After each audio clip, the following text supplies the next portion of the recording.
Hello everyone, I am the Creep's Cabin. I know you use this video to fall asleep, so before that, like the video and subscribe to the channel. Also, where are you from? And what time are you watching? Now get comfortable and relax.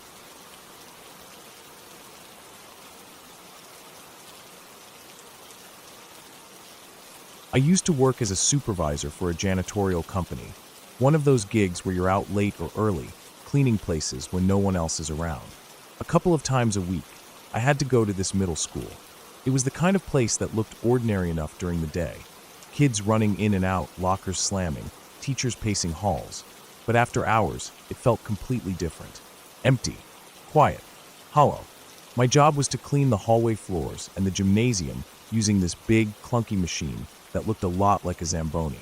It was a floor scrubber that mopped and polished the surface in one go. The machine was heavy, slow, but powerful, and when I was driving it, it felt like I owned the entire place. I'd be the only person inside the school, and sometimes I'd joke to myself that I was the king of this empty castle.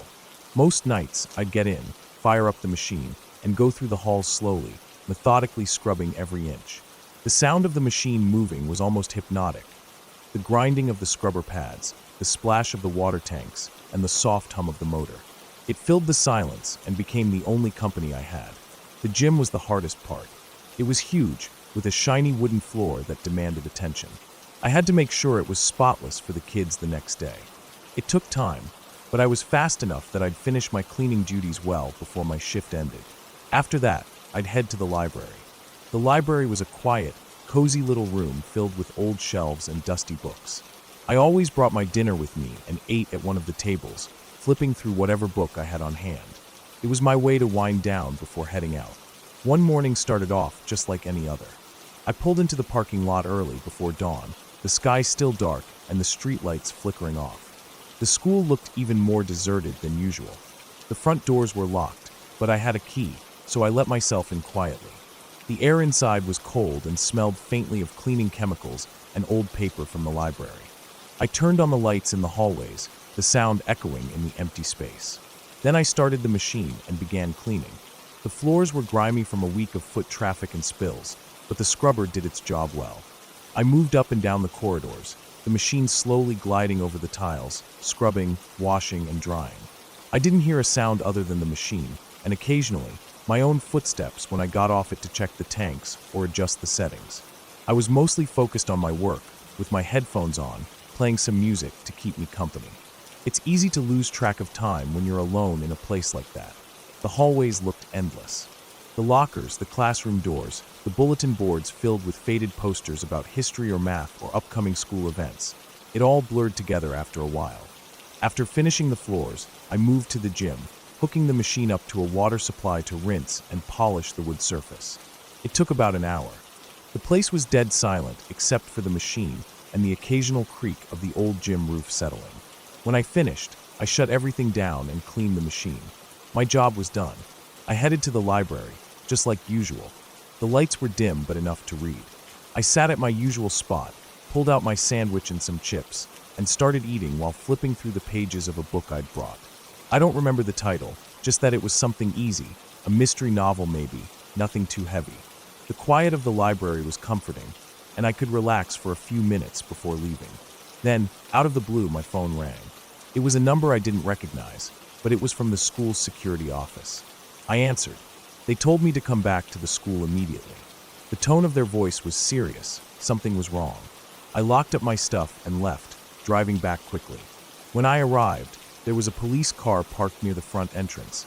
Its lights off but unmistakable in the early morning light. Inside the building, the school security team was waiting. They didn't say much at first, but asked me to follow them to an office where the principal or whoever was in charge could talk to me.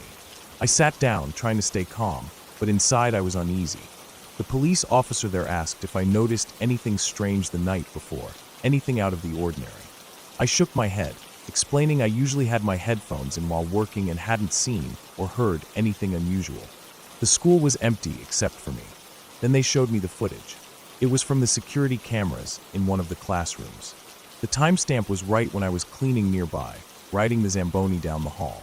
The footage showed someone creeping through a classroom window that had been left slightly open. The person slipped inside quietly, their face obscured by a hoodie. The camera angle was grainy, but the movement was clear. They were inside the room for about 10 minutes. They looked around, rifled through desks and drawers, then disappeared from the frame. The odd part was that the camera didn't catch the person leaving. No footage showed them going back out the window or leaving the classroom through the door. The security guards said they'd searched every exit and hallway, but found no sign of anyone leaving the building during that time. The police had to sweep the entire school, room by room, hallway by hallway, but there was no sign of forced entry anywhere else, no footprints, no missing items. Nothing had been stolen or damaged. The whole thing didn't add up. For hours after that, I sat there going over the footage and timelines in my head. The idea that someone had broken in, walked around while I was just feet away on the scrubber, and then vanished without a trace was unsettling. The security team checked the locks and windows again and again, but the only entry point they could confirm was the one seen on the camera. No one ever found out how the person got out or where they went. I kept thinking about the hallways and the classrooms. If someone could move through the building unnoticed for that long, what else was possible? Could they have hidden somewhere in the school? Was there some secret passage or crawl space I didn't know about? The police didn't mention anything like that. For weeks after, I felt uneasy every time I returned to that school. Walking through the empty halls felt different. I was more alert, glancing into every corner, every darkened room, every nook where someone could hide. The school that once felt like an empty kingdom now seemed like a place full of shadows and unanswered questions. I never heard what happened to that case. No arrests. No explanation. The person who broke in was never caught or even seen again. And for me, the memory stuck. It wasn't about ghosts or myths or anything supernatural. It was about the fact that a place I thought I knew well could suddenly become a mystery. A place where someone had slipped through right under my nose, unseen, unheard, and vanished. The strangest part was that while I was cleaning, riding that machine, the person was so close, yet so invisible. I kept telling myself I would have noticed. But maybe that's just the way it works when you're alone and distracted in a big empty building. You think you're in control, but sometimes you're just sharing the space with someone else, and you don't even know it.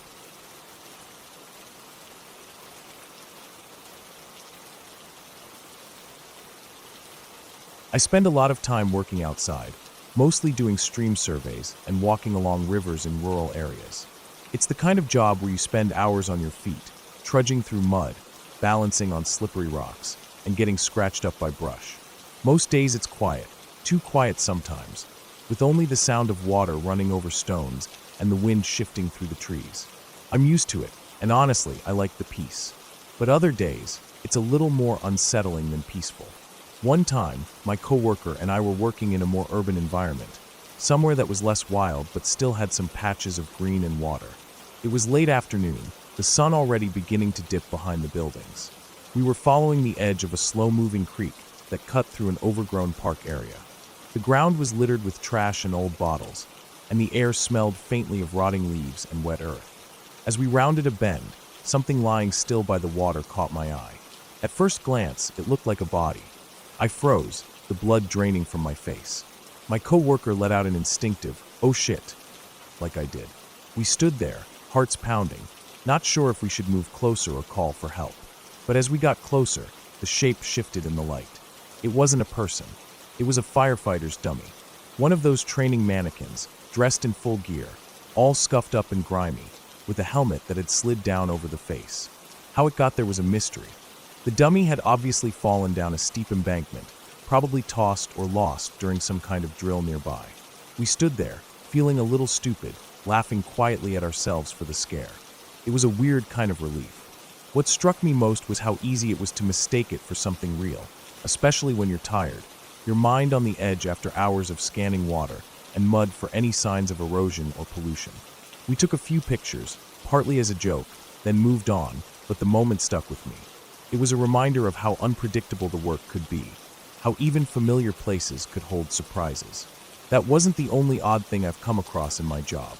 There are spots so remote and abandoned that people leave little marks behind, signs of lives lived or memories held onto. One day, far out on a narrow trail beside a river in a dense patch of woods, we found a tiny grave. It was simple, a small wooden cross, roughly carved, with the name of a dog etched into the wood. The ground around it was disturbed, almost like someone had tried to keep it tidy despite the wild nature surrounding it. The grave was marked with a few stones and some wildflowers that had been placed carefully on top. It felt sad standing there, thinking about whoever had buried their dog out there, in the middle of nowhere, with no fence or house nearby, just the river and the forest. It was a small, private spot. Whoever had done it had cared enough to come back and leave the flowers. It was one of those quiet moments that made the loneliness of the job hit a little harder. There were other strange things too. On one occasion, walking through a patch of woods near an old logging road, I saw something that stopped me cold. It was a mannequin, sitting perfectly upright in a wooden chair right in the middle of the trees. It looked like it had been carefully placed there, dressed in an old flannel shirt and jeans, a dirty baseball cap tilted on its head. The face was cracked and faded, but it was clear someone had set it up as a kind of marker, or maybe a prank. Nearby, I noticed a small shrine of sorts, scraps of fabric tied to branches, a few shells, and random objects pinned to the trees. Another time, while working in a clearing near a marsh, I found a stuffed rabbit lying on the ground. It was old and dirty, but the weird part was that its eyes had been replaced by shotgun shells. I don't know who would do something like that, but it stuck in my head as a strange, unsettling image.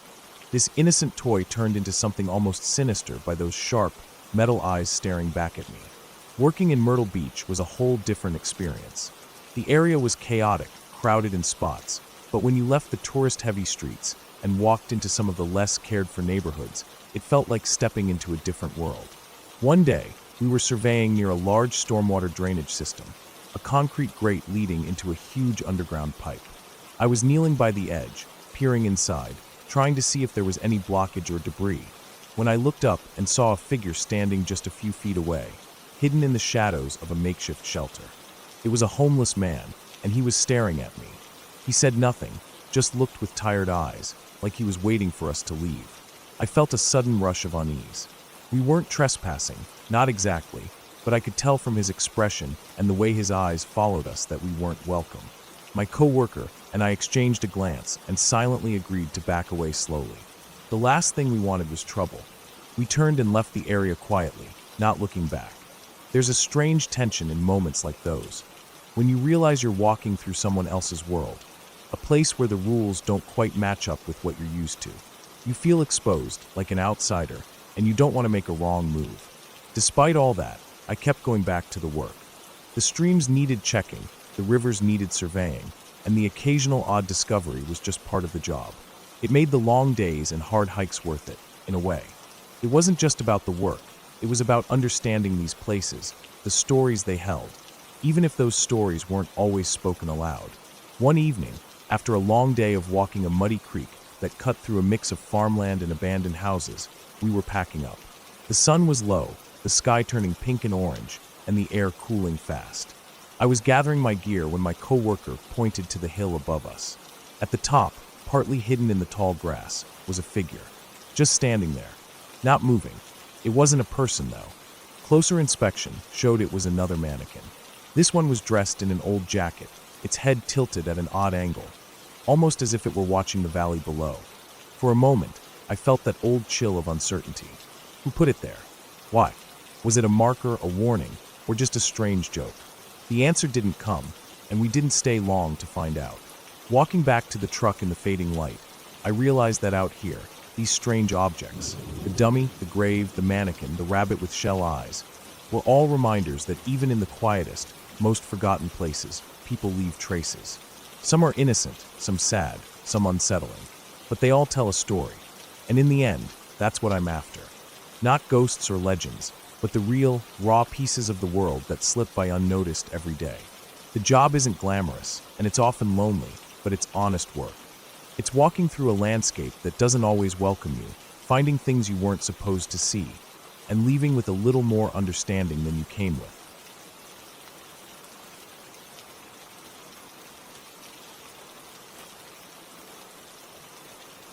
It was late, well past 10, almost 11 at night, when I decided to take my parents' German Shepherd out for a walk. The night was cold, but that was nothing new for winter here. The snow had been falling for a couple of days already, thick and steady, and now the ground was blanketed in a soft, muffled white that made every sound seem distant, even my footsteps. The air was sharp and crisp, the kind that fills your lungs with a clean, biting freshness that wakes you up. The sky was mostly clear, with a scattering of stars shining bright above the sleeping neighborhood. My parents lived in a really safe area. Quiet streets, well-kept houses, almost never any trouble. People would leave their doors unlocked sometimes, which I never did at my own place, but it spoke volumes about how peaceful this neighborhood was. At this hour, most houses had their lights off, curtains drawn tight, and the only illumination came from a few dim street lamps spaced out along the sidewalks. The cold had chased most of the neighborhood inside, leaving the streets empty except for me and the dog. She was a big German shepherd, with thick fur that was nearly black, and she was tough as nails. She could be aggressive, especially when she was out walking, and I liked that about her. It made me feel safe. She stayed close, alert, ears always perked, and I trusted her instincts more than mine sometimes. We set off down the sidewalk, her leash loose in my hand because she knew the route well and rarely pulled. The crunch of snow under our boots was the only sound. It felt like the whole world had quieted down just for us. I breathed in the cold air, watching my breath form little clouds as I exhaled. We passed the playground of the nearby elementary school, the swings and slides frozen in place under the moonlight, the snow layered thick on the bars. It was the kind of playground that during the day was filled with kids laughing and running around, but now, at night, it felt abandoned and still, like a forgotten place. I glanced over at it for a moment, thinking how different it looked under the stars, so peaceful, yet a little eerie. Beyond the playground was a short line of trees, thin, spindly things stripped bare of leaves, their branches reaching up like dark fingers into the sky. Once we passed those, we entered a large open field. During the day, you could see a couple of houses scattered on the edges, barely poking through the branches, but now in the night, it was just a shadowy expanse. The field felt vast, open, much bigger than it looked in daylight.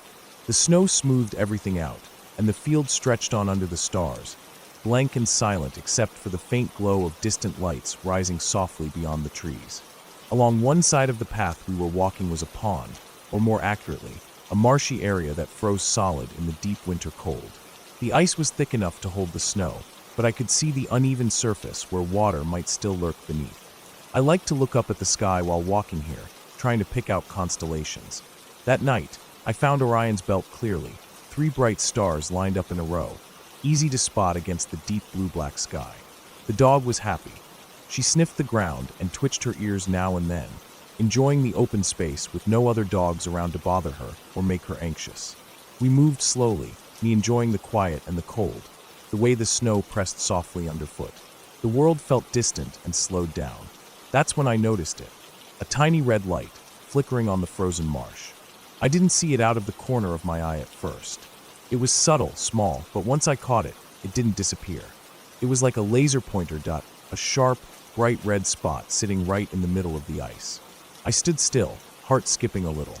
I couldn't say if it had been there the whole time, or if it had just appeared suddenly. I looked around, trying to find the source. The trees around the marsh were dark, but I saw no flashlight beam or anything that could be making the light. It wasn't high up in the trees or far away. It was close to the ground, just a few feet above the frozen surface. I called my dog's name softly, trying to get her attention, but she barely looked at it. She was more interested in the path ahead and the smells carried by the cold air. I knelt down and tugged gently at her leash. The red dot sat still, bright and steady, almost glowing in the dark. For some reason, it felt ominous. The kind of feeling you can't shake. Like someone was standing there, holding that laser pointer, watching. I looked closer, straining my eyes to make sense of the light's source. Maybe it was a hunter, or a prankster, or someone checking traps, though none of those seemed to fit. The neighborhood was quiet, peaceful. And then it moved. Not smoothly like a flashlight sweeping across the ground, but jerkily, like a person taking a few uncertain steps, shifting the beam. I blinked and held my breath, watching it hop from one spot to another in uneven jumps. My dog suddenly stiffened. She turned, ears pricked, staring behind us with a deep focus that made me uneasy. I spun my head around quickly, scanning the empty dark space behind. Nothing but the silent trees. I didn't want to look back too long, though.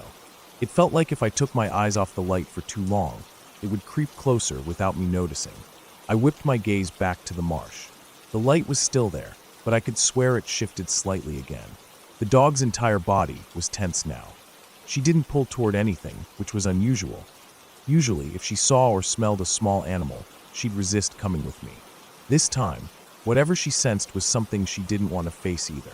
I tugged her leash hard and started walking faster, urging her along. She obeyed immediately, moving close to my side, but her alertness stayed. The red dot remained where it was, shining quietly over the frozen marsh. I kept my ears open for anything, footsteps, voices, breathing. The night remained silent except for the crunch of our boots. The light didn't move any closer, and no sound came from the trees or the field. I wanted to believe it was nothing, maybe a prank, or someone using a laser pointer on the ice for some dumb reason. But the way it moved, the way the dog reacted, it felt like something was there, watching, waiting. We left the field quickly after that. The walk back felt colder, more tense. My mind kept spinning scenarios, trying to make sense of what I'd seen. The next day, I went back with the dog again. This time in the afternoon, with the sun bright and the sky a pale winter blue. Kids were playing in the snow near the playground, their cheeks red from the cold and laughter ringing out. Some people were cross-country, skiing on the trails nearby. The whole area felt alive and safe in the daylight. I looked out at the marsh, searching for anything unusual. No lights, no reflections, no signs of anything holding a laser pointer or any kind of strange equipment.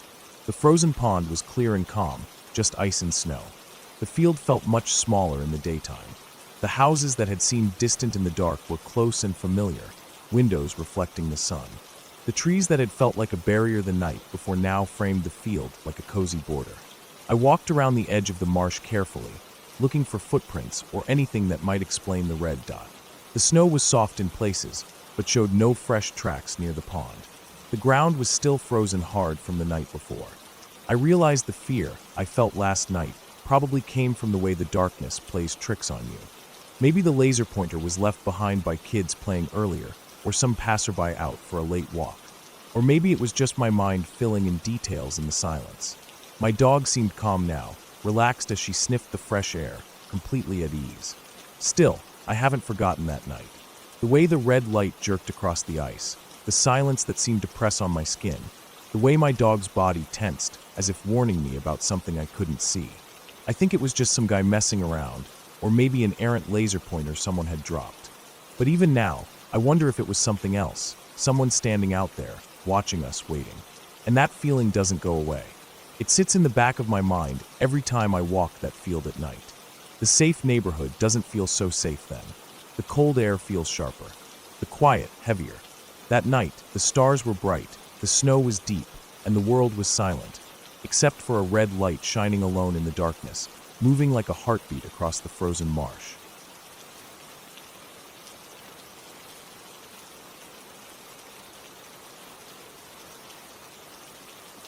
I've worked on North Sea oil rigs off the coast of Scotland for a few years now. It's not a life most people can imagine or want to imagine. The place itself is strange, not in a ghost story way, but just weird. I don't mean weird in the usual sense. It's the kind of place that makes you feel small and alone, even though you're surrounded by metal, machines, and usually a crowd of people. But when the fog rolls in and the wind picks up, it feels like you're cut off from the world completely. I usually work day shifts, but my last trip was the first time I ever did a full night shift on one of the rigs. I had been sent to cover for someone on an ad hoc basis, and the timing landed me on the night shift. At first, I thought it would be easier, less noise, less people, but it turned out to be something else entirely, something more unsettling. The rig itself was a fixed-leg platform, standing like a giant skeleton anchored deep into the sea. It's not one of the newer floating ones. Those sway and move with the waves, but this one is supposed to be solid, steady. At least, that's what they say. But when the wind gets high and the sea rough, you can feel the whole platform shift just slightly. It's almost imperceptible, but your body notices. Your stomach notices. It's like the building is alive and breathing, just beneath the surface. I arrived in the late afternoon, on the last chopper before dark. The ride out was smooth, the sea was calm, and the sky mostly clear. I watched the horizon shrink behind us until only the endless gray of the North Sea remained. The rig was lit up like a city at night by the time we landed, with dozens of lights marking the walkways, cranes, and helideck. Usually, even when the fog sets in, you can see other rigs nearby. They're scattered around like islands in the ocean, lights flickering in the dark. but the weather can change fast. On this trip, by the time I was suited up and starting my shift, the sky had begun to darken with a thick fog rolling in from the west. At first, it was just a thin mist drifting low over the water, but within minutes, it swallowed the rig whole. You couldn't see 6 feet in front of you. The walkways that normally let you look down to the sea below vanished under a blanket of white. The sounds changed too. Everything seemed softer, muffled. Even the roar of the machinery felt distant, like it was underwater. I was assigned to do a routine check around the plant, inspecting valves, gauges, and safety equipment. I was alone. The other crew were mostly in their quarters or control rooms, and it was just after shift change, so everyone was settling in. Walking through the fog, the world shrank down to just a few feet in every direction. The rig's lights cast eerie shadows that vanished into the mist. The steel grating beneath my feet felt slick with moisture, and every step echoed softly. I could hear the sea beneath me, the constant, muffled sound of waves crashing 60 meters below, though I couldn't see it. Sometimes the platform's slight sway made me catch my balance on the railings. Usually, even on night shifts, you run into someone. A tool pusher, an engineer, or someone on patrol. But on this night, I didn't see a single other soul. The usual hum of human activity was missing. The only sounds were the mechanical noises from the plant, the sea, and the wind. It felt like the rig was breathing on its own. As I moved through the walkways, I kept glancing toward the edges of the rig, expecting to see another platform or a ship passing by, but the fog had swallowed everything. A rig I usually see off the starboard side just disappeared, its lights gone as if someone had turned them off. That moment made my skin tighten. There's something unnerving about losing sight of something you know should be there, like the world itself is shifting. I tried to focus on my job.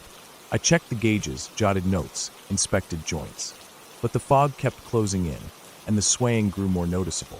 The rig shouldn't move like that. Fixed-leg platforms are anchored into the sea floor and don't sway like floating rigs. But there was a definite rocking, a slow roll that shifted the whole structure beneath me. My body fought the feeling, my muscles tensed to keep balance as I walked. I reached the far side of the rig, where the helideck sits like a ghostly island in the mist. Normally, it's brightly lit and busy with activity during the day, but now it was quiet and deserted. The fog was so thick here I couldn't even see the edge of the deck. I could hear the distant thrum of the generators, but everything else was swallowed by the white haze. I stepped to the railing, looked down through the grating, but the sea was gone beneath me. Just a gray, silent void. That moment hit me hardest.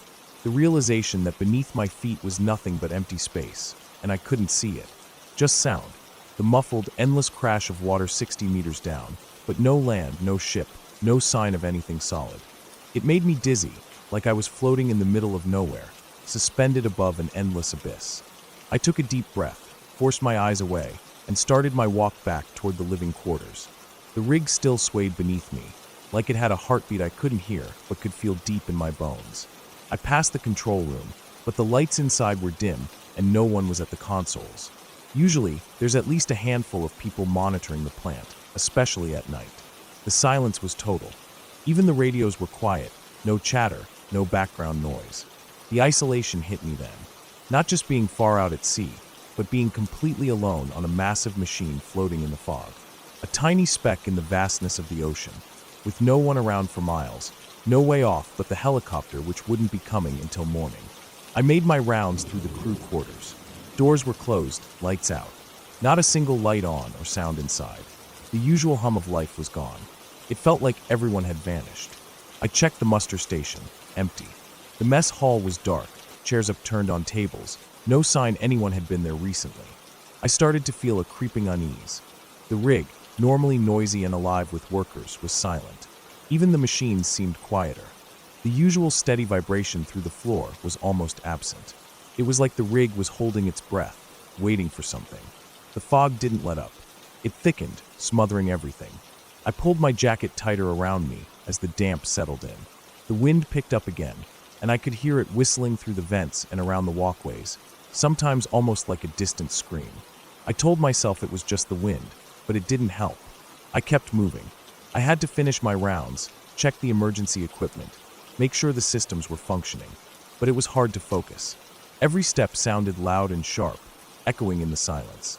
I kept looking over my shoulder, expecting to see a coworker, someone, anyone, but but there was nothing, just the fog and the distant sea. Eventually, I reached the main control room. The head engineer was supposed to be on duty, but the chair was empty. The screens flickered with system data, but no one was there to monitor them. The radios were dead. I grabbed the radio mic and tried the emergency channel. Nothing but static. That's when I realized something was wrong. Not paranormal, not supernatural, just wrong. The rig was supposed to be manned by a full crew. Where was everyone? Had something happened during shift change? Had the crew been evacuated? The chopper I came in on was still scheduled to pick me up in the morning, but I wasn't sure I wanted to wait that long. I decided to check the muster logs and communication systems. The logs showed all personnel on board accounted for, but no one was physically on the rig. No response to calls. No movement on cameras. Just the machinery running, and me. I thought about calling the mainland via satellite phone, but the connection was patchy at best. The fog probably interfered. I tried anyway. After several attempts, the call went through, but the operator said there was no emergency reported and no other flights or vessels nearby. I was alone, completely alone, isolated on a massive, creaking machine surrounded by a sea that stretched forever, swallowed by a thick fog that erased every familiar landmark. I felt the rig sway again, stronger this time, like a living thing shifting beneath me. It wasn't dangerous, I told myself. The platform was built to withstand storms far worse than this. But the feeling of movement when you expect steadiness was deeply unsettling. I spent the rest of the shift pacing the rig, checking systems, and trying to keep my mind focused. The hours crawled by. The fog slowly thinned with the coming dawn, revealing the surrounding rigs and the faint outline of the mainland. The usual voices and noises returned as the crew came back on shift, unaware of my night alone. When the relief crew arrived, they told me the rig had been on low operational status for maintenance, and most people had been evacuated temporarily. There had been a miscommunication about the night shift coverage. I was the only one on the platform that night, completely alone. The whole experience stuck with me, not because anything supernatural happened, but because of the sheer isolation. The North Sea is a strange place, full of power and danger, and when the fog rolls in and the rig sways beneath your feet, it reminds you just how small you really are out there.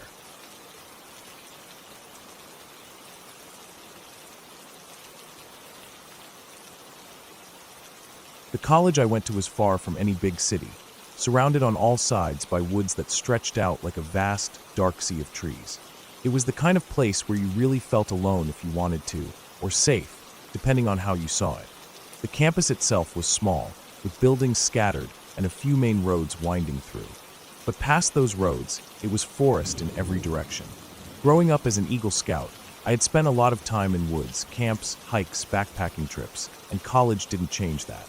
In fact, I took every chance I got to go out and get away from the noise and people. One weekend during the fall semester, I planned a 4-day backpacking trip on the Loyalsock Trail.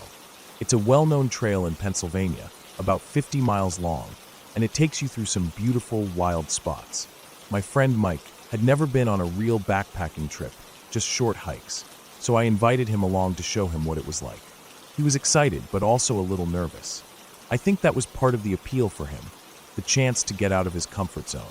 We packed light but carefully, just what we needed for 4 days of hiking, camping, and cooking on the trail. I had my survival knife strapped to my pack, and Mike carried a small stove and some food. The first day was pretty easy, just hiking and setting up camp by a small creek near the trail. The air was crisp with that fresh fall smell, wet leaves, pine, earth, and the sun filtered weakly through the thinning canopy of trees. The colors were changing fast, reds and yellows mixed with the brown leaves that had already fallen. By the end of the second day, we'd covered about 20 miles.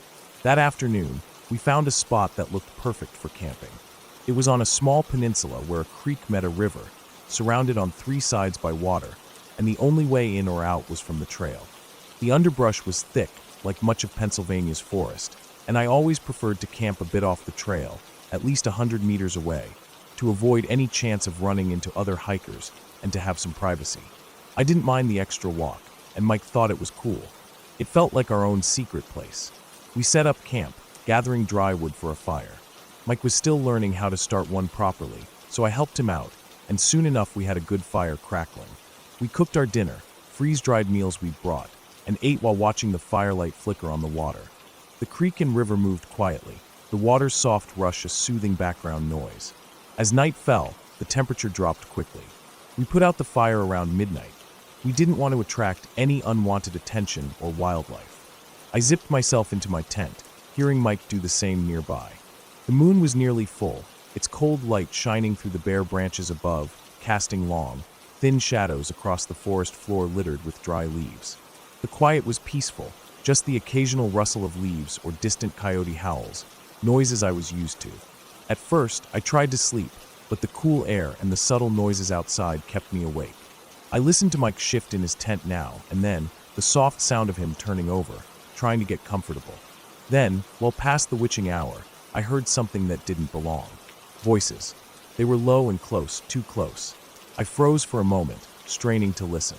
The voices weren't far away on the trail as I would expect. They sounded like they were inside the forest, almost around our camp.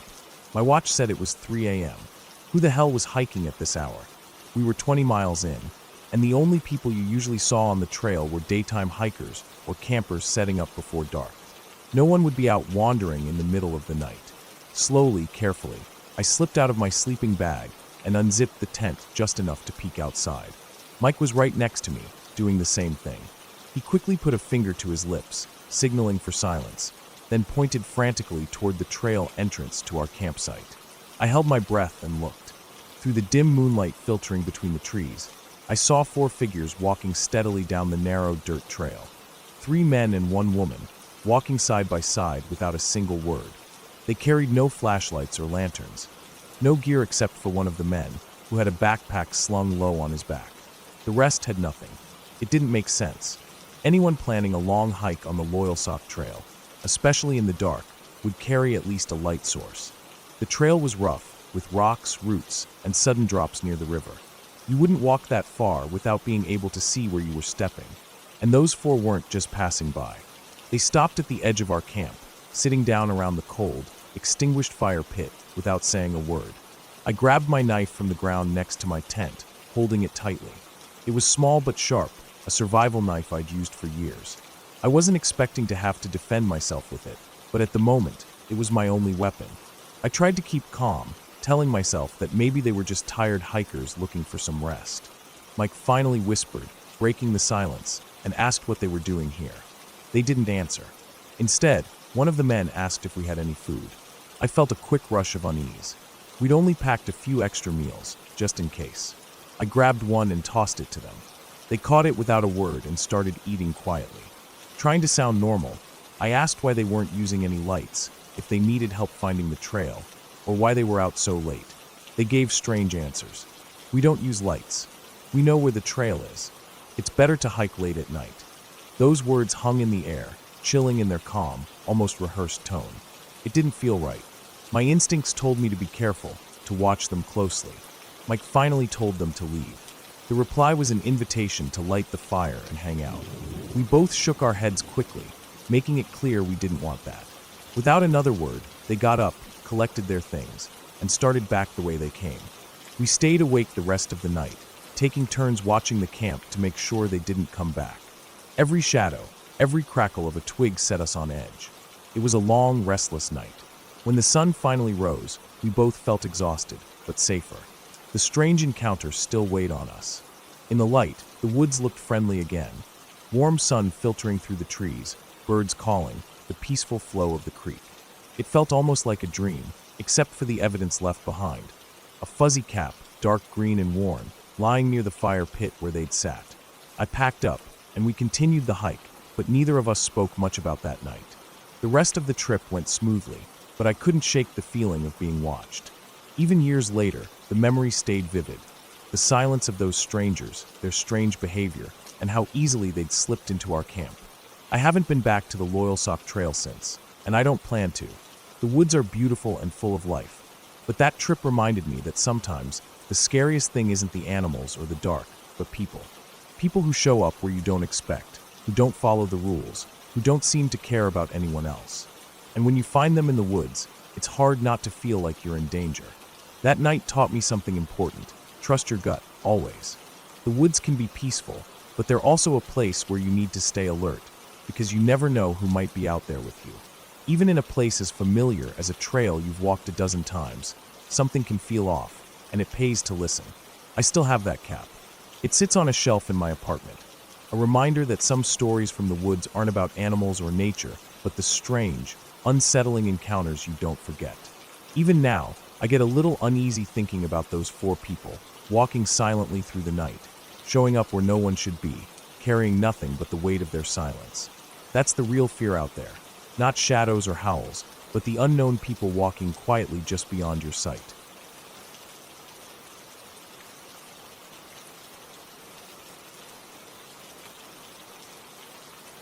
I'm now 40, but back when I was 14 or 15, I spent a few weeks at my uncle's chalet way deep in the wilderness north of Quebec. Getting there took what felt like forever, hours of driving on bumpy gravel roads, then a long hike, and finally crossing a narrow, rickety bridge over a river that split the terrain like a vein of cold, clear water running through the wild. There was no civilization anywhere near that place, no neighbors for miles. Just forest, mountains, and the river. The silence was so thick you could almost hear your own heartbeat. I loved that place. My uncle had left it to my parents for those few weeks, and I got to stay there alone sometimes, or with my family.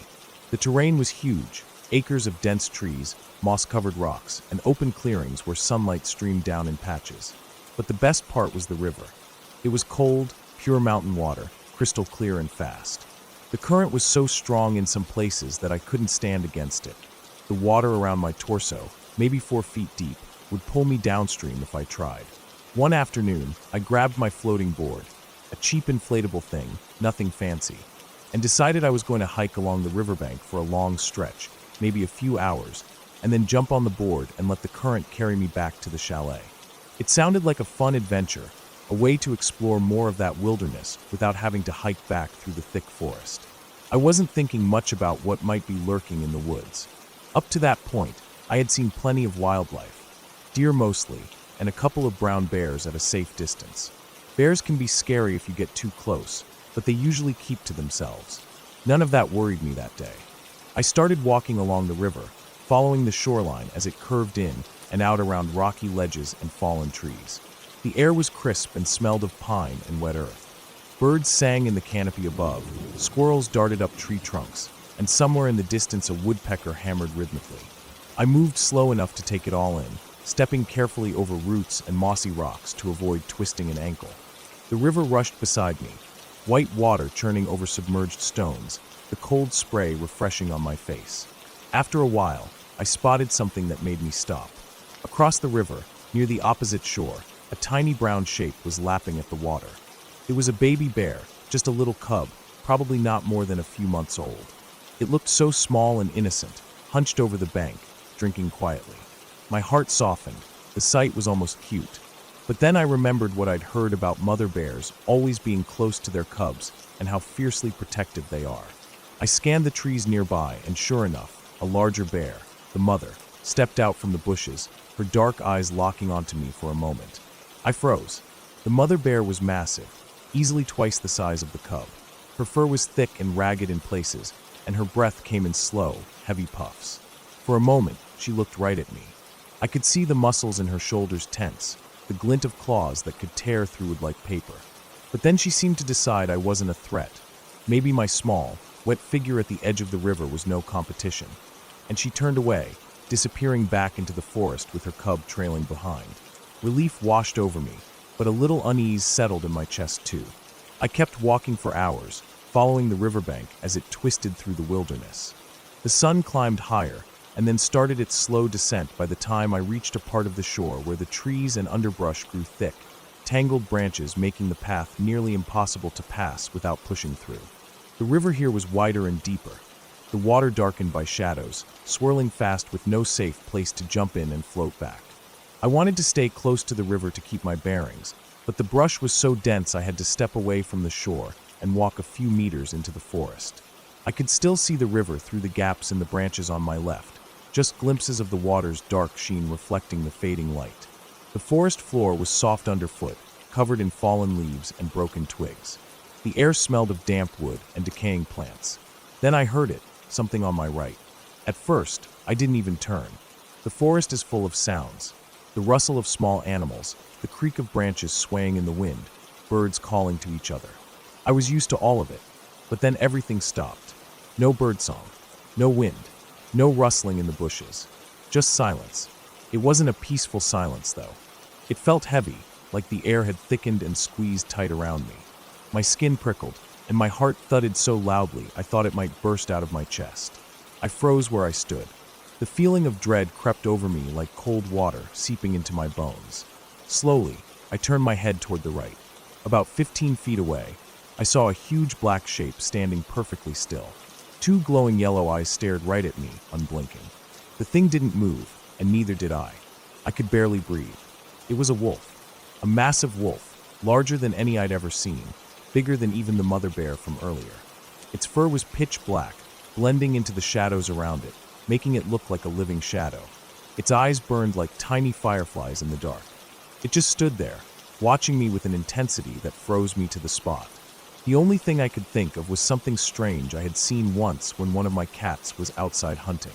The cat had suddenly gone completely still, as if frozen in place, and then slowly started creeping toward a bird before darting in to catch it. That quiet, motionless waiting, the perfect silence before the strike. That's exactly what this wolf was doing. But this time, I was the bird. My eyes flicked to the left, where the river was maybe 10 feet away, but between me and the water were thick branches and bushes that made it hard to move straight through. Panic took over. I didn't think anymore. I turned and sprinted through the underbrush, not caring about the branches that lashed my face and arms or the thorny bushes that scratched my legs. I heard nothing behind me, no growl, no footsteps, but I didn't dare look back. I plunged into the river, the cold water shocking me all over, soaking me instantly. I kicked hard to get to the middle, where the current was strongest. The river grabbed me and swept me away. I let go of my floating board, clutching it as the water dragged me downstream. The current was wild, pulling me along fast, carrying me past bends and under fallen logs. The sound of the rushing water filled my ears, drowning out everything else. I don't know if the wolf followed me or if I scared it off. I never looked back. After what felt like forever, the river slowed, and I could see the chalet on the shore ahead, my safe place. I paddled hard to reach the bank, dragging myself out of the cold water, shivering and trembling. My clothes were soaked, my skin numb, but I was alive. Later, I told my uncle about the huge wolf I saw. He laughed it off, saying in all the years he'd been at that place, he never saw a single wolf. He insisted there were none in that area, that maybe it was my imagination. But I knew what I saw. Sometimes, even now when I'm back in the forest or near rivers, I catch glimpses of those glowing yellow eyes watching me from the shadows. They're smaller than that wolf's eyes, but just as cold and unblinking. They remind me that the wilderness is home to creatures we don't understand, creatures that wait silently and watch us with patient hunger. And they remind me how close I came to being their prey.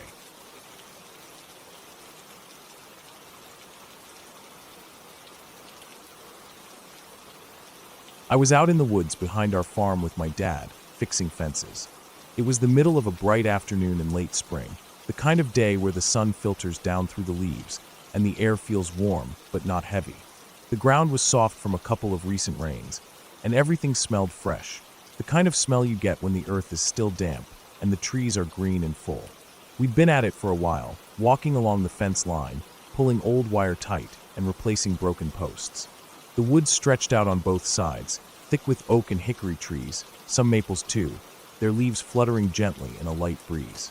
Birds were chirping here and there, and somewhere off to the east, a creek gurgled quietly through the underbrush. It was peaceful, the kind of quiet that only a farm's backwoods can have.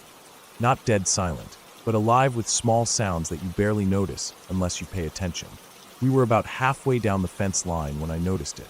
At first, I thought it was just another branch, but then I saw the shape, a large bird, sitting high up on a limb, maybe 12 feet above us. It was a great horned owl, unmistakable even from a distance. Its feathers were mottled brown and gray, blending in perfectly with the bark around it. The eyes were sharp and yellow, locked onto us with an intensity that made my skin crawl just a little. The owl didn't move at first. It just sat there watching us. Dad noticed it too and gave me a nod, silent but clear. Just keep working, don't make a fuss. We didn't want to scare it off, but there was something strange about how close it was. Usually, these owls are shy. especially during the day. They're night hunters, after all. But this one stayed right there, just above us on the branch. We kept moving slowly along the fence, replacing broken rails and tightening the wire, all the while glancing up at the owl. It didn't leave. It followed us. Every time we moved to a new spot, it would fly ahead a short distance and land on another limb directly above where we were working. Not once did it lose sight of us.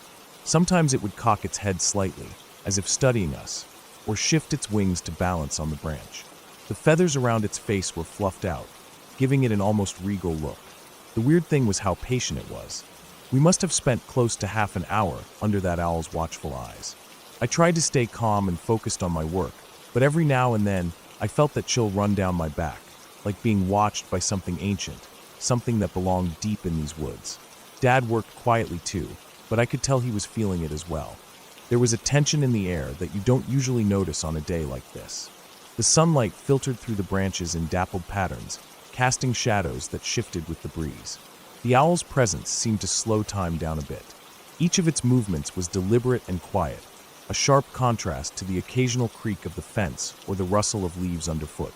The only sound louder than the soft wind was the occasional call of a distant crow or the rustling of squirrels in the canopy above. When we finally finished fixing the last section of the fence, we gathered our tools and started walking back to the truck. The sun had moved lower in the sky, the afternoon stretching out longer than I had realized. As we walked, I kept looking up, half expecting the owl to be gone. But then, just a few steps ahead, right in the middle of our path, I spotted it, a baby owl, about the size of a football, perched awkwardly on a low branch maybe 5 or 6 feet off the ground. It looked so small and fragile compared to the big adult that had been watching us.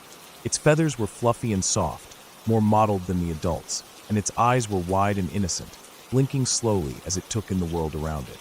I froze for a moment, caught off guard by how close it was. The baby didn't make a sound, just stayed still on the branch, watching us as if unsure what to make of the sudden visitors in its quiet world. Then the adult came in from behind.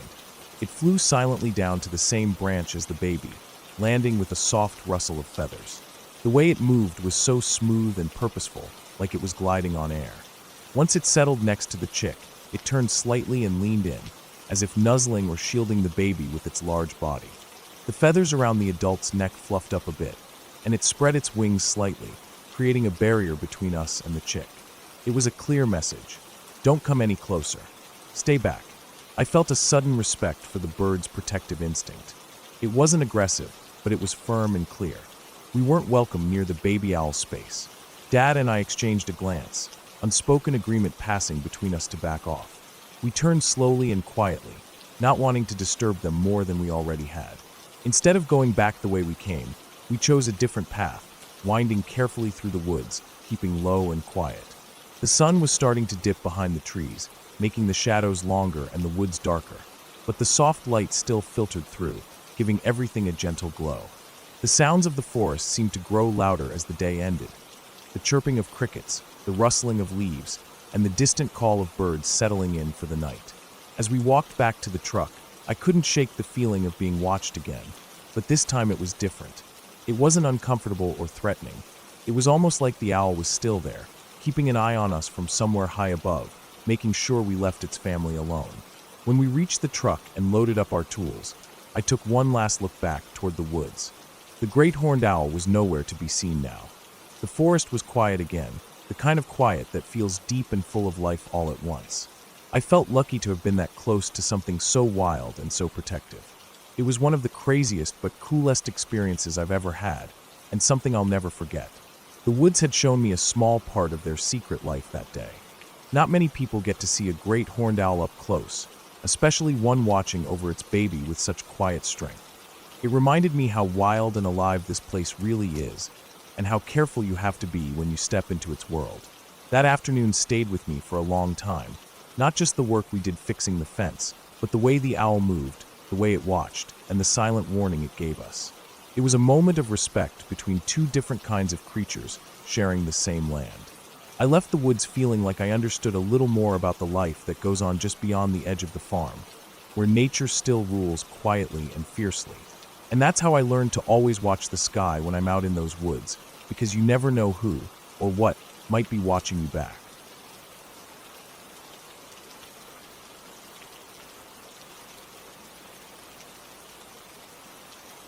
We had been camping in the El Dorado National Forest for years, but there was this one spot along Sopiago Springs that me and my friends kept coming back to. It was deep in the woods, far enough from any roads or other people to feel completely isolated. The kind of place where you can hear every leaf drop and every twig snap, and it's just you, the forest, and your thoughts. We always found it peaceful, sometimes even too peaceful. One weekend, we decided to push it a little further. We planned a 3-day foraging trip, figuring we'd live off the land as much as possible. We brought some MREs just in case we couldn't find anything to eat, a couple of rifles for safety and hunting, and the basics for setting up a camp, a tarp, some rope, sleeping bags, and fire starters. We wanted to keep it light and simple. No distractions, no heavy packs. Just us in the forest. The first night was pretty normal, maybe even better than usual. We got the fire going just before dark, cooking a bunch of crawdads we'd caught from the spring, and a squirrel one of my buddies managed to shoot earlier in the day.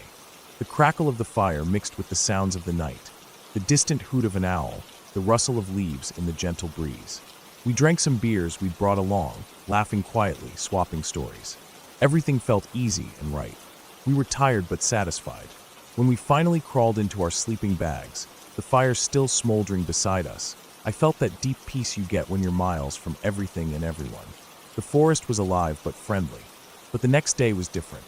From the moment I woke up, something felt off. Like the forest had shifted in some way overnight, or maybe I had. The air felt heavier, and the usual chorus of birdsong and critters was missing. The woods were dead silent.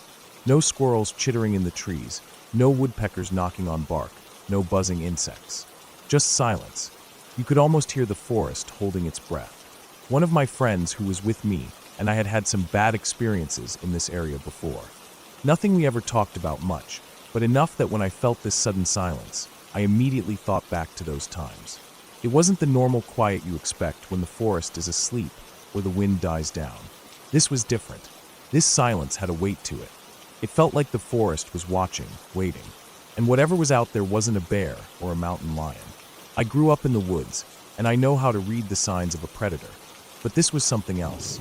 We spent the day wandering along the creek, looking for edible plants and catching more crawdads. The sun was bright, and the forest looked beautiful, but I couldn't shake the feeling. Every so often, I'd catch a movement out of the corner of my eye, a shadow between the trees or a flicker of something slipping behind a bush. I told myself it was just my imagination, nerves playing tricks after hearing those creepy stories from before. As night fell, the air turned cold and damp. My friends decided to head about 200 yards upstream to check out another spot they'd found earlier. They told me to hold down the camp while they explored. I stayed behind, feeling a knot in my stomach tighten with every second. The fire was small at first, but I started piling on more wood until it was roaring. I wanted the light and the heat to keep me safe, keep whatever was out there at bay. I grabbed one of the rifles, checked the safety, and kept it close, ready if anything came near. That's when I started hearing the voices. They were faint at first, low murmurs from deep in the woods opposite the direction my friends had gone. The voices weren't clear, more like whispers or indistinct sounds that floated through the trees. I strained my ears, trying to make sense of them, but it was impossible. The voices felt wrong, not human in a normal way. They weren't shouting or calling out, just faint, eerie noises that seemed to crawl into my bones. The worst part, my friends had taken the only 2 flashlights with them. We'd all forgotten to bring headlamps or extra light sources, and now I was stuck with nothing but the fire to keep the darkness at bay. The forest beyond the flickering glow of the flames was thick blackness. I sat on a log, rifle across my lap, eyes glued to the tree line. That's when I saw it, something moving about 50 yards out. I froze, heart pounding. The thing moved on all 4s, but wasn't an animal I'd ever seen. Its arms were way longer than normal, dragging almost to the ground. It had a hunched posture, kind of like an ape or some weird feral creature, but I couldn't see any hair or fur, and the outline was thin, almost skeletal. It didn't look like any bear or cougar. The way it moved was unnatural, slow and deliberate. It barely made a sound but disappeared quickly, slipping deeper into the trees. After that, I didn't see it again, but I kept hearing movement. Twigs snapping, leaves rustling just beyond the firelight, always in the direction opposite my friends. Every noise made me jump. Every shadow felt alive. It was stalking me.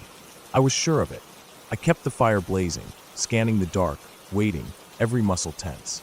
10 minutes later, my friends came back. They looked shaken. They said they'd heard the same creepy sounds and voices while they were up the creek, and it scared them enough to turn back early. They didn't say much else. The fear was written all over their faces. That night, we made a huge fire, big enough to light up a circle around us. We took turns keeping watch, each of us with a gun in hand, eyes peeled for any movement. No one slept. The forest seemed alive, but not in a friendly way. It was oppressive, like the trees themselves were closing in, watching us with something dark and patient. We didn't talk much. No jokes or stories. Just silence broken by the crackling fire and the occasional rustle or snap from the woods. The cold crept in, but we stayed close to the fire, shivering more from nerves than temperature. Morning couldn't come fast enough. At first light, we packed up everything with shaky hands. We didn't take time to cook breakfast or explore like we usually did. We broke camp as fast as we could and got out of there. We never went back to that spot. None of us wanted to talk about what we saw or heard, but I could see it in their eyes, the same fear I felt. Whatever was in those woods wasn't an animal I recognized, and it sure as hell wasn't friendly. I kept thinking about those long arms, the unnatural way it moved, the way the forest fell silent around it. The whole trip stuck with me for weeks. Every time I closed my eyes, I could hear those faint voices and see that dark outline just beyond the firelight. It was the kind of fear that doesn't go away with distance or time, something primal and real. Even now, years later, I don't know what we encountered out there along Sopiago Springs, but I know one thing. The forest was alive that night, and it wasn't happy we were there. The way it watched me, stalked me. It was a predator far older and stranger than anything I'd ever faced in the woods before, and it made sure I remembered.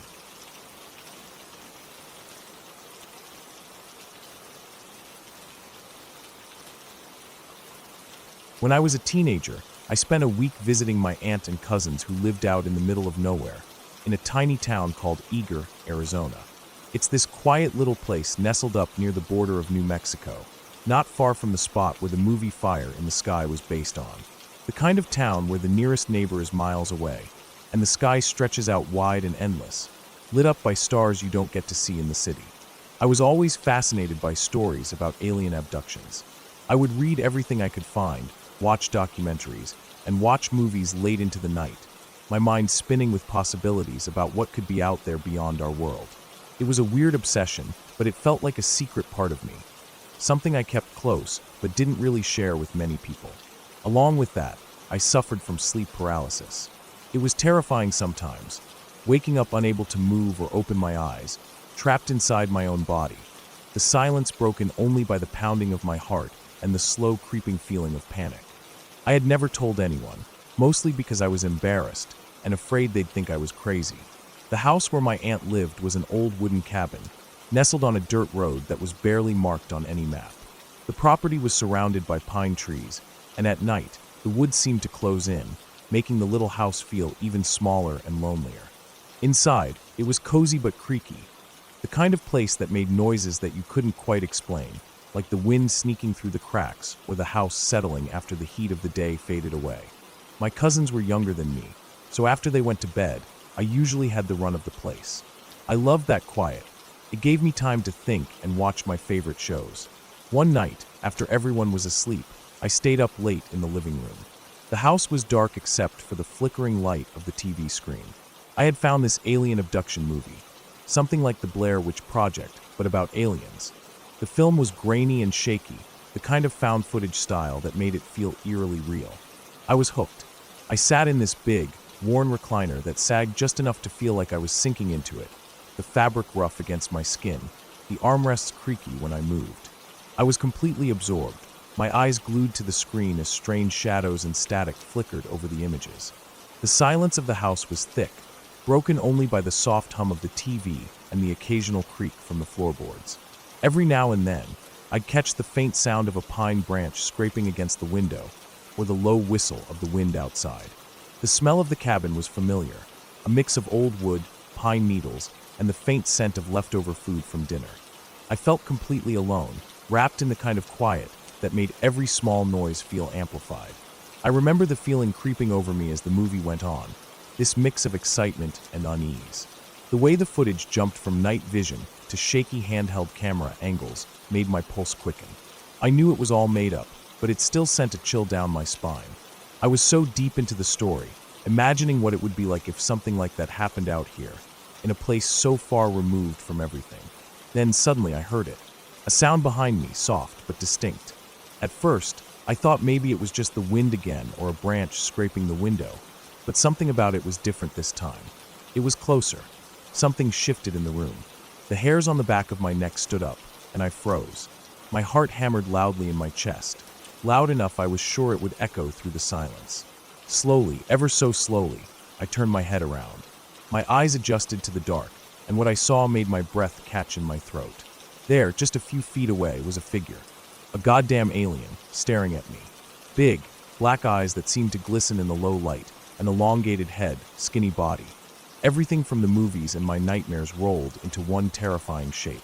It was motionless, just standing there silently, its presence filling the room with a cold, heavy feeling. I don't even think I screamed at first. I just jumped straight up in the air, my chair tipping backward with a loud clatter as I scrambled out of it. My whole body shook with adrenaline and fear, my chest heaving as I tried to catch my breath. My mind was racing, caught between disbelief and terror. Was this real? Was I losing my mind? I stumbled backward, eyes wide, hands shaking as I turned on the lamp near the TV to flood the room with light. That's when I realized what it really was. The alien was actually a half-inflated balloon, left over from my cousin's birthday party that afternoon. The balloon was shaped like one of those classic alien heads, and in the dim light, with its smooth, shiny surface, it had somehow taken on a life of its own. It was propped up awkwardly in the corner of the room, partially draped over a chair, its crinkled neck giving it this eerie, twisted look. I laughed, though it was still shaky and nervous, my heart pounding as I reached out to grab it. The balloon sagged under my touch, deflating even further as I picked it up. The absurdity of the situation hit me all at once. How could I have been so scared of a dumb balloon? I felt foolish but relieved, the tension leaving my body in waves. I set the balloon aside and sat back down, shaking my head. But the experience stuck with me. Even after I convinced myself it was nothing, I kept glancing over at the corner where the balloon had been, half expecting it to move again or for something else to appear. The quiet house, the darkness, the strange atmosphere of being out in the middle of nowhere, all of it combined to make that balloon look far more terrifying than it was. The rest of the night, I stayed with the TV on a low volume, flickering images helping to keep the shadows at bay. I thought about sleep paralysis, about the way my mind played tricks on me in the dark, and about the stories I loved to read and watch. Maybe it was the loneliness of the place or the weight of the night pressing in on me, but I realized how easily fear could creep into the smallest things. By the time morning came, the sun filtering through the windows in soft golden light, the balloon was just a silly reminder of how powerful imagination can be. My aunt's house felt warm and safe again. I packed up my things, ready to leave that strange little town behind. But I never forgot that night. The night I thought I was face to face with something from another world, only to be scared by a simple birthday balloon. It was a lesson in fear, in how the mind can twist reality when you're alone and vulnerable. And even though I was a kid who loved alien stories and weird mysteries, that night reminded me to always question what I thought I saw, because sometimes the scariest things aren't monsters or ghosts, but just the tricks our own eyes and mind play on us in the dark.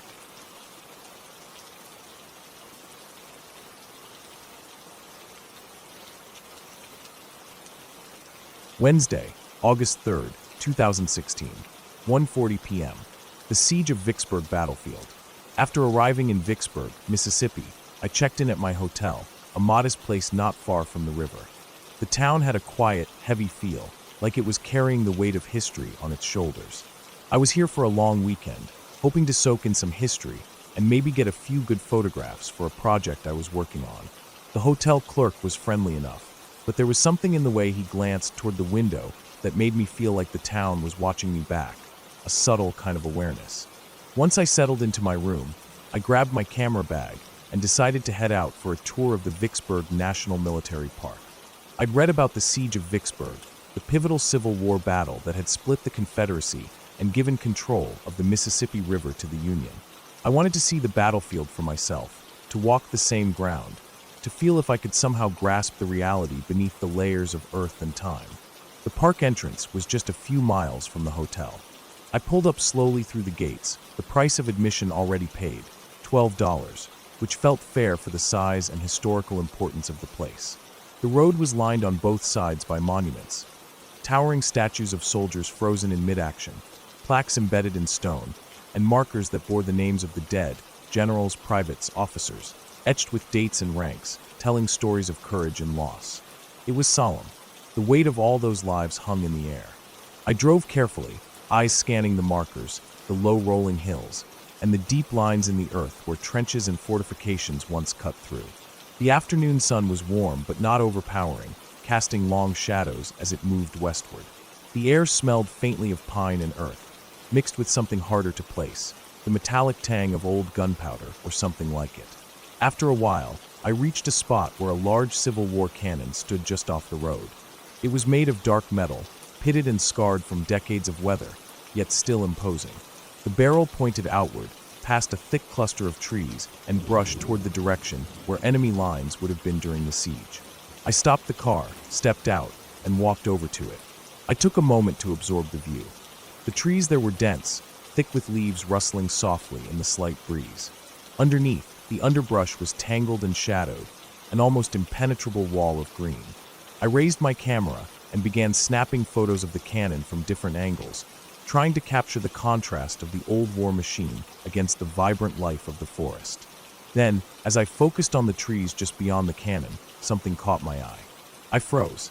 To my right, just a few yards away, standing almost motionless among the brush, was a figure in a Union blue uniform. The color was unmistakable. The faded blue jacket, the slouch hat, the leather cartridge box strapped at his side. He held a rifle in his hands. The way he stood was rigid, as if waiting for orders or scanning for danger. But what stunned me most was that I could see right through him. He was translucent, like a flickering image, a ghostly imprint. His edges were blurred, but distinct enough to show every detail of the uniform and gear. He took a slow, careful step forward, and then he simply vanished into the trees. He didn't look at me, didn't react to my presence. It was as if he was frozen in some moment from long ago, repeating a motion that had been burned into the land. My heart pounded. I fumbled for my phone and started dictating the facts into the voice memo app, knowing I wouldn't have internet access later that night to upload or research. I described the figure, the uniform, the surroundings, everything I saw and felt. I stayed by the cannon for a few more minutes, looking carefully around, half expecting to see him again, but there was nothing. The woods were still, just the faint noise of leaves and distant birds. I walked back to my car, feeling a strange mix of awe and unease. As I drove slowly back through the park, I couldn't shake the feeling that the ground beneath me wasn't just earth and gravel. It was memory, pain, and history layered over itself. The soldier I saw wasn't some spooky apparition. He was a trace, a remnant of a moment when men fought and died right here. It wasn't supernatural. It was a residual impression left in time. Back at the hotel that evening, I sat down and reviewed my photos. The images of the cannon were clear, but nothing showed the figure. My phone's voice memo, however, captured my nervous breathing and the shaky urgency in my voice as I tried to describe what I'd seen. I kept thinking about the soldier as I drifted off to sleep. I imagined him standing guard through the decades, caught in the loop of his final moments on that battlefield. The next day, I returned to the park, walking the trails rather than driving. The air felt heavier under the canopy of trees, the sounds more muted. I passed more monuments, read inscriptions, and looked out over the battlefield from the high ground. There was no other sign of the soldier, but I didn't doubt what I'd seen. This wasn't some ghost story or campfire tale. It was history itself, quietly imprinting itself on the landscape, waiting for someone to notice. When I left Vicksburg, I carried with me a deep respect, not just for the men who fought here, but for the weight that history holds, how it lives and breathes in places like this, shaping the present without fanfare or spectacle. That soldier in blue was a reminder. Not a ghost, but a mark left on the world, a whisper of the past that I was lucky enough to witness. It was the first time I saw something like that, and I doubt it will ever happen again, but I'll never forget it.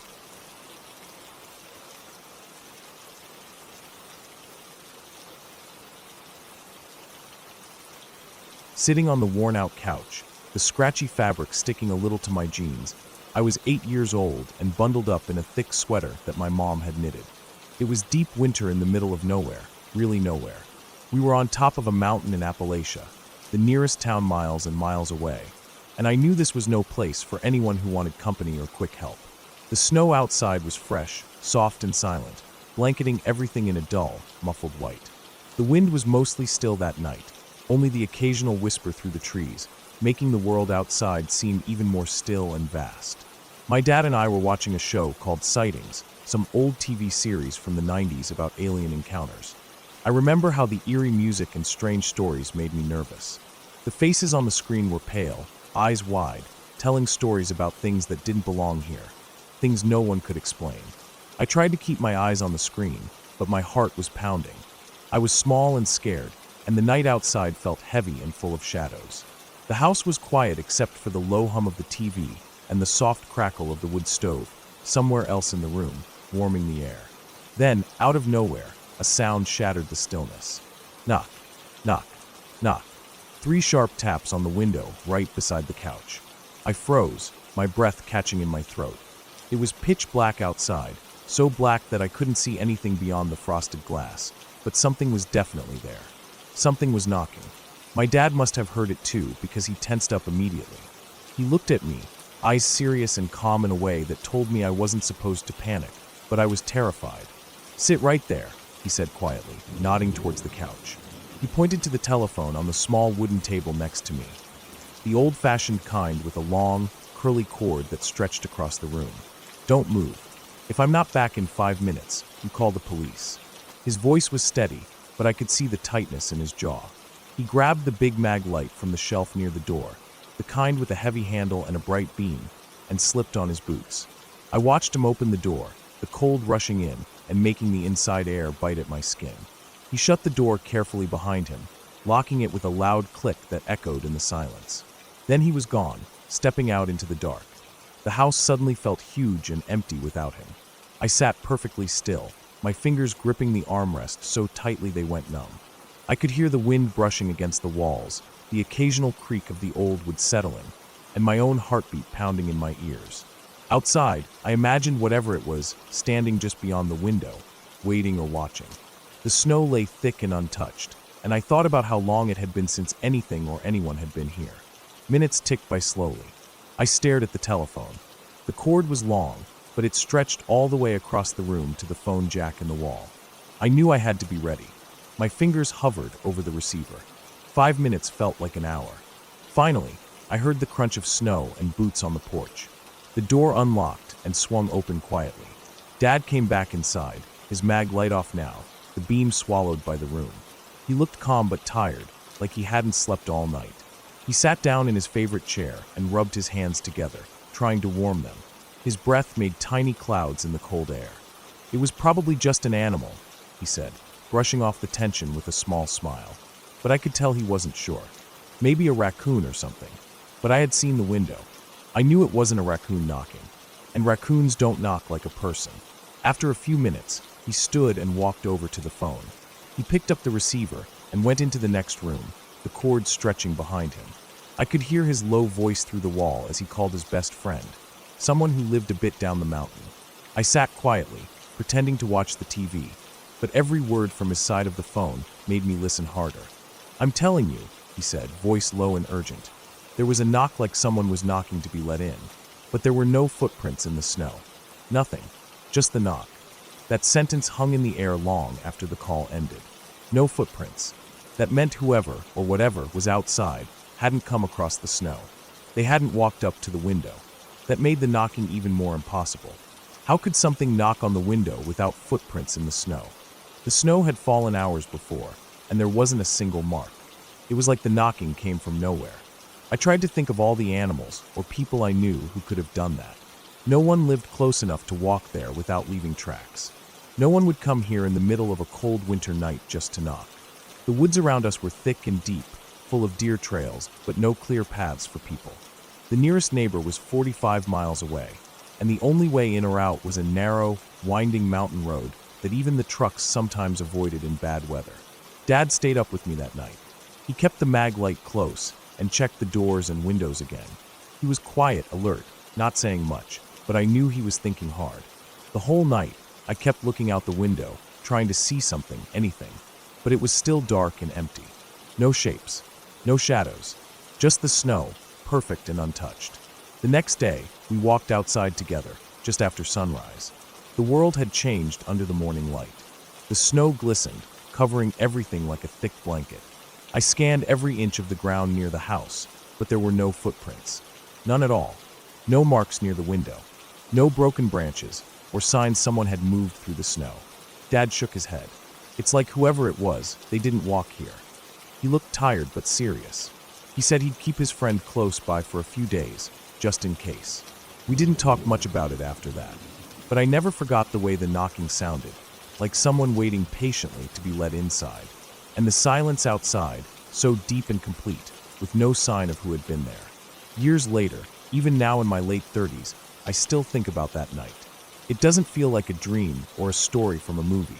It feels real, too real. The idea that something could come knocking without leaving footprints, in a place so remote, with nothing but fresh snow all around, is still terrifying. The world felt wide and wild up there on that mountain, and some things just don't make sense. Whatever it was, it never came back. But I never stopped wondering who, or what, it was, and what it wanted on that cold winter night.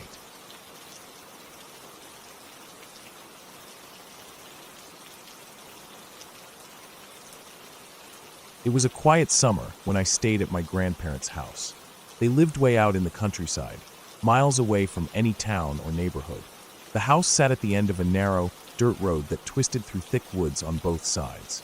The kind of place where you didn't see many cars, and sometimes the only sounds were birds and the wind rustling through the trees. It felt peaceful and safe most of the time, but there was this one evening that stuck in my mind, making me feel uneasy for a long time after. I was about 10 years old then, spending my summer vacation with my grandparents. They were the kindest people you could imagine, always patient, always busy with their garden or fixing things around the house. The house itself was old, but sturdy. It had a wide porch with a swing where I liked to sit and read, and a big kitchen where Grandma made the best chocolate chip cookies I ever tasted. The living room had a crackling fireplace, and my grandpa had a big armchair he would sit in after dinner, reading the newspaper or watching the evening news on a small TV. Because the house was so far out, there wasn't much to do around. No stores nearby, no neighbors close enough to walk to. The road that led to their place was a dead end. If you drove all the way down it, you'd come to the house, and then just forest beyond. The only way to get there was to come from the main road, which connected to the nearest town about 10 miles away. I remember Grandpa telling me that no one ever used the road except people who lived on it, or visitors who had been there before. One evening, just before sunset, while Grandpa and Grandma were outside watering the flowers, I was inside the kitchen finishing a glass of milk. The front doorbell rang, a sound so rare in that place that it made me jump. I wasn't used to visitors. Most days were quiet and uneventful. Grandpa went to the door, and I followed, curious. Outside stood a man I had never seen before. He looked normal enough at first, wearing a plain jacket and jeans, not too old, maybe in his 30s. But there was something about him that didn't feel right. He wasn't smiling or polite like most visitors. His eyes looked sharp, almost too focused, and he didn't seem to want to talk much. He asked Grandpa for directions to town. That's when things started feeling off. My grandparents' house was at the very end of the road, and the only way in or out was through that same town. So, if this man was asking for directions, it was strange because he had to come from the town to get there. It made no sense that he didn't know how to get back. My grandpa, always calm, pointed the man down the road in the direction of the town and told him to follow the main road to get there. The man said thanks, and instead of getting back into his car, he suddenly turned and ran off toward the woods. Not a slow walk, but a fast, almost desperate run, disappearing into the thick trees without looking back. Grandpa and Grandma exchanged worried glances, calling out after him, but he didn't stop. They quickly closed the door and locked it. I stood frozen, my heart pounding in my chest, watching as the man vanished into the shadows of the forest. For a moment, I thought maybe he was lost or in trouble, but then I remembered the car parked right there in their driveway. It was a beaten-up old sedan, rusted in places and clearly abandoned. The man had left it there and just ran off into the woods. It didn't make any sense. Grandpa immediately went back inside to call the police. Grandma checked all the locks and closed the curtains. I sat quietly, my legs shaking slightly, staring out the window where the woods started, wondering what was out there now.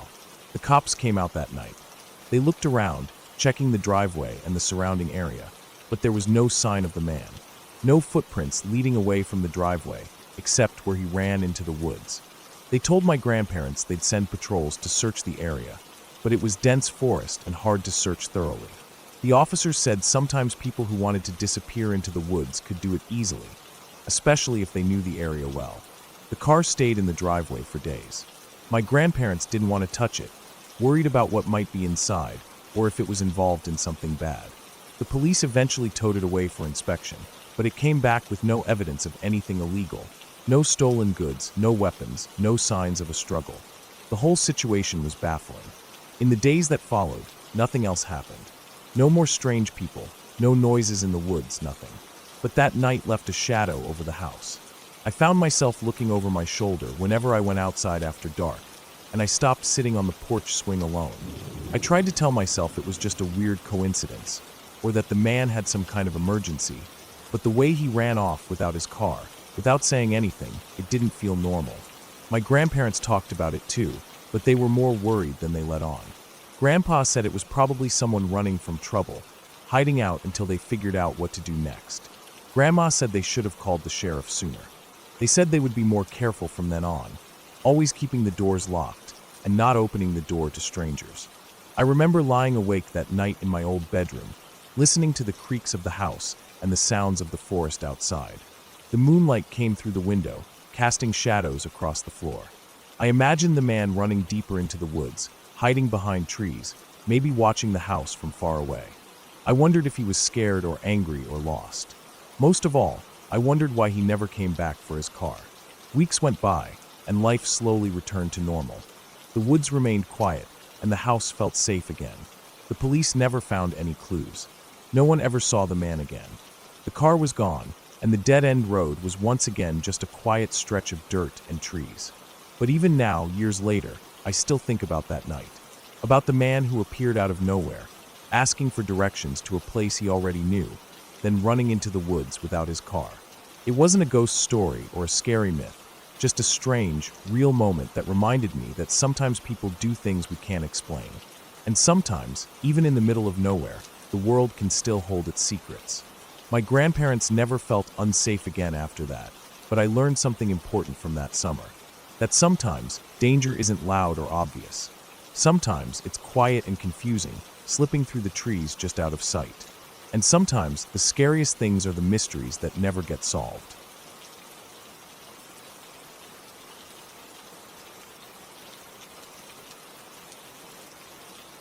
It was fall, late September, the kind of Wisconsin autumn that smells like damp earth and dead leaves mixed with the sharp chill of approaching winter.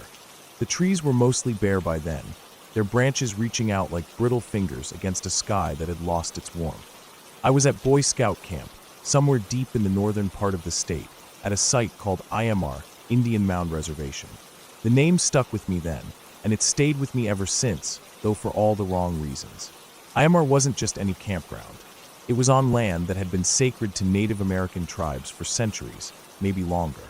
There were burial mounds everywhere, little hillocks that looked like man-made bumps scattered over the landscape. They resembled the small berms you'd find at a shooting range, simple and unassuming, but when you knew what they were, it made the whole place feel different, heavier, quieter.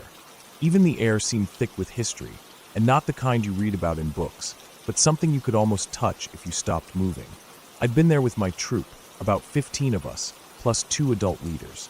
We'd been camping for almost a week, doing the usual scout stuff, hiking, learning knots, cooking over open fires. It was one of those trips where everything seemed normal by day.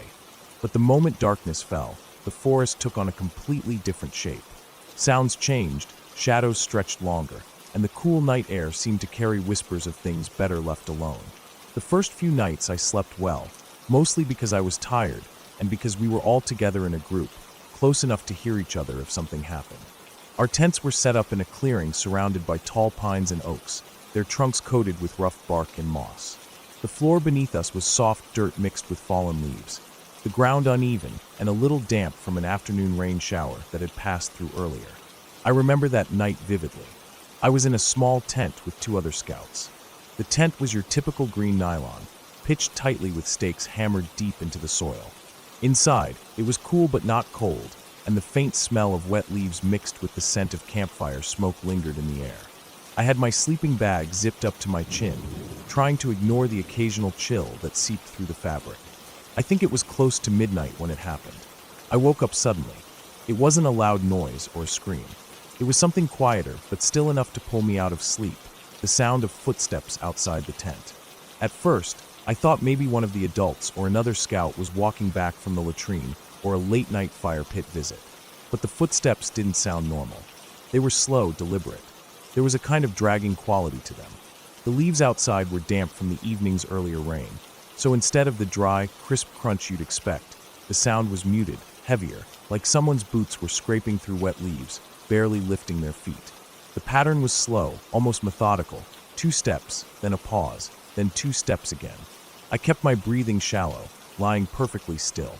The tent walls trembled faintly with each step, and the sound moved around the tent, circling it slowly. The footsteps walked along one side, then stopped near the tent's entrance. There was a pause that felt longer than it should, maybe a full 10 seconds, and then the footsteps reversed direction, walking back around the other side. I wasn't scared in the way you might expect.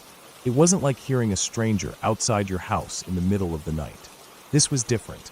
It was unsettling because it was so quiet, so calm. There was no yelling, no banging, no obvious threat. Just footsteps, slow and careful, as if someone was trying not to be noticed, but also wasn't in a rush to leave. I lay there, listening with my head barely moving, eyes wide open in the darkness. It's hard to explain, but anyone who's ever had a real sense of unease in the woods knows the feeling. It's like there's a presence, not human, but not supernatural either, something ancient and weighty. It's not the kind of thing that screams or storms the tent. It's quieter and colder. It presses down on you with a kind of silent warning. The mounds around the camp sat just a few 100 feet away. They were low and rounded, covered in moss and fallen leaves, blending into the forest floor so easily that you could miss them if you weren't paying attention. I knew what they were, old burial sites. I'd heard the stories from our troop leaders during the day, about how the land was sacred, and that the tribes who once lived there considered it a place to be respected. Those mounds weren't just dirt and rocks, they were graves. That night, I couldn't shake the feeling that whoever or whatever was walking around the tent was connected to those mounds somehow. Maybe someone patrolling the land, or a local who didn't want outsiders camping there. The thought made my skin crawl. I stayed awake the rest of the night, the footsteps never coming back, but the silence around me felt too thick. The wind whispered through the bare branches, carrying the faint rustle of leaves, but there was no other sound. I didn't dare move or make a noise. I kept my eyes on the tent's small mesh window, peering out into the dark, expecting to see some shape, some figure moving just beyond the trees, but there was nothing. Morning came with pale gray light filtering through the clouds. The camp was waking up with the usual sounds of breakfast being cooked over the fire and boys talking and laughing. I said nothing about the night's events. Nobody asked. It was like it hadn't happened, or maybe they knew better than to talk about it. The next night was different. I slept lightly, waking several times, every little noise pulling me out of sleep. But there were no footsteps, no dragging sounds, just the wind and the occasional call of an owl or a distant coyote. By the end of the week, I was glad to leave IMR behind. We packed up our tents and gear, and I took one last look at the small hillocks dotting the clearing, their quiet presence a reminder of a history I barely understood but could feel in my bones. Years later, I still think about that night. Not because it was scary in the usual sense, but because it was a reminder that some places hold stories and memories that don't fade easily. The footsteps weren't ghosts or monsters, just someone or something making its way across the land in the dark, respecting the silence of the night, and reminding me that some ground is sacred in ways I'll never fully know.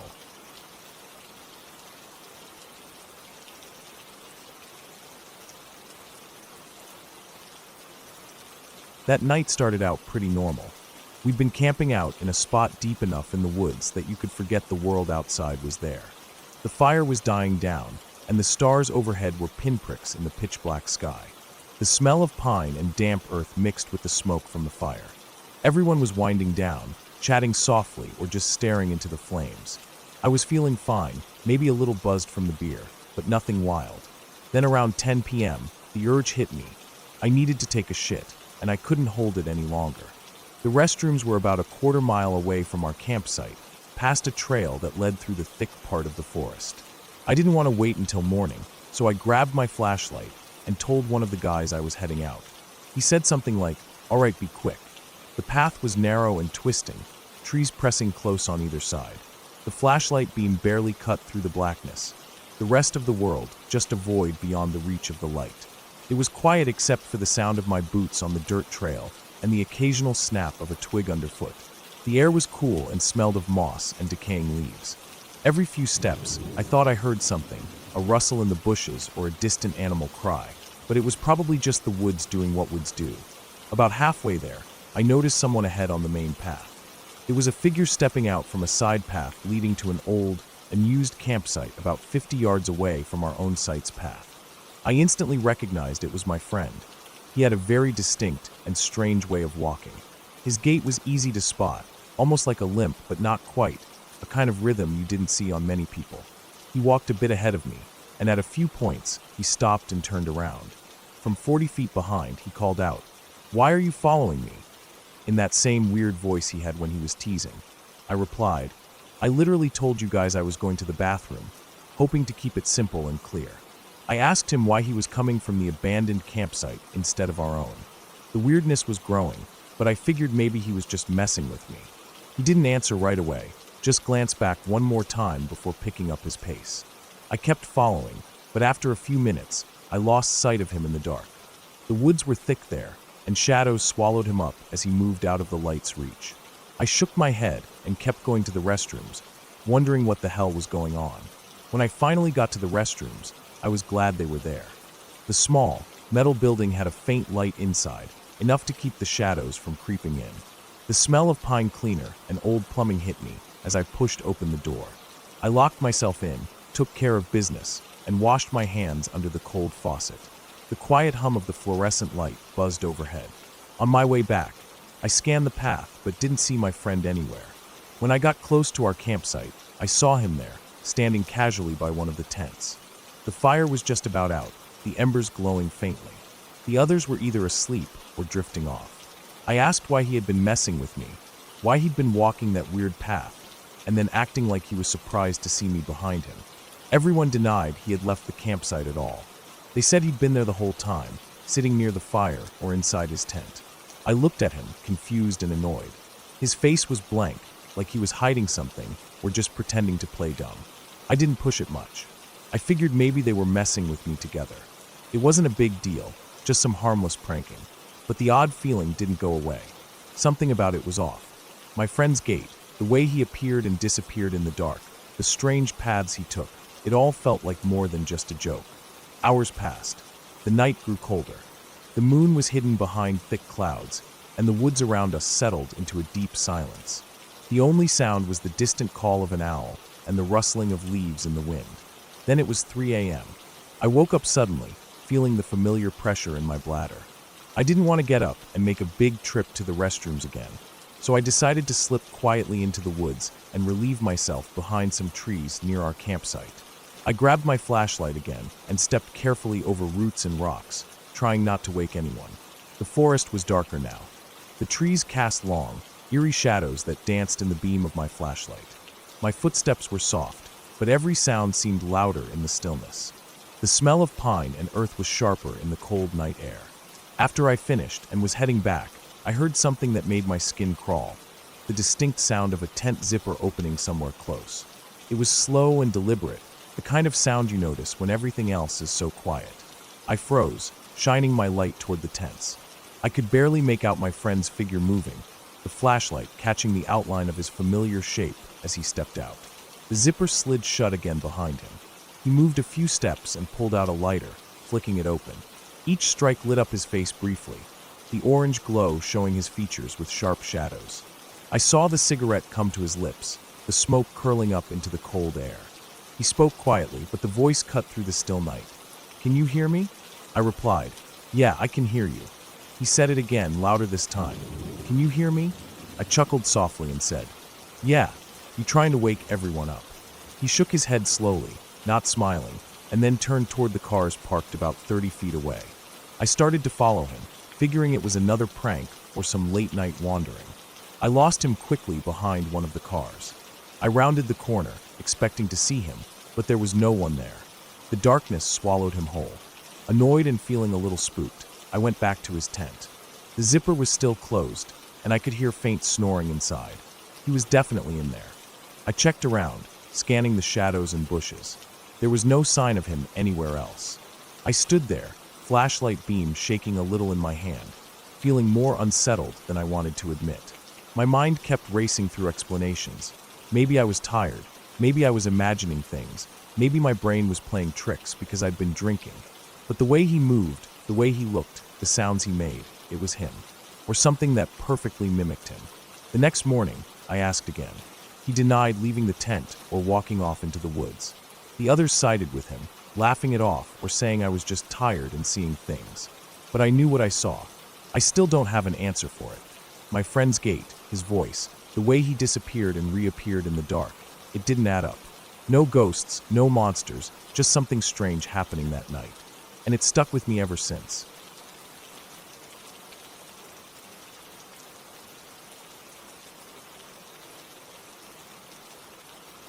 The sun was high in the sky, filtering through the trees and casting long, dancing shadows on the dirt road beneath our tires.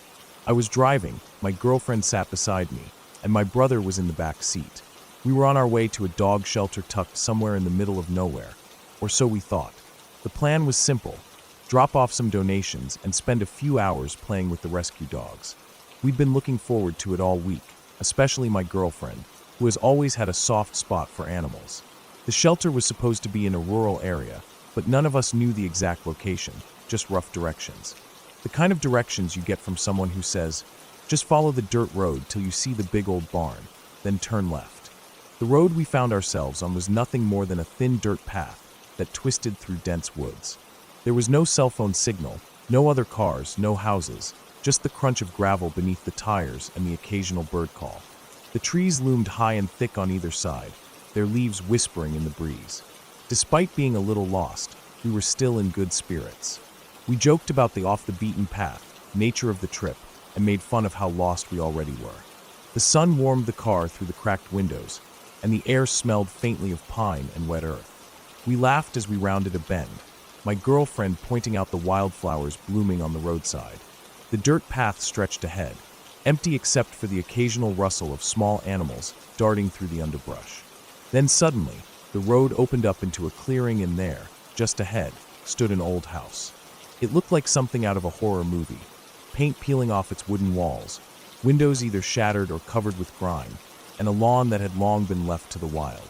The grass was tall and wildflowers choked the flower beds. Rusted, broken cars sat scattered in front, as if abandoned decades ago. No smoke curled from a chimney. No porch light flickered. We slowed down. The house gave off a strange vibe, something eerie without really being outright scary. The kind of place you wouldn't want to step foot in after dark. We started joking, half to shake the feeling, half because it was the only way to break the silence. "Welcome to the hills have eyes," my brother said with a smirk, tapping the steering wheel lightly. My girlfriend laughed nervously and said it looked like the kind of place you'd see in a thriller, abandoned for years. We were far enough out that the shelter definitely wasn't down this road, so we decided to turn back. I drove a few meters past the house to a clearing behind it, a spot big enough to turn the car around without scraping the sides. As we rolled slowly past the backyard, something caught my eye, something that instantly turned the light-hearted mood into a sinking, heavy feeling in the pit of my stomach. The entire yard was filled with mannequins. There had to be at least 50 of them, scattered everywhere, some propped up awkwardly, others just lying on the ground like discarded trash. They were old, sun-damaged, and weather-worn, some with cracked plastic skin faded to a chalky white. A few had pieces missing, heads, limbs, fingers. Some were naked, their torsos cracked and dirt-streaked.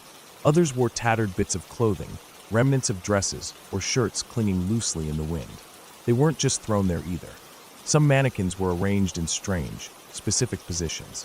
One sat slumped against an old, rusty swing set, its head tilted in a way that looked almost thoughtful. Another was propped up on the ground, its arms outstretched as if reaching for something unseen. There were groups, pairs of mannequins standing face to face, like frozen conversations. It was chilling. The sight was so unexpected and unnatural it immediately sucked the warmth out of the car. The joking stopped. My girlfriend went quiet, staring wide-eyed out the window. My brother's hand froze on the door handle. I instinctively locked the doors and rolled up the windows all the way, the soft click of the locks sounding impossibly loud in the sudden silence. I slowly started turning the steering wheel to back the car around. I told my brother to watch the house carefully. He was already glancing at the grimy windows, trying to spot any movement inside. I asked my girlfriend to keep an eye on the woods that bordered the yard, just in case someone, or something, was hiding among the trees. We were all tense, alert. The mannequin's hollow, glassy eyes seemed to follow us as the car inched backward. Just then, my brother spoke in a voice so low I barely heard it. "Someone's looking at us through the curtains." My heart slammed in my chest. I looked toward the window he was pointing at, a second-floor window on the side of the house. The curtain twitched, just a fraction, and then pulled back slowly. A face appeared, pale, tired, middle-aged. A woman's face. I didn't breathe. The moment felt like time froze. The last thing I expected was a real person living there. I felt like I'd stepped into a nightmare, that something terrible was about to happen. The face watched us for a long moment, silent, unreadable. Then the door creaked open. A woman emerged, her footsteps heavy on the cracked porch. She was dressed plainly, wearing jeans and an old sweater, her hair pulled back in a loose bun. She didn't look threatening. In fact, she seemed oddly calm, even friendly. But the chill in my chest didn't go away. She walked slowly to the edge of the yard, stopping right by the road. We rolled the car to a stop, windows still up, doors locked. She raised a hand in a gentle wave, gesturing for us to roll the windows down. Despite the cold knot in my stomach, I obeyed. She spoke quietly but clearly, giving directions that actually made sense. She told us we weren't far off, explained which road to take to get to the shelter. She warned us to watch out for other dirt paths that didn't go anywhere. Her voice was calm, matter-of-fact, like she did this all the time. We thanked her and started to drive off. Our windows rolled back up, doors locked again. I stole quick glances at the house in the rearview mirror, the mannequins frozen still in the yard behind her. The woman watched us leave, standing motionless at the road's edge. The whole experience stuck with me. Even now, months later, I still get that same feeling, a cold shiver when I think back to that strange yard full of broken mannequins. We found the shelter soon after, thanks to the directions she gave us. The dogs were friendly, and the people there were kind, but the creepy feeling from that old house lingered in my mind. When I walk into stores now and see mannequins standing still in the windows, it creeps me out. I think about that yard, the way the mannequins were arranged, and the lonely woman living all alone in the woods with her strange collection. It's a reminder that sometimes the scariest things aren't ghosts or monsters, but just ordinary people living in strange ways, in places forgotten by everyone else. We never went back down that road again, and I don't think I ever want to. The woods were pretty sure, but something about that house and those mannequins felt wrong. It was a day that started with laughter and ended with a quiet, uneasy silence. One I'll never forget.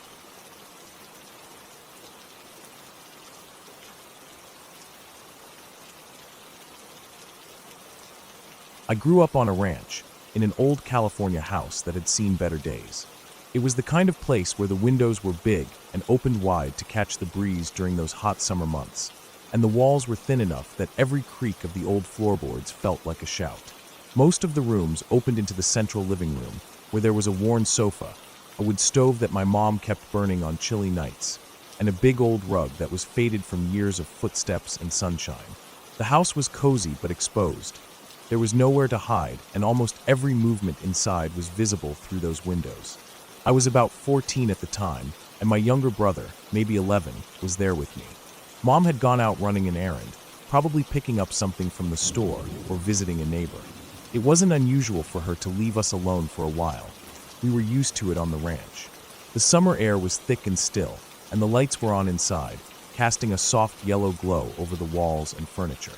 Outside, it was pitch black, the kind of dark that seemed to press up against the windows, swallowing the yard and the fields beyond. My brother sat on the floor by the stove, pencil in hand, hunched over his homework. He was quiet, focused. I lay stretched out on the sofa, the notebook in my lap, and a flashlight balancing on my knee to read the lines that the overhead light missed.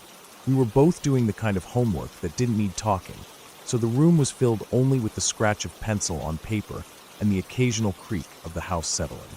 Then I heard it. Footsteps, heavy and slow, but deliberate, on the mud porch that led up to the front door. The porch was made of old wood, wide enough for a few chairs, with a low railing that was chipped and worn. The mud was soft from a recent rain, but dry now, and the steps pressed into it like they belonged there. I froze immediately. The sound was so clear I could almost picture the boots hitting the wood and the dirt beneath. But the strange thing was, I hadn't seen or heard my mom's car arrive. The driveway was long and stretched past a grove of trees before opening to the road. In the quiet country night, I would have heard the engine or seen the headlights cutting through the dark windows. There was nothing. No engine, no headlights, just footsteps. They stopped, right at the door. No knock, no jingle of keys, no voice calling out. I didn't move. I barely even breathed. If I got up and looked around the corner through the kitchen, I could have seen whoever it was standing at the door. The door had a small window set at eye level, covered by an old lace curtain that was usually pulled aside. I could have peered out and seen their face. But if I did, they'd see me too. If I said something to my brother, the footsteps might hear me. If I reached for the kitchen knife from the drawer, the sliding sound would give away my position. I ran through every option I had in my head.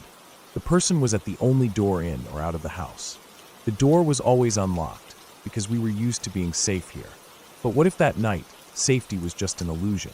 I could grab my brother and run out the back door. But that door opened into a small porch with no lights and thick woods beyond. We'd be easy to catch. I could hide in the closet, but that was just a broom closet off the living room.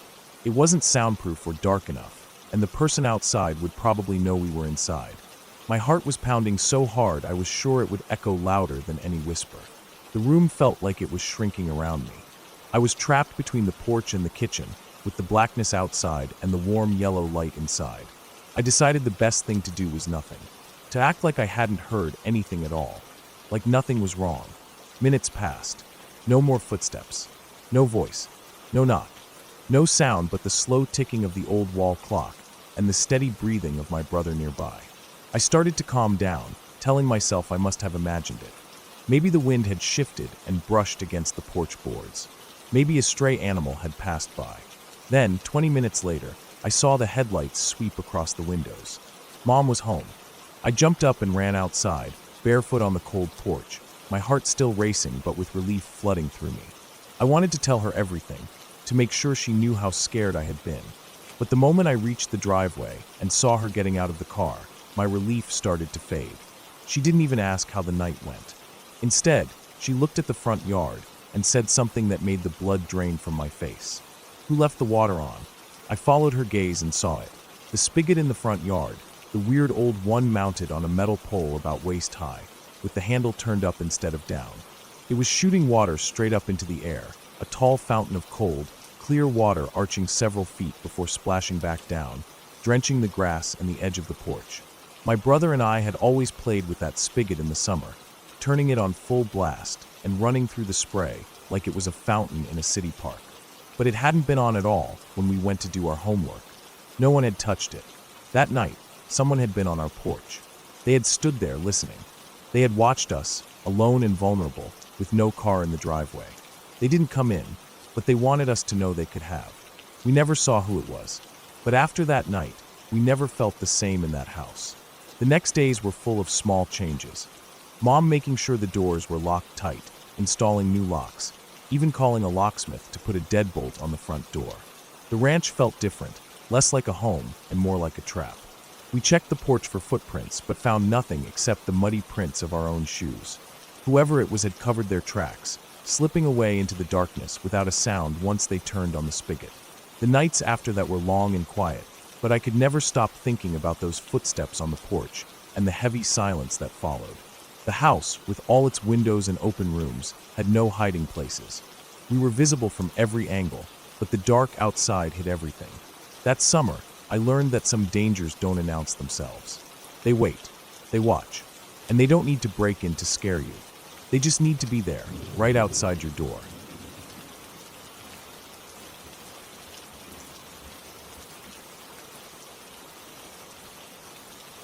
When I was about 15 years old, my dad took me out to some hunting land he had permission to use.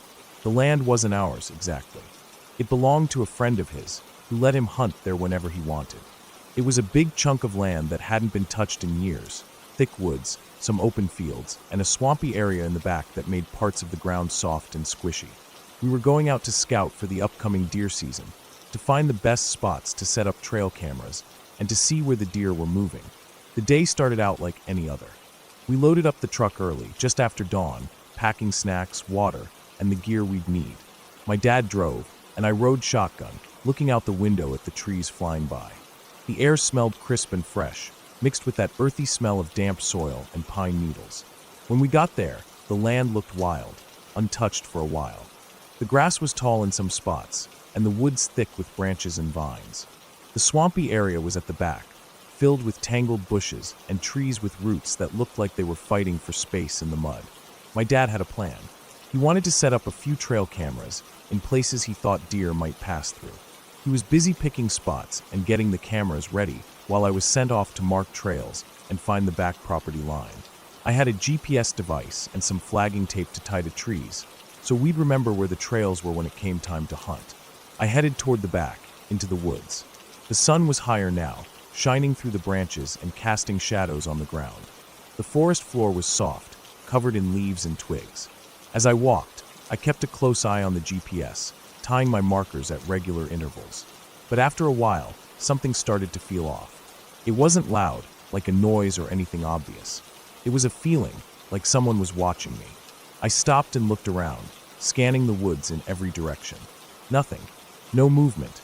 No sounds except for birds and the occasional rustle of leaves in the breeze. I kept walking, but kept feeling the same thing. It made the hairs on the back of my neck stand up. I pulled out the radio and called my dad. I told him I wasn't sure about this part of the property, that it felt weird, like someone was watching me. He told me I was overreacting and to head back to where he was. I didn't want to argue, so I turned and went back. The walk back felt longer than it should. The shadows seemed darker, the woods thicker. I kept looking over my shoulder, half expecting to see someone following me. But when I got back to my dad, he didn't seem worried. He showed me where he'd set the trail cameras, in spots he thought were good for deer. Then we packed up and headed back to the house. I couldn't shake the feeling that something wasn't right, but I pushed it to the back of my mind. Maybe it was just the unfamiliar land, the swamp, the isolation. I didn't say much about it after that day. A week later, we went back to the property to check the cameras. It was a cool morning, and the woods smelled like wet earth and moss. We pulled the SD cards from the cameras and loaded them into my dad's laptop. The first few pictures showed the usual animals, a couple of hogs rooting around, a few deer passing through. Nothing strange. We made plans to hunt on opening day of the primitive weapon season. We decided to set up in 2 different spots, based on where the animals had been moving in the photos. Opening day came, cold and clear. I set up my blind in a small clearing near the swampy area, behind some thick bushes. The sun filtered through the trees, casting patches of light on the ground. I settled in and waited, trying to stay quiet and still. After about 2 hours, I heard a noise to my right, the snap of a branch, something moving through the underbrush. I froze. My heart started pounding in my chest. I didn't move or breathe too loud. I waited to see what it was. Then I saw him. A man, walking straight through my sight line. He looked out of place, clothes dirty but not like a hunter's camouflage, more like someone just wandering. I had never seen him before. He didn't look around or notice me. He walked with purpose, heading up the trail toward where my dad was set up. I stayed as still as I could, barely daring to blink. I didn't know what to do. My mind raced. Was he trespassing? Was he dangerous? I grabbed the radio and whispered, telling my dad what I saw. He told me not to move, and that he'd be there as soon as he could. I waited, frozen in place. Minutes later, my dad arrived. But there was no sign of anyone on the trail. No footprints, no broken branches, no disturbance. My dad looked around carefully, but didn't see anything. I was freaking out, feeling more and more unsettled. My dad told me to pack up, and we'd get the photos from the cameras and leave. He tried to calm me by saying it was probably a friend of the property owner, someone else hunting the area. Back at the house, we went through the pictures again. That's when we found the man, the same one I saw on the trail. There he was, staring directly at one of our trail cameras. His face was clear, no disguise. Then the photos showed him messing around, posing in front of the camera like he was having a photo shoot.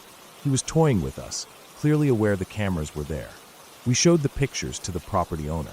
He had no idea who the man was or why he'd been on the land. We took the photos to the local authorities and reported it, but nothing ever came of it. No arrests, no explanation. I never went back to that part of the property alone again. The memory of that man walking through the woods, not caring that he was trespassing, stuck with me.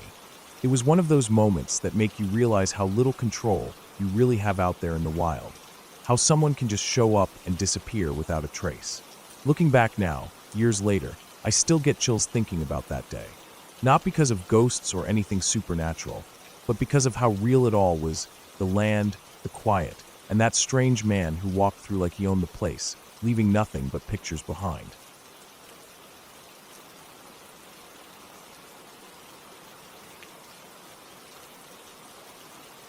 I remember that day like it was yesterday, even though I've tried to push it out of my mind. It started as just a regular hike with my brother and a friend of ours. The kind of hike where you leave your phones behind because you want to get away from everything. No noise, no distractions.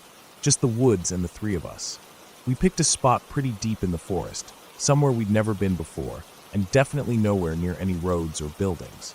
We figured it'd be about an hour hike from the nearest dirt road, maybe even more from any sign of civilization.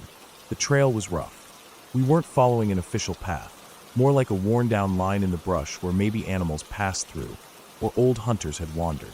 The trees were tall and thick, casting heavy shadows that made it harder to tell what time it was. The forest floor was damp, soft from last week's rain, covered in fallen leaves that muffled our footsteps. The smell of pine and wet earth filled the air. Occasionally, we'd hear the crack of a twig underfoot or the distant call of a bird. We'd been walking for about 2 hours, heading deeper into the woods, when we stumbled on something that made us stop cold. Right in the middle of the dense forest was a house. Or, more accurately, what was left of a house. At first, it didn't seem like it should be there. No roads led to it, no trails. It was as if it had been dropped in the middle of nowhere by some careless hand. The structure looked like a tornado had ripped through it. Beams sticking out at odd angles, chunks of drywall scattered all around like debris from a demolition site. The windows were shattered, glass littering the ground, and the roof was partially collapsed. The front door hung off its hinges, swaying slightly in the light breeze that passed through the trees. The house looked relatively new. I couldn't tell for sure how long it had been there, but the materials didn't look old or rotten. The wood was still mostly intact, and the drywall hadn't turned to dust. The paint was faded but not peeling away completely, which made it even more confusing. Why was this house in the middle of nowhere, looking as if it had just been torn apart, yet surrounded by an untouched forest? As we cautiously approached, I noticed something strange on the ground near the front porch, a toaster. Just a regular kitchen toaster, covered in dirt and leaves, but still unmistakable. It was out of place, like some odd remnant from a life that once belonged here. None of the nearby trees or bushes showed any sign of damage, which didn't make sense if something powerful enough to smash a house like this had passed through. There were no broken branches, no uprooted plants, nothing disturbed in the soil. It was as if the house had taken the hit alone. We explored the wreckage carefully, stepping around fallen beams and piles of drywall dust. Inside, the floor was littered with debris, and I spotted broken furniture, a rusted kettle, and even some old magazines scattered about. Despite the destruction, there were signs the place had been lived in not too long ago. A half-empty bottle of cleaner on the kitchen counter, a flashlight on the floor, batteries spilled nearby. My brother and our friend exchanged looks, both silently asking the same question. How did this house get here and why? We spent about 30 minutes wandering through the ruins, checking every room we could access without risking injury. The silence around us was thick, only broken by the creaking of the old frames settling or the occasional sound of a squirrel scurrying through the underbrush. The deeper I looked, the more questions I had, but there were no answers.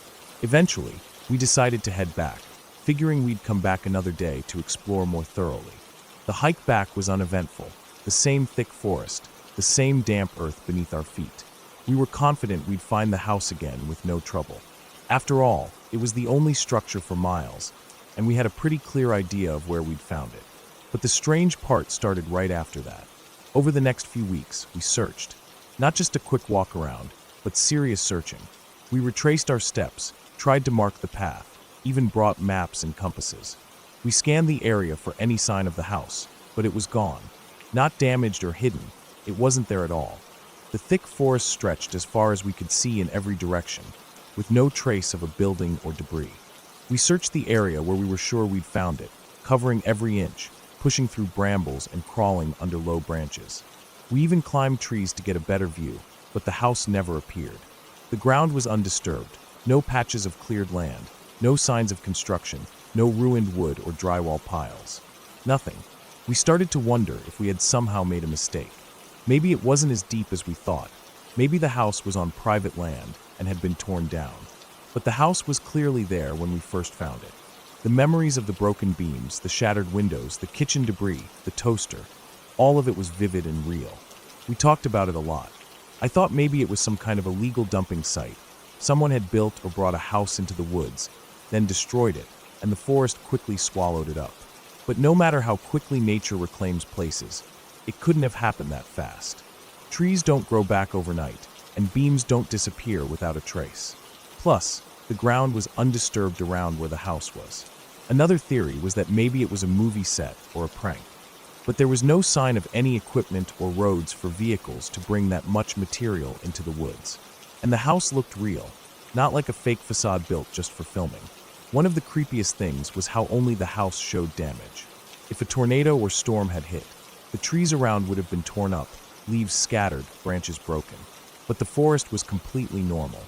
It was as if the destruction was somehow limited to the house itself, like it was selectively smashed. I tried to rationalize it, telling myself maybe it was just some kind of accident, maybe a controlled demolition, or something that happened in the dark and no one noticed. But none of it added up. The more we searched, the more it felt like the house had vanished into thin air. The whole experience left me uneasy. It felt wrong, like something was off about that place, about the house, and how it didn't belong there. It was there and then gone, erased without a trace. I still think about it sometimes, especially when I'm hiking alone or deep in the woods. I wonder if it was a trick of my mind, or if the woods themselves somehow swallowed it whole. Whatever it was, the house remains a mystery. We never found it again, and I'm convinced that some things just don't want to be found.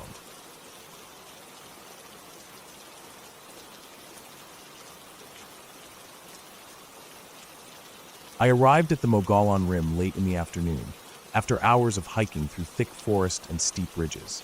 The air was cool and damp, quite unlike the dry deserts of Arizona that most people picture when they think of this state.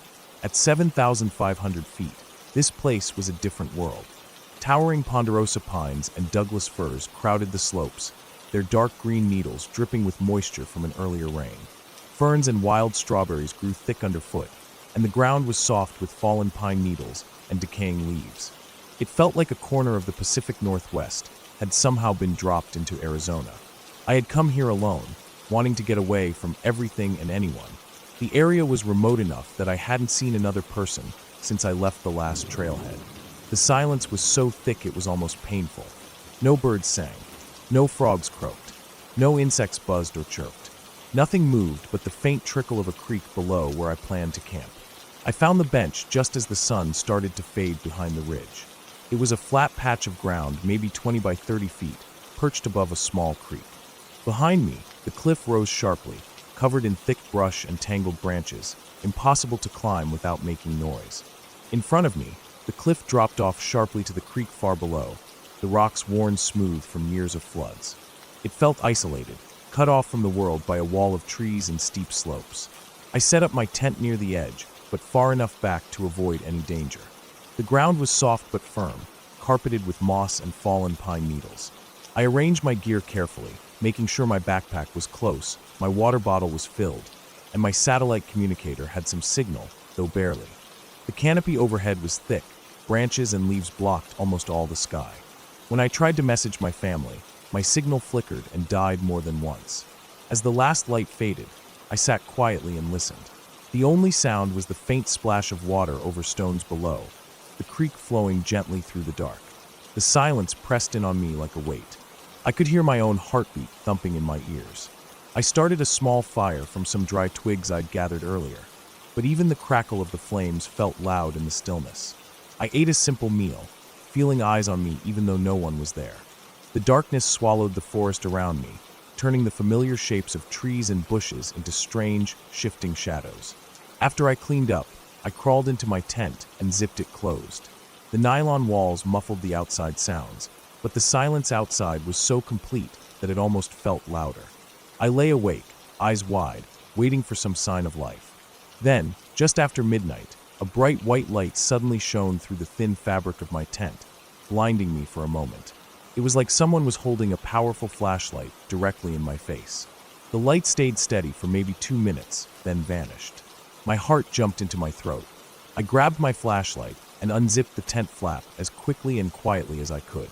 Outside, the forest was black as pitch, the canopy blocking out the stars and moon. I swept my flashlight across the trees and bushes, but saw nothing.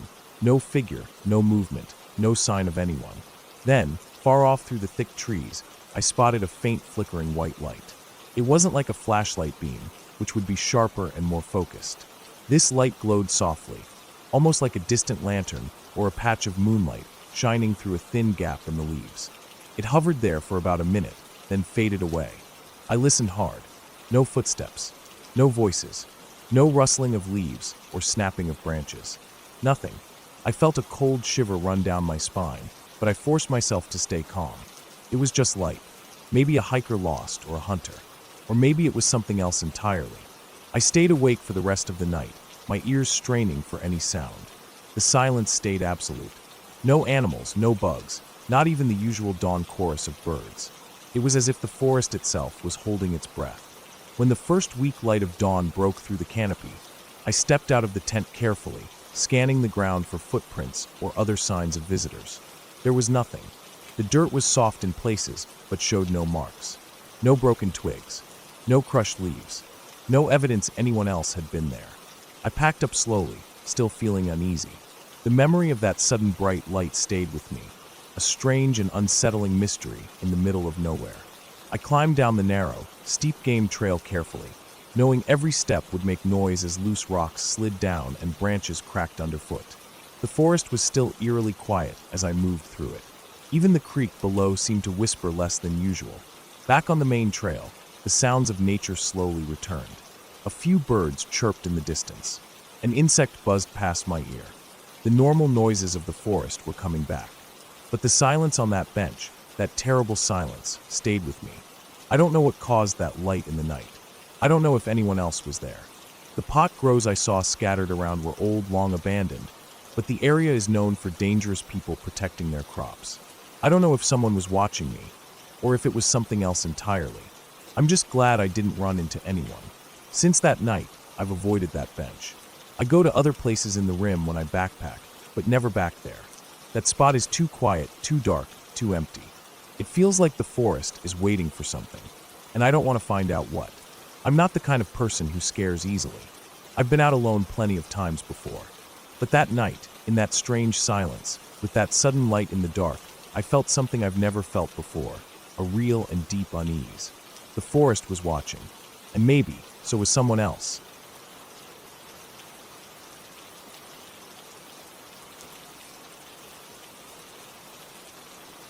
I grew up on a small property in regional Australia, about 3 or 4 kilometers out of town. It wasn't too far, just enough so that the noise and traffic of the town never really reached us.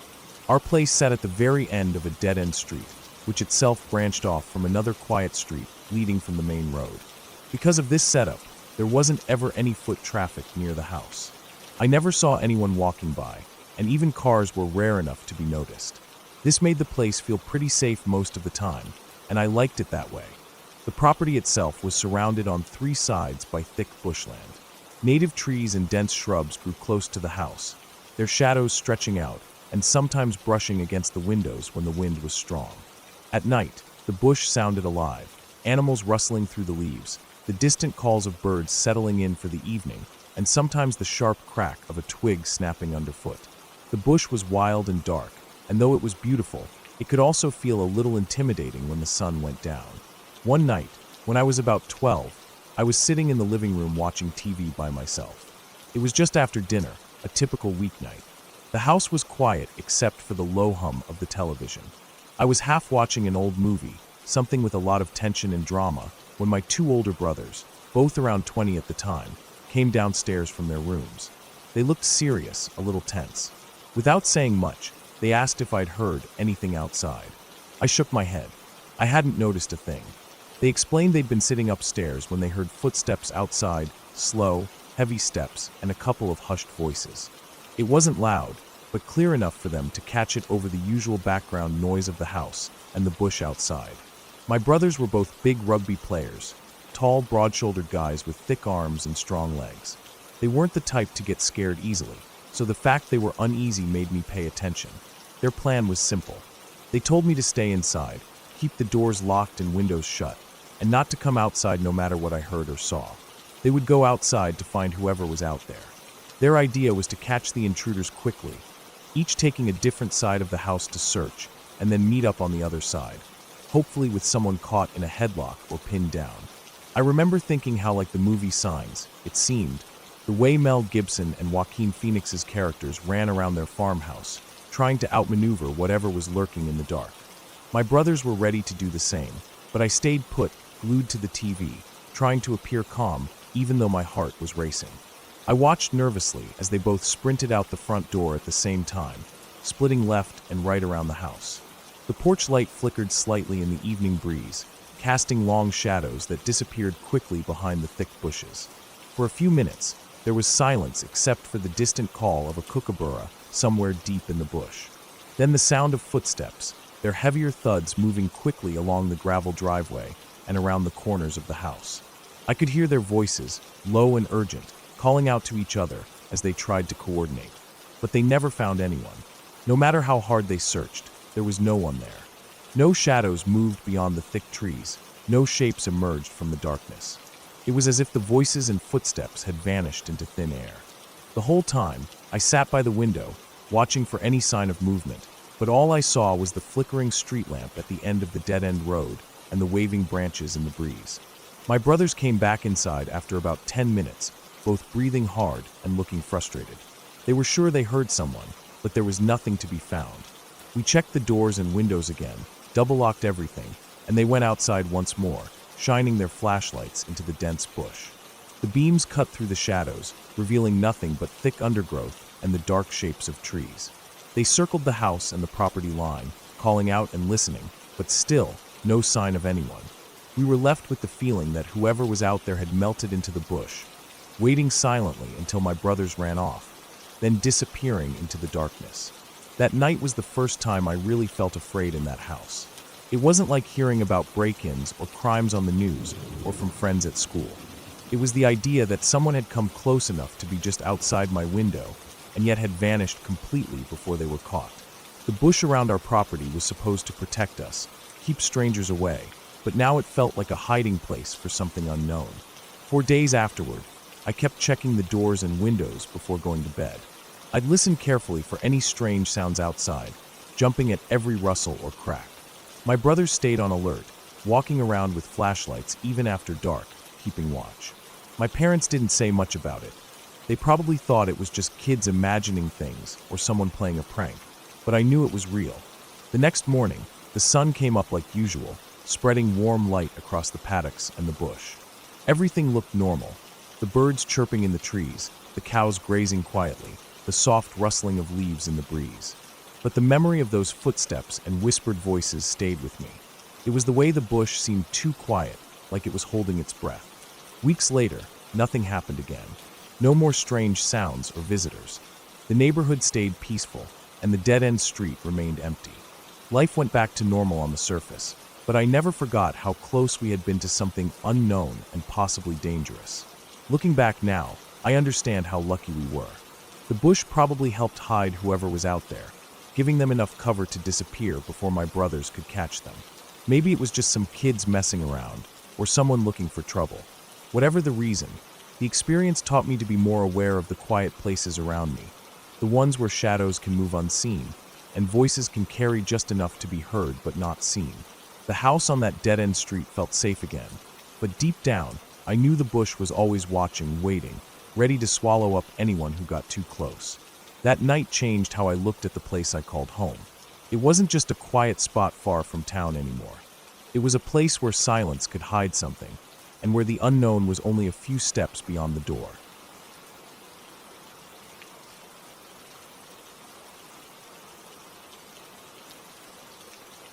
It was one of those nights where the darkness felt so thick, it was almost like a living thing pressing in around me. Growing up in rural Arkansas, I was used to walking along the train tracks. The quickest way to get to my buddy's house, a few miles out, was to follow those rails. Usually it was no big deal, just a familiar path flanked by woods and fields, the kind of place where you'd hear animals moving around, but mostly harmless ones like raccoons or the occasional fox. I'd done that walk dozens of times before, but that night was different. There was no moon, no stars, nothing. Just a black sky that swallowed everything whole. The trees along the sides of the tracks were dense, their branches scraping against each other in the breeze, but the shadows they cast were deep and heavy. You couldn't see past a few feet in any direction. It wasn't the kind of dark where your eyes adjust. It was the kind of dark where you realize how much you actually rely on sight, and how vulnerable you are without it. I had started my walk about an hour earlier, just after the last glimmers of twilight disappeared. The gravel underfoot made that familiar crunching sound with each step. I tried to keep a steady pace, knowing the tracks ran straight to my friend's house. There were no houses along the way, no streetlights, nothing but woods and the rail. Every so often, the rustling of leaves or a twig snapping echoed in the quiet. Usually, it was no big deal. Animals moving around, startled by me or just doing their own thing. But as I walked deeper into the woods, the sounds seemed to grow louder and closer, and the darkness felt thicker. I wasn't scared yet, just aware. The kind of awareness that comes when you know you're alone and out of sight. Then, out of the silence, I heard it. A crash through the brush on my left. My foot stopped mid-step. The gravel stopped crunching beneath my shoes. I stood still, heart thumping just a little harder than normal, listening. The crashing stopped, like whatever it was paused, waiting. I held my breath and stared into the blackness. Nothing moved. No glow of eyes, no shapes shifting in the shadows. I started walking again, a little faster this time, trying to shake the feeling. But then, something else happened. I heard the sound of something rushing through the brush again, this time faster, closer. My heart leapt. Then came the unmistakable crunch of gravel right in front of me, just a few feet away. I stopped dead, frozen like a statue, trying to see if anything was there. For a moment, I caught the sound of heavy breathing, a loud snort, like an angry animal right there in the dark with me. It didn't move further down the tracks or around me. It just stayed still, just a few feet away. I was rooted to the spot, my eyes straining to make out a shape, a shadow, anything. But the darkness swallowed everything whole. Then, without warning, the breathing and the snort stopped. There was a loud rustling as it crashed back into the woods, the sounds moving away, disappearing as fast as they came. My muscles didn't loosen until I heard the last branches snap off somewhere far back behind me. I stayed there for a long time, frozen, heart pounding, trying to force my brain to think straight. What could it have been? I'd grown up around deer and other wildlife, but that snort and heavy breathing didn't sound like any deer I'd ever heard before. Still, it wasn't a growl or any kind of predator sound either. It was just something big and angry. I didn't move until I was sure it had gone. Then I started walking again, faster this time, my steps almost stumbling over the gravel as I hurried toward the only place I knew I'd be safe, my friend's house. When I finally got there, the lights were on inside, warm and bright, shining through the windows like a beacon. I stood in the doorway, soaking it in, grateful. I sat down inside, surrounded by the hum of electricity, the steady light that pushed back the dark I'd left behind. I thought about how close that thing must have been, how if it had charged or moved toward me, I wouldn't have had anywhere to run except into the woods, and who knows what might have happened then. I wanted to believe it was just a deer. I kept telling myself that. But deep down, I knew I'd never forget that feeling of being watched and hunted in the blackness, the fear that maybe, just maybe, that thing was waiting for me out there. As the night wore on, I kept the lights on and stared out the window, waiting for daylight so I could finally see just how close it had really come. But no matter how much I told myself it was just an animal, I never quite shook the feeling that night had almost swallowed me whole.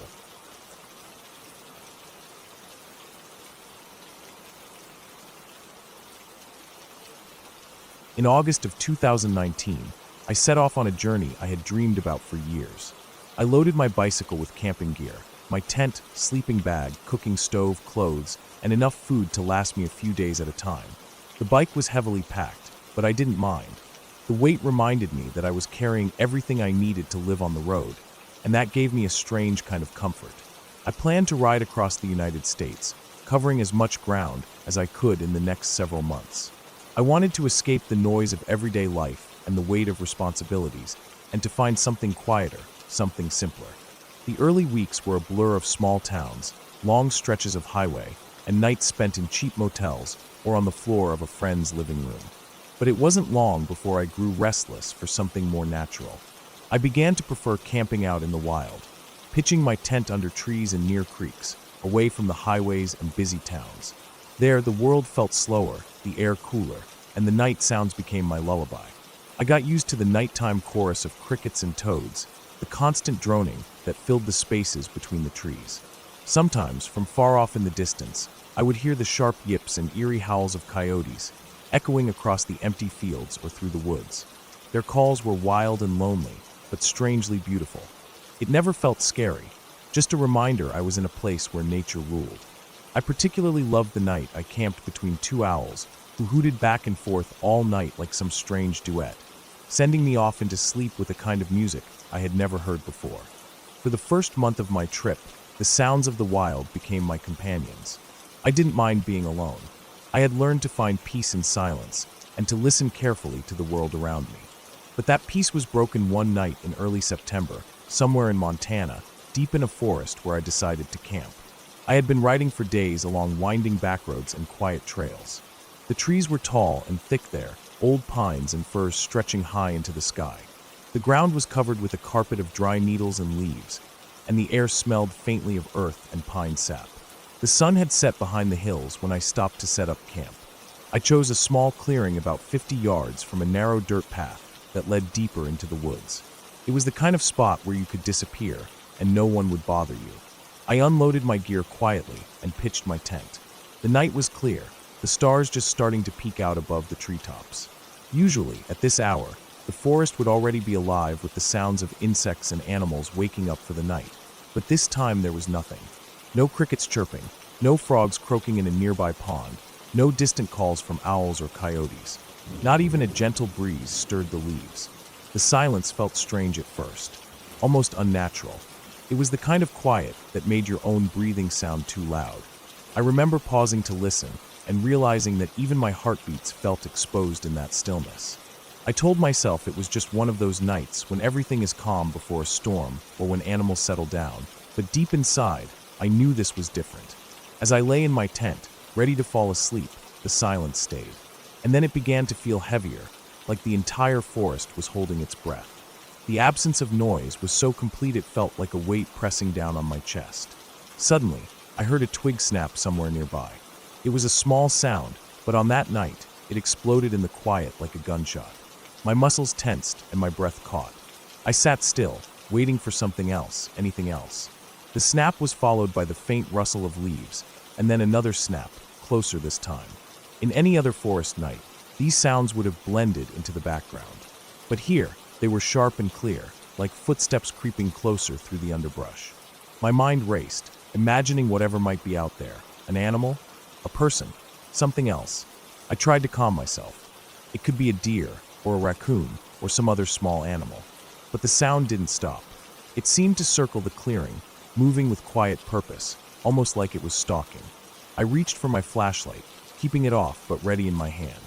My fingers brushed the zipper of my tent slowly, trying not to make noise. I didn't want to startle whatever was out there, or let it know I was awake and aware. The silence returned for a moment, then came a heavy, slow breath, not my own. I could hear it faintly, like someone exhaling softly right outside the tent. I lay frozen, heart pounding, as the breath faded and the night grew quiet again. But this time the quiet felt darker, more sinister. The forest wasn't just silent. It was waiting. I thought about packing up and leaving, but the thought of stepping out of my tent into that empty blackness made me hesitate. I could hear my own thoughts pounding louder than any noise outside. Minutes passed. The sound of footsteps stopped. I told myself to relax, to remember all the nights I had spent camping alone and how safe I usually felt. But safety felt far away, like a distant memory. As the night wore on, every tiny noise seemed amplified. The brush of a leaf, the scurrying of small creatures, the distant call of an owl that finally broke the silence. I listened carefully, trying to separate normal sounds from the ones that made me uneasy. Eventually, exhaustion took over. I closed my eyes and tried to sleep, but my mind stayed alert, scanning the darkness just beyond the thin fabric of my tent. Every time I heard a sound, I jerked awake, heart racing. When dawn finally broke, I was relieved.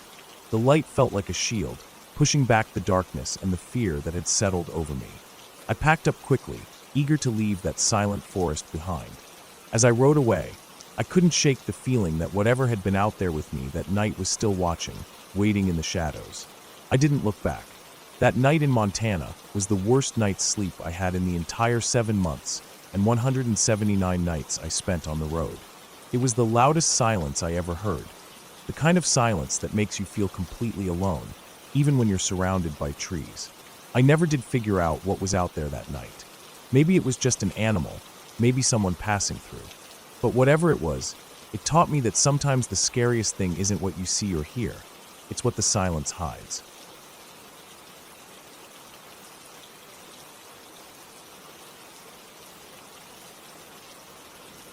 Working on a ship for months at a time changes the way you think about space and silence. When you're out at sea, with nothing but endless water all around you and no land in sight, every creak, every groan of the ship's steel hull feels louder than it should. The nights stretch long, and the days feel like a blur, especially when you work night shift. I used to work the graveyard shift, which meant my sleep time was smack in the middle of the day. Most of the time, the sleeping quarters would be crowded. Maybe 20 to 30 guys packed into the bunks stacked 3 high, all trying to get some rest before their next shift. Surprisingly, I liked the daytime sleep hours. It was quieter than at night, because most of the guys were out working or just doing whatever it was they had to do. The difference was that when it was just a few of us in the room, you could actually hear the ship breathe, the soft creaking of the walls and floorboards shifting slightly with the ocean's sway. It was a gentle rocking, not enough to disturb you, but enough to remind you that you were floating in the middle of nowhere, miles and miles from the shore. It had this eerie but calming effect. I thought it was peaceful. That peace lasted a while. Then, for some reason, the sleeping quarters started to empty out until one time it was only 2 of us left in there. I thought that was weird, but sometimes the ship's crew just gets shifted around or pulled off for other duties. At first, it was fine, but after the first day, I started noticing a noise, little tapping sounds, light and distant at first. I told myself it was just something normal, the ship maybe, or some other guy moving around without making a fuss. I didn't want to think too much about it, but the tapping didn't stop. At first, it was soft, just a light tap every few seconds, almost like someone was gently knocking on the wall, or maybe fingernails drumming on metal. It didn't seem important, but after a while, the tapping got faster, more persistent. Sometimes it got louder, like someone tapping hard on the wall or the floor. It wasn't just annoying, it was starting to get under my skin because it was constant, and it was always in the same room. I glanced over at the other guy. He was fast asleep, chest rising and falling with steady, quiet breaths, his light snoring almost a lullaby compared to the tapping. I thought maybe I was just tired and imagining it, but no. The noise kept coming, echoing around the room like it was bouncing off the metal walls and floating through the stale air. I tried to ignore it, but it was impossible. That night, I worked my shift, and when I saw my mate, I tried to ask if he heard it too. He just said he was too tired to notice anything like that, didn't want to get involved. I guess I was on my own. The next day, I didn't sleep right away. Instead, I stayed awake on purpose. I wanted to catch whatever was causing that tapping. I waited for it to start, and just as I expected, it did, that soft tapping, gentle at first but then growing louder faster. It was maddening. I got up and began walking around, trying to track where the noise was coming from. I moved from one empty bunk to another, listening closely. The tapping seemed to shift, as if it was moving around the room. Sometimes it was near the door, then closer to the corner by the window, then near the ceiling above the racks. The sound was like an echo, bouncing, confusing me. I felt a knot tightening in my chest. This wasn't just some random noise. It felt deliberate. Finally, I stopped at one of the metal racks, and the tapping was loud and clear. My heart was pounding hard, louder than the tapping itself. I reached out and pulled the curtain to the side. What I saw made me freeze for a second. There he was, the biggest guy I had ever seen on the ship. His chest was broad, his arms thick with muscle, and he was lying in the bunk, half covered by a blanket. But what really shocked me was what he was doing. He was holding himself mid-stroke. His hand was wrapped around his dick, and his elbow was pressed firmly against the metal wall, banging it over and over, creating the noise that had been driving me crazy for days. I didn't know what to say. I had all kinds of speeches lined up in my head for the guy keeping me up, but none of them felt right anymore. The only sound I made was a small yelp, caught off guard, and I quickly realized how awkward the whole situation was. I was locking eyes with a man masturbating and simultaneously causing a racket with his elbow. His elbow was the culprit all along. The tapping wasn't some ghost or weird ship noise. It was just his elbow knocking on the wall again and again, keeping me awake. For a moment, I just stared at him. Then I gathered what little courage I had and gave a tired, annoyed look. It was supposed to say, "Dude, stop that," but it came out more like an apology. I guess because I felt embarrassed for interrupting him. Without waiting for any explanation or comment, I nodded, rolled my eyes, and walked away. I told myself this was just part of the job, living in close quarters with other guys, dealing with strange habits, and learning how to live with it. The days after that were still tough. Avoiding him was nearly impossible because we shared the same sleeping room. I learned to use earplugs, which helped block out most of the noise. I kept the curtain on my bunk drawn tight to give me some privacy and comfort. Still, there was something about sleeping on a ship, so far from land, surrounded by the constant rhythm of the ocean and the steel hull, that made every little noise feel amplified and every little disturbance impossible to ignore. Sometimes, I would lay awake after the tapping had stopped, thinking about how strange it was to be stuck with that kind of noise and that kind of awkwardness in such a small space.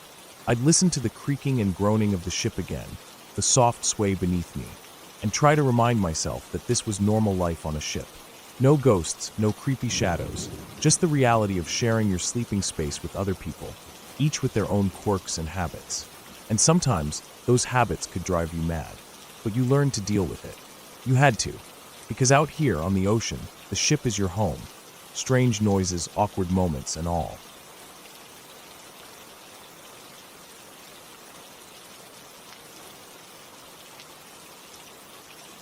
When I was 8 years old, I lived in Milford, Michigan. It was a small town, quiet and surrounded by woods and farms, with that old peaceful feeling that made you think nothing bad could ever happen there. I spent a lot of time at my aunt's farm property, which was right across from a wooded field. That field was kind of a secret spot for me, a place I could explore when I was there, even though I was supposed to stay close. My aunt's farm sat just a little way down from a mobile home park called Child's Lake. The park itself was nothing fancy, just rows of small homes and trailers nestled near the woods and the lake. I never really paid much attention to the park when I was a kid. It was just part of the neighborhood, nothing more. But the field next to the farm was different. It was wild, with tall grasses, thick trees, and soft patches of earth that looked like they hadn't been disturbed in a long time. My aunt always said it was private property and not to go in there too far, but as kids do, I never really listened all the time. The woods were too tempting. I was out there one day with my aunt's dog, a big brown lab named Duke. Duke was one of those dogs who loved to dig. He'd sniff around and then suddenly start clawing at the dirt with his paws, sending clumps of earth flying behind him. I followed him around, watching his nose go from one spot to another. That day, Duke started digging near a patch of wildflowers growing close to the edge of the woods. I walked over to see what had caught his attention. That's when I saw it, a bone sticking out of the dirt. At first, I thought it was just a piece of old wood, or maybe a stick that had been buried and broken over time. But when I crouched down and picked it up, I realized it was something else. It was a jawbone, a half of a lower jaw with teeth still in it. The teeth were yellowed and dirty, but they looked strangely real. The bone itself was smooth and curved, with some dirt stuck in the crevices. I felt a strange mix of fascination and nervousness as I held it. It was kind of cool, like something out of a museum or a storybook. I decided to bring it home with me. I tucked the bone into my jacket pocket, careful not to drop it as Duke wagged his tail and looked up at me, happy to have found something interesting. When I got back to the farm, I showed the bone to my aunt. She took one look and frowned, telling me it must be from an animal, maybe a deer or a coyote. She said it was probably nothing to worry about, and that bones like that were common in the woods. I didn't question her, even though a part of me felt like it was more than just an animal's bone. But she was the adult, so I believed her and left it at that. I kept the bone for a while, putting it on my bedroom shelf. I liked looking at it sometimes, turning it over in my hands, and imagining what it might have belonged to. But I didn't show it to many people after my aunt's reaction.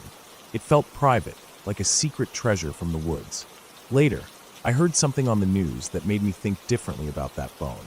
I don't remember how exactly I found out, but it was a story about a serial killer named Leslie Allen Williams who had been arrested in the area. The news said he was responsible for killing 4 girls from the local towns, including Milford, and that he had buried their bodies in the woods near Child's Lake. The police had been digging up the field behind the mobile home park, searching for more evidence. Suddenly, the jawbone I found didn't seem like just a piece of animal remains. I started wondering if it could have been one of those victims. The thought made me feel cold and uneasy. I still had the bone, but I didn't want to touch it anymore. It felt heavy, like a piece of something terrible I couldn't understand, but somehow had stumbled upon by accident. After the news stories, my aunt told me not to go near the field again. She sounded serious this time, more than just a warning about getting dirty or lost. She said the police had found bodies out there, and it was a crime scene. She didn't want me to be anywhere near it. From then on, I stayed away. Even as a kid, I could tell things had changed. The peaceful feeling of the town felt like it had cracked open to reveal something darker underneath. The woods weren't just a place to explore anymore. They were a place of secrets and danger. I never brought the jawbone back to the farm or showed it to anyone else. Eventually, I lost it, probably dropped it somewhere or threw it away, though I don't remember exactly. Maybe part of me didn't want to keep something that reminded me of something so grim. Years passed, and the story of Leslie Allen Williams stayed with the town. The murders were talked about at school, in quiet voices, and people seemed more careful around that area of the woods. I grew up knowing that the world wasn't always safe, and that sometimes terrible things happened in the places you thought were just ordinary. Looking back now, I realize how strange it was that a child like me would find something connected to something so horrific without even knowing it at the time. That jawbone was a silent reminder of the lives lost and the shadows hiding in the quiet parts of a small town. I never forgot about that day, or the feeling of holding something that belonged to someone who didn't get to tell their story. It's a memory that stayed with me, not because it was exciting or fun, but because it was a small piece of a painful truth that no one wanted to face. That field across from my aunt's farm is still there, quiet and overgrown, but I don't go near it anymore. I don't need to. Some places keep their secrets, and some things are better left buried.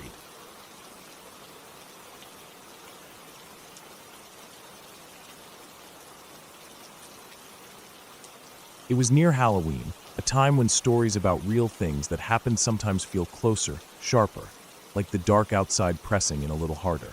That night, my friends and I gathered around, trading ghost stories. Not the kind with monsters or magic, but the kind that unsettled you because you could imagine them happening, because they were real. One of my friends said she wanted to tell a story about her parents' first date. She said she hated telling it because it was true, but we kept pushing her to share it. Her parents had a quiet kind of evening. It was the sort of first date that's a little awkward, but also sweet in its own way. They went out for dinner, talked about the usual things, music, school, plans for the future, and as the night went on, they got more comfortable around each other. When it was time to say goodnight, the dad suggested something unexpected, a midnight hike up Provo Canyon. He'd been rock climbing there before and knew the area well enough to think it would be a good adventure. The two of them drove to the mouth of the canyon, parked the car, and started walking under the open sky. It was a new moon night, so the stars were sharp points of light, but no moonlight softened the shadows. The air was cool and crisp, and the canyon felt quiet except for the occasional rustle of leaves or the distant call of an owl. The trail they took was familiar to him, winding up through the rocks and trees. As they moved further, the dad began to feel something off. It was a bad feeling, not something he could put a name to, but a nagging sense that something wasn't right. The path ahead led under a thick canopy of trees, and that part of the trail was darker than the rest, pitch black in places, even with the stars above. He told himself to ignore the feeling, that it was probably just his imagination, but it lingered. His date later admitted she felt it too, though she didn't know the trail well enough to know why. They both agreed it was a quiet unease, a shadow over the night that didn't belong. As they stepped into the trees, the air changed. The quiet was deeper, the darkness thicker. The dad's foot hit something soft on the ground. In the faint light, he couldn't make out what it was. It wasn't a branch or a rock. The texture beneath his shoe was different, like something living or recently alive, but the chill that ran down his spine told him it was neither. The bad feeling came back with force. They didn't stop to investigate. Instead, they turned and hurried back the way they'd come, adrenaline pushing their steps faster than before. Neither spoke much on the way back, but the shared sense of unease hung between them like a thick fog. Years later, the parents were watching a television interview with Ted Bundy, a serial killer whose name sent shivers through anyone who had heard it. During the interview, Bundy described a night he thought he almost got caught. He talked about how he had lured a girl into Provo Canyon and killed her there. As he finished, he said that he heard people coming up the trail and hid in the trees, watching as a man walked right into the body and for some reason just turned around and left. Suddenly, the dad and mom realized that they had been those people. They had stumbled on a fresh corpse that night during their first date. The soft thing under his foot was not a rock or a branch but a human body, still there when they had passed by, close enough to touch without seeing it in the dark. They never went back to Provo Canyon at night after that. The story isn't just about fear or chance. It's about how close some moments come to disaster without us knowing. How sometimes you're walking on a path and don't realize the edge is right under your feet. The parents never told many people because it didn't feel like a story anyone would believe or want to hear. But they lived with it, the knowledge that they had been there, in the same place where something terrible had just happened, and by some twist of fate, walked away unharmed, unaware. It stayed with them, quiet and heavy, a secret wound in the background of their lives. They didn't speak about it much, but the feeling never left. The feeling that sometimes, even when you think you're just taking a simple walk, you're passing through a moment you'll never forget. That night, in the dark under the trees of Provo Canyon, was one of those moments.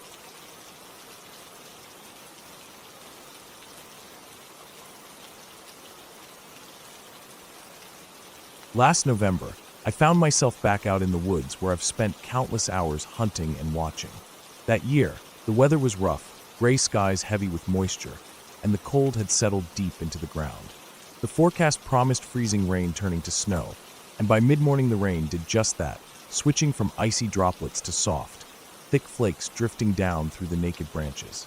I was perched at the end of a ridgeline, one of my favorite spots because it gave a good vantage point over a sprawling area below, thick with beech trees. The ridge itself wasn't steep, but at the end where I sat, there was a sharp drop of about 20 feet straight down into the trees. Behind me, the ridge sloped gently down into a small streambed I could hear trickling beneath the leaves and mud.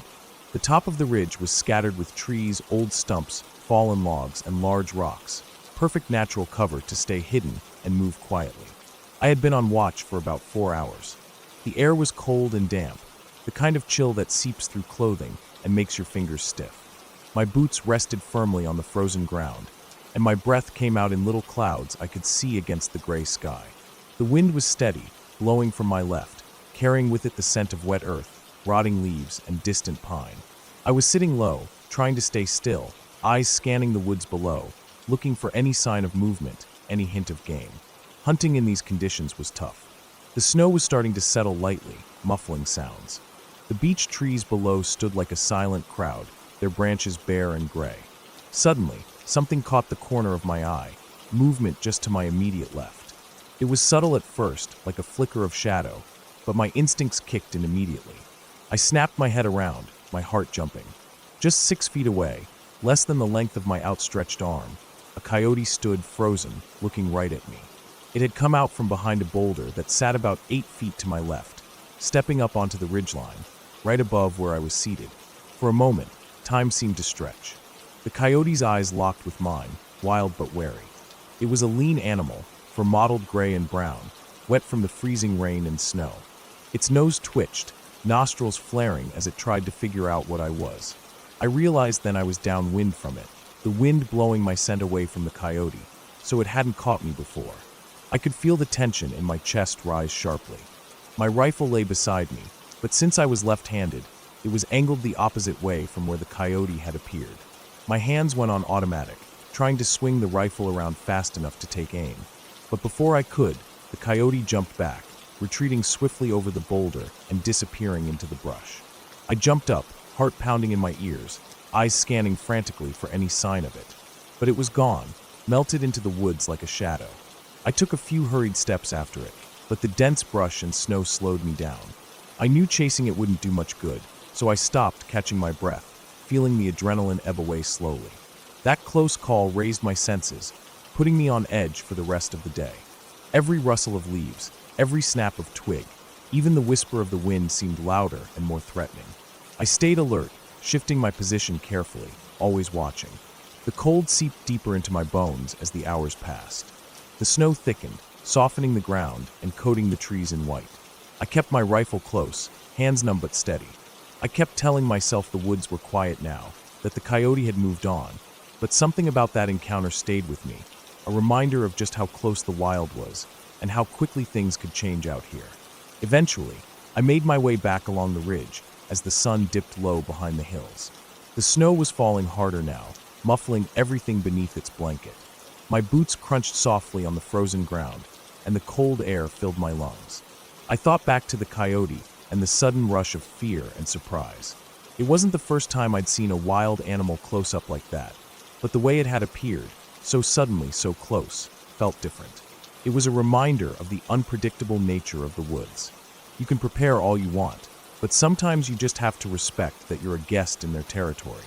That night, as I lay in my tent, listening to the wind howl outside and the snow tapping against the fabric, I felt a mix of awe and unease. The woods were alive, full of creatures moving silently beneath the trees. And somewhere out there, the coyote was still roaming, a shadow in the cold, wild forest. I knew I'd be back out there again. Hunting isn't just about the game. It's about that connection with the land, with the quiet moments and sudden surprises.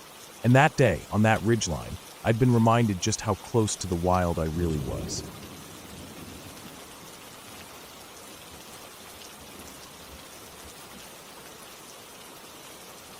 Almost every day for years, my friend and I used to walk in the woods near his place.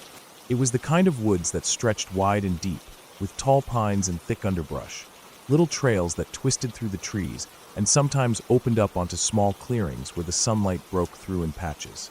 The ground was covered with pine needles, leaves, and the odd fallen branch. We knew every inch of those woods.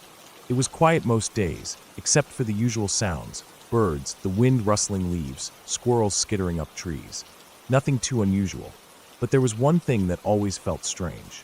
Almost every time we walked together, we heard footsteps around us. Not just once or twice, but all the time. When we started walking, we'd hear the soft sound of steps, some behind us, some ahead, and sometimes to the sides, all around us. It was unmistakably the sound of people walking on dry leaves and dirt.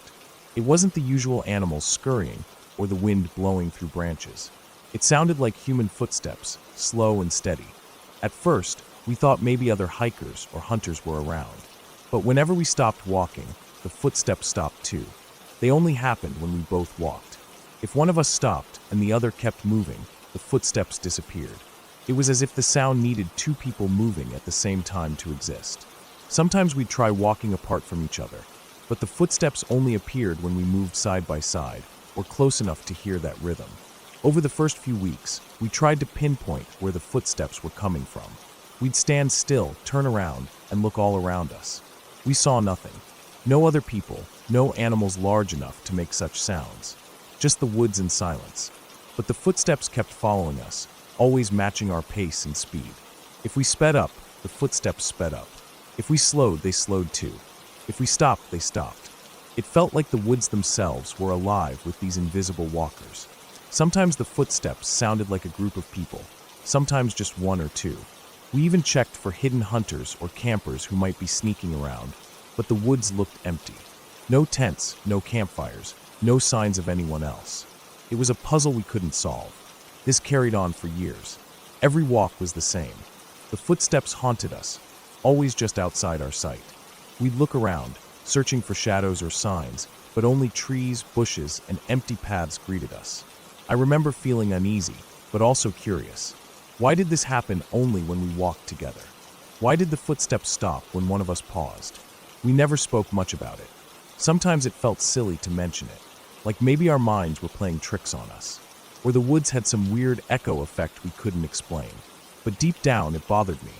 I kept imagining all sorts of scenarios, other hikers hiding and following us, strange people living in the woods without us knowing, or even some kind of natural phenomenon we didn't understand. One day, after years of this, we decided to take a different route. Instead of going into the woods, we walked down the old road that ran alongside the forest. It was a narrow, gravel road that led from his house to the nearest town. The trees lined the road, thick and dark, but the trail itself was clear. We figured maybe the footsteps would stop if we stayed on the open road, away from the forest paths. We walked in silence, expecting the usual quiet. But then, out of nowhere, the footsteps started again. This time, they came from the woods to our right, close enough that we could hear the crunch of leaves and twigs underfoot. The sound was slow and steady, like a person walking right beside us on the edge of the trees. We stopped and looked towards the woods, expecting to see a figure, or at least some movement. At first, there was nothing. The shadows moved with the wind, but no shape appeared. Then, after a few moments, we spotted it. It was a tiny bird, about 4 inches tall. Small, almost like a baby bird or one of those tiny songbirds. It was hopping on the forest floor, moving slowly and carefully over the dry leaves, perfectly matching the pace of human walking. The bird wasn't just hopping randomly like birds usually do. It moved with a deliberate, even rhythm that sounded exactly like footsteps. At first, it seemed impossible. A little bird making the sound of human steps. But it fit perfectly. The footsteps that had followed us for years were caused by these tiny birds hopping quietly in the underbrush. The birds hopping was enough to sound like someone walking on dry leaves.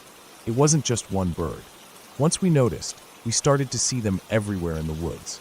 Small birds, hopping carefully and quietly. They weren't common in my woods, but in his woods, they were all over the place. We never paid attention to them before because they were so small and quiet, but now everything made sense. We felt a strange relief after figuring it out. Years of wondering and worrying about invisible walkers following us, only to find out it was just a group of tiny birds hopping around.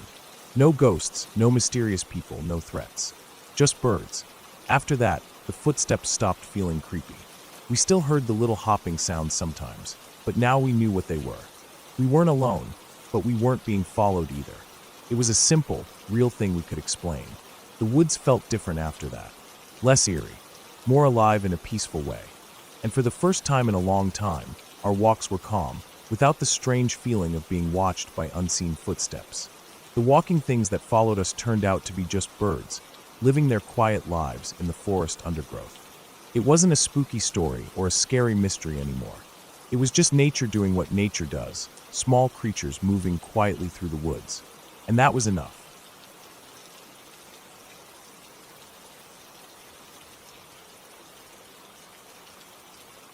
When I was younger, I worked for a logging company in Alaska doing survey work. I was fit and used to hiking long distances, so they sent me in first to check the terrain and figure out the best ways to access the area they planned to harvest. The job was straightforward, but the wilderness there was something else entirely, vast, wild, and sometimes downright intimidating. I always traveled light but prepared. My pack was modest, a U.S. Army mess kit, a few MREs, some spare clothes, a fire-starting kit, a bivouac sack, a sturdy axe, a sharp hunting knife, bear spray, and a .357 revolver. I liked to cut myself a thick hiking stick before setting out. It gave me something solid to lean on and felt like a good companion in the bush. The pack was heavy enough, but it kept me ready for whatever the forest might throw at me. The first day on the trail was long but uneventful. I hiked through thick spruce and cedar forests, the ground soft underfoot from years of moss and fallen needles. The air was crisp and smelled like pine and earth. I set a steady pace, taking breaks to map out the land, check compass bearings, and note any natural obstacles or routes that might help the logging crews later. By late afternoon, I found a small clearing beside a slow-moving creek and decided to make camp. Night fell quickly. The silence was deep. No city hum, no distant cars or planes, just the soft sounds of the forest settling down. A faint breeze whispered through the trees, rustling leaves and branches gently. I built a small fire and cooked my dinner in the mess kit. After eating, I wrapped myself in the bivy sack and fell asleep under a blanket of stars. I woke once in the night. At first, I thought it was the wind making noises through the trees, but for a moment, the sound felt too deliberate, like something moving just beyond the firelight. I blinked into the dark and saw nothing, just shadows dancing. I shrugged it off and went back to sleep. The next morning, I packed up early and headed deeper into the forest toward the designated logging site. The terrain was uneven, with fallen logs, thick underbrush, and hidden bogs. I carefully picked my way, marking spots on my map where trucks and machinery might struggle. By noon, I reached the clearing the company had marked for harvesting. It was a vast stand of old-growth trees, thick and towering, with the ground beneath littered in needles, cones, and broken branches. I started my survey work, measuring tree diameters, noting species, and scouting possible paths for access roads. The sun was high, filtering through the canopy in mottled patterns. But as the afternoon wore on, a gnawing feeling grew inside me. That old, familiar sense of being watched. I've had it before, alone in the wild, when the hairs on the back of my neck stand up and my skin prickles. At first, I tried to ignore it. Told myself it was just my imagination, paranoia creeping in after hours of solitude. But it didn't fade. Instead, it grew heavier, like a weight pressing down on my senses. I kept looking around, trying to catch movement, but saw nothing. Still, I felt eyes on me. My hand hovered near my revolver at times. The wind rustled branches nearby, but that wasn't the only sound. I thought I heard low grunts and heavy breathing, just on the edge of hearing. By late afternoon, the sun was lowering fast, and I started thinking about setting up camp. I knew the forest would be cold at night, and I wanted to rest before heading back the next day. I picked a spot near a small ridge overlooking part of the clearing, a place with some natural windbreaks and good visibility. But just as I started unpacking, I heard rustling in the brush behind me. I froze and slowly turned, scanning the thick trees and bushes. Through a narrow gap, I caught sight of something large, low to the ground, moving just out of clear view. It was massive, broad shoulders, dark fur that blended perfectly with the shadows. I only saw a glimpse, but it was enough. My heart started pounding. I didn't hesitate. I grabbed my pack and started walking fast away from the spot, not even bothering to set up camp. The feeling of being watched exploded into outright terror. Every step I took, I kept glancing back, half expecting to see that thing following. I walked fast for miles. The sun dipped below the horizon, and the forest turned pitch black. I used my headlamp to guide me and tried to stay calm, breathing steadily, keeping my revolver ready and my hiking stick in hand. I could hear nothing but my own footsteps and ragged breathing. At some point, exhaustion crept in. I had been moving almost non-stop for about 10 miles before I finally slowed and decided it was safe enough to rest. The feeling of being watched had vanished, at least for now. I picked a small spot near a stream and set up a quick bivvy, leaving my revolver and bear spray close at hand. I slept lightly that night, waking every few hours to listen for sounds. The forest was alive, bird calls, rustling leaves, distant howls. But no heavy footsteps, no low growls. Morning light was a relief. When I finally packed up and checked around the camp, my stomach dropped. There were massive tracks everywhere, huge bear prints, far larger than any I'd seen before. They circled my campsite, pressed into the soft earth and mud, sometimes dragging claws in long arcs. The prints were fresh. It had been right there, moving through the spot I'd spent the night. My heart was pounding again, but this time out of respect and fear rather than panic. I had narrowly avoided something dangerous. I broke camp faster than I ever had before. Every second counted. I kept my revolver loaded and within arm's reach. Bear spray hung from my packed shoulder strap, ready to deploy at a moment's notice. I stayed alert for the rest of the trip out. The forest felt different now, alive with unseen eyes and hidden threats. I reported everything to the logging company when I returned. The tracks, the feeling, the sighting. They assured me they'd take precautions. But I never forgot that day. I'd seen the shadow, heard the heavy breathing, and felt the weight of a massive creature watching me. Months later, the company confirmed what I'd feared. A worker had been attacked and killed by a huge male grizzly bear in the area I had surveyed. The details matched everything I had felt and seen. The bear was enormous, aggressive, and clearly defending its territory. A year after that, hunters in the region shot one of the largest grizzlies I've ever heard about. Its paw size matched the tracks I'd found. I sometimes wonder if it was the same bear that had been stalking me during that hike. That experience taught me a lot about the wild and how quickly things can turn dangerous when you're alone. I never took the forest for granted after that. No matter how fit or prepared you think you are, nature has its own rules, and sometimes you're not the one calling the shots.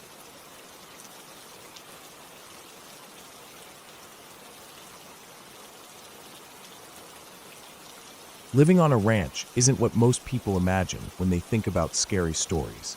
It's quiet, wide open, full of animals, and sometimes, when the wind shifts just right, it carries sounds that make you think twice about what's out there. I'm not a hunter, never really was. But for a while, my family lived on a ranch that belonged to my parents, and there was a lot about that place that got under my skin, mostly because it was so isolated. We had motion-activated cameras set up around the property, mainly near the deer feeders.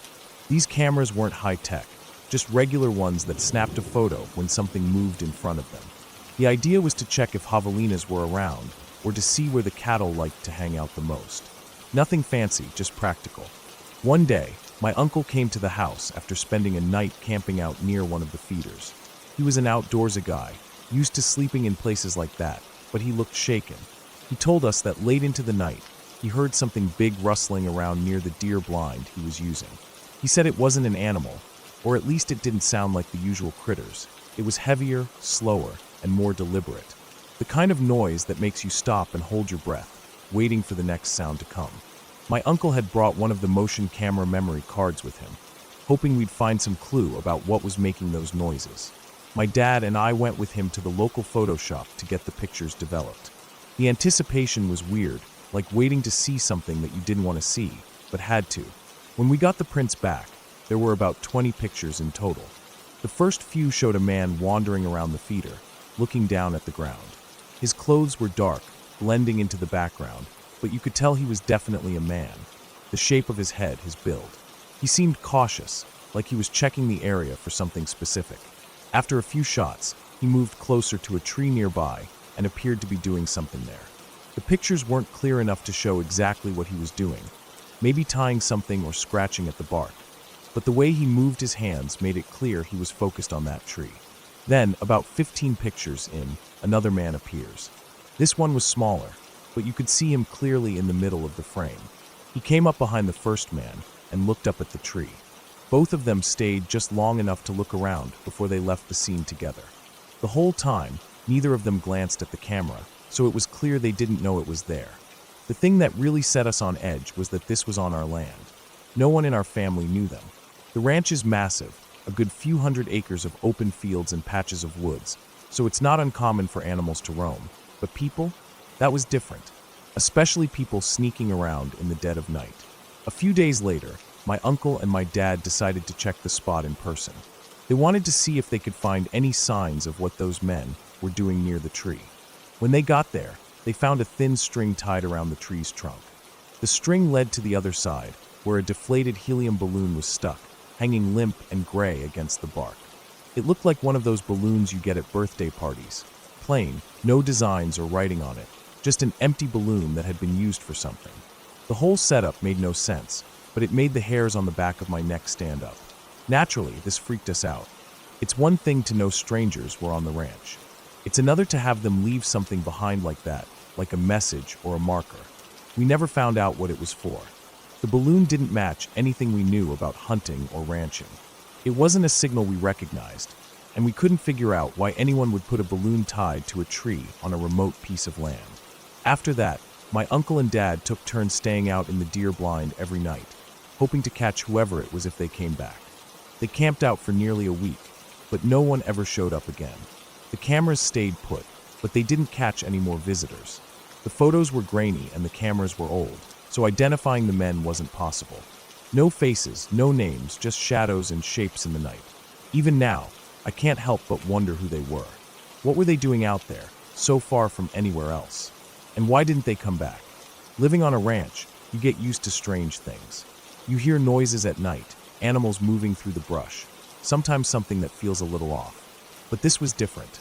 We had proof, not just sounds or shadows, but pictures of real people we never invited or saw. It's one thing to imagine a rustling in the trees. It's another to see someone's face in the dark and realize you don't know them. After that, my family got more serious about security. We added more cameras, better lights, and even put up some signs warning about trespassers. It never stopped me from feeling uneasy whenever I went outside at night, especially near that feeder and the tree with the balloon.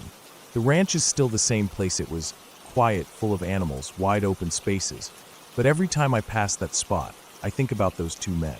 I think about how they moved like they belonged there, but didn't, and how we were lucky they never came back. Because some things that creep around in the dark aren't wild animals. Some things are people. And when you don't know what they want, or why they're there, it's enough to keep you watching over your shoulder, long after the sun goes down.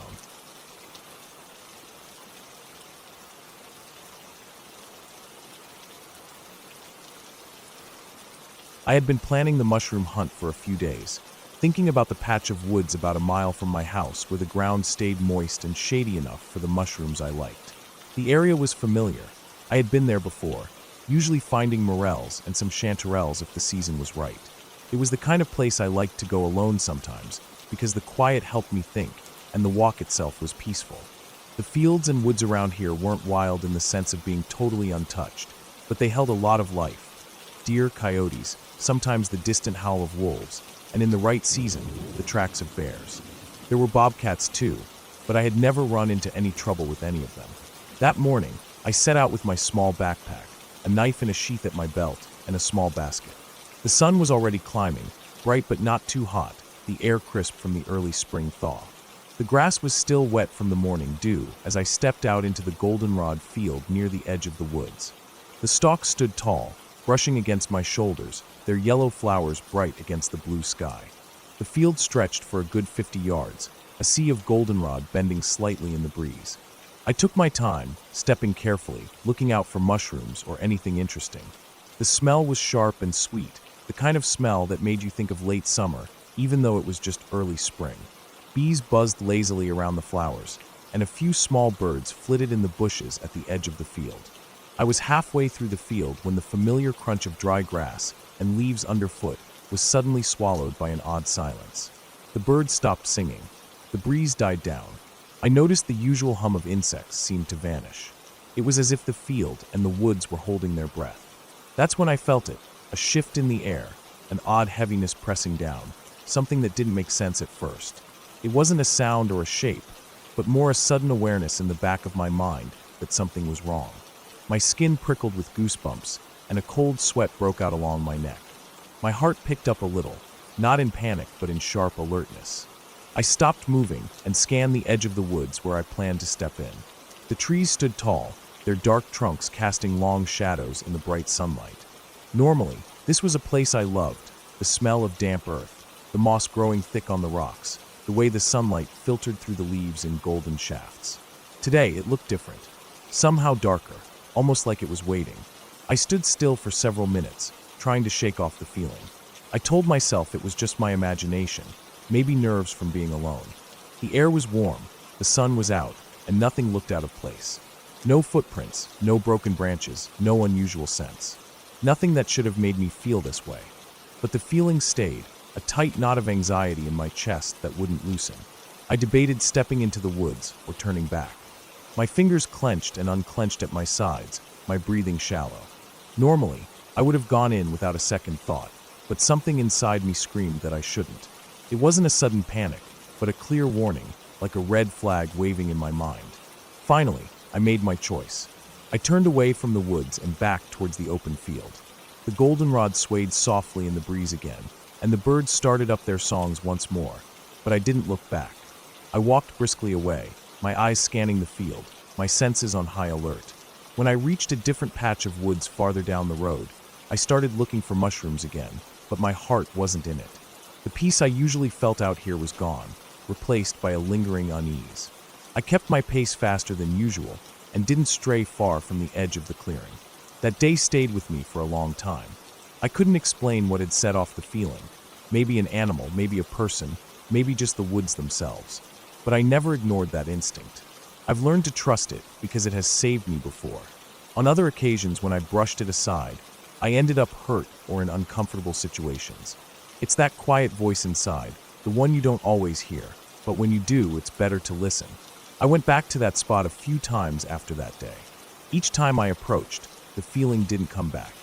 The woods were as peaceful as ever, full of the usual sounds and scents. Whatever was there that day, it was gone. In a place where bears roam, where wolves and coyotes stalk the night, and bobcats watch silently from the shadows, you learn to respect the land. You learn to read the signs and trust your senses. That day, I did exactly that, and I believe it saved me. The lesson was clear. Sometimes the most important thing you can do is to turn away, to trust the feeling that tells you something isn't right, even if you can't see or hear what it is. Because whatever it was in those woods that day, I did the right thing by not going in.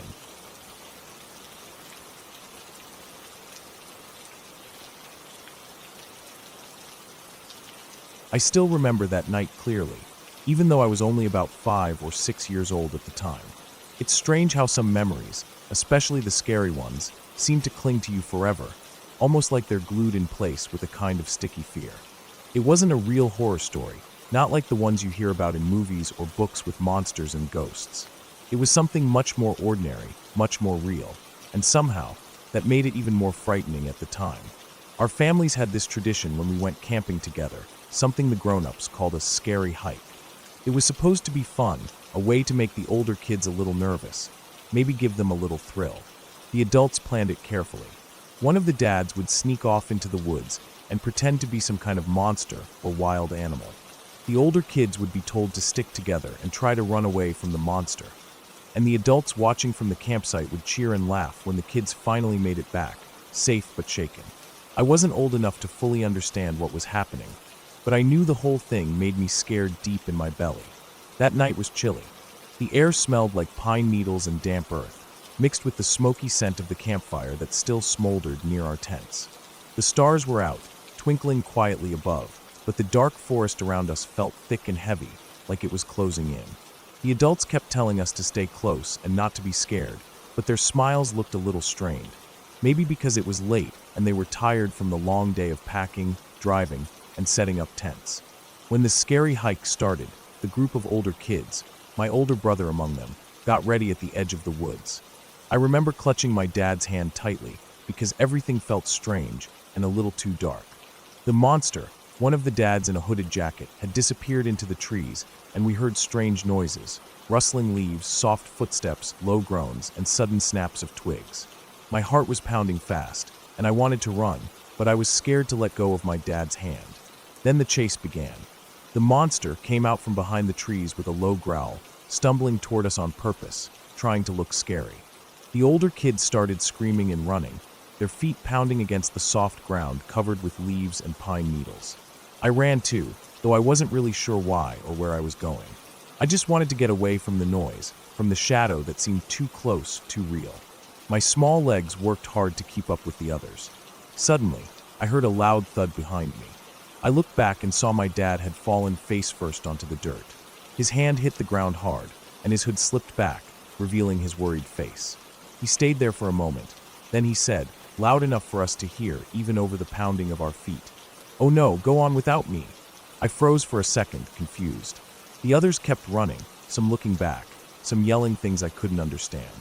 But my little mind jumped to the worst possible place. My dad had tripped and hurt himself, maybe badly. What if he couldn't get up? What if the monster was going to get him? What if this was the end? I stopped running, but the others pulled me forward. My eyes filled with tears. I was crying hard, my breath coming out in shaky gasps as I looked behind me again, trying to see if my dad was okay.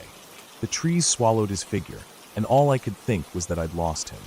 I thought he had died right there in the woods, left behind by all of us.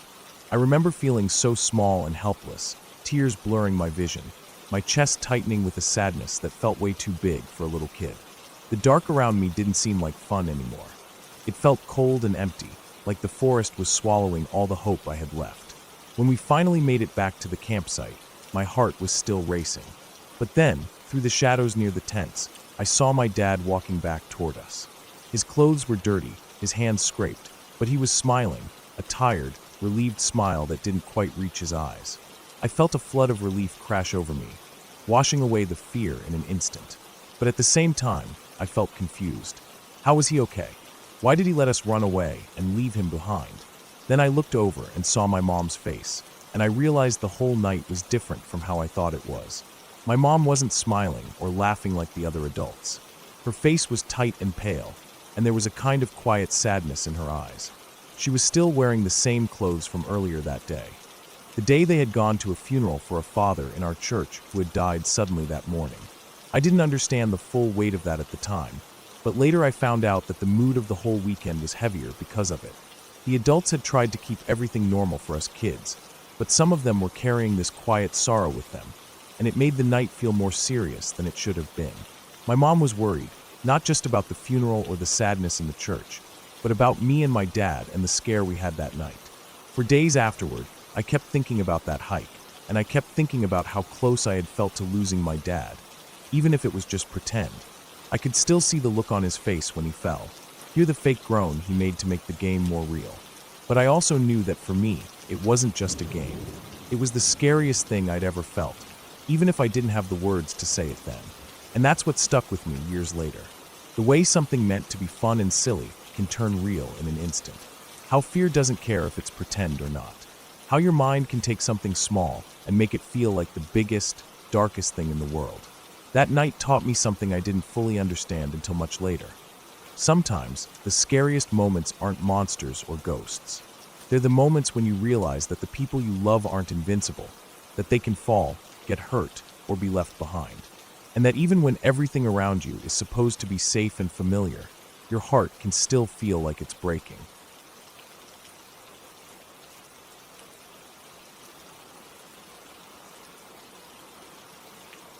That night stayed with me for a long time, and honestly, writing it down helps me make sense of what happened. My dad's house was way out in the middle of nowhere. I'm talking real isolation, at least 45 minutes from the closest town by car, and the nearest neighbor was another 15 minutes beyond that.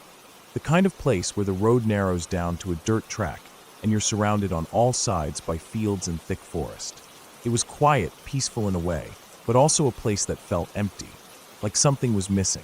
My dad rented that house from a guy he'd known since high school. They were old friends, which made things easy between them. The property itself was huge and had several large enclosures for raising pheasants. Those enclosures belonged to the owner, not my dad, so my dad's only responsibility was to watch out for anything wrong and call the owner if something came up. He didn't have to do any work on the birds, which suited him fine because his focus was mostly on the house and the land around it. The house was an old ranch-style thing, with siding faded by the sun and weather, with a porch that wrapped around two sides. Inside, it was simple but cozy. There was a big fireplace that my dad would light in the winter, and windows everywhere so you could see out into the fields. I remember how quiet it felt at night. No streetlights, no cars, just crickets and owls. We liked it because it was different from the city, but it also had this eerie side nobody talked about much. One morning, my dad noticed something was terribly wrong. He was up early as usual, walking around the property, checking things before the sun fully came up. When he got to the pheasant enclosure farthest from the house, the one that had about 50 birds, he froze. Every single bird was dead. Not a single one was left alive. It was a slaughter. Feathers scattered everywhere, bodies lying in twisted, unnatural positions. The whole scene looked like a massacre. What was even more unsettling was that none of the birds had been eaten. Usually, if a wild animal got in, like a fox or a coyote, the birds would be killed but also partly eaten or dragged off. But here, every bird looked like it had been stabbed or cut, as if someone had methodically gone through and killed them one by one with a knife. No signs of struggle beyond the feathers and blood, no tracks from a predator, nothing that made sense. It was deliberate, cold, and calculated. My dad was shaken. He called the owner right away. Luckily, the owner had security cameras set up around the property, mostly to keep an eye on the birds and make sure nobody was stealing from the farm. They went through the footage together. What they saw chilled them to the bone. In the dead of night, sometime between 2 and 4 a.m., a man neither of them recognized showed up. He didn't come near the house, didn't try to sneak around or hide. Instead, he walked right up to the fence of the furthest enclosure. The man was wearing a headlamp that lit up the ground around him like daylight. He crawled under the fence. There was a small gap just big enough for a person to squeeze through if they were careful, and went inside the pen. Then the footage showed the man methodically catching each pheasant, stabbing them with a knife. It wasn't quick or messy. It looked deliberate, almost like he was taking his time to make sure every bird was killed. The man didn't eat the birds or take them away. He left them where they fell. After going through every bird, he crawled back out the same way and disappeared into the darkness before dawn. My dad watched that video on repeat, disbelief turning into deep unease. The police were called immediately. They came out, took statements, and looked for evidence, but the man was gone. There were no tracks leading away that they could identify, no fingerprints on the fence, no witnesses because no one lived close enough to see or hear anything. The cameras caught everything, but they didn't help in identifying the man. For weeks, my dad couldn't shake the feeling of being watched or vulnerable. The thought that someone had been so close to the house and could have done something worse terrified him. He started locking all doors and windows early, kept a shotgun nearby, and even installed some cheap motion lights around the house. It wasn't enough for him. He was so spooked that he sent me and my siblings to stay with our mom in town for a few weeks while he stayed at the house. Every night, he'd keep the lights on and sleep with a gun beside his bed. He wasn't someone who got scared easily, but this shook him to the core. The owner of the property took the incident very seriously. He reinforced the fences around all the pheasant enclosures, adding metal mesh and raising the height to make it harder for anyone to crawl under. He installed alarms connected to motion sensors, set to go off if anything moved near the pens after dark. On top of that, he bought several guard dogs, big ones that were well trained to patrol the property and alert anyone who approached. These dogs were friendly during the day, always wagging tails and coming up to visitors for attention, but at night they became fierce protectors. After all those changes, nothing like that ever happened again. No strange men on the property, no mutilated birds, no break-ins. It was as if the entire nightmare had been shut down for good.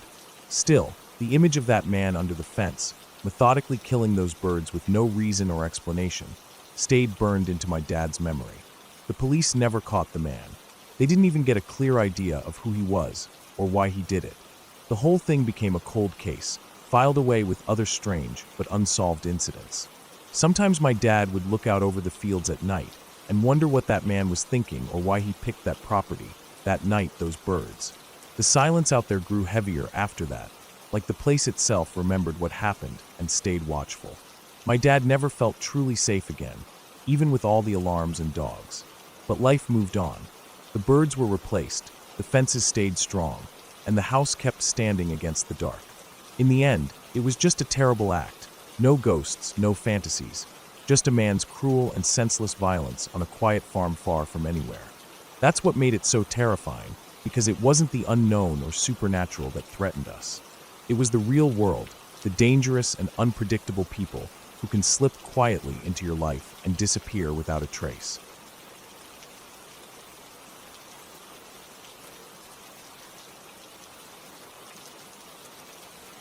I woke up just before dawn, somewhere around 4:30 in the morning. The light outside was still weak, the kind of bluish-gray that seeps in before the sun fully rises. I was groggy, caught in that strange space between sleep and wakefulness. The kind of moment when you don't want to fully open your eyes, but something pulls you out of your rest anyway. I wasn't sure why I woke up, but then it hit me, a pounding noise. It was faint at first, distant and irregular, like someone banging on something heavy. It was coming from outside, close to the house. I lay there, half listening, my brain still foggy. The pounding was rhythmic but uneven, as if someone was desperate or scared. After a few seconds, another sound cut through the quiet, a man's voice. It was rough and raw, strained with panic. He was yelling, "Somebody help me." The words were desperate, repeated over and over, like he was trying to make sure someone heard him, like he was calling out for a life raft in the middle of a storm. My house sits alone in the woods, about 15 minutes away from the nearest town. I live in a small clearing surrounded by tall pines and thick underbrush. There are neighbors, but they're not right next door, more like scattered here and there, a few hundred meters apart. I've always liked the solitude, the quiet. No streetlights, no passing cars, just the sound of wind through the trees and the occasional call of a bird waking up. But that morning, the usual calm was shattered.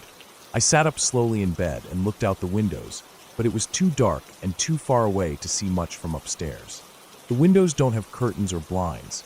I prefer the openness, the feeling of the forest wrapping around me. But all I could see was shadows and shapes. I couldn't tell where the voice was coming from exactly, only that it was somewhere near the house. The pounding continued, now louder and more frantic. I got out of bed, my bare feet touching the cold wooden floor. I felt a flicker of unease, a prickling in the back of my neck. Something was wrong.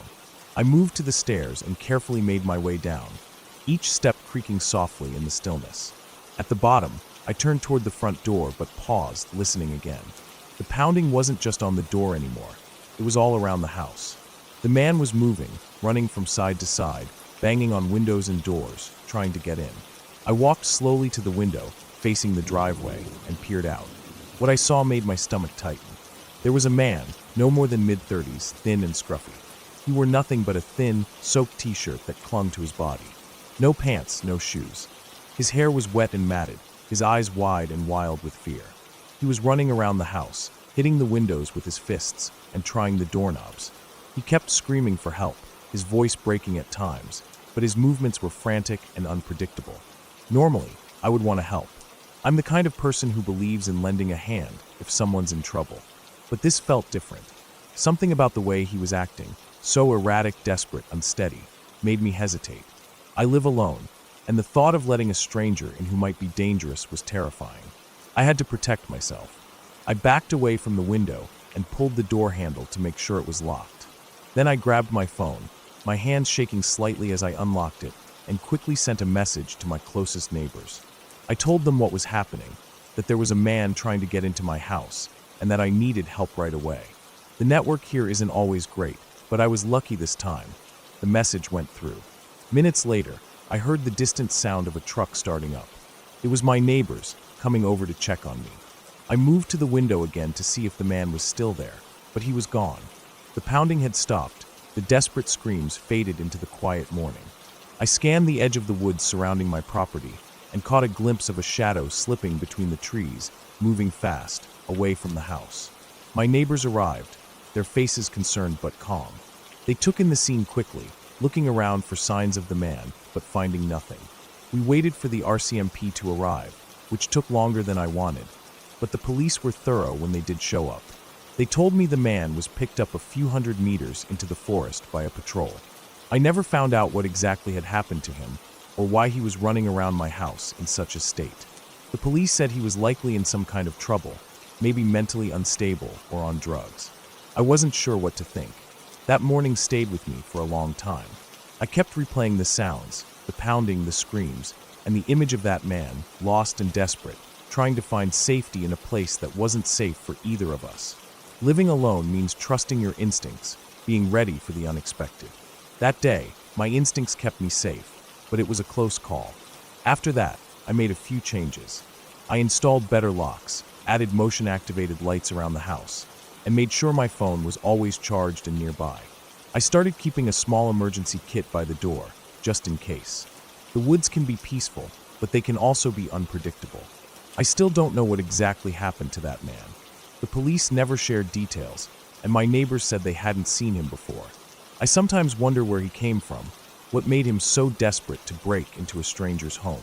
Maybe he was running from something worse, or maybe he just lost his mind for a moment in the dark. Whatever it was, that morning reminded me how fragile safety can be, how quickly things can change, and how sometimes the scariest moments are the ones you never see coming. When you're alone, caught between sleep and waking, and all you can hear is someone pounding on your windows, begging for help you're not sure you can give.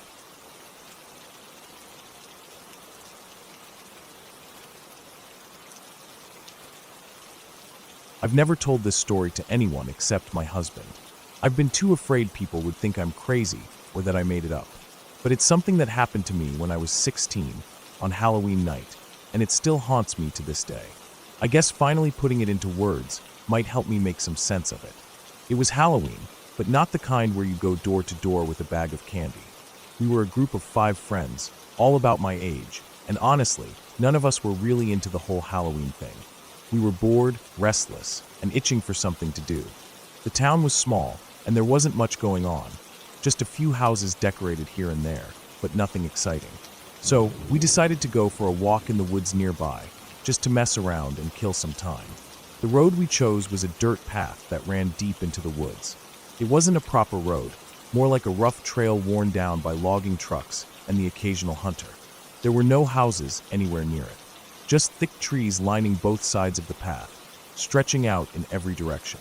The woods in northern Maine are dense and cold this time of year, with tall pines and spruces blocking most of the moonlight. The air was crisp and smelled like damp earth and dead leaves. It felt like the forest was holding its breath, watching us. We walked with no real plan, just joking around, pushing each other a bit, and laughing about stupid things. There were 3 guys and 2 girls, including me. One of the guys, who I'll call Mark, had to stop and take a piss after we'd been walking for a bit. The rest of us just kept going, teasing him about being a slow walker, but none of us minded. I was a little ahead of the group, walking at my own pace and looking around at the shadows the trees made on the ground. That's when I first noticed it. At first, I thought it was just my imagination, or maybe the way the moonlight was hitting the clouds. But then the light caught my eye. It was a bright, sharp beam shining down from above, like someone was pointing a spotlight right at me. It was strange because there was no noise, no drone of an engine, no rustling in the trees, just this cold, focused beam of light cutting through the dark woods. I stopped walking and stared up. The light was high above, hovering in the sky, almost directly over the path. It didn't flicker or move like a flashlight someone on the ground might wave around. It just stayed there, bright and steady, like a glowing orb. The woods were dead silent except for the soft crunch of leaves under my feet and the occasional rustle of wind through the trees. I felt a chill run down my spine, but I couldn't look away. The other 3 people in front of me didn't seem to notice anything unusual. They were chatting and laughing, walking ahead like nothing was out of the ordinary. I called out to them, but they just shrugged and kept going. I thought maybe I was just imagining things, maybe my eyes were playing tricks on me. But the light stayed there, growing bigger and brighter, as if it was coming closer or getting stronger. Just then, Mark caught up to me. He'd finished and was walking up the path, about to pass me by. I grabbed his shoulder and told him to look up. He froze and stared at the light with me. He didn't say a word, just nodded. For a moment, it felt like we were the only 2 people in the world, standing still in the middle of the woods, eyes locked on this impossible light. Then, suddenly, the light began to shrink. It pulled back, getting smaller and smaller until it was just a tiny dot in the sky. And then, with unbelievable speed, it zipped across the sky, faster than anything I'd ever seen. It darted like a shooting star, but moved in a straight line, not a falling arc. Then, just as quickly as it appeared, it vanished. The sky was dark again, the woods quiet and still. We looked at each other, both breathing a little heavier than before. The fear wasn't overwhelming, but it was there, an unsettling knot in my stomach. We took off running to catch up with the others, who were already far ahead. When we finally caught up, they laughed it off and said they hadn't noticed any light. One of them joked that I must have had to pee too, and that's why I stopped. I never told anyone else about it. Our friends thought I was just trying to scare them, or make up a story for attention. But I knew what I saw. It wasn't an airplane or a helicopter. There was no sound at all. No engine noise, no blinking lights. And the way it shrank and shot across the sky was impossible for any normal aircraft. Years later, I ran into Mark again. We ended up getting stoned and talking about that night. He said he never brought it up with anyone either. He remembered the light exactly the way I did.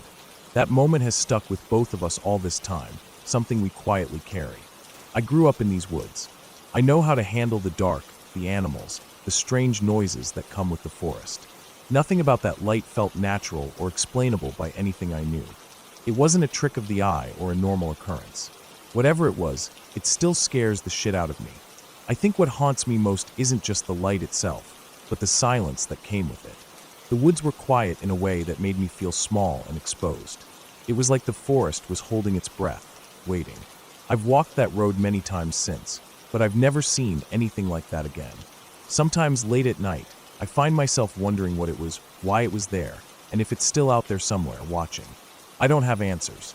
I never will. But I know that whatever it wasn't from around here. It wasn't human, and it wasn't something that fits into the stories we tell ourselves to feel safe. I'm not crazy. I saw it, and I will never forget that Halloween night.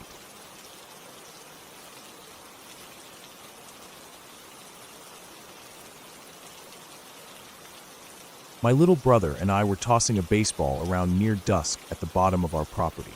We had about 30 acres of thick woods and mountain slopes around us, and we were way out in the middle of nowhere, far from any neighbors or roads. The sun was dipping low, and the air was already growing cool with that early evening chill. Shadows were stretching long, and the woods beyond the clearing where we played started to look darker and more mysterious. We both knew it was getting too late to keep playing. The light was fading fast, and my mom would want us inside soon. We kept throwing the ball back and forth a few more times, trying to squeeze out a little more time before calling it quits. The ball cut through the air with a soft whistle each time. The sound of it bouncing off my glove was one of the few comforting things in that quiet. The woods were silent except for the occasional rustle of leaves in the breeze and the faint chirp of crickets starting their evening song. Then, without warning, everything changed. From the edge of the trees just beyond the clearing, a scream ripped through the air. It wasn't like any scream I'd ever heard before, not from a person, not from an animal I knew. It was the single most horrifying sound either of us has ever heard, before or since. It was a raw, guttural scream, filled with agony and terror that clawed at your soul. I can't even describe it properly because nothing compares. It sounded like a woman being torn apart in the worst kind of pain, screaming in a way I never want to hear again. The sound was so sharp and wild that it pierced through the growing darkness like a knife. My little brother and I both froze. The baseball dropped from my hand, thudding softly on the ground. Our eyes locked, wide and filled with the same sudden panic. Neither of us said a word, but I could see the fear written plain on his face. I could feel it burning in my own chest. The scream echoed off the trees, twisting and turning through the forest like it was alive. It lasted for what felt like an eternity, but was probably just seconds. After that first scream, there were more long, drawn-out yells, harsh and ragged, each one like a scream from a nightmare. It was the kind of sound that gets stuck in your head, that haunts you even when you're far away and safe. I later learned that it was a female mountain lion in heat. I had heard of their screams before, but hearing it in person, so close and so real, was something else entirely. The way the animal screams can fool anyone into thinking a person is being murdered. I'd never felt so vulnerable or terrified in my life, standing there with my little brother in the dark woods with that scream ringing in my ears. We didn't move for what seemed like minutes, just standing there in the clearing, too scared to even whisper. I kept looking toward the edge of the woods where the scream had come from, my heart hammering so loud I was sure the mountain lion or something else would hear it. The woods felt alive in a way they never had before, dark and waiting, full of things we couldn't see. Eventually, we started walking back slowly, never taking our eyes off the tree line, each step feeling heavier than the last. I kept thinking about what that scream meant. A powerful, dangerous animal was nearby, and it could be anywhere in those woods. My little brother stuck close to me, his small hand in mine, trembling. Neither of us wanted to run, but we also didn't want to be there longer than we had to. By the time we reached the house, the sun was gone, and night had settled over the mountains. The house felt like a refuge, a solid, safe place after the wild terror of the forest. I locked the doors behind us and looked out the window toward the trees, half expecting to see glowing eyes watching from the darkness. For days after, I couldn't shake the memory of that scream. Whenever I closed my eyes, I heard it again, raw and full of pain, like the mountain lion's desperate cry. It was a sound that reminded me just how wild and dangerous the world could be outside the safety of home, and how small we really were out there in those woods.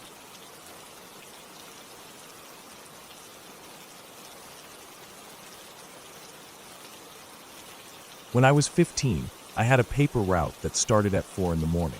It was still dark outside, with the sky only just beginning to lighten in the east.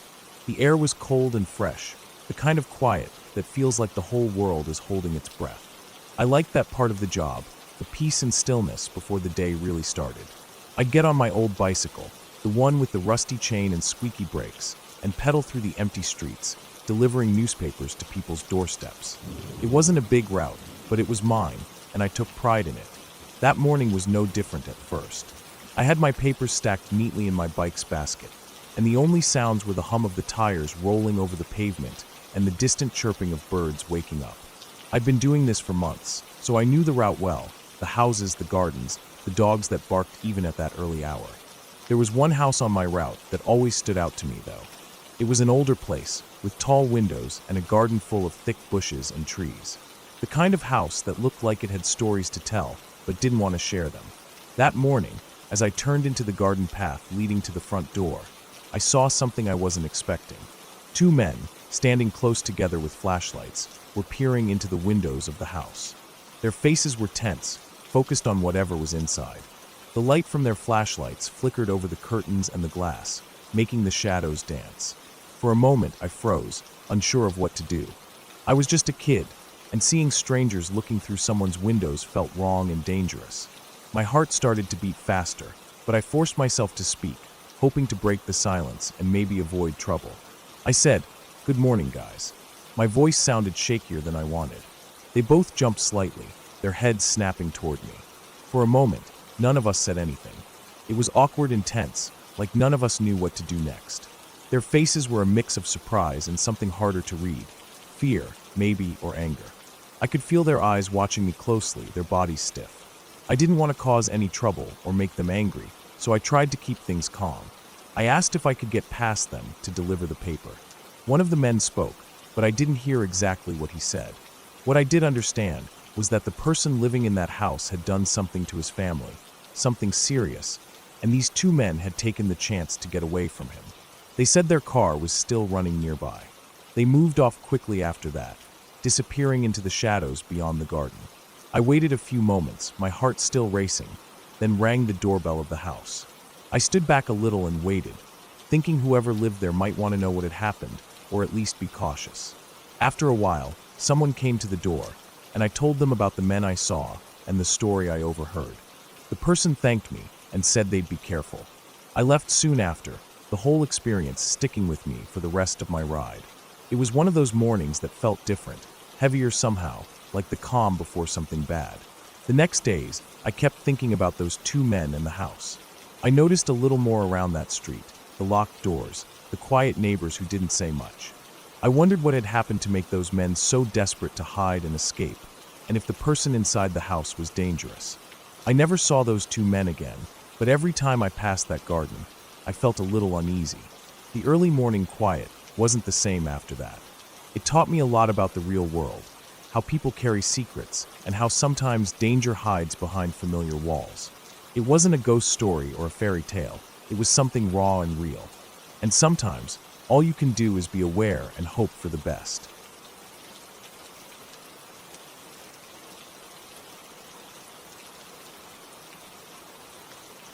Last year during the pandemic, my partner and I took a trip to Vancouver Island in British Columbia. It was something we had talked about doing for a while.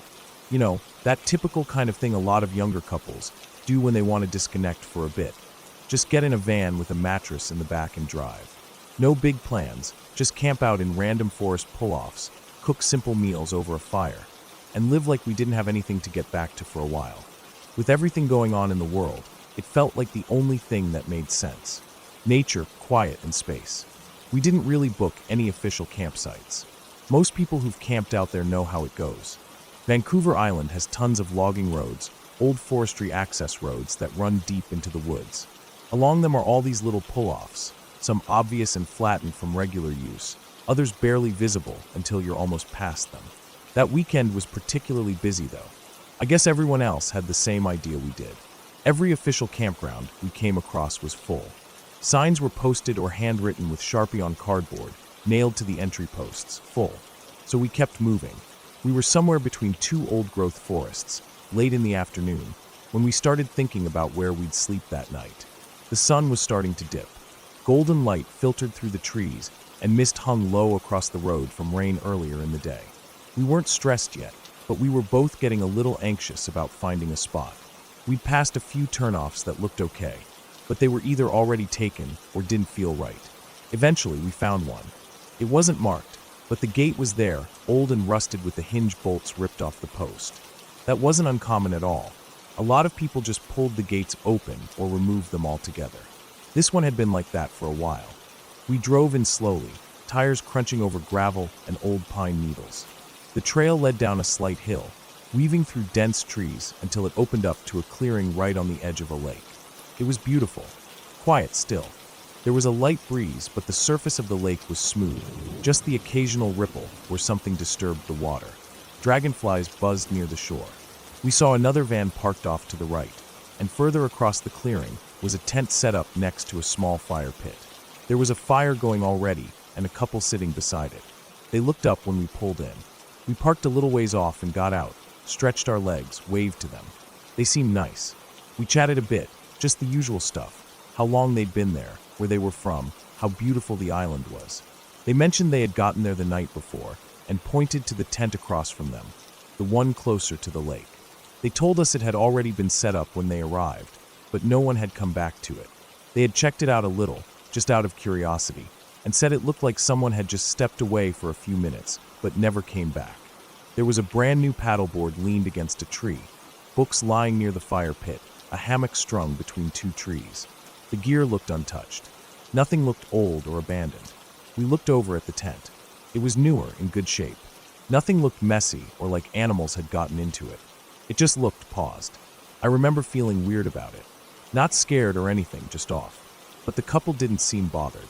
They joked maybe someone had just gotten bored and left everything. We figured maybe it was someone who planned to come back. We didn't really think much more about it. We set up the van for the night, made a simple dinner, some pasta with canned sauce on the camp stove, the usual kind of van food, and hung out by the edge of the lake for a bit. The sunset was incredible, bright orange and pink stretching over the water. The night came on fast. Once the sun dropped behind the hills, it got cold quickly, and the air was damp. We crawled into the van early, tired from the day. In the morning, the van that had been parked near the couple was gone. We assumed they left early or moved on to another spot. The tent, though, was still there. Same as before. Still neat, still closed. We didn't check it. Didn't really want to. It felt personal, even if no one was there. My partner and I made coffee and some instant oatmeal and took it down by the lake. Everything was quiet. No one else came through. After breakfast, we decided to drive into the nearest town, maybe do a hike and check out a few shops. The town was about an hour away down winding logging roads. We left our spot, figuring we'd try coming back to it if nothing else turned up. We spent most of the day out, hiked a loop trail that cut through some low alpine forest. It was misty and cool. Ate lunch at a picnic table. The town was small but had a couple places open. We picked up more propane and some snacks. By the time we were thinking about where to sleep, it was already getting late again.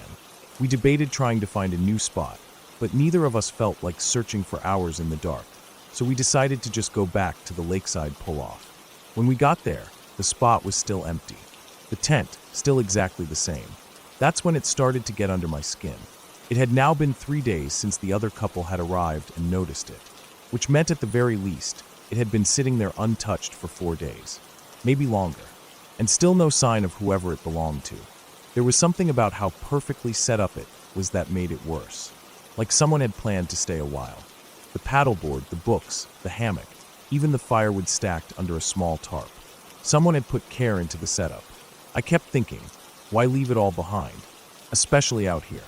Gear like that isn't cheap, and it wouldn't last forever if weather moved in. I started thinking about what could have happened. What if someone got hurt out on the water?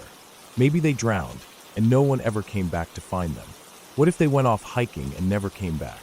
Maybe they left for town, and something bad happened. Or maybe someone did something to them. The thought wouldn't leave my head. I felt like I was looking at a crime scene that hadn't been discovered yet. My partner, probably trying to lighten the mood, made a dumb joke about vampires. I didn't laugh. I was too distracted. I kept glancing at the tent. Eventually, I decided I needed to look inside. The sun was low in the sky. Light was fading. Everything was washed in this dull orange glow that made the shadows stretch longer than they should have. I walked over slowly. My heart was pounding. I was convinced I was about to find something awful. I crouched in front of the tent and unzipped the door. Slowly, carefully. It opened without a sound. Inside, it was empty. Just an inflatable sleeping pad, a crumpled sleeping bag, a few folded clothes, a water bottle. Everything neat. Everything clean. It looked like someone had slept in it, but not recently. Then I noticed the paper tucked into one of the mesh side pockets. A note, folded once. I pulled it out and looked at it. It was written in French. I don't speak French, but thankfully my partner does. I brought it back to her, and she read it silently. Her face shifted from curious to confused. She told me it said something about two friends coming to this spot, expecting to meet someone, a girl. They had waited, but she never showed. The note was a kind of message left behind in case she came later. It said they had been waiting for 4 days. That meant the tent had been here for even longer than we thought. Now everything felt heavier. We were sitting in the middle of someone's disappearance. Or at least that's how it felt. The place was too remote for someone to just forget all this stuff. It made no sense. Why leave all that behind? If someone had gone home or changed plans, why not take anything with them? The paddleboard alone was probably hundreds of dollars. We debated what to do. We didn't want to pack up and drive back out in the dark. The road was rough and the nearest town was far, but we also didn't feel right staying there. The place felt different now, like something was watching us. Even the trees looked closer than they had the night before. That was when we heard something rustling. We both jumped. It was coming from the brush near the tent. A low, soft movement, like something small was moving quickly. My heart leapt into my throat. Then, out from the bushes, came this tiny black and white rabbit. A pet rabbit. It hopped right toward us like it knew us. We just stared at it, dumbfounded. Then we noticed the small container of rabbit food under the tarp near the tent. We hadn't seen it before. It looked healthy, clean. Its fur was soft, and it wasn't scared of people at all. It had clearly been living here, just waiting. That made everything feel even weirder. Someone had brought a pet rabbit out here, set up a tent, left food, and never came back. The rabbit just sat there by our fire. It didn't leave. It didn't even explore much. It just stayed close to the tent like it belonged there. About 45 minutes later, another van pulled into the clearing. A young couple, probably around our age. They parked and came over to say hi. We told them what we knew about the tent. They seemed a little unsettled, but were also in the same position we were. Nowhere else to go. We all talked for a bit and agreed to stay close to each other. That night, I didn't sleep well. Every noise made me sit up. I kept picturing someone coming back, or someone watching from the woods. My partner didn't sleep much either. We were both just waiting for morning. As soon as the sun came up, we packed our stuff. The other couple was already up and doing the same. We didn't even eat breakfast there. We drove straight into the nearest town and went to the local RCMP detachment to report what we saw. Told them about the tent, the note, the gear, the rabbit. Everything. They took our statement and thanked us. Said they would send someone out. But we never heard anything back. We checked the local news a few times over the next couple weeks. Nothing came up. No missing persons. No investigation. No updates. To this day, we still don't know what happened. Maybe the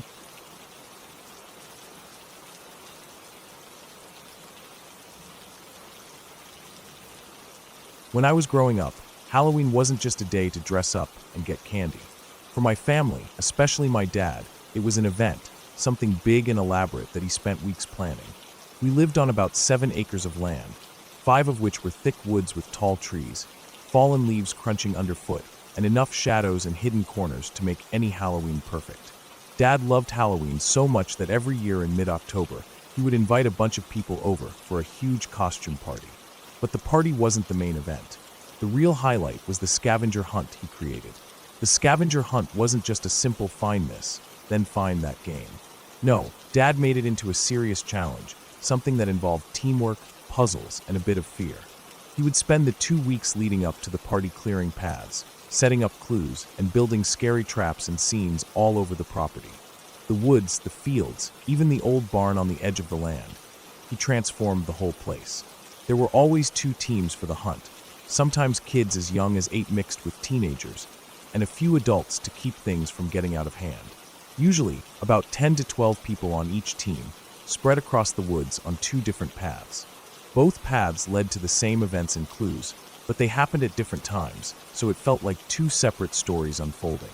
Each clue was a word puzzle or riddle that made you think. They weren't just hidden objects. They required real brain work to figure out where to go next. The final goal was to find an old skeleton key hidden somewhere on the property. Dad's setup was impressive. Every year, he came up with new ideas to surprise and scare us, always making the hunt harder and more exciting. One of the best things about his traps was how simple but effective they were. For example, there was this one shallow hole right in the middle of one of the main paths. Nobody saw it because it was just a small dip covered with leaves. Beneath the leaves, Dad buried a weighted switch. If anyone stepped on it, it triggered a loud air horn and a spotlight that shone straight in their face, just about 4 feet away. The first time it went off, I swear, half the team screamed and jumped back. It was so simple and perfect that Dad added it at the last minute, and it never failed to startle us. Another year, Dad dressed up as a mad scientist for one of the clue stations. When the teams arrived, he was ranting about blood being the wrong type, stirring a 5-gallon bucket with a wooden stick. He dipped his finger into the bucket, pretended to taste the liquid, and screamed that it was wrong blood. Then he'd fling the liquid into the woods behind him. On the third bucket, he dumped the whole thing over the team.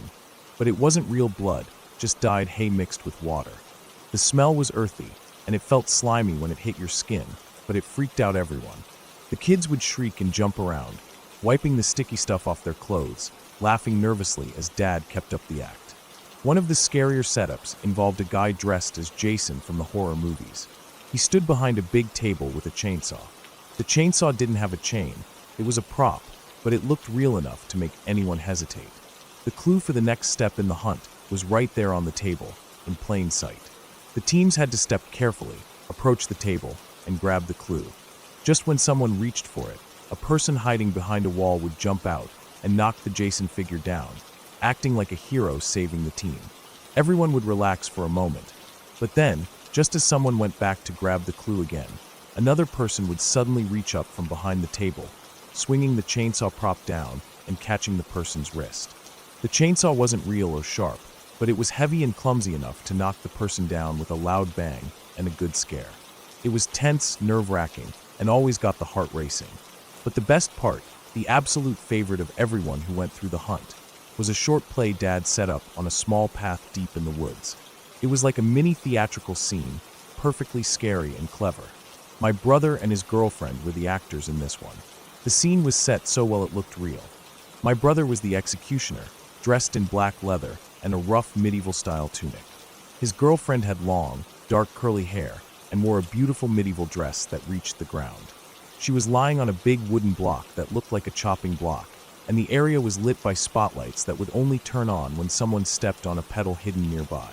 When a team got to that point on the trail, my brother stepped on his pedal, lighting up the scene. He stood behind the block with a huge, very real-looking medieval axe. His girlfriend began pleading, acting scared and desperate. She begged him to let her go, saying they could run away together, and that the king would never find them. My brother played the executioner perfectly, saying he was sorry, but the king's orders were absolute, and the execution had to be carried out. Then, my brother let go of his pedal, and the whole scene went dark. Almost immediately, a spotlight lit up my uncle, who was standing about 20 feet away, off to the left behind a tree. He was dressed in full royal costume, complete with a crown and a flowing cape. My uncle, playing the king, started shouting orders. His voice boomed through the woods, telling the executioner to kill her now, that she would never love him, and how he was under the king's control. The timing was perfect. While the king was shouting, my brother's girlfriend quietly climbed off the block and slipped behind the set. They had cleverly swapped in a dummy that looked exactly like her, with the same dress and wig. The dummy's head was positioned on the chopping block, ready for the finale. When the king's rant finished and the spotlight went off, my brother stepped on his pedal again. The scene lit up, and he raised the axe high over the dummy's neck. He shouted, "I'm sorry, milady. It must be done." Then, with a strong, fast chop, he brought the axe down. The dummy's head flew off, spinning across the ground as my brother turned slowly to face the team. The fake head was painted with gruesome detail, blood, bruises, a lifelike expression frozen in shock. For a few seconds, my brother stared at the teams with a cold, serious look. It was like he was telling them the message without words. This wasn't a joke. Then, he warned them silently. Unless they wanted to be next, they should keep moving and find their next clue. The tension was thick, and the scared kids always hurried down the path, hearts pounding and voices quiet. That scene was the highlight of the whole event every year. Everyone talked about it, remembering how real it felt, how tense the air was, and how good my brother and my uncle were at playing their parts. It wasn't about ghosts or monsters. It was about human fear, the kind that comes from real threats and dark moments. That feeling stuck with me, even long after the party was over. Dad's scavenger hunts weren't just fun. They were experiences that forced you to think, feel, and react. The clues were tricky puzzles written on old parchment paper, stained with coffee to make them look ancient. Some clues were riddles about the woods, others about the history of the land or the family. We had to look carefully at tree bark, under rocks, and inside hollow logs to find the next step. Sometimes the clues were hidden in locked boxes with combination locks that required solving a cipher or figuring out a word code. One clue led us to the old barn, where Dad had set up a dusty table covered in jars filled with strange things: fake eyeballs, plastic spiders, rubber snakes, and dried leaves. There was a black light shining on the table, making everything glow eerie green and blue. We had to find a jar with a hidden compartment, which contained the next clue. Another clue was hidden inside a hollow tree stump, which Dad rigged to drop a bucket of dry leaves and dirt on the first person who stuck their hand inside. The surprise was harmless, but the shock was real. The person would jump back covered in leaves and dust, laughing but clearly caught off guard. The woods were the perfect place for the hunt because the shadows and noises played tricks on your mind. The wind would rustle the trees just right, making it sound like footsteps or whispers. At times, you'd see a flash of something moving just out of the corner of your eye, but when you turned, nothing was there. Dad also timed everything perfectly, so that one team would finish just before the other arrived at a station. This way, the other team might see something scary that had just happened, like a dropped piece of costume or the dummy left behind, making the experience even more intense. On the night of the party, after the scavenger hunt, everyone gathered in the big barn where Dad had decorated with cobwebs, fake spiders, and strings of orange and purple lights. There was a big table of food, chips, homemade chili, pumpkin cookies, and hot apple cider.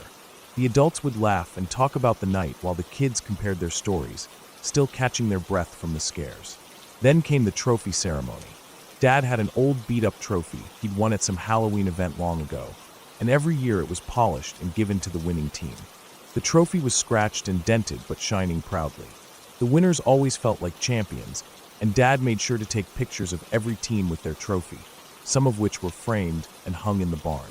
I remember the feeling of the cold October air on my face, the smell of damp leaves and wood smoke, the way the shadows danced around the trees, and how the quiet sounds of the woods made every little noise feel magnified.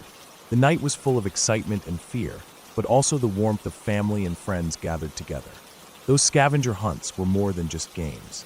They were moments that brought us closer, challenged us, and gave us memories that still come back whenever I think of Halloween.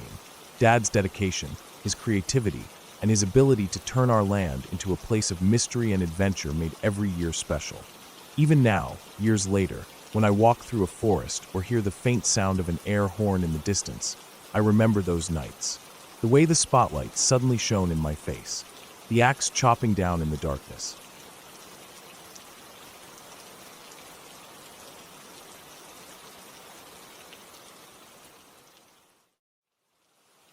Hello everyone, I am the Creep's Cabin. I know you use this video to fall asleep, so before that, like the video and subscribe to the channel. Also, where are you from? And what time are you watching? Now get comfortable and relax.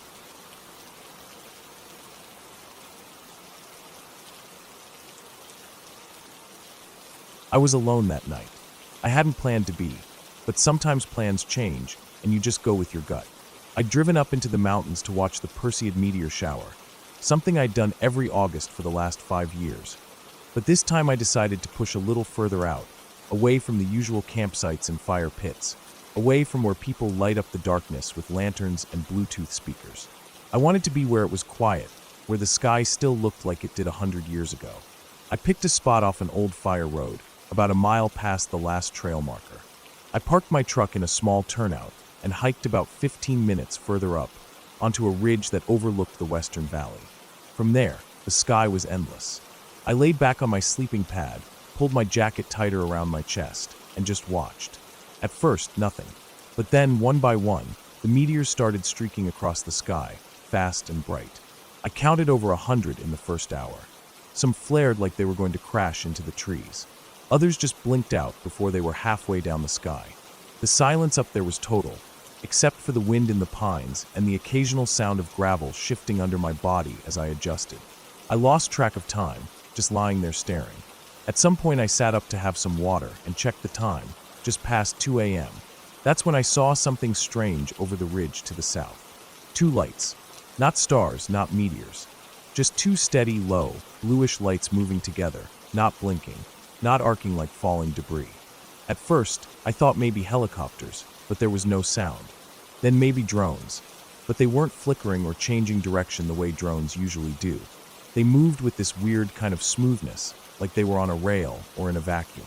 No wobble, no dip, just steady, straight-line motion and fast. Too fast for anything I knew. I stayed crouched behind a rock, trying to keep still, just watching those lights. They got closer, and that's when I realized they weren't up high. They were barely above the treetops. As they got close enough to make out, I saw they were these long, matte black hovercrafts. Like bikes almost, but silent, gliding through the air, maybe 6 or 7 feet above the ground. They had riders, 2 of them, each in a bulky gray suit that reminded me of chemical protection gear, hazmat suits maybe, with full helmets. Their faces were covered. No lights on the helmets, no insignia, nothing. They passed overhead and didn't stop. I thought maybe they hadn't seen me.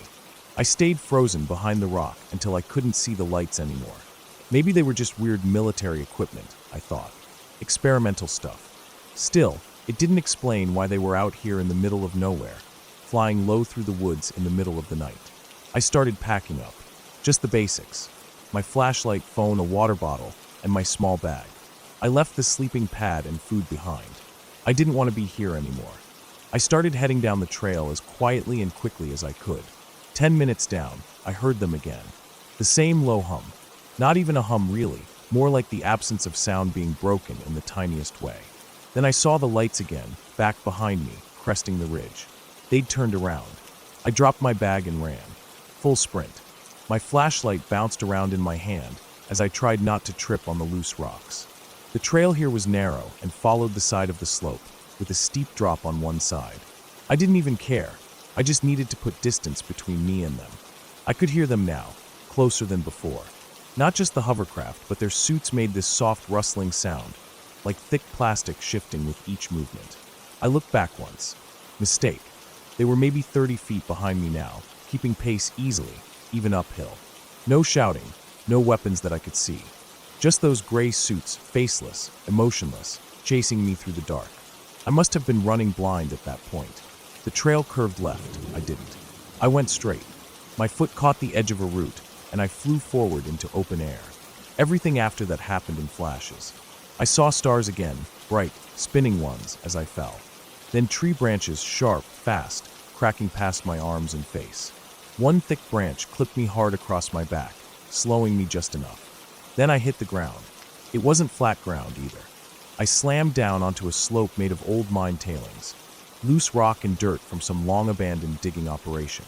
It shifted under me, scraping and bruising every part of my body as I slid further down. I finally stopped when I hit a small outcropping of dirt and debris at the bottom. I lay there stunned, couldn't breathe for a moment, pain all through my spine, my tailbone especially.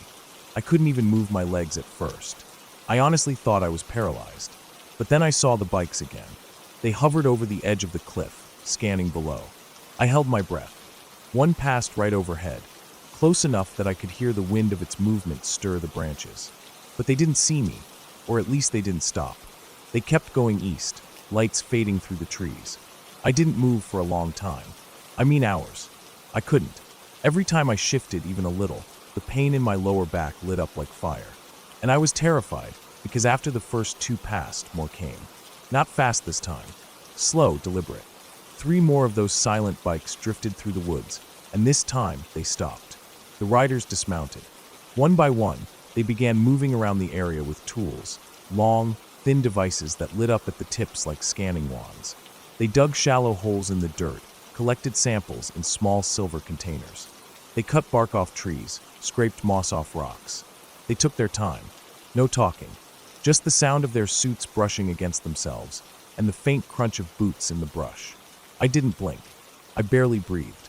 At one point, one of them walked within 10 feet of where I lay behind a fallen log. My phone was in my pocket, but I turned it off the moment I'd hit the bottom of the slope. I didn't want it buzzing. I didn't want it lighting up. I just wanted to disappear. They worked through the night, moving methodically, always collecting, scanning, logging things. I couldn't see any labels, no identifying marks, no flags, no agencies, nothing that told me who or what they were with. The sun started to rise slowly, enough light to finally see colors again. Pale green leaves, brown earth, gray suits. One of them tapped a screen on their arm. A tone played, a single note. The others stopped what they were doing and returned to the bikes. One by one, they climbed on, hovered for a moment, then turned east and glided away, disappearing through the morning fog. I waited until I couldn't hear anything anymore. Then another hour, just in case. My back still throbbed. I couldn't stand, but I could crawl. Slowly, painfully, I dragged myself up the edge of the tailing pile and into the trees. Took me half a day to get back to where I'd parked. I followed the old creek bed until I hit the fire road again. I stayed off the trail as much as I could. Every noise made me freeze. I didn't even turn my phone back on until I was inside the truck with the doors locked and the engine running. Later, at the ER, they told me I cracked my tailbone and had deep bruising all along my spine and ribs. I didn't tell them what really happened, just that I slipped while hiking at night. I didn't report anything. I didn't post about it. I haven't even been back up there since. I thought maybe I dreamt it, or maybe the pain made me hallucinate. But I still have the shirt I was wearing. It's torn down the back, stained with dirt and tree sap, and there's this odd, smooth burn mark on the sleeve, round, like something brushed me but didn't tear it. I keep it folded in a drawer. Sometimes I take it out just to remind myself it was real, that I wasn't crazy, that there are things out there, people maybe, doing something we don't understand. Maybe military, maybe private, maybe something else. All I know is that I was alone in the dark, in the mountains, watching a beautiful meteor shower, and I ended the night barely alive, hiding under a log from faceless men and silent flying machines. And I never want to be that close to them again.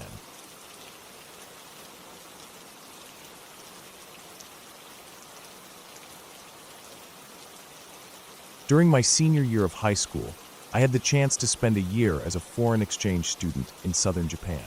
It was a chance to experience something completely different, the culture, the language, the people. But what I didn't expect was how deeply the place and the local beliefs would affect me. I lived with a host family in a pretty rural area, surrounded by mountains and dense woods. It was quiet and peaceful most of the time, but the locals had this deep-seated fear of the mountains and forests around us. They called them haunted, but never really talked about what that meant. I never really believed in ghosts, but still, their fear hung in the air, almost like a shadow you could feel if you paid attention. My host family was kind but pretty old-fashioned. They worked hard on their small farm, growing rice and vegetables. Most days, I was left to my own devices. I liked walking in the woods nearby. It was the only way to feel like I was actually living there, not just visiting. The forest had this earthy smell, damp leaves, pine needles, wet soil, and the sound of birds and small animals rustling in the underbrush. But despite how calming it felt, I always noticed how empty it was. There weren't many people around. If you walked far enough, you could lose yourself in silence, with only your own footsteps breaking it. I wasn't the only exchange student in the area. There was another guy from Germany who was staying with a family a few kilometers down the road. His name was Lucas. We hit it off quickly because neither of us really spoke Japanese well, so we relied on English or German to communicate. Lucas was also into hiking and exploring the local nature. We often went out together, wandering through the fields and forests, comparing our stories about our home countries and just soaking in the peacefulness of the rural life. One afternoon in early autumn, we decided to explore a new trail that wound down a hillside toward a small river. The sun was low in the sky, casting long shadows through the trees. The air was cool but still held onto the warmth of the day. The woods were alive with the sounds of crickets starting their evening song and the rustle of wind through the dry leaves. The ground was soft from the earlier rain, and every step we took left a slight imprint. We came to a small clearing, a grove of old trees with thick trunks and branches reaching up like fingers. The light filtering through the leaves created patches of gold on the ground. It was a beautiful spot, and we stopped for a moment to take it in. Then I noticed something moving slowly down the hill, walking straight toward us. An old man was making his way through the grove. He wore traditional farmer's clothes, a loose cotton shirt, faded pants tied at the ankles, and straw sandals. Over his shoulder, he carried a sickle, the kind you use to harvest rice or grass. The clothes looked old-fashioned, like something out of a history book rather than modern rural wear, But in that part of Japan, it wasn't unheard of for older men to dress like that, especially if they still worked on the land. What was strange was how he walked, slow, steady, almost like he was on a mission, but not paying attention to anything else. We greeted him quietly in Japanese, a polite bow with a simple konnichiwa. But he didn't look up. His eyes seemed fixed on the ground ahead, and he didn't acknowledge us in any way. It wasn't that he was rude or ignoring us. It was more like he didn't see or hear us at all. He just kept moving forward, the sickle balanced on his shoulder, his footsteps soft on the earth. Lucas and I exchanged glances. The silence stretched for a few seconds until the man disappeared down the hill and out of sight. We joked quietly about him being a ghost, but deep down, I knew he was probably just a farmer from the next village, lost in his own thoughts or heading somewhere without wanting to be disturbed. Even though we laughed it off, the encounter stayed with me for the rest of the walk.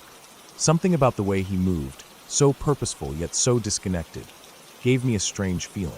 It wasn't fear exactly, but an unease, like I had glimpsed something from a different time, a living remnant of the past still walking the land. As the days passed, the story of the old man became a quiet joke between Lucas and me, but I started to notice more about the way the locals behaved around the mountains. My host family never went into the forest alone. When I asked why, they just said, "There are things there." They didn't want to explain more, but the fear in their voices was real. Sometimes, at night, I would hear my host parents whispering about strange sounds in the woods or people disappearing during hikes. It wasn't talk about ghosts or monsters. It was more like a warning to stay away, to respect the forest as something dangerous. One weekend, Lucas and I planned another walk, this time going deeper into the hills. We packed some snacks and water and set off early in the morning. The trail was narrow and steep in parts, covered with fallen leaves that made the ground slippery. The trees grew closer together as we climbed, their trunks twisted and gnarled. The higher we got, the cooler the air became, and the sky seemed distant and pale through the canopy. We stopped often, catching our breath and admiring the view of the valley below, with small villages scattered like dots among the green fields. But despite the beauty, I felt a growing tension. It was as if the forest was watching us, holding its breath. At one point, we came to a small stone shrine tucked between two ancient trees. The shrine was weathered and covered in moss, with faded red paint on the wooden beams. I knelt down and ran my fingers over the rough stone, feeling the history beneath my skin. It was the kind of place locals visited to pray for safety or good harvests. Lucas took a photo, then we continued along the trail. The path twisted and turned, sometimes disappearing under fallen branches or thick undergrowth. We had to be careful with every step, watching for hidden roots or rocks that could trip us. As afternoon came on, the forest grew quieter. The birds stopped singing, and the wind died down. It was like the woods themselves had gone still, waiting. We reached a ridge with a steep drop on one side, looking out over a river winding far below. We decided to rest there for a while, eating sandwiches and drinking water. The sun was starting to set, painting the sky orange and pink. As I sat, I noticed movement down the slope, a figure slowly making its way up the hill toward us. It was the old man again. He wore the same clothes and carried the same sickle, but this time he was moving uphill, his steps slow and steady. I looked at Lucas, and we both felt the same chill. We didn't greet him. We just watched as he came closer, his face weathered and expressionless. When he got near, he stopped a few meters away and looked straight ahead, not at us, not at the view, just straight ahead. There was no emotion in his eyes, no anger, no sadness, no fear. Then, without warning, he turned and walked off into the thicker forest, disappearing behind a stand of bamboo. We stayed there for a long time, neither of us speaking. Eventually, the sun sank below the horizon, and the chill deepened. We knew it was time to head back. The walk down was tense. Every crack of a twig, every rustle in the bushes made us jump. We moved quickly, not stopping until the trees thinned and the houses of the village came back into sight. When we got home, I told my host family about the old man. They didn't seem surprised. My host father just nodded and said, "He has been around a long time. No one knows who he really is, but he always walks those hills." I never found out who the old man was. Maybe he was just a farmer who preferred to keep to himself, or maybe he was a man who had been walking those hills for decades, too set in his ways to notice anything else. But every time I think back to those walks in the woods, I remember that figure, slow, silent, and utterly alone. moving through the trees like a shadow from another time. It wasn't scary in a ghost story way. It was scary because it reminded me how small and fleeting we are against the vastness of the world around us, and how some things just keep going, no matter what.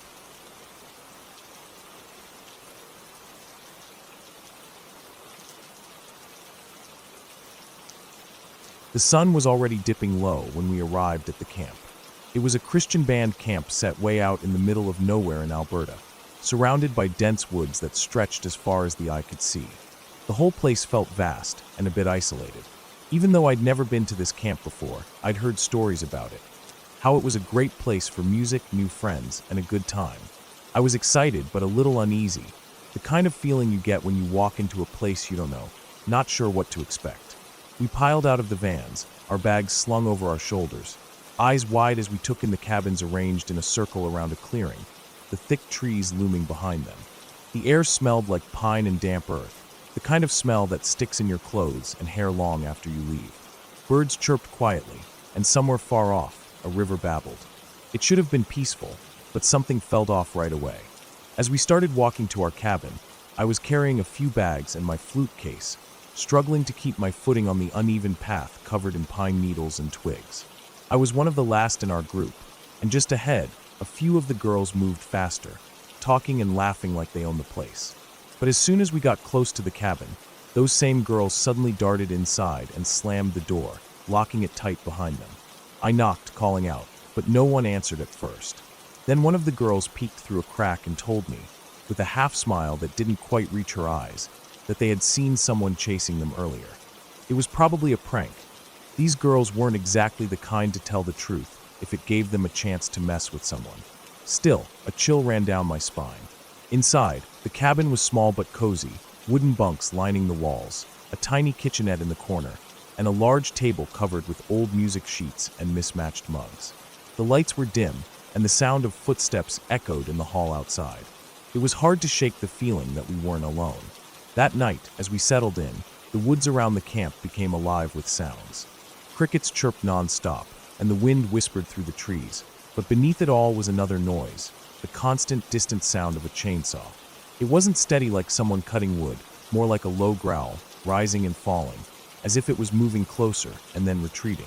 We all said it must be a generator or some kind of machine running late at night, but the camp counselors assured us no generators were on after dark. They laughed it off, saying maybe it was an animal or the wind playing tricks on us. But I knew the sound too well from my hometown. Chainsaws were used for logging or clearing trees, and there shouldn't have been any work going on in the middle of the night. The next couple of days went by with more weird stuff happening. One night, around 11 p.m., we were all trying to fall asleep in the cabins when a steady knocking started coming from one of the cabin walls. It was loud and rhythmic, a dull thud-thud-thud, like someone was tapping wood with a stick. At first, everyone was too scared to say anything, but then the noise went on for nearly 20 minutes. People started shouting through the walls, telling whoever was doing it to stop, because we were trying to sleep. The knocking didn't stop right away, but it did get quieter, and then stopped suddenly. It was probably one of the counselors messing with us, trying to scare us or test our nerves. Still, lying there in the dark, listening to the silence after the knocking stopped, I felt my heart pounding harder than it had all day. But the strangest thing happened a couple of nights later. It was late, maybe close to 9 p.m., when my friend and I decided to walk to the bonfire. We were carrying hot chocolate in paper cups and a handful of cookies. I had a cookie in my mouth, trying not to drop it while holding a flashlight and the drinks. We had no idea where exactly the bonfire was. The camp was big, and the paths weren't well marked. We walked slowly, the beam of the flashlight cutting through the thick darkness, shining on the uneven ground and the trees that seemed to close in around us. Ahead, I spotted a figure moving slowly down one of the paths. Without thinking, I gestured wildly at my friend to hold the hot chocolate. I pulled the cookie from my mouth, wanting to ask the person if they knew where the bonfire was. I called out once, but the figure didn't respond. I tried again, louder this time. Still nothing. The person just kept walking, but then they suddenly turned off the path and slipped behind a tree, so fast it looked like they disappeared. My friend and I exchanged glances filled with that gut feeling, the kind of fear that doesn't need words to be understood. We quickened our pace and kept our eyes on the shadows, finally finding the bonfire, where the rest of the campers were laughing and roasting marshmallows. We never saw that figure again. After that night, I kept hearing those chainsaw sounds whenever I was outside, no matter what time it was. Sometimes it was close, sometimes far away, but it was always there. One afternoon, I decided to explore a little, to see if I could find where the noise was coming from. I walked deeper into the woods, past the cabins and the main campfire clearing. The forest was dense, the sunlight barely reaching the ground through the thick branches. The air was heavy and smelled of damp leaves and pine resin. I found old logging trails, narrow paths that looked like they hadn't been used in years. The ground was soft, covered in fallen needles and broken twigs. I followed the trails for a while, listening for the chainsaw sound, but all I heard was the rustling of small animals in the underbrush. There was no sign of any recent logging or machinery. The trees were old and tall, some with thick trunks covered in moss, others freshly dead with bark peeling away. It was strange that the sound was everywhere, yet nowhere at the same time. Back at camp, I asked the counselors about it again, but they brushed me off. One of them told me stories about how the woods had been used for logging decades ago, and maybe the sound was an echo, a trick of the wind. Another said it could be nearby hunters, but we were told hunting was not allowed on camp property. One night, near the end of camp, I was lying awake, the moonlight casting strange shadows on the cabin walls. Outside, I heard footsteps on the gravel, slow and steady, coming from the direction of the woods. My heart jumped, but when I looked out the window, no one was there. The chainsaw noise started again, louder this time, and for a moment, I thought I could hear voices whispering in the wind. But when I focused, it was just the sound of the trees creaking and the distant hum of the chainsaw. The next morning, I packed my bags, ready to leave. The camp was beautiful in the daylight, birds singing, sunlight filtering through the branches, kids laughing and playing. But the memories of those nights stayed with me, the sense that something unseen was watching from the shadows. I never found out what the chainsaw noise was, or who that figure was on the path. Maybe it was a prank, or someone living off the grid nearby. Maybe it was just my mind playing tricks, making sense of the silence and the dark. But some things don't need explanations. Sometimes, the scariest moments are the ones that stay unanswered, leaving you with nothing but the sound of your own heartbeat and the whisper of the woods around you.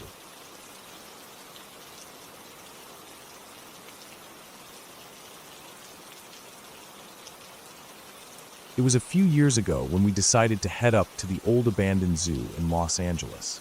The idea was simple, 7 of us, all looking to get scared shitless. We had heard stories about the place, rumors that it was creepy as hell once the sun went down, and since none of us were exactly the type to back down from a dare, we figured it'd be the perfect challenge. The zoo had been closed for decades, and nature had slowly been swallowing it back, but some parts of it were still recognizable. Old cages, rusted fences, crumbling concrete paths. The hike itself was around 2 hours, mostly uphill, snaking through the side of a canyon that was dry but covered in thick brush and trees. It wasn't easy terrain, but nothing too crazy either. We started out in the early evening, just as the sun was dipping low and shadows were stretching long. The air was dry, and the sky was clear. At first, the hike was pretty normal, birds chirping, the occasional rustle of small animals in the bushes. We joked and laughed, trying to shake off any nerves, knowing what we were getting into. We carried flashlights, but most of the trail was still lit by the fading daylight, so we didn't need to use them yet. The trail wasn't wide. It wound tight between rocky outcroppings and thick patches of brush, and the further we went, the narrower it got. Around the halfway mark, the sun had almost disappeared, and the canyon had started to get darker. That's when the little things began to stand out more. We heard faint noises of nocturnal animals scurrying off in the underbrush, rabbits or something similar. Occasionally, the sharp hoot of an owl cut through the silence, echoing off the canyon walls. It was the only real creepy thing so far, but it was still natural and kind of comforting in its own way. No weird sounds, no strange smells, nothing that felt out of place. We kept moving, our flashlight beams bouncing off the trees and rocks, picking out the path ahead. The trail began to get tighter, twisting into the side of the canyon, and we had to walk single file. The closer we got to the zoo, the quieter it became, the night swallowing up even the small animal sounds. It was as if the canyon was holding its breath, waiting. Then we hit the narrowest part of the trail. It was so tight that there was barely enough room for us to walk sideways. The rocky wall pressed against one side of us, and on the other side was a steep drop down into the canyon floor, hidden by darkness. Our flashlights started to flicker, just little stutters in the beams at first, then longer blackouts. We all noticed, but didn't say anything at first. We assumed the batteries were just running low, which wasn't surprising since the lights had been sitting unused for a while. A few of us pulled out our phones to use the screens as backup light. The glow from the phone screens cast strange shadows on the canyon wall, making the narrow passage feel even tighter, like the walls were closing in. I was fourth in line as we moved cautiously through the passage, eyes scanning every inch of the darkness ahead and behind. Then the guy at the front stopped suddenly. He didn't say a word, just froze and stared straight ahead like he'd seen something unbelievable. We all stopped, the group instinctively shrinking closer together. My heart started to pound harder, my breath coming faster. I strained to see what he was looking at. Then, about 2 seconds later, I saw it too. A man was walking toward us, coming through the narrow path just like we were, like it was the most normal thing in the world. He was dressed entirely in white. Not just white clothes, but white all over, his shirt, pants, even his shoes. His hair was white, and he wore a white top hat that looked old-fashioned, like something from a Western movie. But the weirdest part was that his face was covered with some kind of cloth, like a scarf or a mask. The whole thing looked strange and out of place, like he didn't belong there at all. He didn't hesitate or look our way. He just walked right past us, calm and collected, as if he was on a stroll in the park. The narrow path forced us to press our backs flat against the canyon wall, walking sideways to fit through. The man didn't seem to notice or care. He moved smoothly, almost gliding past us. His steps were quiet on the rocky path, no sound of boots or shoes. The way he moved was unnatural but steady, like he was used to walking that tight trail. I couldn't believe what I was seeing. My body froze in place, and I felt a cold wave of panic rise up inside me. It was like my brain refused to accept the reality of the moment. I wanted to look away, to pretend it wasn't happening, but I couldn't. The image was burned into my mind, the stark white of his outfit against the dark canyon, his covered face, the way he just passed us like we were nothing. I was close to tears, and I'm not even ashamed to admit it. We had all come here to be scared, but this was different. This was beyond a thrill or a story to tell. This felt like real fear. And it wasn't just fear of a spooky place or the dark. It was fear of something unknown and inexplicable that wasn't meant to be encountered. After he passed, the air felt heavier, thicker, like the canyon was pressing down on us. No one spoke. We just started to back up slowly, eyes darting around for any sign that maybe this was some kind of prank or that someone else was playing a trick. But there was no one else. Just us, the narrow trail, and the weight of what we had just seen. We made the decision then, and there not to go any further. No more pushing forward to explore the zoo or to chase some kind of adrenaline rush. The mood had shifted. What started as a fun, stupid adventure had turned into something dark and uncomfortable. We packed up our flashlights and phones and began the hike back down. The trip back was quiet.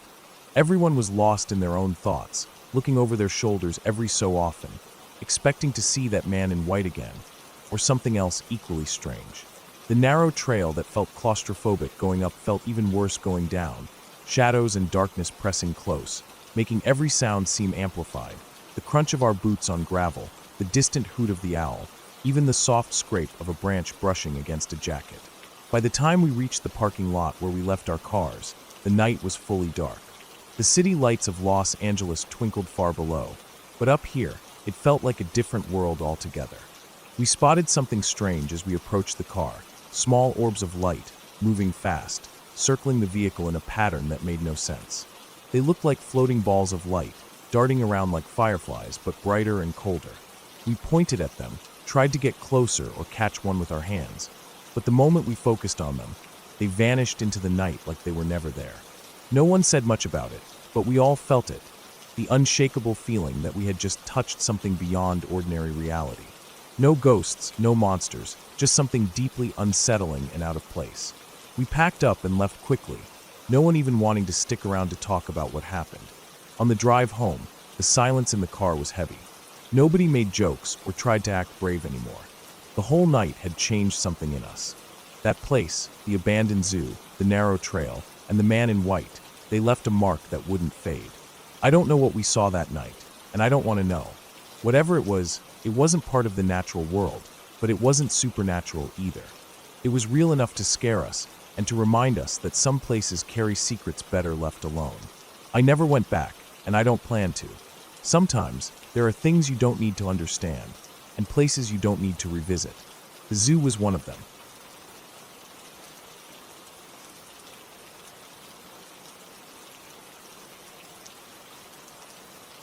It was the winter of 198X, and my dad was stationed somewhere in Germany with the US Army. Back then, every decade or so, they ran what was called a winter reforger, a massive military exercise that simulated a big war scenario. The idea was to keep the troops sharp, ready for anything during those cold, unforgiving European winters.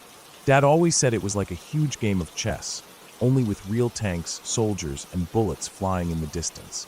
Dad and his buddy were tank operators during the exercise, tucked away in a cold armored vehicle that sometimes felt more like a coffin than a war machine. They worked long hours in shifts, pushing through bone-chilling cold and mud that clung to everything. On this particular day, there was a complication. Some issue in their unit meant they needed reinforcements before they could move forward. So they had to stay put, wait out the holdup, and try not to freeze. Waiting for backup meant hours of boredom, which can mess with your head when you're stuck inside a tank that's barely bigger than a closet. Dad said the silence and the cold got to them more than the actual waiting. So to kill time and maybe take their minds off the tension, they decided to step out, stretch their legs, and walk into a nearby town just a few kilometers away. They were hoping to find a bottle of apple corn, a local kind of liquor, something to warm them up and lighten their spirits. The road to the town was quiet, snow-covered, the sky heavy with low clouds. The air bit at their faces, sharp and dry. As they walked, they spotted a young boy riding a bicycle down a side street. The kid looked no older than 10 or 11, bundled up in a coat that was just a little too big, his cheeks flushed from the cold. Dad and his buddy stopped him to ask for directions to the nearest place they could buy apple corn. The boy, shy but steady, pointed them toward the center of town, giving clear directions. They followed the kid's path, the snow crunching under their boots, breath rising in frosty clouds. Soon, they spotted a bar on a corner, a modest building with a faded sign swinging in the cold wind. The windows were frosted, but through the glass, they could see people inside. Not just a few, but a crowd. Men and women clustered around tables, laughing, drinking, talking. The place looked warm, inviting even, which was surprising considering how quiet the town had seemed so far. Dad and his buddy glanced back, thinking about the boy's directions. He hadn't mentioned the bar at all, just pointed the way to the shop where they could buy apple corn. Yet here was this place, clearly a hub of activity, full of life. Maybe the boy just didn't want to mention the bar for some reason. They shrugged it off and decided to go inside. The moment they stepped through the door, the room went dead silent. Every single person froze in place, eyes snapping to them as if they'd suddenly become the center of the universe. Even the waitresses stopped mid-motion, glasses and plates held in midair. Dad said the silence was absolute, heavy, like the sound had been sucked right out of the room. The staring lasted for what felt like forever, 5 seconds, maybe more. But in those seconds, it felt like every eye was drilling into their very souls.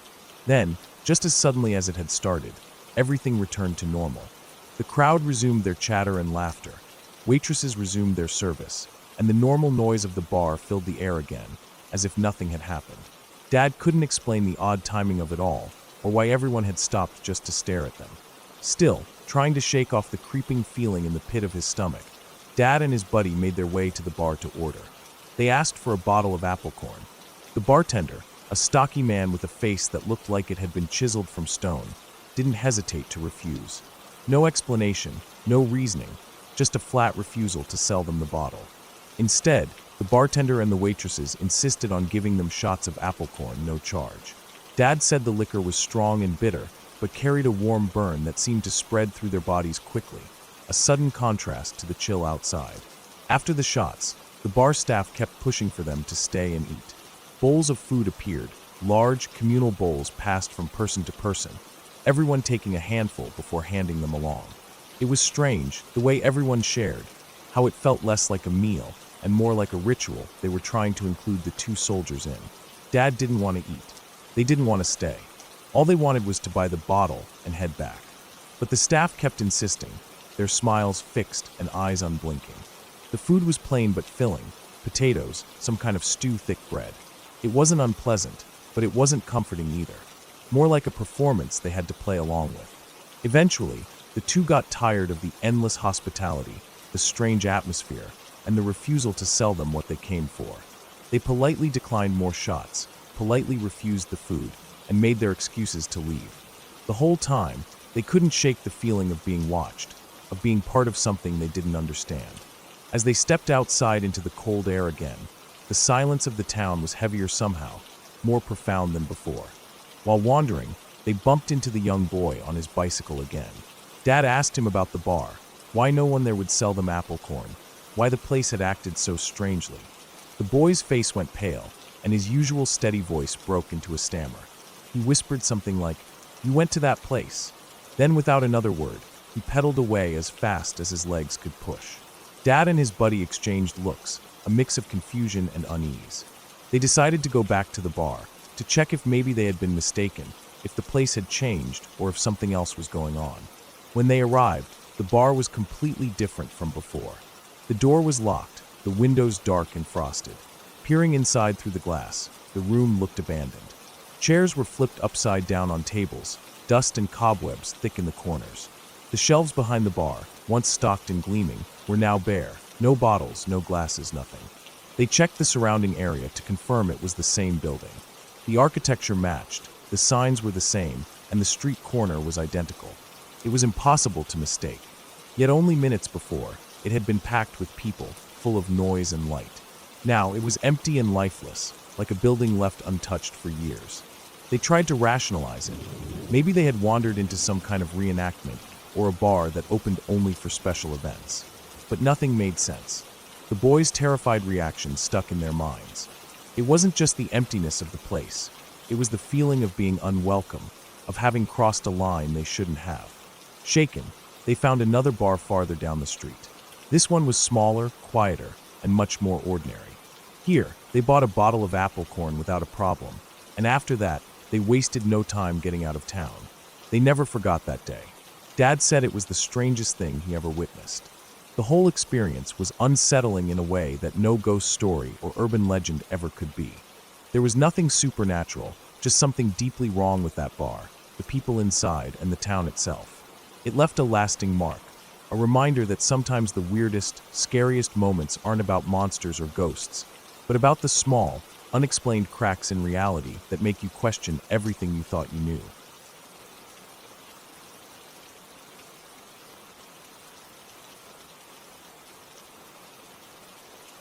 When I was 16, I was still a Boy Scout, and like most kids that age, I had already learned how to act innocent when the adults were around and stupid when they weren't. It was the middle of winter, and our troop was on one of those mandatory cold-weather weekend outings that are supposed to teach resilience, or teamwork, or whatever the scout leaders like to call freezing your ass off in a cabin in the woods with 30 other teenage boys. The cabin was made of thick logs, with a tall stone chimney, and 2 wood stoves on either side that puffed out enough heat to make the inside tolerable if you were standing close to one. But the insulation was garbage, and the bunks were lined up shoulder to shoulder like we were troops in an army barracks. No privacy, no quiet, and definitely not the kind of place a group of guys could sneak off to get high or smoke cigarettes without getting caught. There were about 4 other guys I hung with that trip who were in on the same plan. Older scouts mostly, 17 or almost 18, and one of them was my older brother. We'd packed some pot, a little tobacco, and a couple of those slim gas station cigars that made you feel like a badass, even if they tasted like flavored rubber. The plan was simple. After lights out, we'd wait until the scoutmasters were asleep, sneak out the back door, cut through the clearing, and hike about half a mile into the trees to smoke. We even picked the direction earlier that day, while pretending to go look for firewood. It wasn't a marked trail or anything official, just a rough deer path that wound through a tight patch of pine and oak, dense enough that once you got a few hundred feet in, the campfire lights from the cabin disappeared behind you. We waited until around 9:30. The noise in the cabin had died down by then, just the usual creaking wood, someone snoring, maybe a cough here and there. We each had a flashlight, but we kept the beams low so we wouldn't get spotted. The ground crunched under our boots, snow packed and thick and hard. The wind was soft at first, just brushing against the trees above, making them creak in slow waves like a boat swaying at sea. It was cold. My breath steamed out in front of me, and my fingers hurt even through the gloves. But that was the cost of not getting caught. We moved fast. Quiet. Nobody said much. Just crunch, crunch, crunch through the snow and tree branches. About 10 minutes in, we hit a little rise and found a spot where the trees were thick enough to block the wind. It was a dip in the woods, almost like a shallow bowl, surrounded by gnarled trunks and old evergreens, and the snow there was undisturbed, clean, untouched, deep. We all stopped in a loose circle, and one of the guys pulled out a joint.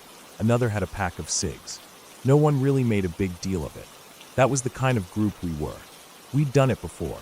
Pass the joint, spark a smoke, stand in the cold, and try to pretend we were older than we were. The wind in the trees above got louder. You could hear it moving from one side of the woods to the other, like something big was walking through the treetops. It wasn't snowing, but it felt like it might. The air had that strange tightness to it, like it was holding its breath. I remember standing there, the dull heat from the joint in my lungs, the tip glowing in the dark, and just listening. Everyone else was focused on their smoke, looking at the ground or into the middle of the circle where our feet had already mashed the snow down. I had that usual buzz in my head, the one you get when you're somewhere you're not supposed to be, doing something you're not supposed to do, and you're trying to enjoy it, but your nerves won't quite let you. That's when it started. Not a sound, not a movement, just that feeling. It's hard to explain, like a tingle behind your ears, or that sense someone is standing just behind your shoulder. You turn to look, but there's no one there. It's nothing obvious, nothing you can point at, but it was sharp, and it wasn't going away. I remember looking up at the trees, dark giants just standing there all around us. Their bare branches swayed and clicked against each other above our heads. The moonlight filtered through the tops just enough to give the snow a slight glow, but beyond that, it was pitch black. My flashlight was still in my pocket. I pulled it out and clicked it on. I swept it around the circle first, half joking in my head that maybe an animal was watching us. A fox or a raccoon or something. Maybe even a deer. The light hit the trunks around us. Big ones. Some of them looked centuries old. Nothing but snow, bark, and shadow. I turned slowly, walking the beam around, one tree at a time. Then I saw him, leaning against a tree maybe 30 or 40 feet away, barely within the range of the light. He wasn't moving. He was standing straight up, his back against the bark, one foot kind of slightly in front of the other, like he'd just leaned back and decided to rest there. Pale. So pale. White beard, white eyebrows, almost looked like he had no color in him at all. He wasn't bundled up for the cold. No big jacket or hat. Just a simple coat, something dark, and pants. His face caught the flashlight like paper. And his eyes, they were wide open, staring directly at us. Or maybe at me. Not moving, not blinking, not a flicker of surprise or expression. I froze. The air inside my lungs seemed to leave in one slow stream. I didn't say anything, just kept the light pointed at him. And one by one, the other guys noticed. I could feel them shift. You could hear the change in the air. Nobody had to say anything. We all saw him. He didn't move, didn't wave, didn't look startled, didn't even flinch when the flashlight hit his face. Just stood there, tilted slightly against the tree, watching us. Eyes open, mouth closed.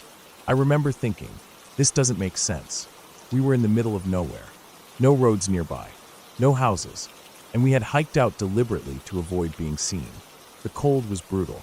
Nobody would be out here alone. Not like that. Not at night. The others backed up slightly. One of the guys dropped his cigarette into the snow and just stared. My brother stepped closer to me. I could feel the way his body tensed up, like his muscles went stiff all at once. He didn't say anything either. The man didn't take a step. He didn't say a word, didn't smile. He just stood there, staring. It felt like forever. My heart was thudding in my chest so hard I could feel it in my fingertips. Finally, someone turned, just moved quietly back the way we'd come. The rest of us followed, no one speaking, no one looking back. We didn't run. We just walked fast. Fast enough that we were all breathing hard by the time we reached the tree line, then crossed into the clearing near the cabin. The air felt different back at camp, warmer somehow, even with the same cold wind blowing. Inside the cabin, nothing had changed. A few kids still snored. The logs in the wood stove popped quietly. The smell of wet socks and old sleeping bags filled the room. We didn't talk about it. Not that night. Not the next day. We packed up and hiked out like normal that Sunday. It wasn't until years later, just the other week actually, that my brother brought it up again.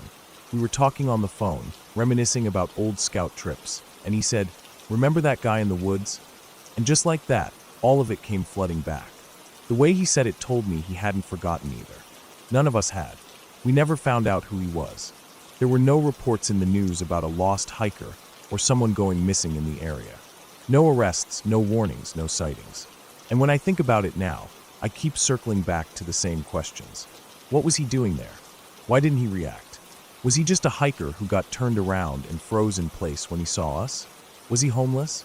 Maybe suffering from dementia or a mental illness? Or was it worse than that? Was he there for us? Just standing in the dark woods, watching 5 teenage boys light up in the snow. That stare, flat, cold, locked on us like we weren't people but something else. It still bothers me, because if we hadn't seen him, if we'd just laughed louder, if we'd been more stoned or more careless, maybe we wouldn't have noticed. Maybe he would have waited until we were too far gone to hear him coming. Maybe that flashlight beam saved us. Maybe nothing would have happened. But there's something about that stare. It wasn't surprised. It wasn't confused.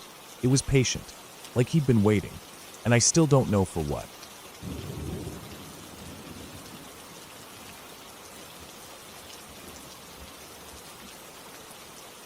We were on our way to the Grand Canyon, just me and my boyfriend.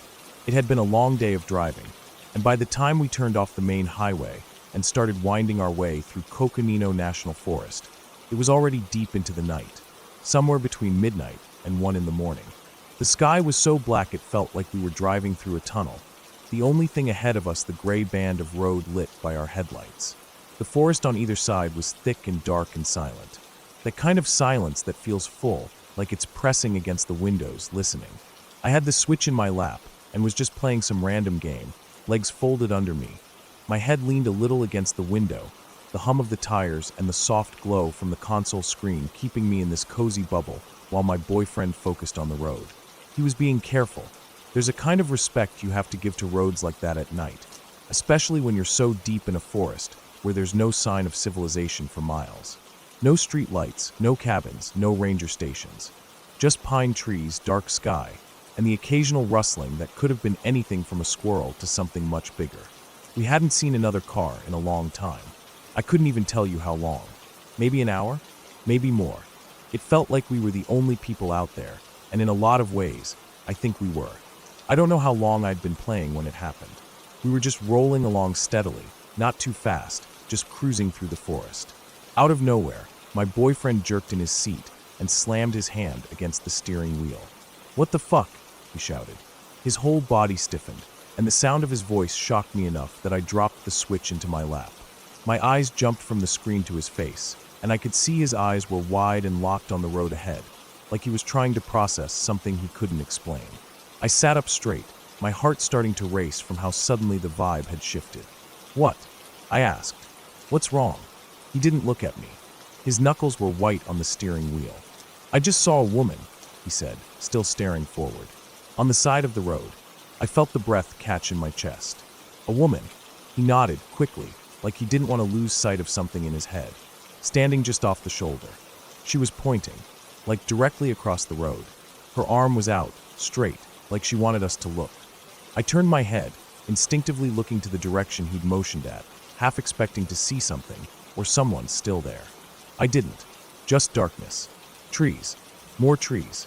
Shadows between trunks that moved slightly when the wind touched them. Everything was silent again. And then, just as I started to wonder if he was seeing things, there was movement. Something massive stepped out of the brush on the opposite side of the road, maybe 20 feet ahead of us. It didn't just step, it kind of unfolded, this huge, heavy presence emerging from the forest like it had been hiding in plain sight. It was a bull elk, the kind you really only ever see in pictures, unless you spend a lot of time in the woods. Towering, its antlers stretched wide like a set of gnarled tree branches, rising out of its head in this way that made it feel not just powerful, but ancient. And behind it, a few others followed, females, smaller but still big enough that hitting any of them would have wrecked the car, and probably us with it. My boyfriend swore under his breath, and in the split second it took for the situation to fully register, he swerved hard to the right, narrowly avoiding the bull.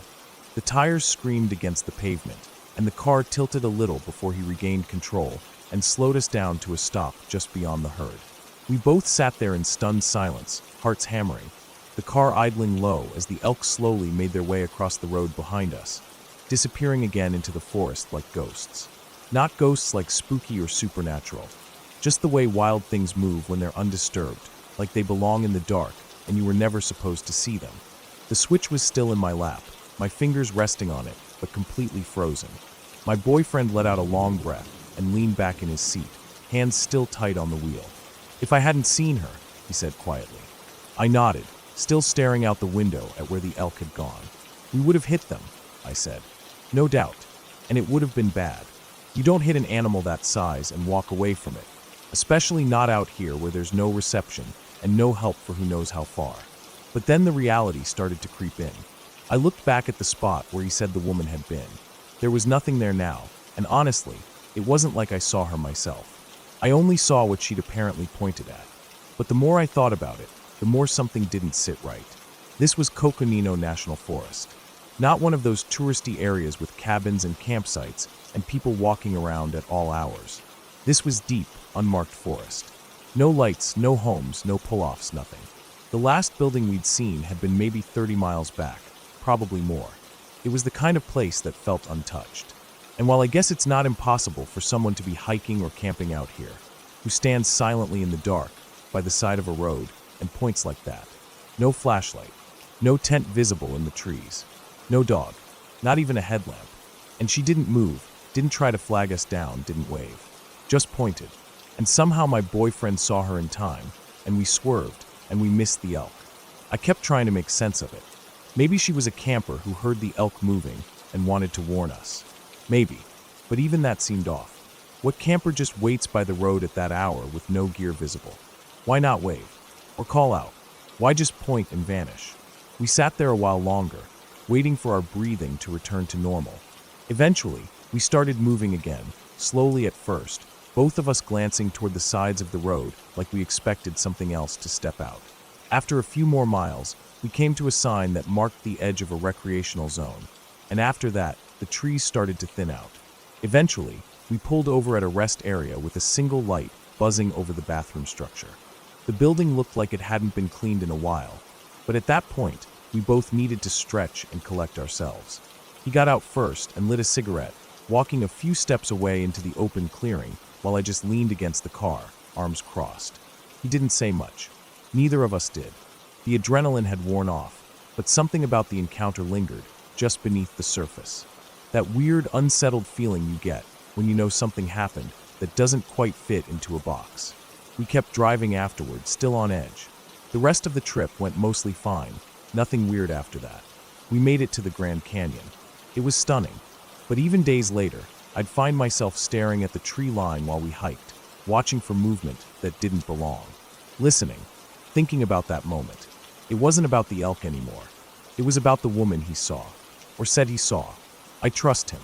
He wasn't making it up. I could tell by the way he reacted. It was real to him. But what I couldn't get past was why she was there. Why she did what she did. Why she wasn't there when we looked again. How she disappeared into a place that had no hiding spots that close to the road. And the way she pointed, it was so deliberate. Like she knew what was coming, where it would come from, and exactly when we'd be there. I kept going over it, kept trying to logic my way around it. Maybe she lived nearby. Maybe she was dropped off by someone. Maybe she was a ranger in plain clothes checking for animals near the road. I thought of every possible explanation. I wanted it to make sense, but it didn't. You don't just stumble across a woman alone on a pitch-black road in the middle of a forest, standing still and pointing to danger you can't see yet. Not without it sticking with you. I think about it a lot, even now. How thin the margin was between seeing her and not seeing her. How easily we could have been just another wreck out there in the forest, hit something too big to survive. No cell signal, no help. I wonder if anyone else has seen her. If anyone else was warned. And if not, why us? We never saw her again. We didn't see any other animals on the road after that either. The drive out of the forest felt a little more distant, like we'd passed through something. Like we'd narrowly missed something we weren't supposed to walk away from. There's no big twist to the story. No ghosts. No glowing eyes in the trees. Just a woman on a road. a herd of elk, a near miss, but something about it still gets under my skin, because she was real to him, and the elk were definitely real. And maybe that's what makes it even stranger, that it all actually happened.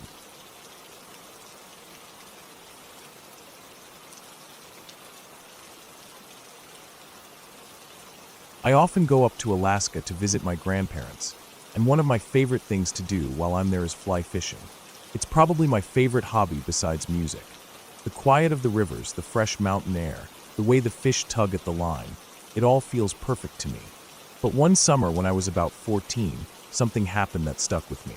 Something that changed how I look at those trips forever. That year, like always, my grandfather and I planned a hike to our favorite fishing spot. It's a pretty intense walk, almost 8 hours, carrying everything we need: tents, food, fishing gear. The trail winds through dense forests and rocky hillsides, cutting through wilderness that's mostly untouched.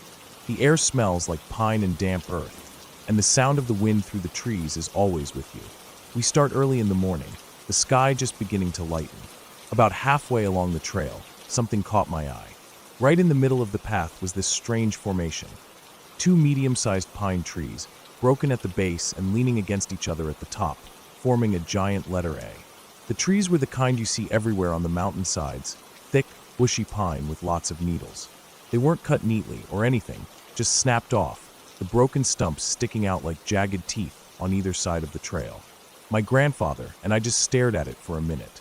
It wasn't natural, and it didn't seem like the work of the wind or an animal. Someone must have done this, but why? We shrugged it off and passed under it, thinking maybe it was some kind of weird sign left by other hikers or locals trying to mark the trail or just mess around. Nothing else like it on the hike so far, so we kept moving. By the time we reached the campsite, the sky was turning soft pink and orange from the evening light. The camp was nestled in a clearing surrounded by trees, a small creek babbling nearby. But then we noticed more broken trees, exactly like the ones on the trail. These trees were snapped right at the base and leaned against each other in the same shape, spaced irregularly but clearly deliberate.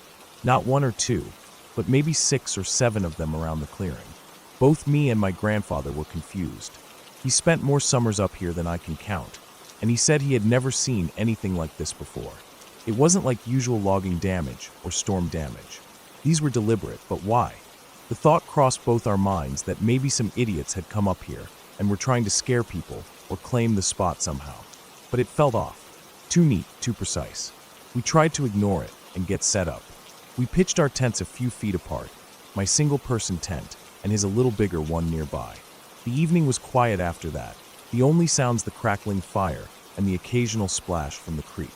I was exhausted from the hike and fell asleep pretty quickly. Then, in the middle of the night, I was jolted awake by my grandfather shaking my shoulder. It was dark, but because of the time of year, the night was just a deep blue twilight rather than pitch black.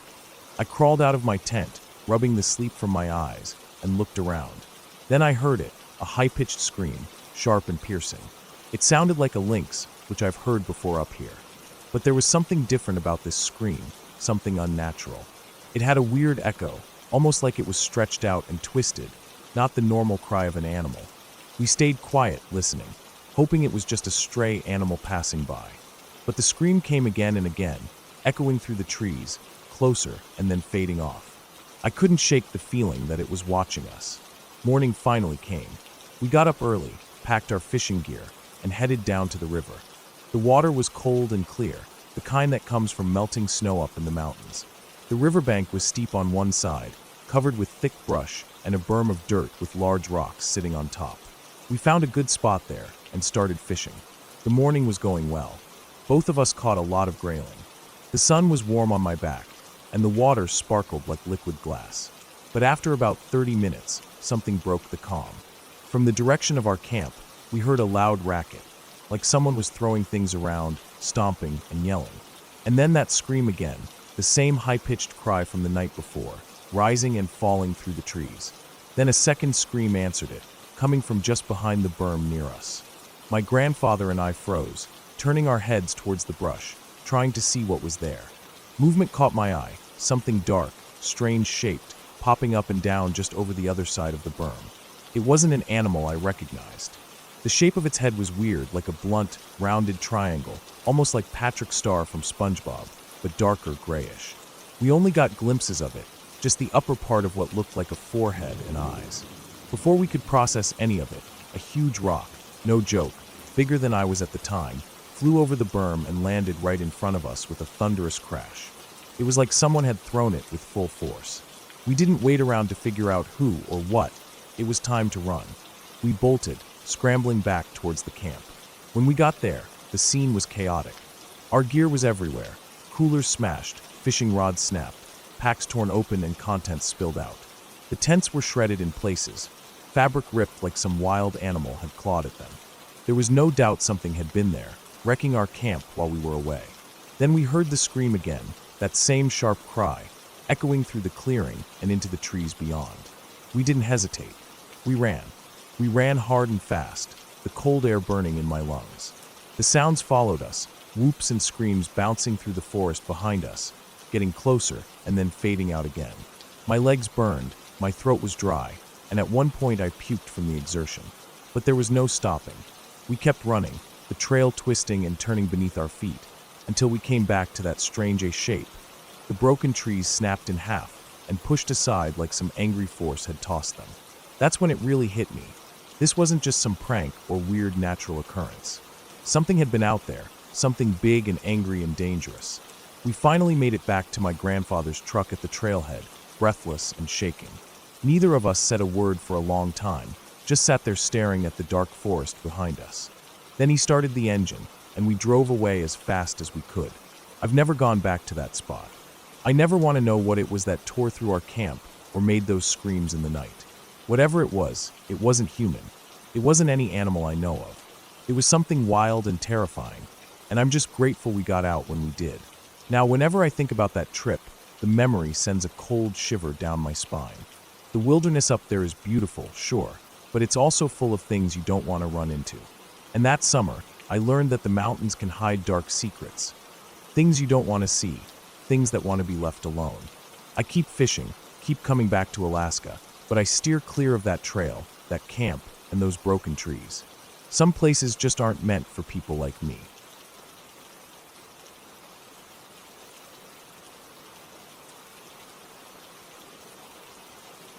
When I was 11 years old, my summer was shaping up to be pretty uneventful until my mom told me we were going to visit my aunt, who lived in a small, peaceful city out in the countryside.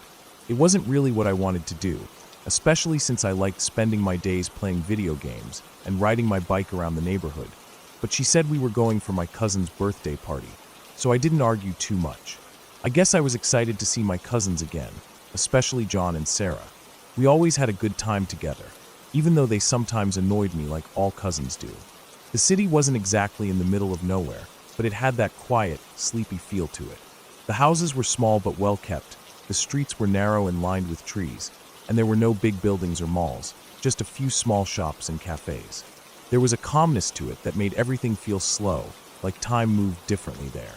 People waved at each other as they walked by, and everyone seemed to know each other. It felt safe, like nothing bad ever happened there. We arrived in the early afternoon. The sun was out, and it was hotter than I expected. My aunt greeted us with hugs and a big smile, and the smell of something baking hit me as soon as we walked into her house. I remember thinking that even though I wasn't thrilled about the trip, this part didn't seem so bad. My cousin, the birthday boy, was super excited. He was turning 9, and they had set up a pool in the backyard for all the kids to swim in. I spent most of that first day swimming, which would have been more fun if I hadn't stubbornly refused to put on sunscreen. My mom offered, and I rolled my eyes and said no like I always did. I don't know what it was, maybe I thought it made me look lame. But by the end of the day, my shoulders and face were starting to turn red, and I could already feel that familiar sting when I moved. I didn't say anything, of course. I just tried to act normal, even as the skin on my back started to burn worse than before. That night was the party. They had a bunch of snacks and lights set up in the backyard, and music was playing from a speaker someone brought out. It wasn't wild or anything, just a bunch of family, neighbors, and kids playing games and eating cake. But it was fun. I remember standing near the snack table with a soda in my hand, the sky already dark, stars just beginning to show, when John suggested we go explore a little. He had that look on his face, the one that meant he wanted to do something we probably shouldn't. Sarah came along too. She was a year older than me, and the kind of cousin who always acted like she knew everything. She had her arms crossed like she didn't really want to come, but didn't want to be left behind either. So the three of us slipped out of the backyard, down a narrow alley between two houses, and ended up walking along the edge of the neighborhood. That's when we passed it, the warehouse. It looked completely out of place in that town. Everything else was houses or little shops, but there it was, sitting at the edge of a weedy lot, half hidden behind a broken chain-link fence. The building was wide and low, made of rusted metal panels, with dirty windows and a sagging roof. There were no lights, no signs, no cars parked nearby. Just this dead, silent building that felt wrong somehow, like it didn't belong in a place like this. I remember slowing down as we passed it, just staring at it. There was something about it that made my stomach twist. Maybe it was the way the light from the street lamps didn't quite reach the building, or how the windows looked completely black, even though they should have reflected something. I couldn't explain it. I didn't say anything, but I felt it. John stopped too. He squinted at the building, then turned to look at me. That's when he said it. "Carl, is it just me, or is there something on fire outside?" I looked where he was pointing. My heart jumped into my throat. In the darkness, just beyond the warehouse, I could see a faint orange glow, like a small fire, flickering low and slow. It wasn't big, but it was there. My voice cracked when I answered. "Why, yes, there is." We stood there, just staring, and that's when Sarah gasped. "There's a guy over there. Holy shit, there's a guy over there." I looked again and saw it.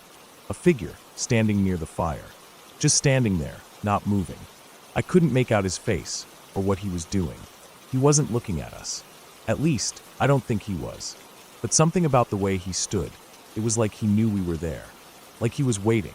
Every nerve in my body screamed at me to run. I didn't think.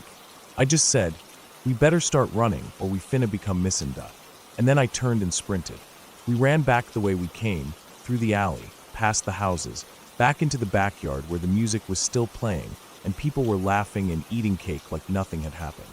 My chest was heaving, my skin felt like it was on fire from the sunburn, and I couldn't stop looking over my shoulder.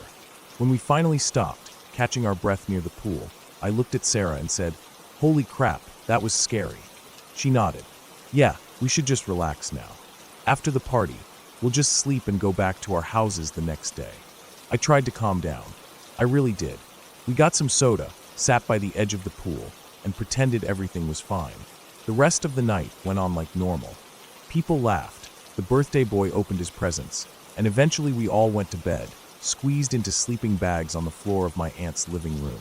The next morning, the sun was shining again like nothing had happened. My skin was now officially a mess, bright red and starting to peel. But I didn't complain. After breakfast, we all decided to go to a lake nearby. It was supposed to be a relaxing end to the weekend before everyone went back to their homes. The lake was actually beautiful. Calm, clear water surrounded by trees and tall grass. We didn't swim, just sat by the edge, threw rocks into the water, and talked. I tried to let the quiet wash over me, to forget the warehouse and the man and the fire. It almost worked, but I couldn't shake it.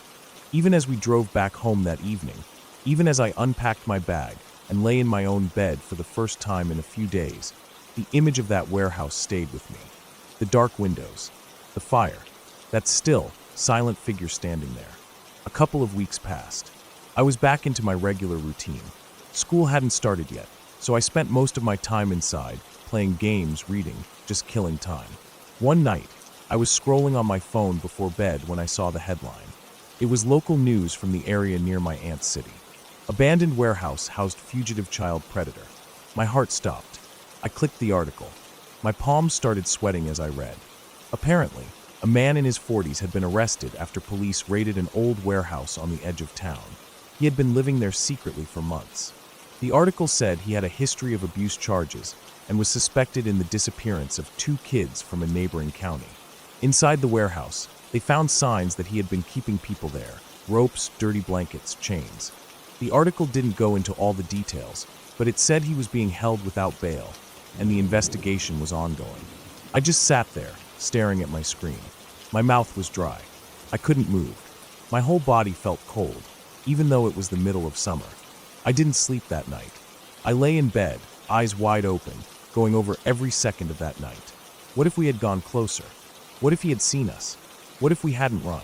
That thought still hits me sometimes. How close we came. How easily it could have gone another way. To everyone else, it was just a creepy building. A rundown warehouse in a quiet little city. But for us, for me, it became something I'd never forget. After that, I didn't visit that part of the countryside again. My aunt eventually moved to a different place, and I haven't been back since. I still see John and Sarah sometimes. We talk about it every now and then, but not too often. It's one of those memories that you tuck away, hoping it fades. But it doesn't. It stays with you. And even now, when I pass an old building that looks too quiet, too empty, I feel that same twist in my stomach. That same whisper in the back of my head. Run.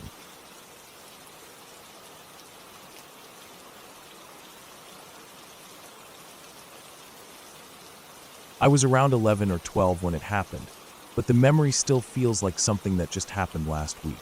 It comes back sometimes when I'm laying in bed at night, or when I'm in a car at night and watching the edge of the road. Even after all these years, I still haven't been able to explain it, and I've never told many people about it because of how crazy it sounds. But I know what I saw. It was summer, late July, I think. I remember the air had that thick, muggy feel to it that made everything smell like leaves and dirt and the exhaust from the car. I was riding in the back seat of my friend Jacob's mom's SUV, one of those bigger models with a bench seat in the back and slightly tinted windows. It was late, definitely after midnight. I think it was around 1 a.m., give or take. Jacob was asleep next to me, head tilted against the window, mouth slightly open.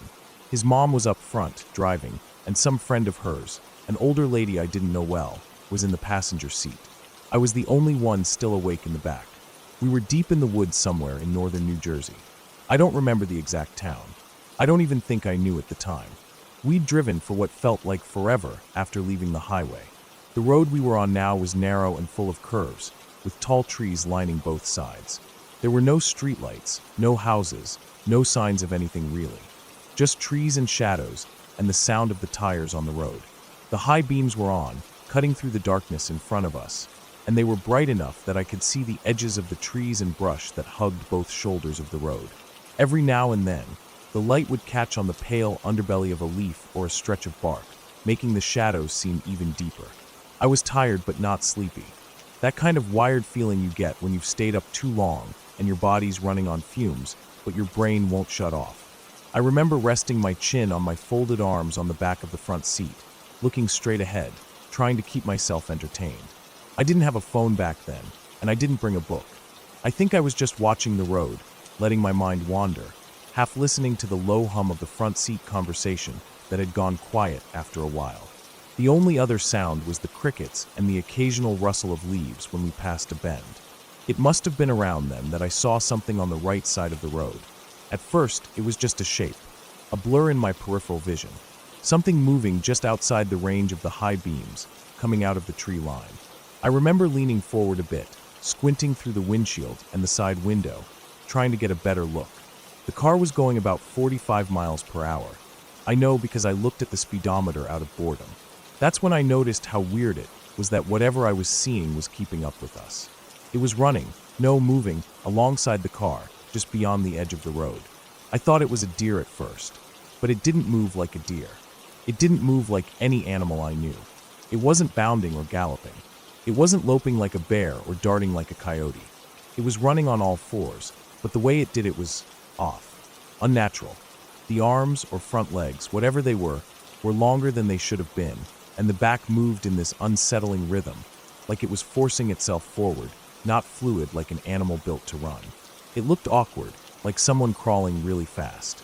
I couldn't see it clearly at first. It was just a pale blur, flickering in and out of the trees, but it was definitely there. Every time the car passed a break in the trees, the high beams or even the side light would catch a glimpse of it. And then all of a sudden, it came into full view for maybe half a second. That half second is burned into my mind. I saw it clearly. It was pale. Not white, exactly, but a sickly grayish color, like the skin of something that had never seen sunlight. It looked like a person running on all fours.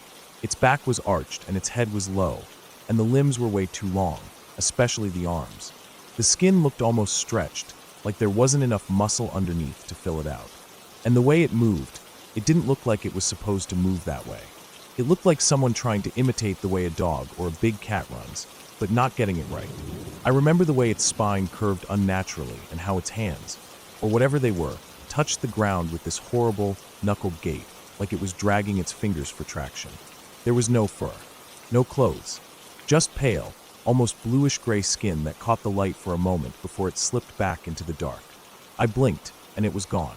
I thought it had turned into the woods, but then, just a second later, it reappeared. This time on the other side of the road. It had jumped, over the road, over the car, and landed in the trees on the left side. I didn't see the jump itself, just the end of it. 1 second it was gone, and then it was there, disappearing into the brush. I remember just staring out the left window, frozen. My breath caught in my throat. I didn't say anything. I don't know why. Maybe I thought I imagined it. Maybe I was afraid that saying it out loud would make it real. Or maybe I just knew that no one would believe me. Jacob was still asleep, his head bouncing gently with the motion of the car. His mom and her friend were still talking softly, unaware of anything. But I couldn't stop thinking about it. The way it ran, the way it looked, the way it jumped. I kept looking out the windows, both sides, trying to catch another glimpse of it, but I never did. The rest of the ride passed without anything else strange happening. Eventually, we pulled into a long gravel driveway, arriving at a cabin or a house tucked into the trees. It was dark and quiet and smelled like moss and damp wood. We only stayed for a short visit. I think they were dropping something off or checking on something. I stayed in the car, pretending to be asleep because I didn't want to go outside. I didn't want to be in those woods, even for a minute. Not after what I saw. The ride home was quiet. Jacob stayed asleep. I eventually nodded off too, but even in sleep, my mind kept circling back to that shape, that thing running next to us. That pale skin, those long limbs, that unnatural way of moving. I've thought about it a lot over the years. I've tried to come up with explanations. Maybe it was a really skinny bear with mange. Maybe a person, but who could run that fast on all fours? And why would they be out there in the middle of the night, in the woods, naked and pale, and moving like that? I've looked into animals that live in that area. Deer, coyotes, even escaped pets. Nothing I've found fits. No animal runs like that. No animal looks like that. And I've never seen anything close to it again. Just that one night. One moment. Some people might say it was just my imagination. That I was tired and in the dark and maybe dreaming with my eyes open. But I know I was awake. I remember checking the speedometer. I remember the chill that ran through me when I saw it. That wasn't a dream. It was real. As real as anything I've ever seen. I never told Jacob. Never told his mom. Never brought it up again, even to my own parents. I knew they'd either laugh it off or give me that look, the one adults give when they think you're being silly, but don't want to hurt your feelings. But I know what I saw. I'll never forget it. The pale, gray skin, the way it moved, the jump over the car, and how it vanished into the trees like it had never been there. I don't know what it was. I probably never will. But something was out there that night. Something real. Something I wasn't supposed to see. And even now, all these years later, I still think about it. Whenever I'm driving down a dark road, especially through woods, I can't help but glance out the window, watching the tree line. Just in case. Because part of me believes, no, part of me knows, that whatever it was, it's still out there.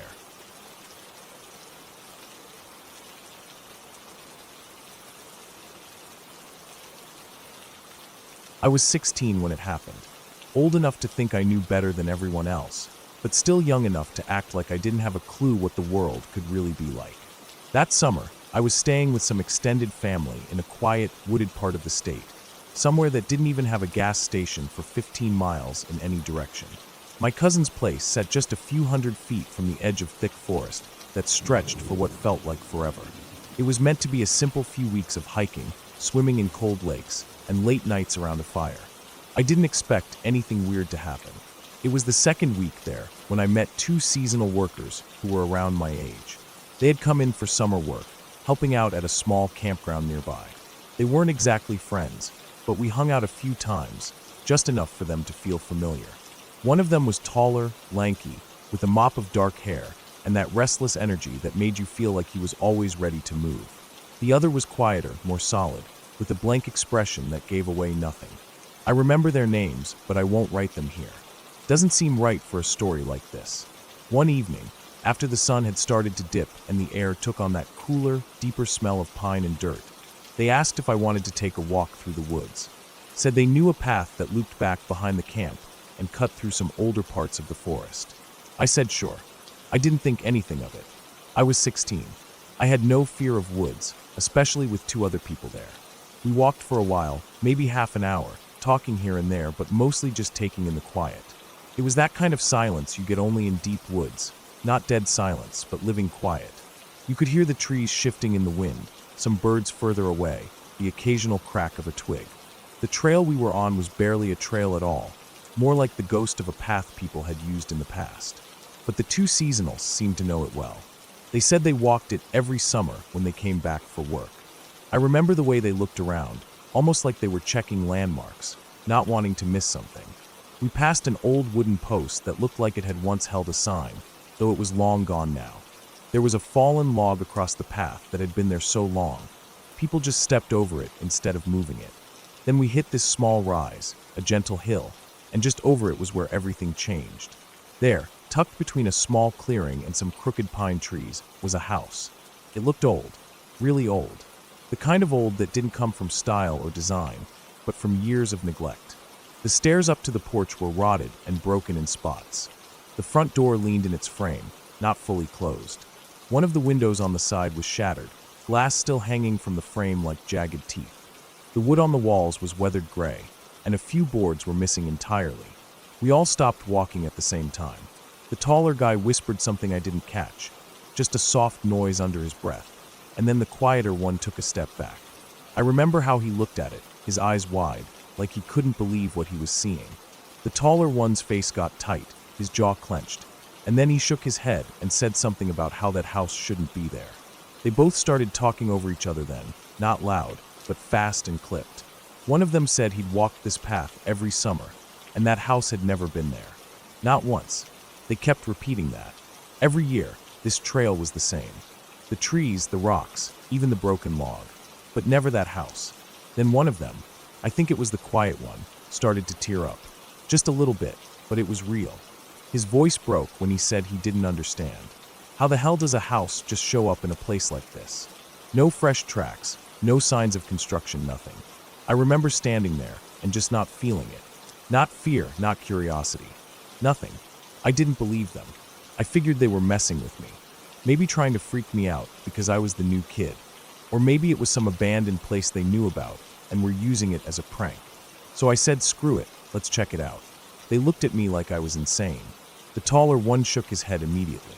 He wasn't going near it. The other one didn't even respond, just turned and started walking back the way we came. I hesitated for a second, watching them leave, and then I turned back to the house one last time. That's when I saw it. In one of the front windows, the one that was still mostly intact, though streaked with grime and dust, I saw a face. Or I think I did. It was pale, almost too pale. And it was smiling. Not a big grin, not cartoonish, but just enough to show teeth. The head didn't move, the body didn't shift, but it was there, looking right at me. My whole chest went cold. It only lasted a second. I blinked, looked again, and it was gone. Or maybe it had never been there. The light was low. The sun had dipped below the trees, and the whole forest was that dim, gray color that makes everything harder to see. Maybe it was a reflection. Maybe it was nothing. But I didn't wait to find out. I turned and caught up with the other 2.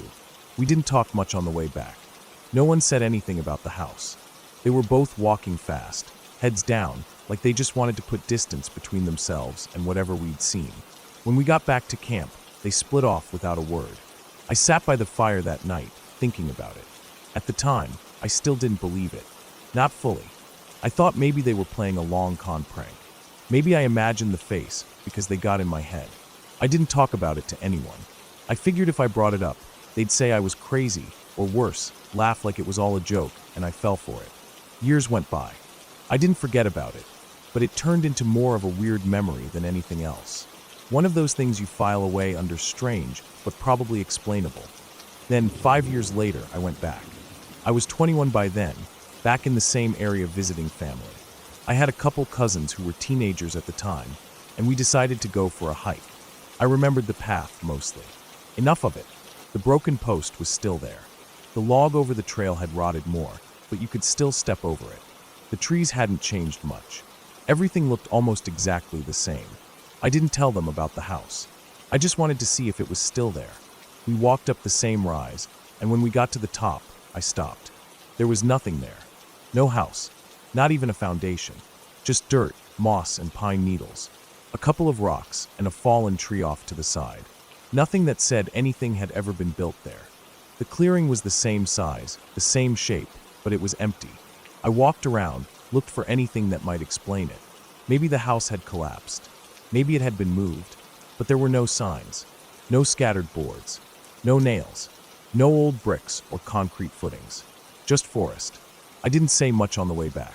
My cousins joked around, talked about other stuff, but I was somewhere else. My brain kept circling back to what I saw, or thought I saw, that evening 5 years earlier. I replayed it all. The broken stairs, the crooked door, the pale face. Even now, years later, I can't explain it. I don't believe in ghosts or monsters or any of that stuff. I still don't, but I know what I saw. I know how freaked out those two seasonals were. That wasn't a joke to them. They were scared. I could feel it. I don't know if the house was real. Maybe it was some old cabin that finally rotted away and vanished into the woods. Maybe my brain filled in the blanks. Maybe those guys were messing with me harder than I realized. But something happened there. Something I haven't been able to shake. Every time I think back to that day, a chill runs down my back. Not from fear, exactly. More like recognition. Like something was off and I knew it, even if I couldn't say what. I haven't walked that path again. I probably won't. There are other trails, other woods. But that spot, that rise where the clearing opens up, that place doesn't sit right with me. Not because of what I saw, but because of what I can't prove I did.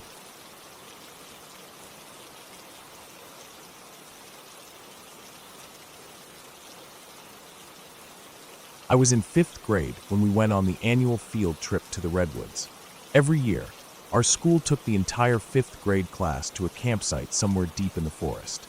It was kind of a big deal for us at that age. The trip lasted 4 nights, and we were split into groups, each assigned to cabins and camp leaders, adults who helped keep things organized and safe. Most of the kids were excited about it, and I was too, even though I didn't like being away from home that long. Still, the Redwoods were beautiful. The trees were massive, thicker than cars and taller than anything I'd ever seen in my life. Even during the day, the forest always seemed a little dim because of how tall and dense the trees were. We did all sorts of activities during the trip, learning about wildlife, doing group games, eating around the campfire. I remember how the air always smelled like pine and damp earth. And even though it was chilly at night, it wasn't cold enough to be uncomfortable. Everything was new and exciting. We were told not to bring snacks to our cabins because of raccoons and possibly bears, and that rule was drilled into our heads every night. One of the most memorable events of the trip was the night hike. Everyone talked about it like it was a rite of passage.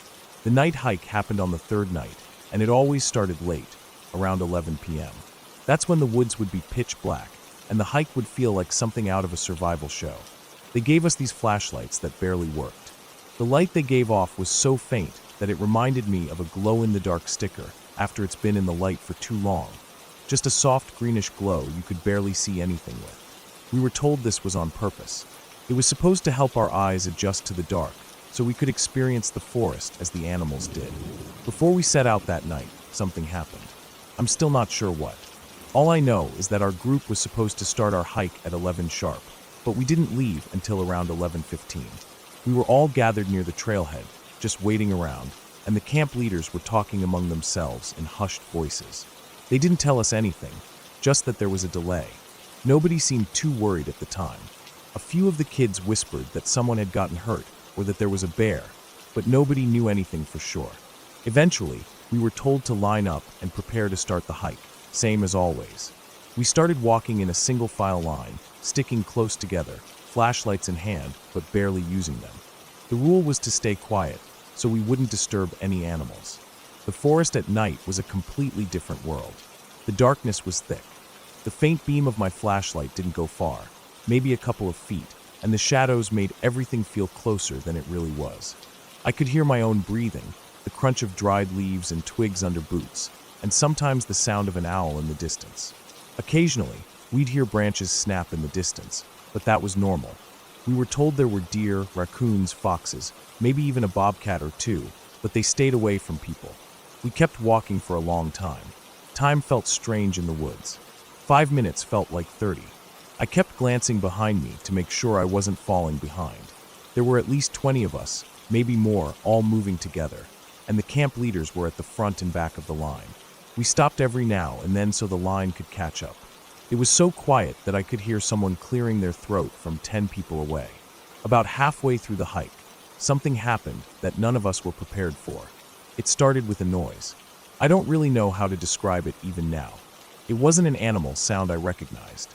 It wasn't a growl or a howl or even something mechanical. It was a deep, dragging sound, kind of like something heavy being pulled through wet leaves, but slower, and it had this weird, guttural rhythm to it. It came from off the trail, somewhere deep in the woods, and when it happened, everyone froze. Even the camp leaders stopped walking. No one said anything. We just stood there, barely breathing, flashlights still pointed at the ground in front of us. The air felt different, like it was pressing against my skin. I looked around at the others. Some kids had their mouths open, staring off into the trees, trying to see what it was. The camp leader near the back slowly raised a hand, palm out, signaling for everyone to stay still. Then we heard it again. The same sound, but louder this time. Closer. It was dragging, heavy, wet, but also wrong. Like it was made by something trying to sound like an animal, but not quite getting it right. It ended in this sharp, quick twitch of sound that made my skin crawl. That sound didn't belong in the forest. I knew it. The camp leaders knew it too. They didn't speak, but the mood changed. They were alert, focused. They turned their heads in the direction the sound had come from. I could barely make out anything beyond a few feet of light, but I felt like something was out there, watching us. We stood there for what felt like 10 minutes. The whole group was dead silent. No one dared whisper or even move much. I remember trying to listen for more sounds, anything, but the forest went completely quiet. No owls, no wind, no twigs snapping. Just our breathing. After a while, the lead camp leader slowly turned and started the group walking again. We didn't go faster, but we didn't stop again either. We just kept going, quieter than ever, barely using our flashlights. My heart was pounding the whole time. I kept expecting to hear that sound again, but we didn't. We finished the hike as planned. It took us about 45 more minutes, maybe more. By the time we got back to camp, it was just past midnight. Everyone looked drained, tired and pale, not from exhaustion but from tension. I didn't talk to anyone on the way back to the cabins. I just walked inside, lay on my bunk, and stared at the ceiling for a while before I finally fell asleep. The next morning was strange. We were supposed to stay another night.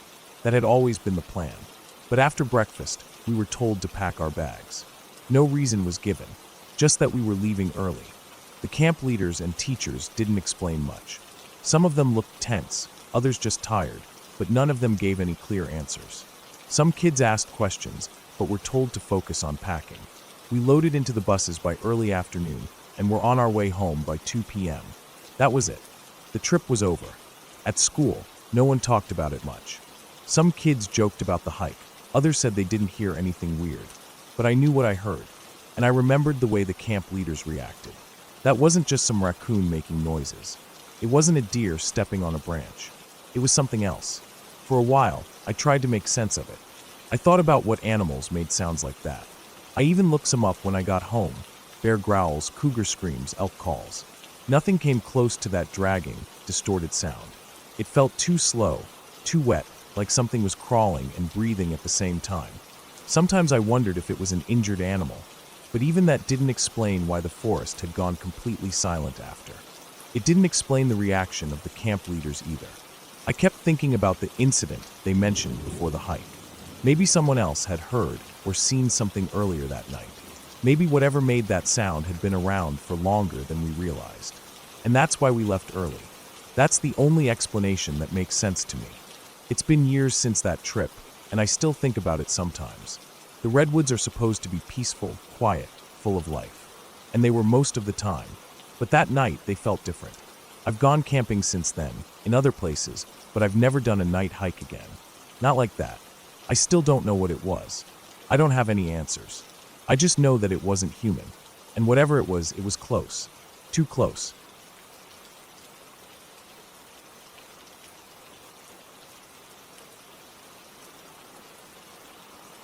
In 2014, I was driving late at night on Highway 81 in southwest Oklahoma. It was about 2 a.m., and I hadn't seen a single other car for at least 30 minutes. The road stretched out like a black ribbon, cutting through flat, empty land with nothing but fields and the occasional fence post for miles. I was between Chickasha and Rush Springs, basically in the middle of nowhere. The night was quiet except for the hum of my tires on the asphalt and the occasional chirp of crickets. The sky was clear, the stars dimmed by the distant glow of some town far away. I remember the road felt endless, and the darkness seemed to press in closer the further I went. The highway was one of those long stretches where your eyes start playing tricks on you, where the lines on the road blur and the shadows seem to twitch just beyond your headlights. As I crested a small rise in the road, something caught my eye. Up ahead, on the right side of the road, I saw the unmistakable outline of a car, but it was upside down, half submerged in a ditch. My heart skipped. I slammed on the brakes so hard my tires screeched, and the car lurched forward, coming to a sudden stop just short of the wreck.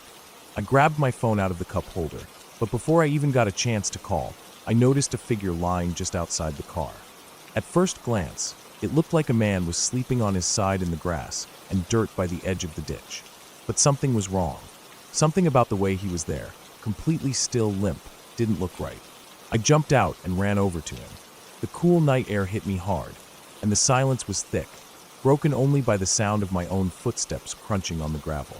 When I reached the man, I put my hand on his shoulder, and he slumped over onto his back like a rag doll.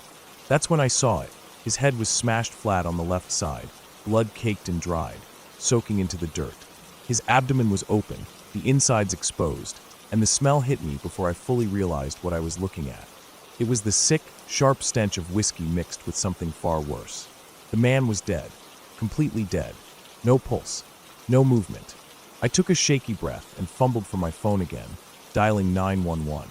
I gave them an approximate location, the stretch of road, the landmarks near the crash, and told them what I'd found. The dispatcher told me the nearest help was about 25 minutes away, and that I needed to stay at the scene until emergency personnel arrived. I hung up, feeling the weight of the silence settle back in around me. I was alone, out here, in the middle of nowhere, Oklahoma. The only company was a dead man, a smashed car, and the dark, empty night. I didn't know what to do. My hands were trembling, the cold night air crawling under my skin like ants. I looked around, trying to find something to steady myself on, but the ditch was just a ditch, the road just a stretch of asphalt, and the fields just black shapes in the dark. Then I did the only thing I could think of. I took the dead man's hand, cold and stiff in mine, and I said the Lord's Prayer. My voice was barely a whisper, breaking and trembling. After that, I found a shirt that was hanging out of the car door and gently covered his face with it. I wanted to give him some dignity, even though it felt meaningless against what had happened. And then I heard it. The coyotes started howling.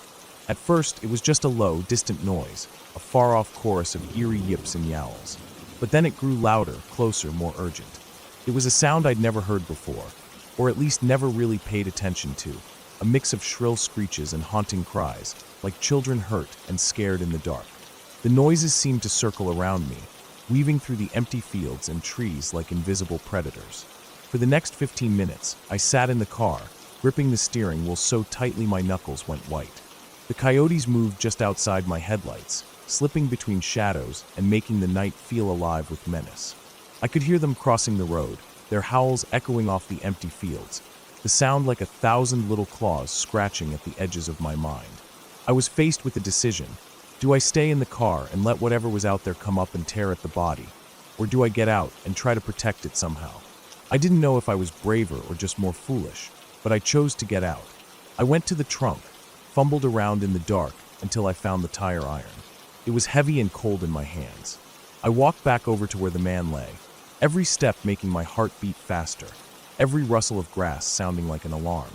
I stood there, gripping the tire iron, feeling like I was about to fight something I couldn't see but knew was there. The darkness felt like a living thing, a predator waiting just beyond the circle of light my car cast on the road. The howling grew louder again, circling closer and closer. I realized then I wasn't in control. The primal part of me, the part that wants to survive at all costs, kicked in. I felt a strange mix of fear and rage bubbling up inside me. the kind of raw, animal fury that comes when you're facing something dangerous and unknown. I waited, gripping the tire iron like a weapon, ready to fight like a wild animal if I had to. Then, out of nowhere, headlights appeared in the distance. My heart leapt. Finally, help was coming. The car pulled over beside me, a beat-up Pontiac Grand Am, filled with a group of rough-looking guys. They were wired, wild-eyed, like they'd been up all night on something. They looked me over, saw the dead man, and then the wreck. Without a word, they pulled out several handguns and a couple of flashlights, their faces alight with a strange kind of excitement, ready to shoot whatever was lurking out in the dark. The noise of their guns firing into the night made me jump. It was almost as unsettling as the coyotes themselves. These men were dangerous, just a different kind of danger. After a few tense minutes, the sound of a siren in the distance caught our attention. The guys shouted, jumped in their car, and sped off as quickly as they had appeared. The siren grew louder, and soon a state trooper arrived, followed by 2 deputy sheriffs and 3 city cops from a small town called Ninnica. Finally, an ambulance pulled up, lights flashing but silent in the heavy night air. They looked over the body, took their time, and then officially pronounced the man dead. The cops swarmed me with questions, asking every detail they could think of, searching my car for drugs even though I've been clean for 7 years. They found nothing. After what felt like forever, they thanked me for staying and told me I could go. I got back into my car, the night suddenly feeling even darker and colder than before. As I pulled back onto the highway, the loneliness hit me like a wave. I was back on that endless stretch of road, the same darkness stretching out ahead of me, but everything had changed. I wasn't just a man driving through the night anymore. I was someone who had faced death, who had been alone with a dead body and the wild animals circling close enough to hear their breaths. I felt like I'd been in a fight, like something raw and real had been exposed beneath the thin layers of everyday life. The truth is, our civilized behavior, the way we talk, the rules we follow, it's just a thin veneer. Underneath, we're still animals. We still want to survive. When the night closes in, when you're alone with nothing but your own fear, that part of you takes over. It's brutal, it's raw, and it doesn't care about laws or prayers.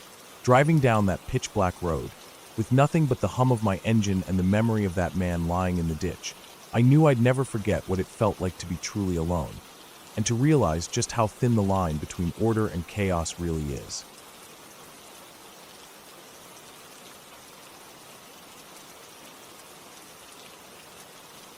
I remember that evening clearly, the way the sun was sinking low over the horizon as me and my 2 mates started making our way down to the beach. We'd been talking about this little spot for weeks, some hidden rocky stretch along the coast we'd heard about, perfect for watching the sunset and maybe snapping some photos. Both of my mates were into photography, always lugging around their cameras, lenses, tripods, the whole setup. I'm more of the outdoorsy type, but I enjoy tagging along, especially when there's a good view at the end. The trail down to the beach was steep and narrow, winding between thick bushes and clumps of gorse. The air was salty and crisp, carrying that unmistakable smell of the sea mixed with damp earth and moss. We'd gone down this path once or twice before, but this time we took our time, soaking it all in, chatting about school life and the usual stuff. We laughed a lot, the way friends do when the sun's warm on your back and the ocean is just ahead. Before we really started the descent, we saw a sign nailed to a tree.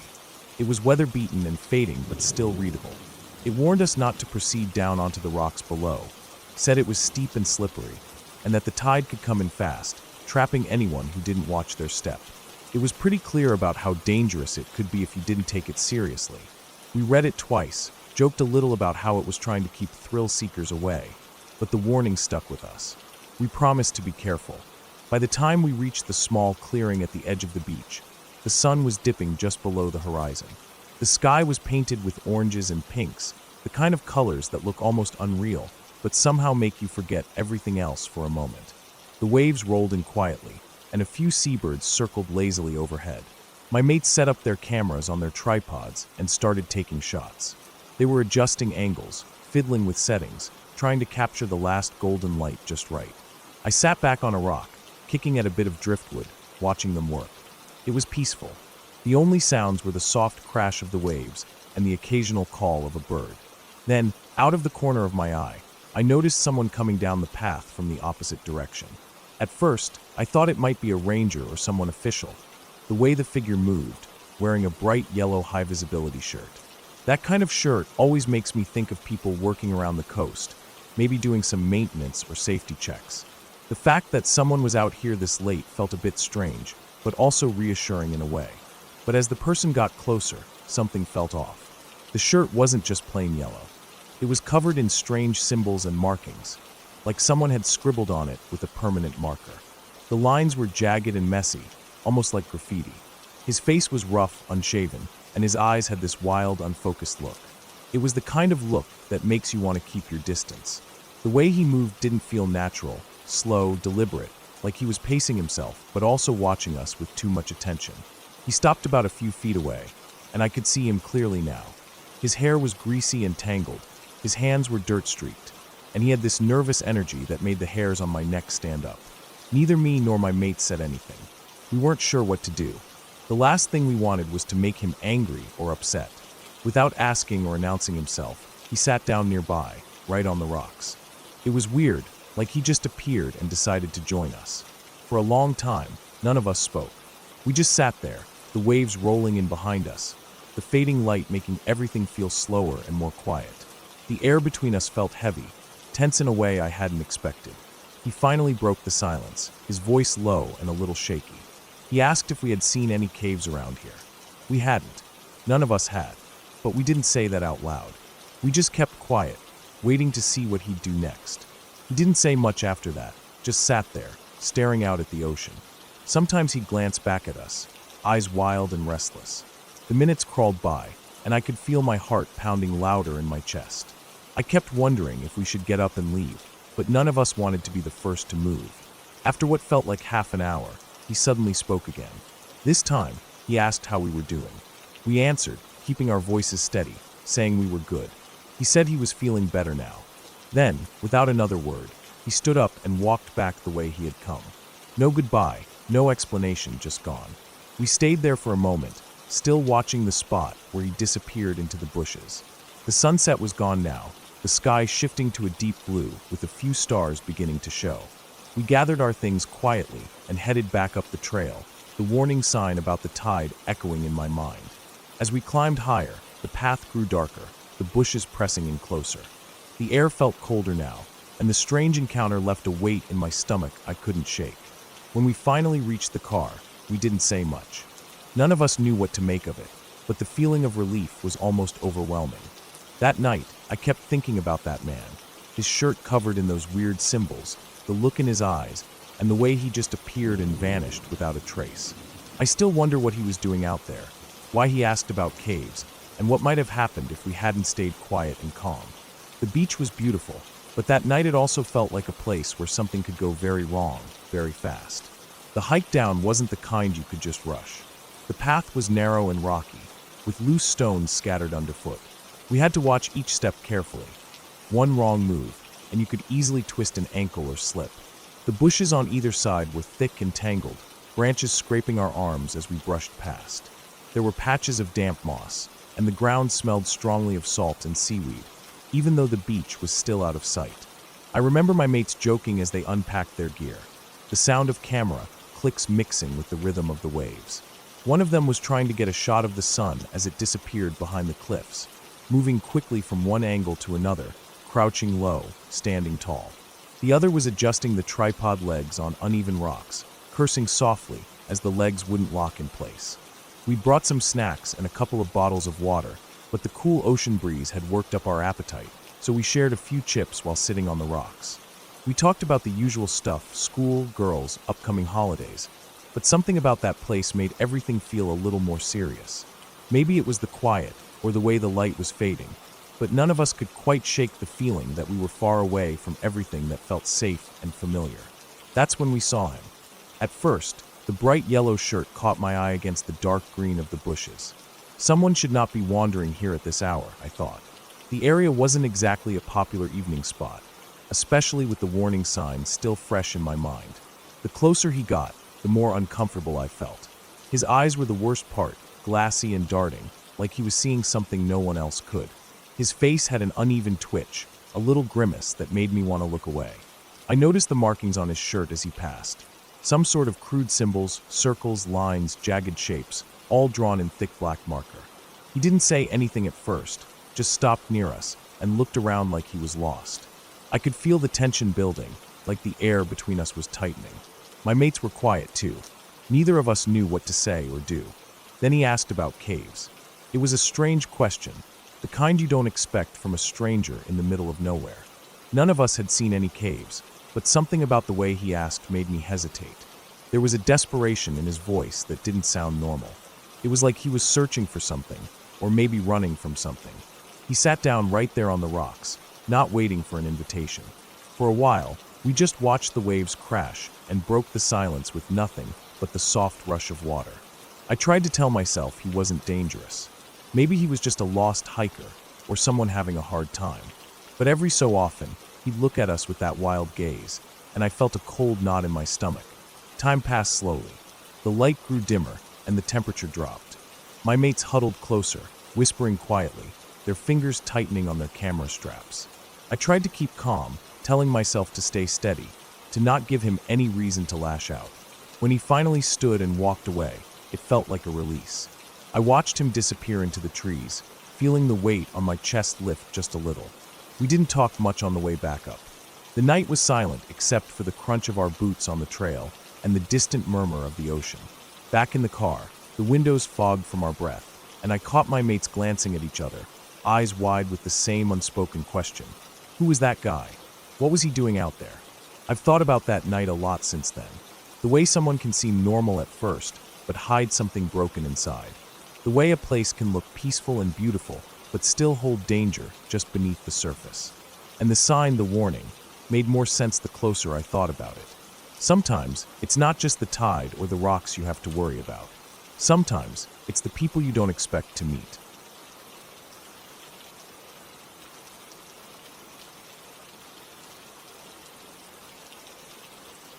When I was younger, my family owned a camp out in the deep outskirts of Powers, Michigan.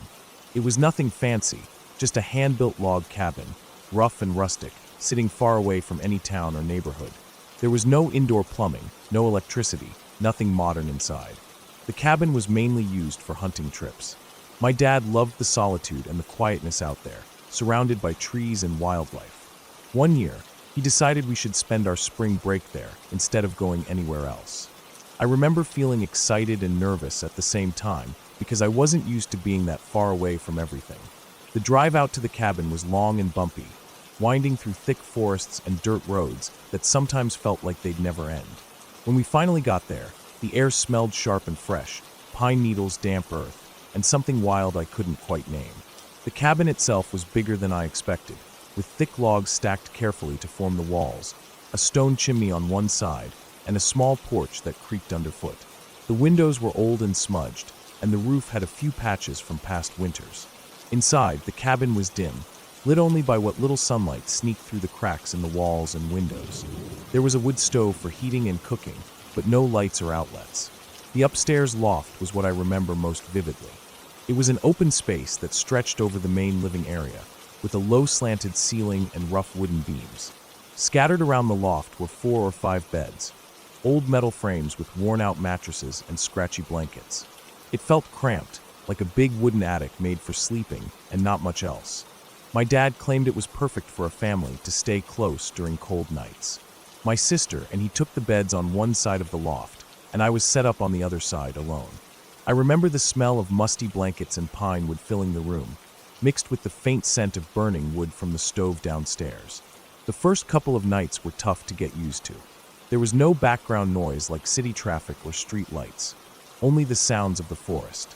At night, the wind whispered through the trees, and sometimes I could hear distant calls of owls or the rustling of small animals in the underbrush.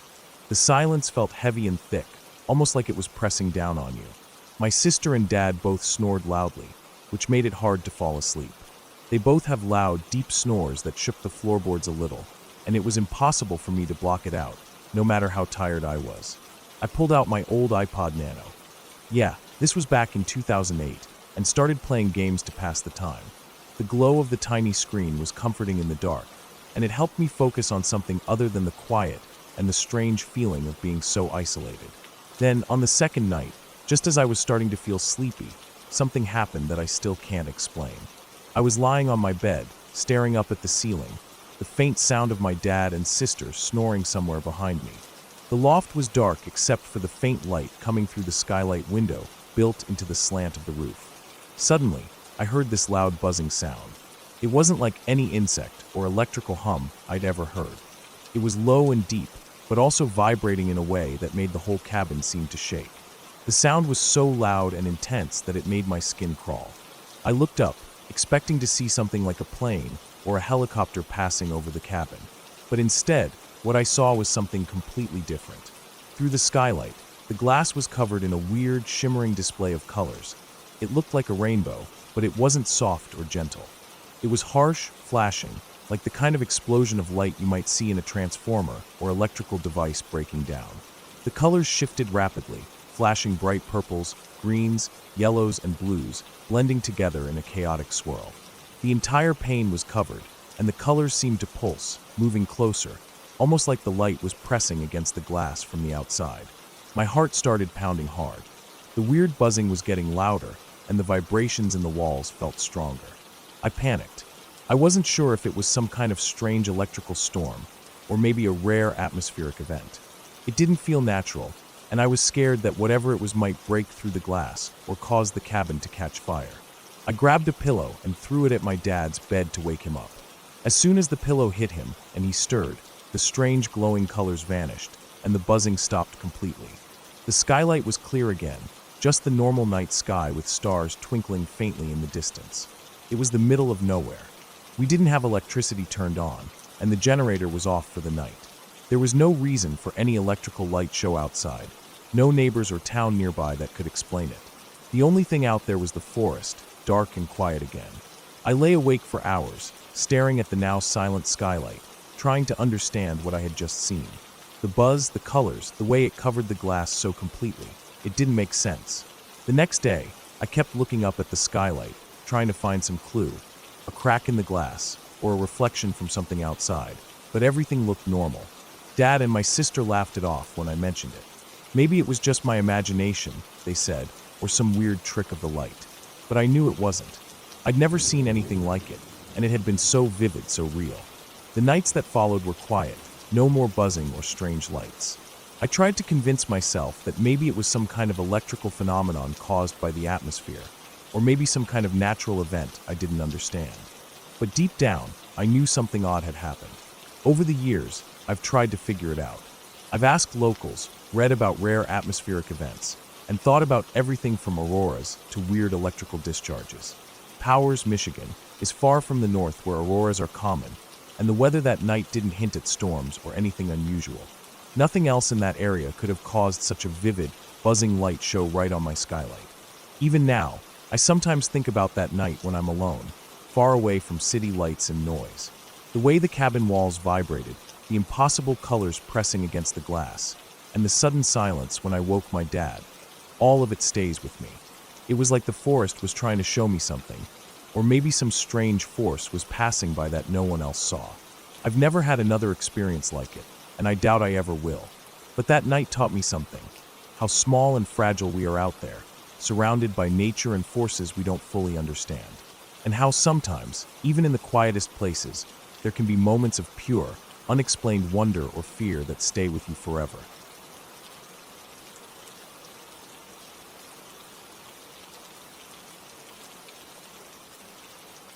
I remember that night like it was yesterday, even though it happened years ago. I was visiting rural Kansas with a group of friends. I wasn't from there, far from it, and they wanted to show me what the area was like. They came from a tiny town, one of those places so small that the surrounding towns were even smaller, barely on any maps at all. They were used to long nights just driving around, looking for ways to kill time. It was one of those nights. We were cruising down a highway that felt endless, passing signs with town names that I had never heard before and probably wouldn't ever hear again. The road was straight and dark, with nothing but fields stretching out on both sides. I couldn't see much except the pale glow of the headlights cutting through the night. The air smelled like dirt and dry grass, and every now and then a breeze would ruffle the tall weeds alongside the road, making that soft whispering sound that always seems louder at night. They told me about this abandoned house they'd found some time ago, a place they liked to explore, even though it gave them the creeps. Naturally, I wanted to see it. I guess it was the excitement of being with people who knew the area, mixed with the adrenaline of exploring something unknown, something off the beaten path. The highway eventually led us to a dirt road. It wasn't marked on any map or sign. The road was narrow, uneven, and full of potholes, with trees and overgrown brush crowding both sides. We slowed down and turned onto it, the headlights barely penetrating the shadows that the thick trees cast. After a few minutes, the road ended in a ditch where they parked the car. We got out, and the cold night air hit me immediately. It was quiet except for the occasional distant sound of a crow or an owl. The house wasn't far from the road, maybe 100 yards or so, hidden just beyond a cluster of old trees and shrubs. As we walked towards it, I could see the shape of the house emerge from the darkness. It was small, probably built sometime in the early 1900s, with peeling white paint, broken windows, and a sagging porch. The roof looked like it had been patched up here and there with random bits of wood and metal. The front door was hanging off one hinge, swaying slightly in the breeze. We all had our phones out, using their flashlight apps to light the way. I held mine tightly, my fingers gripping it like a lifeline. The beams of light bounced off the cracked windows and cast long, eerie shadows on the house.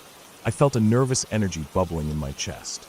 I don't know if it was the isolation or just the idea of being inside an abandoned place at night, but my stomach twisted with a mix of curiosity and unease.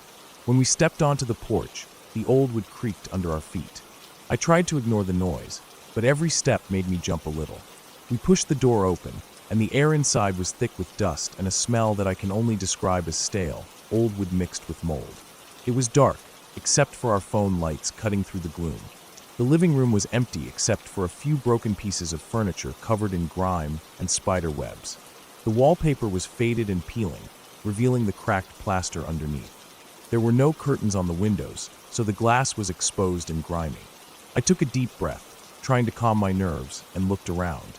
The silence felt heavy, almost suffocating.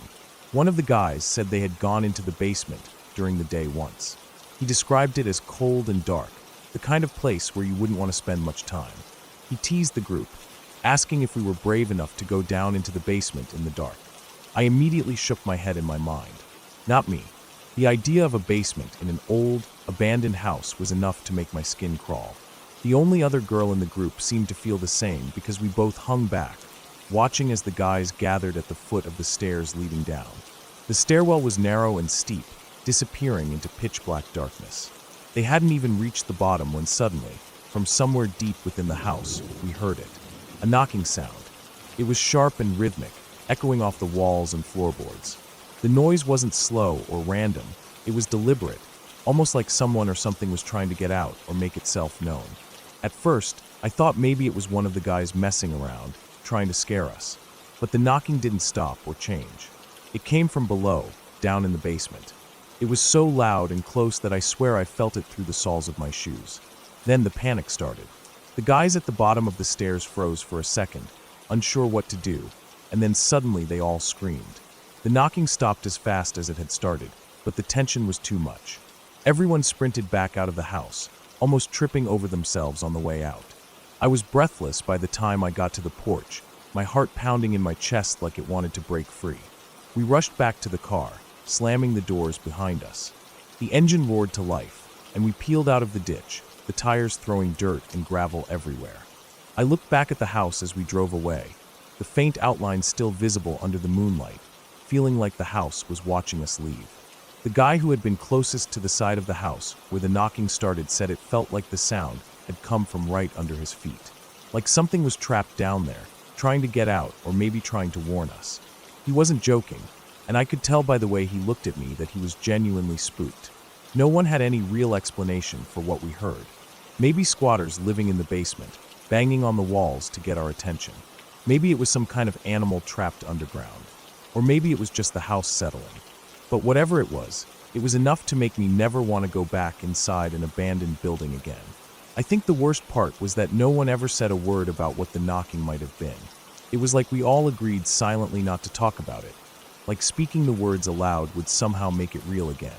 We never went back to that house, and the whole experience stayed with me longer than I expected. That night in that old, broken-down house in rural Kansas taught me something I didn't really want to learn. Some places are best left alone. Not because they're haunted by ghosts or fairy tales, but because sometimes the things that lurk in the shadows are real. Real enough to shake you to your core and remind you that even when you think you're safe, you're never really in control. Since then, I avoid abandoned places. Not because I'm scared of spirits or monsters, but because the unknown can be terrifying enough on its own. And no matter how many friends you have, or how brave you think you are, sometimes the safest thing to do is just to walk away.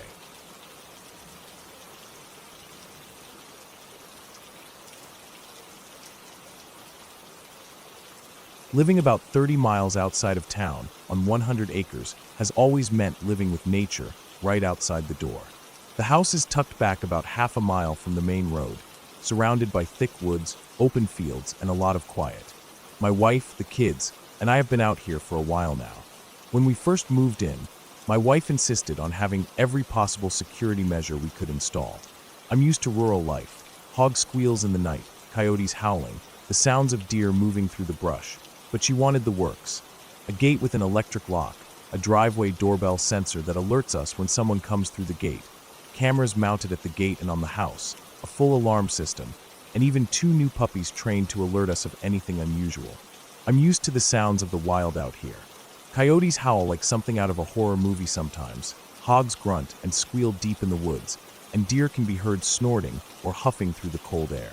The quiet here isn't really quiet. It's full of the life that exists miles from any neighbors. That's the price you pay for living far out, and honestly, I like it that way. But there was one night, a night I won't forget, that made me question all of it. It was around 2 a.m., dead cold winter night, the kind of cold that makes the air snap like tiny glass shards when you breathe it in. The kind of night where the silence makes every small noise feel enormous. Suddenly, I heard a loud shatter, like glass breaking. It was sharp, immediate, and it cut through the quiet like a knife. Instantly, the alarm siren inside the house started blaring, piercing, loud, and terrifying. The main keypad for the alarm is right inside our bedroom, so I was instantly alert. I glanced at the keypad and saw the glass break sensor on my son's bedroom window had tripped. That's when the cold lump of fear settled deep in my gut. I grabbed the shotgun we keep ready, not for intruders necessarily, but rattlesnakes mostly, and I sprinted down the hallway toward my son's room. I was yelling for my wife to grab our youngest son from his crib, just in case we needed to evacuate quickly. My heart was pounding so hard it felt like it might burst through my chest. Every second felt stretched out, heavy with tension. When I reached the door, I heard my oldest son screaming. The sound of his voice shattered the numbness and sent adrenaline flooding through my veins. My hands were shaking so badly I struggled just to turn the doorknob. It took a few seconds that felt like minutes to twist it and pull the door open. I threw it open and let out a loud, guttural yell, something meant to intimidate, to scare off anyone who might be there. But the room was empty except for my son clinging to the crib rails, terrified. The floor was littered with broken glass shards, glittering dangerously in the moonlight streaming through the broken window. The cold winter air was rushing in through the hole, making the curtains flutter and my son's breath visible in the frosty air. I shut the door behind me, holding my son tightly against my chest. His small body trembled as I wrapped my arms around him, trying to calm him down. Then I started checking, fast but thorough, his closet, the bathroom, the corners of the room. Every place an intruder might hide or use for cover. The house felt too quiet. No footsteps, no sounds except for the alarm and my son's shaky breathing. I yelled again for my wife, using our code system. We have a way of communicating if one of us knows there's an intruder but doesn't want to alert them. She responded shortly, telling me she was still alone and okay. That was a relief but didn't ease the tension inside me. I handed my son to my wife and told her to keep him safe with the shotgun while I grabbed my rifle and flashlight to do a thorough check. I moved through the house slowly, sweeping the flashlight over every shadowed corner, every window, every door. Then I locked the deadbolt on the front door with the auto-lock system.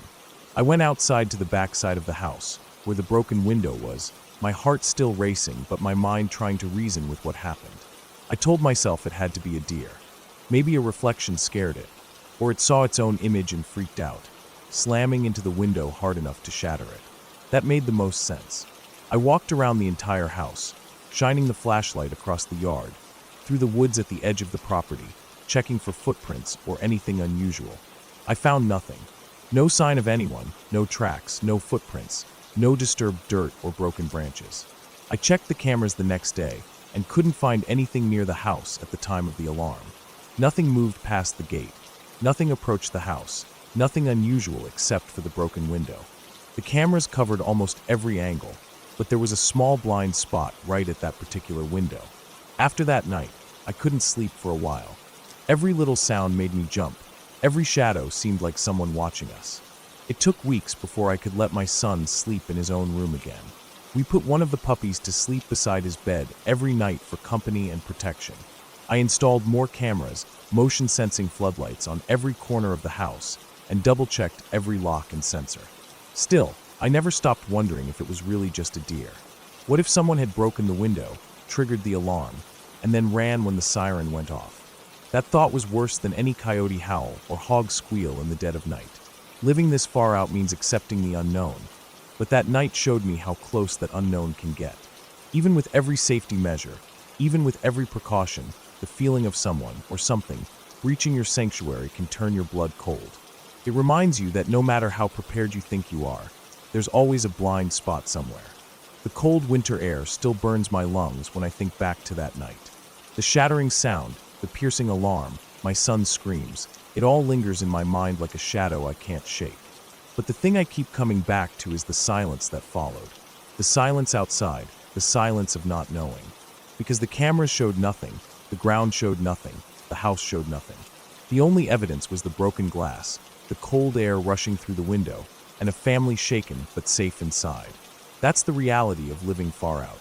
You have to live with the quiet, the wild, and sometimes the fear that something got too close without leaving a trace. And when the alarm finally stops ringing, the only thing left is waiting, watching, and hoping it never happens again.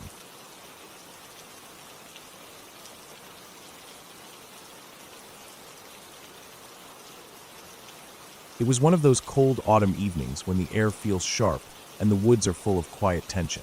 I was out hunting with a group of guys, all of us spread out across the island we'd hunted on for the past 10 years.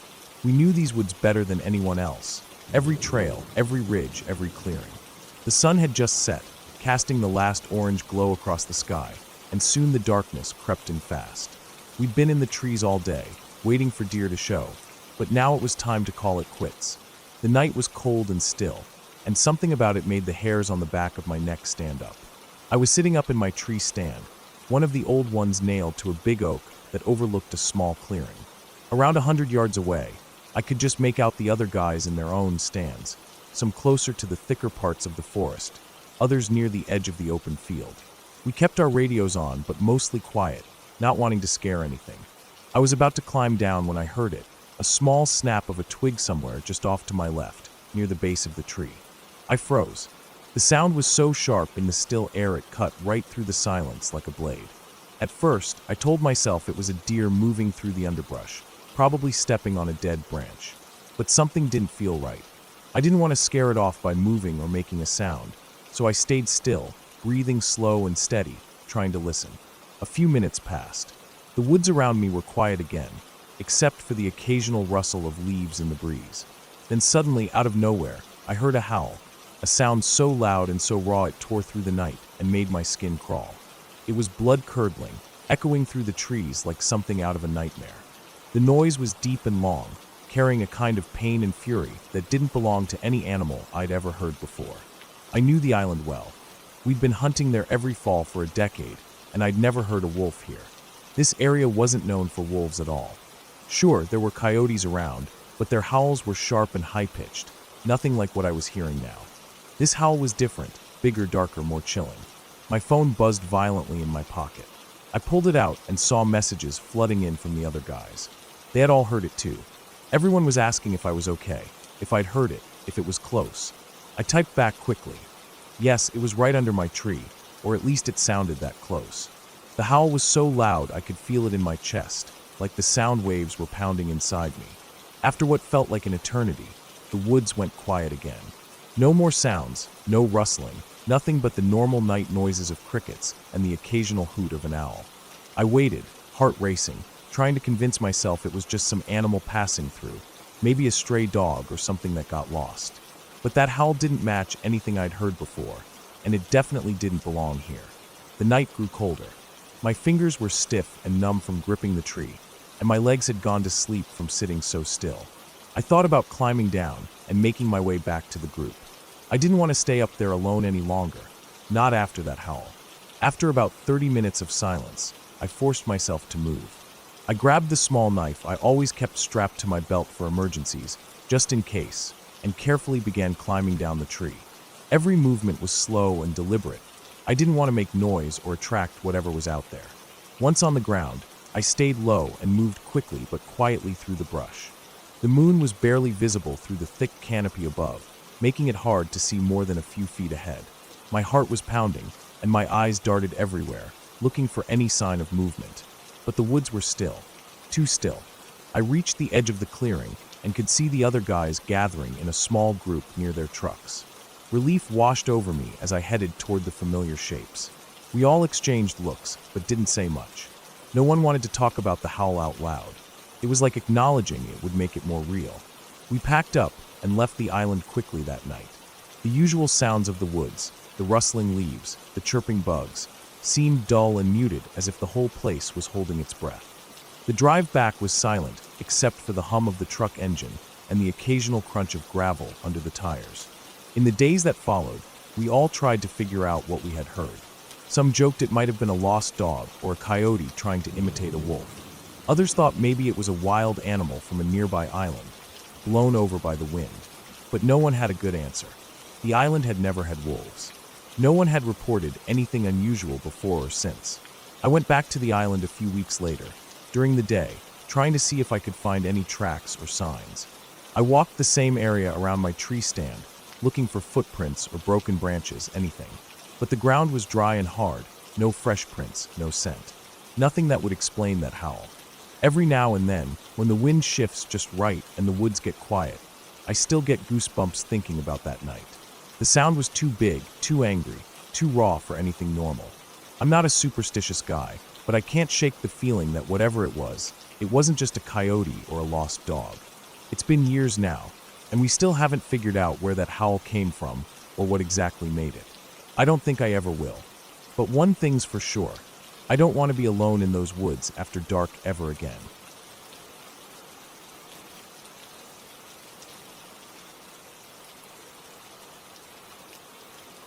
That night started out like any other hike my friend and I had been on. We were just two teenagers, a couple of friends who liked to explore the woods near where we lived. The day had been long, full of the usual climbing over fallen logs, ducking under low branches, and pushing through patches of thorny brush. As the sun dipped below the horizon, the forest around us began to lose its warmth and light. Shadows stretched out between the trees, and the chill in the air grew sharper. We both knew it was time to head back home, but the trail twisted and turned through thick woods, and the fading light made everything feel heavier, somehow quieter. We moved slowly now, watching the dark shapes around us. The sound of our footsteps on the dry leaves seemed loud, maybe even too loud in that quiet. My friend was a few steps ahead of me, his breathing steady, but I could feel my heart beat a little faster with every step.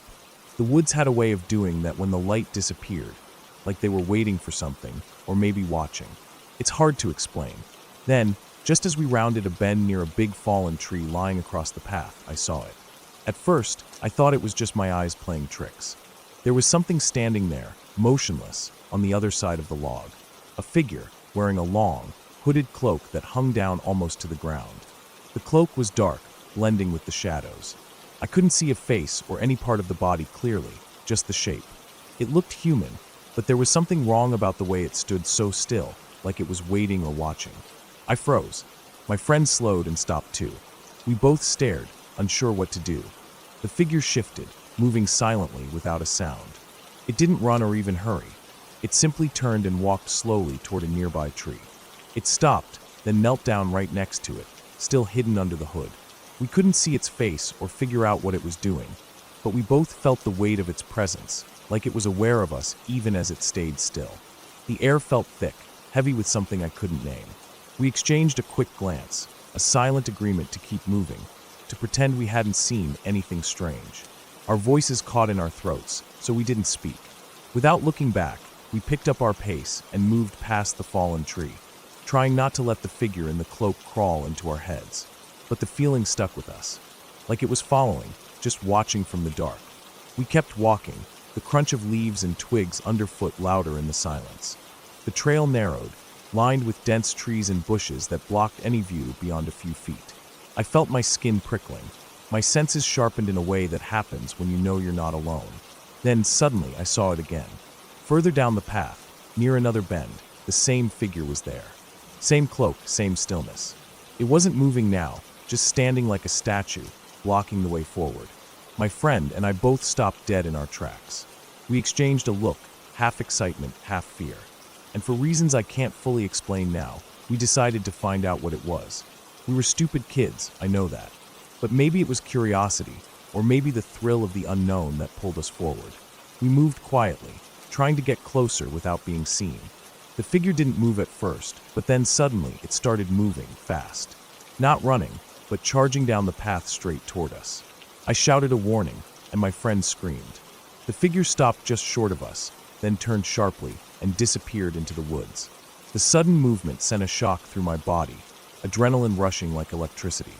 I looked at my friend, who was just as shaken, but instead of running, I grabbed a thick stick from the ground, a long branch shaped almost like a spear.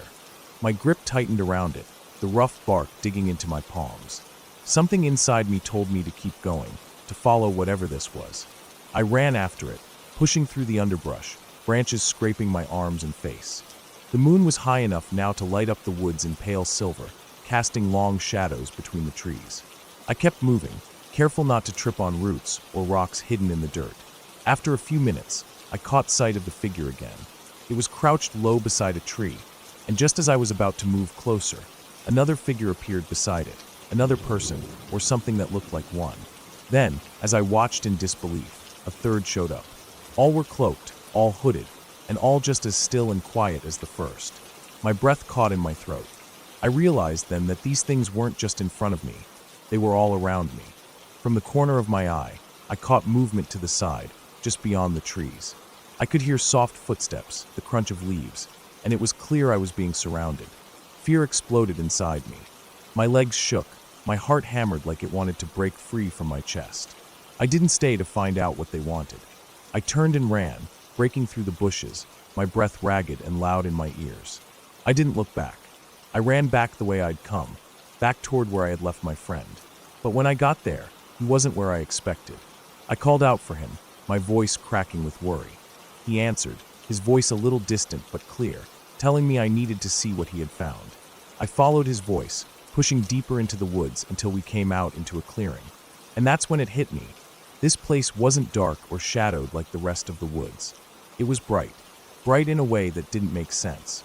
The clearing glowed with hundreds of tiny balls of light, floating gently in the air. They weren't flickering like fireflies, and they didn't look like any kind of insect. They were pure white, steady and soft, like little orbs of glowing mist drifting through the night air. They moved slowly, drifting around the clearing like they belonged there. We just stood there, frozen, staring at the lights. Neither of us said a word. The weirdness of it, the beauty and strangeness all mixed together, made us feel small and quiet in a way we hadn't before.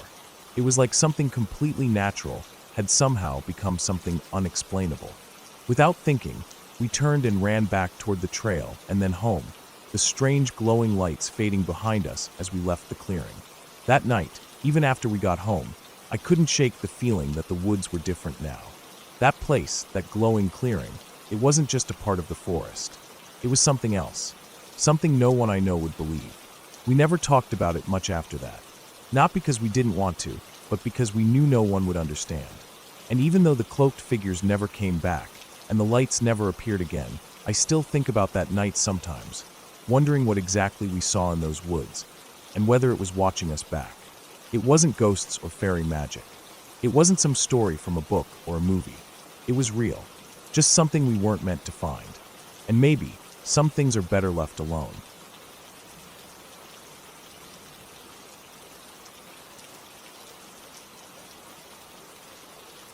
I remember that day in Oahu, Hawaii like it was yesterday, even though it was years ago now. It was my first time in Hawaii, and my boyfriend's too.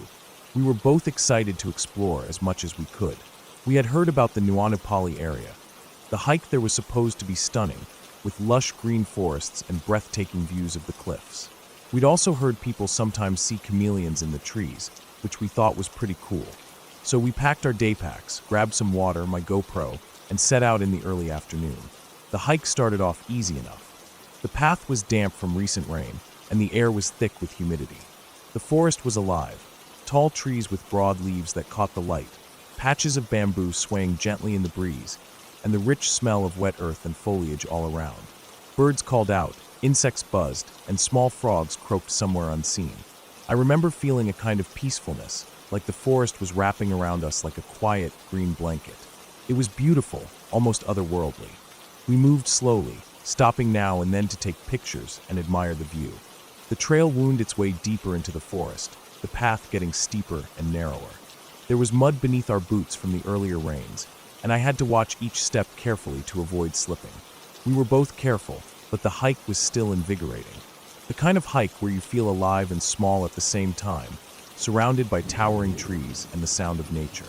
After a while, we reached the edge of the mountain, close to the cliff. The view was incredible, deep valleys stretching out, the ocean shimmering far in the distance, and the clouds floating low. We decided to split up at that point. We figured it would be fun to explore separately for a little bit since the area was so wide, and we both wanted to find different things to capture with the GoPro. We promised to meet back at the cliff edge in 30 minutes. I took a narrow path that twisted through bamboo groves and thick brush, heading further along the cliff's edge. The mud was slicker here, and the steep slope of the mountain on one side made it a little nerve-wracking. I reminded myself to be careful, but I felt confident. The sounds of the forest surrounded me. Leaves rustling, the distant call of birds, the occasional snap of a twig underfoot. About 20 minutes into hiking alone, something changed. I heard the sound of running. Not just footsteps, but someone moving quickly through the brush nearby. My heart jumped a little. I stopped and looked around, trying to see who or what it could be. But the forest was thick. There was no one in sight. The sound stopped suddenly, replaced by silence. I waited a moment, straining to hear anything else, but there was nothing. I tried to brush it off as maybe a hiker or a runner somewhere else on the trail. People did come to these parts, after all, and some were more adventurous. I sat down on a mossy rock to catch my breath and pulled out my GoPro to check the settings and make sure it was ready for photos. The forest was quiet again. I liked the stillness. It made me feel connected to everything around me. But then the running started again. This time, it was louder and closer. I heard the snapping of leaves and the crack of twigs under quick feet. It wasn't just one person. It sounded like multiple people running through the forest. I froze, my heart pounding. I couldn't see anyone, but the sound moved fast and close, as if they were right beside me, or maybe just behind the trees a few feet away. I tried to remind myself how dangerous it would be to run so fast on the muddy, steep forest floor so close to a cliff edge. It didn't make sense. Who would run like that here? And then the noise stopped again. Complete silence. No movement. No footsteps. Nothing. That's when the feeling hit me, a heavy, uncomfortable sensation that I was being watched. I scanned the forest, eyes darting back and forth between the dark trunks and thick leaves. I felt eyes on me. Not just one pair, but many, as if a crowd of people were hiding just beyond my vision. I could feel their gaze boring into me from all directions. It was a cold feeling that crept up my spine and settled deep in my chest. I stood up quickly, my skin prickling with unease. I didn't want to stay there anymore. The forest that had felt so calm and peaceful only moments ago now seemed oppressive, even dangerous. I started walking back toward the meeting spot where I was supposed to meet my boyfriend. My steps were quicker now, but I tried to stay quiet and steady, careful not to slip on the wet mud. My mind kept returning to the sounds, the running, the sudden silence, the feeling of being watched. I couldn't explain it. I tried to rationalize it. Maybe hikers running behind me on the trail, or local runners training in the forest, or animals moving quickly. But none of those explanations quite fit. The forest was too thick, the ground too steep and slippery for running without making a noise or being seen. And who would choose to run right next to a dangerous cliff edge like this? When I finally reached the meeting point, my boyfriend was already there, looking around for me. I told him what I'd heard, and he looked concerned, but also skeptical. We decided to pack up and head back to the trailhead together. Neither of us wanted to stay in that area any longer. That night, back at our hotel, I couldn't shake the experience. I sat with my laptop and started Googling Nuanupali running sounds forest, and Nuanupali hikers hearing footsteps, no one there. What I found gave me chills. Multiple people had reported the same thing, hearing the sounds of people running through the forest, but never seeing anyone. It seemed to be a common experience in that area. I read more and more reports. Many said these sounds were believed to be linked to a battle that took place there in the late 1700s. According to local history, soldiers had fought fiercely on the mountain ridge and had been pushed off the cliff to their deaths. Some believed the running sounds were echoes of those soldiers' final moments, still trapped in the forest, repeating their desperate flight. I'm not someone who believes in ghosts or spirits. I don't buy into supernatural explanations or fairy tales. But reading those stories made me feel something deeper, something real and heavy. It was like the land itself remembered what happened there. Like the earth held onto the memory of that battle and the men who had died there. I kept thinking about how it didn't feel like ghosts or spirits. It felt like the forest was alive with memory. Maybe it was the way the wind moved through the trees, or the way sound traveled through the dense vegetation. Maybe it was just a trick of nature, but it was powerful and unsettling. I wondered about the soldiers themselves. They were real people who had fought and died in that place centuries ago. Maybe the ground still held the energy of their fear and panic. Maybe the forest kept replaying the sound of their desperate running. That hike changed something for me. It made me respect the history beneath my feet and the stories a place can hold. It made me realize that some places carry their past in ways we can't always explain or see. The next day, I went back to the trailhead with my boyfriend, and we hiked down carefully, feeling the weight of the mountain behind us. I never heard those running sounds again, but I still think about them. I think about how the forest can hold on to moments long gone, and how sometimes, if you listen carefully, you can hear the echoes of history beneath the leaves. That day, the Nuanupali taught me that some places are alive not just with plants and animals, but with memories too. And those memories can be as vivid and real as the world we see. I've hiked many places since then, but I've never felt that same feeling of being watched, of hearing footsteps that don't belong to anyone alive. It's a reminder that the past is never really gone. It's still here, just beneath the surface, waiting for someone to notice.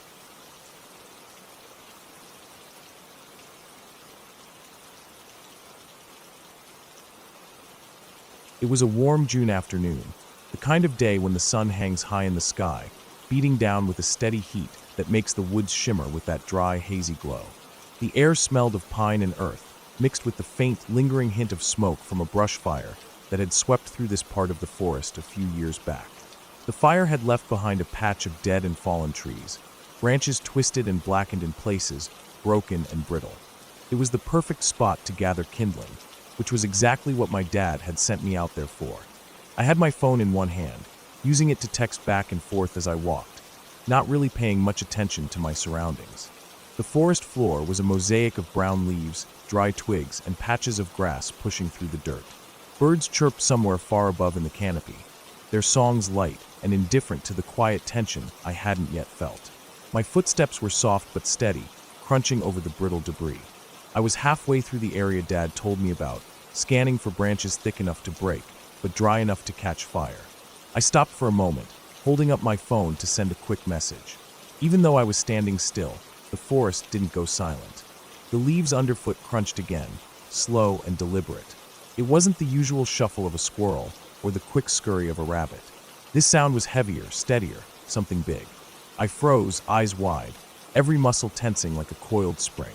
My heart slammed in my chest. It took me a full breath to raise my head slowly. Less than 15 feet away, just barely visible through the haze of dry branches and sunlit leaves, stood a massive black bear. His fur was deep and shiny, almost blending into the shadows of the forest, but still catching the light in certain places. His nose twitched, nostrils flaring as he sniffed the air between us. His eyes, small but sharp, locked on me, unblinking and steady. For a moment, neither of us moved. I couldn't believe how close he was. He was enormous, muscle rippling under thick fur, with a size that made me realize I was just a tiny, fragile thing in comparison. This was no young bear. This was a fully grown male, and the timing was bad. It was mating season, which made bears more unpredictable and aggressive. I knew enough to be terrified. The sun beat down on us both. I could feel the heat radiating off his body, smell the faint musk of the forest clinging to his fur, mixed with the unmistakable wildness of a bear who owned this patch of woods. I didn't breathe. My fingers went numb. My heart hammered in my ears. Time slowed. The bear snorted once, a sharp, low sound that seemed to shake the air. His gaze never wavered. Then, without any hurry, he turned and walked off, his heavy paws making little sound on the dry ground. I didn't move until the sound of his steps faded into the quiet rustle of the forest. The moment he left, adrenaline hit me like a freight train. I dropped the kindling I'd been holding and broke into a sprint, heart pounding so hard I thought it would burst through my ribs. My legs pumped fast, carrying me through the trees and dead brush with everything I had. The world blurred around me, the dry branches snapping underfoot, the hot sun beating down on my back, the thudding of my breath. When I burst out of the trees and into the open yard near our house, I couldn't stop moving. I gasped for air, sweat stinging my eyes, chest heaving. Dad was standing on the porch, hands on his hips, looking skeptical. He raised an eyebrow when he saw me barreling towards him, like I'd just escaped something horrible. I tried to catch my breath long enough to explain, but words were hard to come by. I just blurted out, "Dad, big bear, real bear, right there," between heavy breaths. He looked at me like I was crazy, like I was just messing around. I could see the disbelief in his eyes. He finally said he'd check it out for himself, probably to put my fears to rest. I followed him back into the woods, keeping my eyes peeled. We moved slowly, stepping over fallen branches and dry leaves, careful not to make a sound. After a few minutes, Dad suddenly stopped and lifted his foot, cursing quietly. He had stepped right into a fresh pile of bear poop, steaming and unmistakable. I couldn't help but smirk, the tension from earlier breaking into a sort of relief and amusement. That's payback for not believing me, I thought to myself. We didn't find the bear again that day. The woods were silent except for the usual sounds of birds and insects. But the weight of what I'd seen lingered. Knowing how close I'd been to something so powerful and wild stuck with me long after the sun set and the forest grew dark. That night, I lay in bed staring at the ceiling, replaying the moment over and over. The way the bear looked at me, so calm, so sure, so completely unafraid. It wasn't like in movies where animals run away or roar menacingly. This bear had just been curious, cautious, maybe a little annoyed, but also completely indifferent to my presence. I thought about how fragile humans really are in the face of nature. How easy it would have been for things to go differently if the bear had decided to be aggressive or if I'd panicked. But I hadn't screamed or run at first. I stayed still, quiet. Maybe that's what saved me. From then on, I never took the forest for granted again. I always kept my eyes and ears open, and my phone in my pocket instead of my face. I learned that respect wasn't just about fear. It was about understanding the wild on its own terms. And whenever I think about that day, I remember that bear. Not as a monster, but as a reminder of how close we live to things beyond our control, how wild the world really is just beyond the edge of the trees.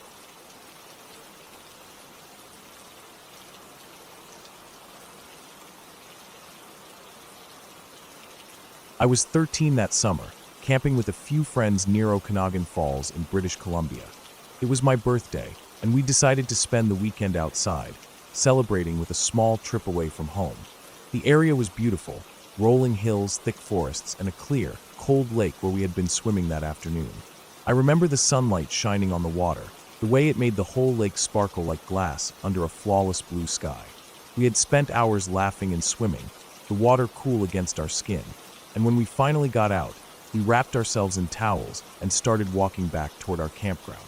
The path we took followed the river that fed the lake, a winding trail through tall grass and wildflowers, with the sound of water rushing beside us. It was late afternoon, the sun dipping low but still warm enough to keep us comfortable. The river was wide, and not far upstream there was a dam. It was an older concrete structure with a set of turbines built into it, made to control the flow of the water.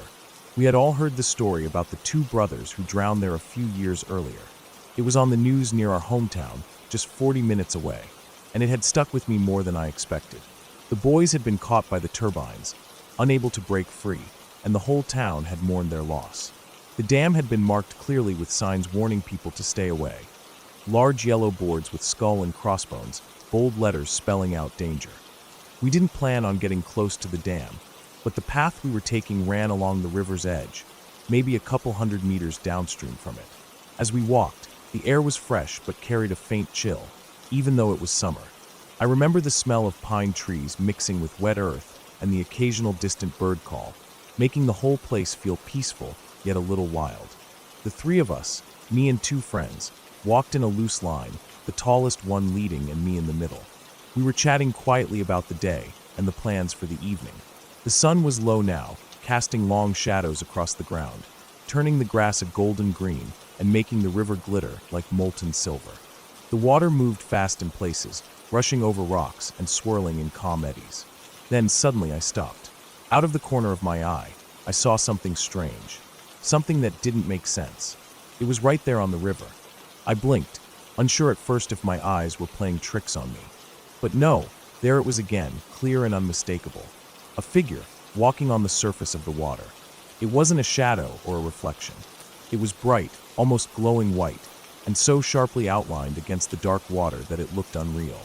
I froze, heart pounding in my chest, and pointed without saying a word. My two friends noticed and stopped too. The figure was a boy, maybe 10 or 11 years old. He was round-faced, a little portly, and his clothes looked like they belonged to a kid. Shorts and a t-shirt, I think, but everything was glowing so brightly that it was hard to tell. His skin and hair looked pale and clean, almost like he was lit from inside by a soft white light. He was walking slowly, carefully, straight across the river, moving about 10 meters along the water's surface. One of my friends looked over and gasped softly. She said she saw him too. The other friend, who was more timid, covered her face and whispered she was too scared to look. I didn't say anything. I just watched. The boy moved steadily, as if the water was solid beneath his feet. His head was down slightly, like he was concentrating, but there was no fear or urgency in his movements. It was as if this was the most normal thing in the world for him, walking on water like it was a sidewalk. After a few minutes, the figure started to fade. The glowing whiteness dimmed, the sharp edges softened, and slowly, he disappeared altogether. The water was empty again, moving in its normal way, with no sign that anything unusual had been there. We stood there silently for a long moment, trying to process what we'd just seen. None of us said a word. Eventually, the sun dipped below the trees, and the shadows deepened. The peaceful evening was quiet, but there was a strange weight in the air that hadn't been there before. We kept walking back toward our campsite, but none of us felt like talking anymore. The rest of the night passed in a blur. We sat by the campfire, trying to distract ourselves with jokes and stories, but I kept glancing toward the river in the dark, half expecting to see the boy again. But he never came back. Even now, years later, I still think about that moment. I don't believe in ghosts or magic, and I'm not one for wild imaginations or scary stories. But what I saw that day was real as the river itself. I don't know what it was, a trick of light or my mind, maybe. But the clarity of that glowing figure, the way he moved so naturally on water, has stayed with me. It was a reminder of something I can't explain, something that quietly exists beneath the surface of the everyday world. Sometimes, when I'm near a river or lake, I wonder if I'll see him again. If he's still there, walking on water, just beyond what most people notice. But maybe some things are meant to be seen only once.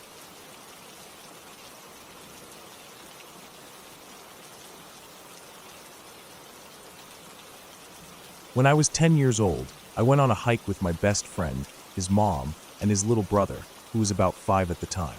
It was just a normal day for us, kids with a little adventure in the woods behind our neighborhood. We didn't know much about the area. There was just some thick forest, trees packed close together, and a narrow dirt path that twisted and turned as it climbed gently up the hill. We thought it was a great place to explore, run around, and maybe find some cool rocks or bugs. What none of us knew then was that this part of the woods had a deep history, one we wouldn't understand until much later. The land was an old indigenous burial ground, but that was something we only found out about years after that day. The morning started warm, with sunlight pouring through the tree branches and casting dappled shadows on the ground. The air smelled like pine and damp earth. We packed sandwiches, some juice boxes, and water bottles in backpacks, ready for a simple day in nature. My friend's mom was careful and kind, always watching us kids, but letting us feel like we had some freedom. We set off excited, talking about the stuff we'd find. I remember the sound of twigs crunching under our shoes and the occasional bird call high above. As we hiked, the forest got thicker and the trail got narrower. The trees grew taller, older, their trunks wide and rough. Moss hung like curtains from the branches, and here and there, fallen leaves piled thick on the ground. The farther we went, the quieter the forest felt. It wasn't the usual chirping and rustling I expected. It was more like a heavy silence, as if the woods were holding their breath. We didn't talk about it much then, but now I think maybe even the adults felt it, the weight of something unseen. It's hard to explain, but the place had a stillness that didn't belong to just a quiet forest. We kept walking, though, eager to explore. My friend's little brother was full of energy, running ahead and then turning back to show us some pine cones or a strangely shaped rock. Time passed, and the sun began to dip lower. Shadows stretched long and dark. The temperature dropped quickly, faster than I would have expected for early fall. The wind picked up a bit, cool and sharp against our skin. We stopped on a small rise where the trail leveled out, a clearing with a giant tree standing alone. This tree was something else, tall and thick, its branches reaching out wide and low, like giant arms. The bark was cracked and rough, and it looked ancient, like it had been there 100 years or more. I remember how its branches swayed slightly in the wind, the leaves whispering softly. We all took off our jackets and set them down on a flat rock nearby. My friend's mom pulled out some water and handed it around while we rested. The air smelled colder now, almost damp. I was shivering a little, not just from the cold, but from something I couldn't put into words. We sat quietly, the mood shifting. The forest no longer felt like a playground. Then it happened. His little brother suddenly started screaming. It wasn't just a normal cry or yell. It was full of terror and pain, a high-pitched, desperate scream that cut through the stillness like a knife. We all jumped up, startled and worried. I remember my heart pounding hard in my chest. The boy was staring fixedly at the big old tree, eyes wide and face twisted with fear. We rushed over to him, trying to see what had scared him so badly. But all we could see was the tree, strong and steady in the fading light. No animals, no people, nothing but the thick branches and rough bark. The little boy was shaking and crying, almost unable to speak.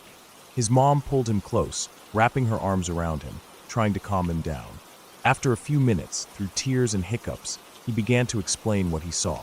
He said there was a man, a shadowy figure, hanging from one of the branches. A rope was tied around his neck, and the man was swinging slowly back and forth in the cold wind. The boy said he could feel the man's pain, like it was his own. His voice was soft, scared, but somehow steady. It was the kind of thing you don't expect a 5-year-old to say with such clarity. We all looked carefully, scanning the tree and the surrounding area. But there was nothing there. No rope, no man, no shadow. Just the empty branches swaying gently in the cool breeze. I remember looking at my friend's mom and feeling a chill that wasn't from the dropping temperature.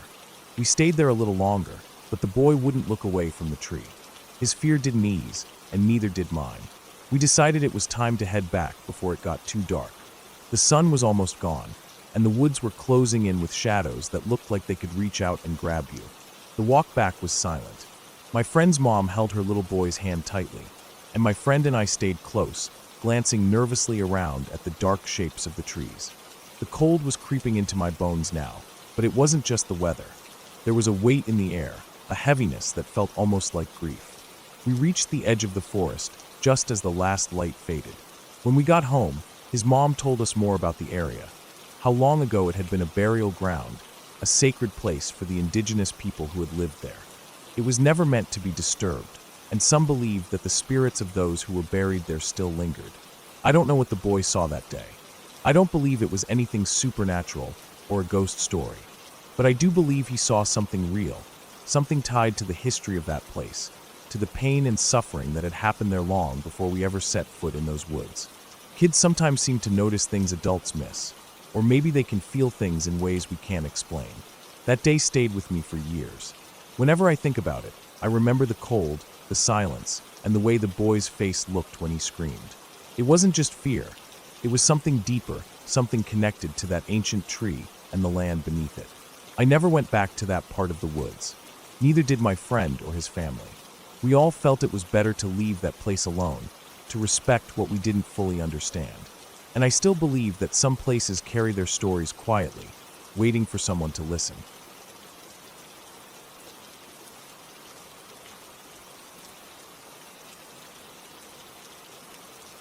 I worked as a live-in caretaker for Marie for about a year and a half. She was 94 years old, and her mind was slipping away little by little, piece by piece, like leaves falling from a tree in the dead of autumn. Alzheimer's had taken its toll on her, and she was no longer the woman who had lived a full life decades before. When Marie moved into her daughter's home, deep in the woods of nowhere, Washington, I was brought in to help manage her care and keep her safe. The house was isolated. Surrounded by thick evergreens, the nearest neighbor was miles away. Snow would pile up in winter, thick and heavy, muffling all sound and covering the narrow dirt road that led there like a white blanket. The silence of those woods wasn't peaceful. It was a heavy, waiting kind of quiet that settled deep in your chest and made your skin crawl after dark. Marie's daughter, a kind woman who lived in the house her whole life, had insisted on bringing her mother in. The house had been in their family for years, passed down through generations. Now it felt like a prison and a sanctuary at the same time. Marie was prone to saying strange things, but I'd worked with dementia patients before, so I never took her words literally. She talked often about her sister, who had passed many years ago, her mother, and her husband. She'd say they were in the house, or sometimes outside, watching, waiting, talking to her. Sometimes she'd smile, other times her face would grow dark and fearful. I learned quickly not to argue or dismiss her. In her mind, those people were still present, still part of her life. What unsettled me more was her fear of the woods. She told me repeatedly that the woods were dangerous. She said there were animals out there, wild animals that could tear a person apart, and that if I went outside, I could get lost and never find my way back. She warned me to always stay inside where it was safe. She was terrified of the trees, the shadows they cast, the darkness that spread between them. I thought it was just another symptom of her illness, the confusion and fear creeping in as her mind faded. At first, things were manageable. I'd help her with meals, get her dressed, make sure she took her medications. I tried to keep her routine simple and consistent. But after about 6 or 7 months, something started to change. It began with her nighttime wandering. She would get up in the middle of the night, sometimes pacing, sometimes just standing in the hallway. Sundowning, as it's called, is common in Alzheimer's patients. Confusion, agitation, sometimes hallucinations that flare up after dark. I wasn't alarmed. I'd gently guide her back to bed, reassure her with soft words, sometimes sit with her until she settled again. But then she started going to a particular window. There was a large window in the living room that faced the woods. I noticed her standing there in the dark, looking out with a faint smile, giggling quietly. When I asked her what she was doing, she'd say, "My mother's out there." Or sometimes, "They're all out there." It was strange, but I chalked it up to her confusion. She wasn't hurting herself or anyone else. One bitter winter night, I was woken suddenly by the loud blaring of the house alarm. The shrill noise cut through the stillness like a knife. I stumbled out of bed, heart pounding, and saw Marie's daughter already awake and moving quickly through the hallway. We checked every door and window. All were locked and intact. No sign of forced entry. But Marie was gone. Panic rose in my throat as I called her name, calling louder and louder until my voice cracked. The snow outside was deep and untouched. No footprints, no broken branches or disturbed snow. It was as if she had vanished into thin air. I ran out into the freezing cold, my breath clouding in front of me, calling her name again and again. The trees loomed around the edge of the clearing, their branches heavy with snow, casting long shadows in the moonlight. The forest seemed alive and watchful, waiting silently. I searched for what felt like hours. The cold bit into my skin. I shouted her name, my voice hoarse and trembling. There were no signs of her anywhere in the woods. No tracks, no movement, no sounds but the occasional creak of branches in the wind. When I finally started to head back toward the house, exhausted and shivering, I caught sight of her. She was standing outside the very window she always went to. There was no sign of any footsteps leading to or from her. The snow was smooth and untouched all around her.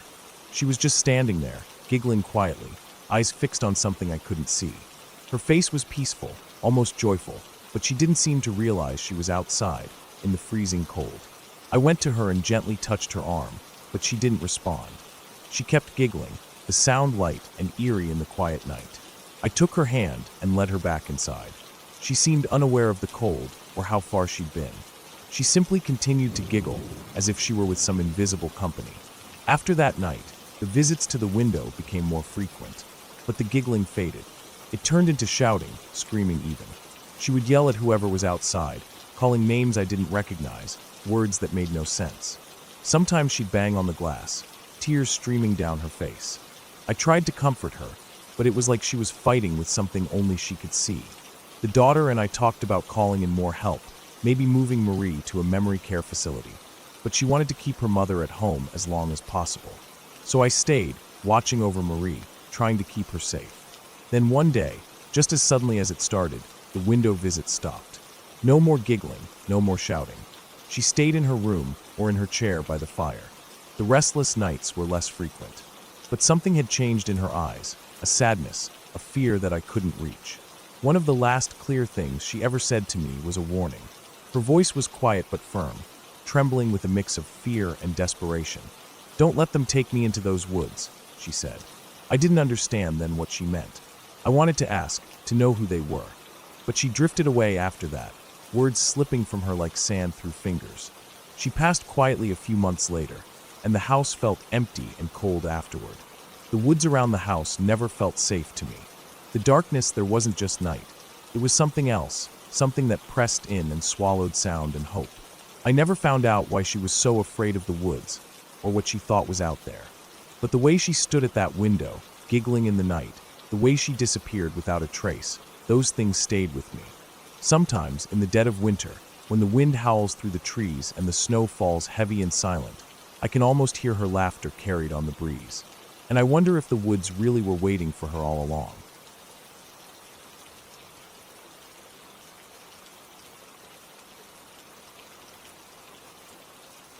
I spent 2.5 weeks backpacking through Olympic National Park, mostly on established trails, but also some off-trail bushwhacking to explore less traveled parts of the forest.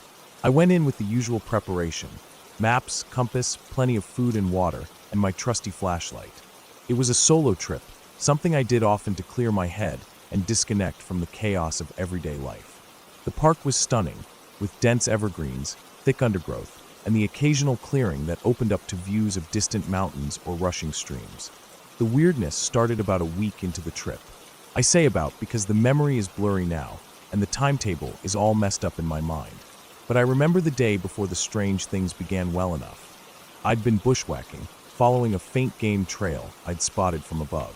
The trail got wider as I went on, and by midday the next day, I found myself standing in front of an old, abandoned cabin.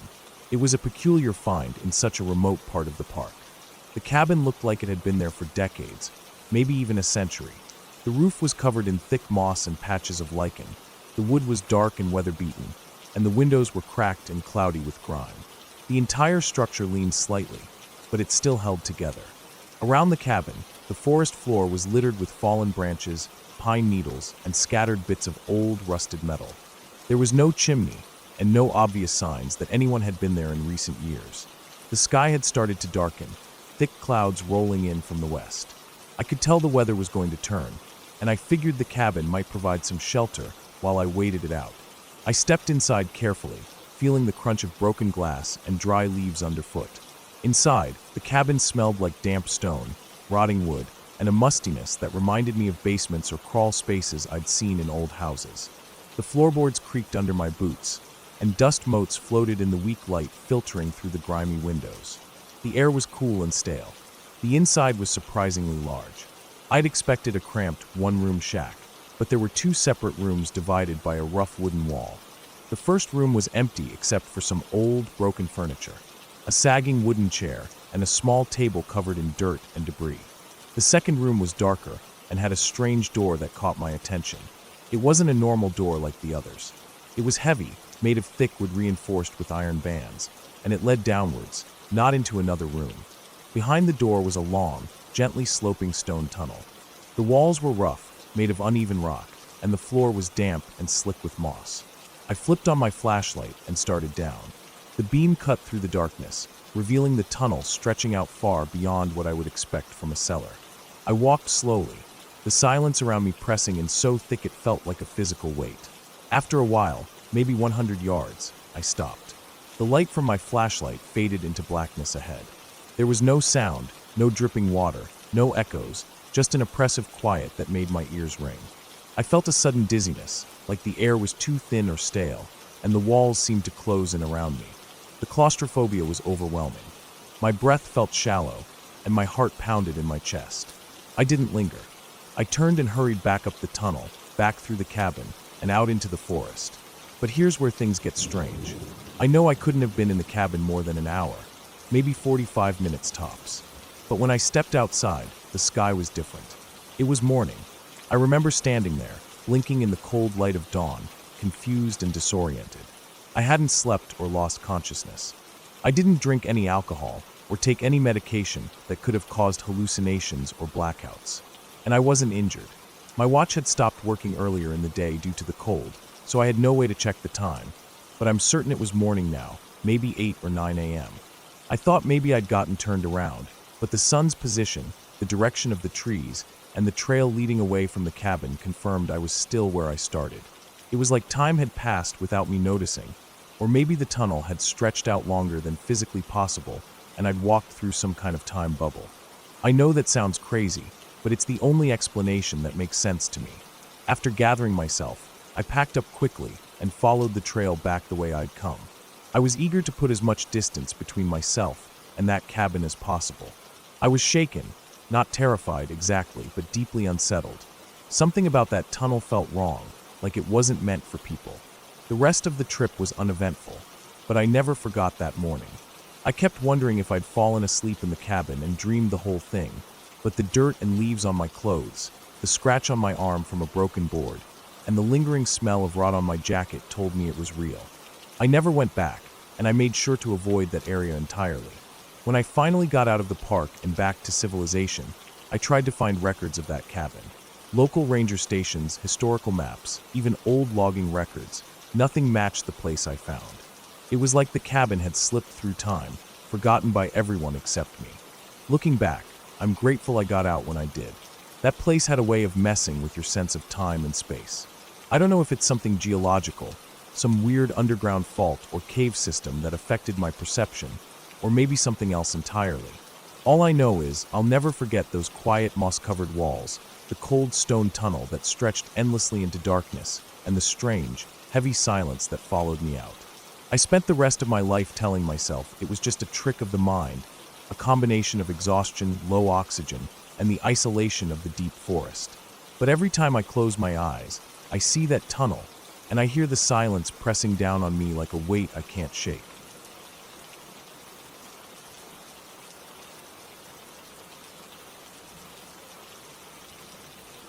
I lived and worked in the southern coastal town of Albany in Western Australia for several years. My job required me to travel to various rural communities scattered around the region. The kind of work I did meant I spent a lot of time on the road, often driving along long stretches of highway with nothing but open paddocks and flat land on either side. Most of the time, it was routine driving, stopping, meeting people, and then moving on again. But one trip, something happened that I still think about nearly every day, even though it was over 25 years ago. It's a memory that never quite leaves me, like an itch you can't scratch. It was an ordinary afternoon, around 1 p.m.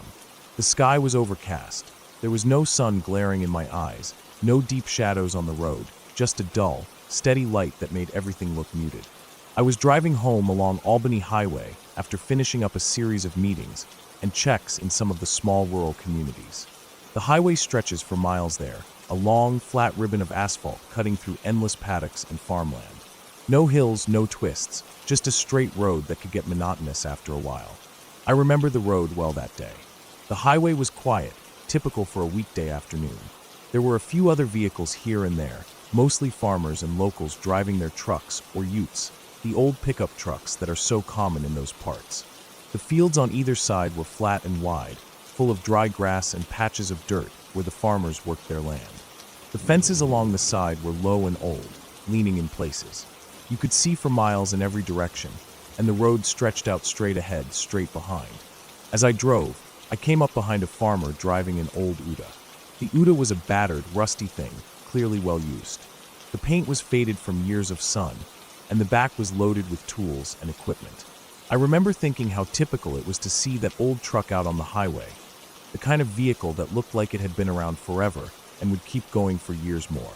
The farmer was driving steadily, maybe doing about 90 to 100 kilometers per hour. I was doing around 110, pushing the speed a little to get home faster. I stayed behind the Uda for a while, not in any rush. The road was long and straight, and I could see for a long distance ahead. Eventually, I decided to overtake. I checked my mirrors carefully, signaled, and moved out into the passing lane. As I pulled alongside the Uda, I glanced over to the farmer in the driver's seat, a man probably in his 50s or 60s, wearing a hat to shield from the sun. He glanced over at me with a nod as I passed. Nothing unusual about that. Then I pulled back into the lane in front of him. I slowed down slightly to keep a safe distance. As I did, I checked my rearview mirror out of habit, as any driver would, to see the farmer's Uda right behind me, making sure it was safe to merge back. But when I looked into the mirror, something wasn't right. There was no vehicle behind me at all. The road behind was completely empty. I blinked, thinking maybe I wasn't seeing clearly, or maybe the angle was wrong. But no, the road was empty. There was no sign of the Uda anywhere behind me. No dust cloud, no glint of metal, no outline of the truck in the distance. I watched for a few seconds, still confused. I thought maybe the farmer had pulled off the road somehow, or turned down a side road. But there were no side roads there, not for kilometers. The land was all fenced paddocks, flat and open, with no hidden turns or side streets. I was baffled. The highway was straight, with flat land stretching in every direction, and I was driving at about 110 kilometers per hour. The Uda must have been going 90 or more. There was no way he could have slowed down, let alone turned off anywhere without me noticing. I had just passed him. I had seen him clearly. And now nothing. The road behind me was completely empty. The whole thing felt like a trick. I kept watching the mirror as I drove, half expecting the Uda to reappear, but it never did. It was as if the farmer and his old Uda had vanished into thin air in the middle of a busy highway on a regular afternoon. The sky stayed dull and overcast, the road stretched straight and flat, and the paddocks on each side stayed empty, but no sign of that truck anywhere. I kept driving, heart pounding a little. It was a strange feeling, an odd kind of silence in my mind. I didn't know what to think. I didn't stop or turn around, because the road was long and I wanted to get home. But the image stayed in my head, the sudden emptiness behind me, the missing truck that should have been their seconds before. I can't explain what happened. I've tried to figure it out many times. Maybe the farmer turned off a hidden dirt track so quickly I didn't see it. But I know the area well. There is no such hidden turn for miles. Maybe the truck had broken down and disappeared off the road in some way. But again, the land is flat, and the fences line the edges. There was nowhere for it to go without me noticing. I even wondered if I had imagined it. Maybe I'd been so tired I thought I saw the truck and just passed something else. But no, I distinctly remember seeing the driver, the battered old Uda, the tools in the back. And the feeling of confusion when it disappeared was sharp and real. Since that day, every time I drive down a long, empty stretch of road, I check my mirrors carefully. I look for other vehicles, for any signs of something unusual. And sometimes, when I'm alone on the road, I feel that strange sense of emptiness again, like something I can't explain is just beyond the edge of sight. I've told a few people about it over the years, but mostly I keep it to myself. It's one of those experiences that sounds strange or unbelievable when you say it out loud. But it's true. It happened. I don't believe in ghosts or anything like that. There's no spooky story here, no supernatural twist. Just a strange moment on a quiet country road in broad daylight that doesn't make sense no matter how much I think about it. A moment that reminds me that sometimes the world can do things we can't explain, even in the most ordinary places. That afternoon on Albany Highway left a mark on me. It's been over 2 decades now, but I still remember that sudden, empty space behind me. The place where the Uda should have been, but wasn't. It's like a riddle with no answer, a blank spot in a day that otherwise looked so normal. And maybe that's what scares me the most. Not the idea of ghosts or monsters, but that some things happen in the world that just don't have a clear explanation, no matter how much we want one.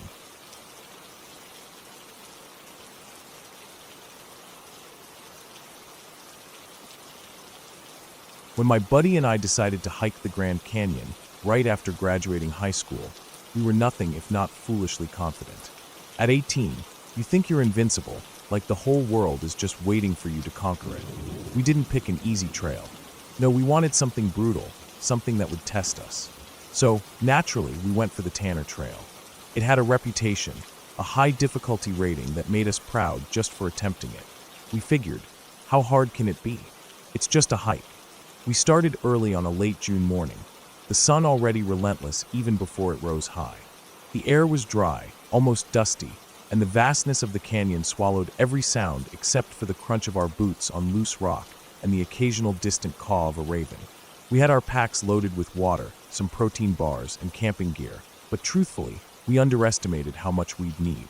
The canyon was unforgiving.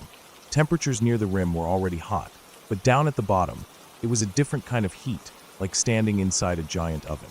The trail was steep, winding down through layers of red and orange rock, each step more tiring than the last. Our legs burned, sweat pouring down our faces and backs. We took every chance to catch our breath, drink what little water we had left, and shield our eyes from the sun beating down on the exposed cliffs. About halfway down, the landscape started to change. Instead of the sheer rocky walls, we found ourselves walking alongside a dry creek bed. Tanner Creek, I think. It was cracked and baked by the sun, with jagged boulders scattered here and there, some smooth from years of water flow, others sharp and unpredictable. We hadn't seen a single other person the entire way. No hikers, no tourists, no sounds of civilization. Just the raw canyon, endless and empty. We were both exhausted, moving slower with every step, but driven by the goal of reaching the Colorado River. The thought of finally dipping our hands in the water kept us going. As we rounded a cluster of large boulders near the river, we spotted him. He was standing right where the dry creek met the river, looking out at the rapids. I remember how strange it was to see someone there. He didn't look like a tourist or a typical hiker. He was a Native American man, probably in his late 20s or early 30s. Long black hair, worn denim shirt tucked neatly into faded jeans. He had a calm presence, like he belonged there, part of the landscape rather than an intruder in it. I thought he looked a lot like Lou Diamond Phillips in that old movie Young Guns, if you can picture that. What was really odd, though, was what he was doing. He wasn't just standing there staring. He was tossing a racquetball into the churning water at the foot of the creek. The ball would float downstream about 8 or 10 feet, hit a rock, then bounce right back to him. He caught it and threw it again, over and over, like he was playing some strange game with the river itself. My buddy and I just looked at each other, tired and confused. We had no idea what to make of this guy or his little trick. But honestly, we just wanted to find a place to camp. So, without saying much, we greeted him quietly and started walking upstream to look for a flat spot. He nodded back and walked downstream toward the river, disappearing around a bend. We never saw him again. That night, lying on our sleeping pads under a sky heavy with stars, I couldn't shake the image of that man and the ball. I kept wondering, how did he know exactly how to throw that ball so it would bounce back like that? Was it some kind of skill passed down? Something about reading the water's flow that none of us would ever understand? It felt almost like he was communicating with the river, speaking a language we couldn't hear. Sleep didn't come easy. The heat inside the canyon was relentless, the quiet around us almost too quiet. Every little noise, rocks shifting, a distant bird call, felt amplified. I felt exposed, like the canyon wasn't just a place of natural beauty, but something ancient and watching. The next morning, we packed up and started our climb out. The sun was already baking the rock, and the air shimmered with heat waves. Our muscles ached in ways they hadn't the day before, but there was a kind of relief in the climb. When we reached the rim, sweat-soaked and dirt-covered, I looked back down the canyon one last time. The river was just a thin blue line in the distance, but I could still picture that man standing by the water, tossing his ball, completely at ease in a place that had nearly broken us. It took me years before I thought about that moment again, and even longer before I admitted to myself how much it unsettled me. Not because of anything spooky or supernatural. No ghosts or monsters. Just the way that man seemed to know the canyon in a way I never would. The way he moved with the river, how the ball came back to him like magic, but was really just skill and patience. That trip taught me a lot about the Grand Canyon. Not just how brutal it can be to your body, but how small you are compared to it. How much there is you don't know, and maybe never will. I don't think I'll ever hike Tanner Trail again. Partly because of the heat, the difficulty, and partly because of that moment at the river. It's a memory that sticks with me.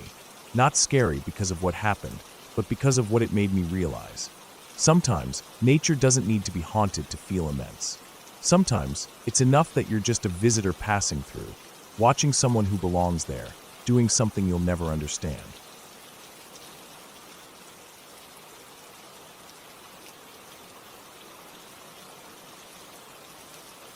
That night, I was fast asleep, completely out cold, completely unaware of what was unfolding just a few doors down, only a short walk away from where I lay in bed. My sister was the one who lived through it, the one who carried the weight of those hours in her memory. I wasn't there, not really, just a half-conscious bystander once she told me the story later. But even now, years after, the whole thing still lingers. How close it came to something far worse. It started late, later than usual. My sister had been out with her boyfriend, who lived just 3 houses down from ours. They weren't far from home at all, just the kind of neighborhood where everyone knows everyone, and doors were usually unlocked, cars left in the driveway, and kids out playing until dusk. Quiet and safe, or so we thought. When she got back, the night was cold, the air crisp and still. The kind of night where sounds carry and shadows stretch long across the pavement. As she walked up to our house, she noticed the garage door was open. That immediately struck her as odd because my dad was always careful about closing it.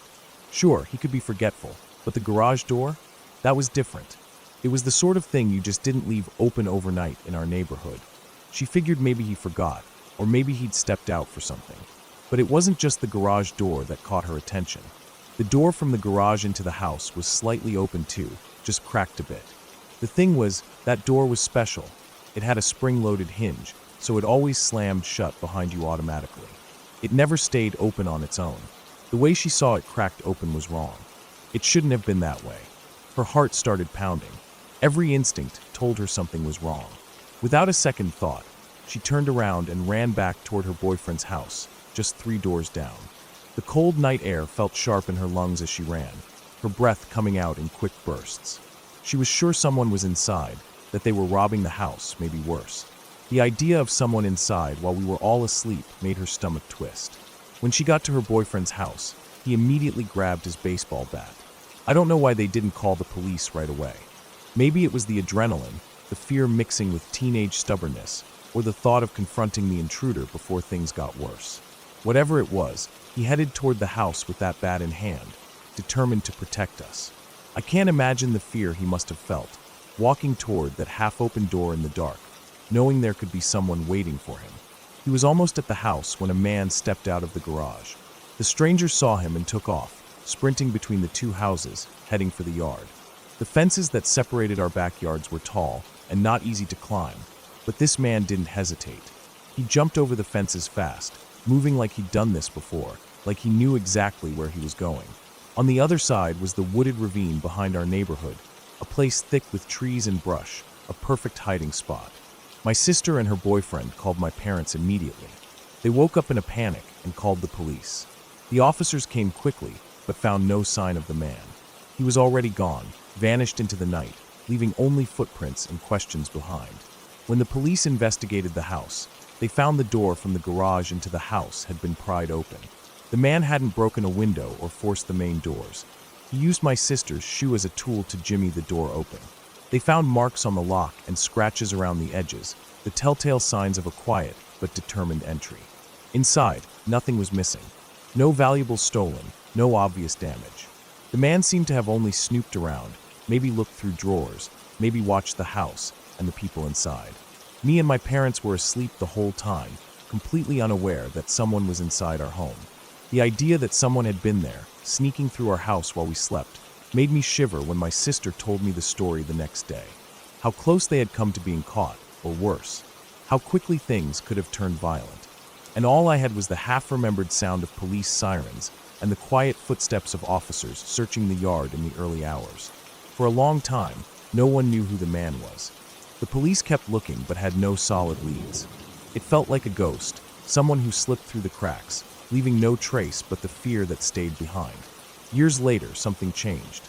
News came out about a man arrested for murder, a man who had been living just a neighborhood over from us. A successful army pilot, someone who had worked close to our prime minister. But behind that respectable exterior was a darker truth.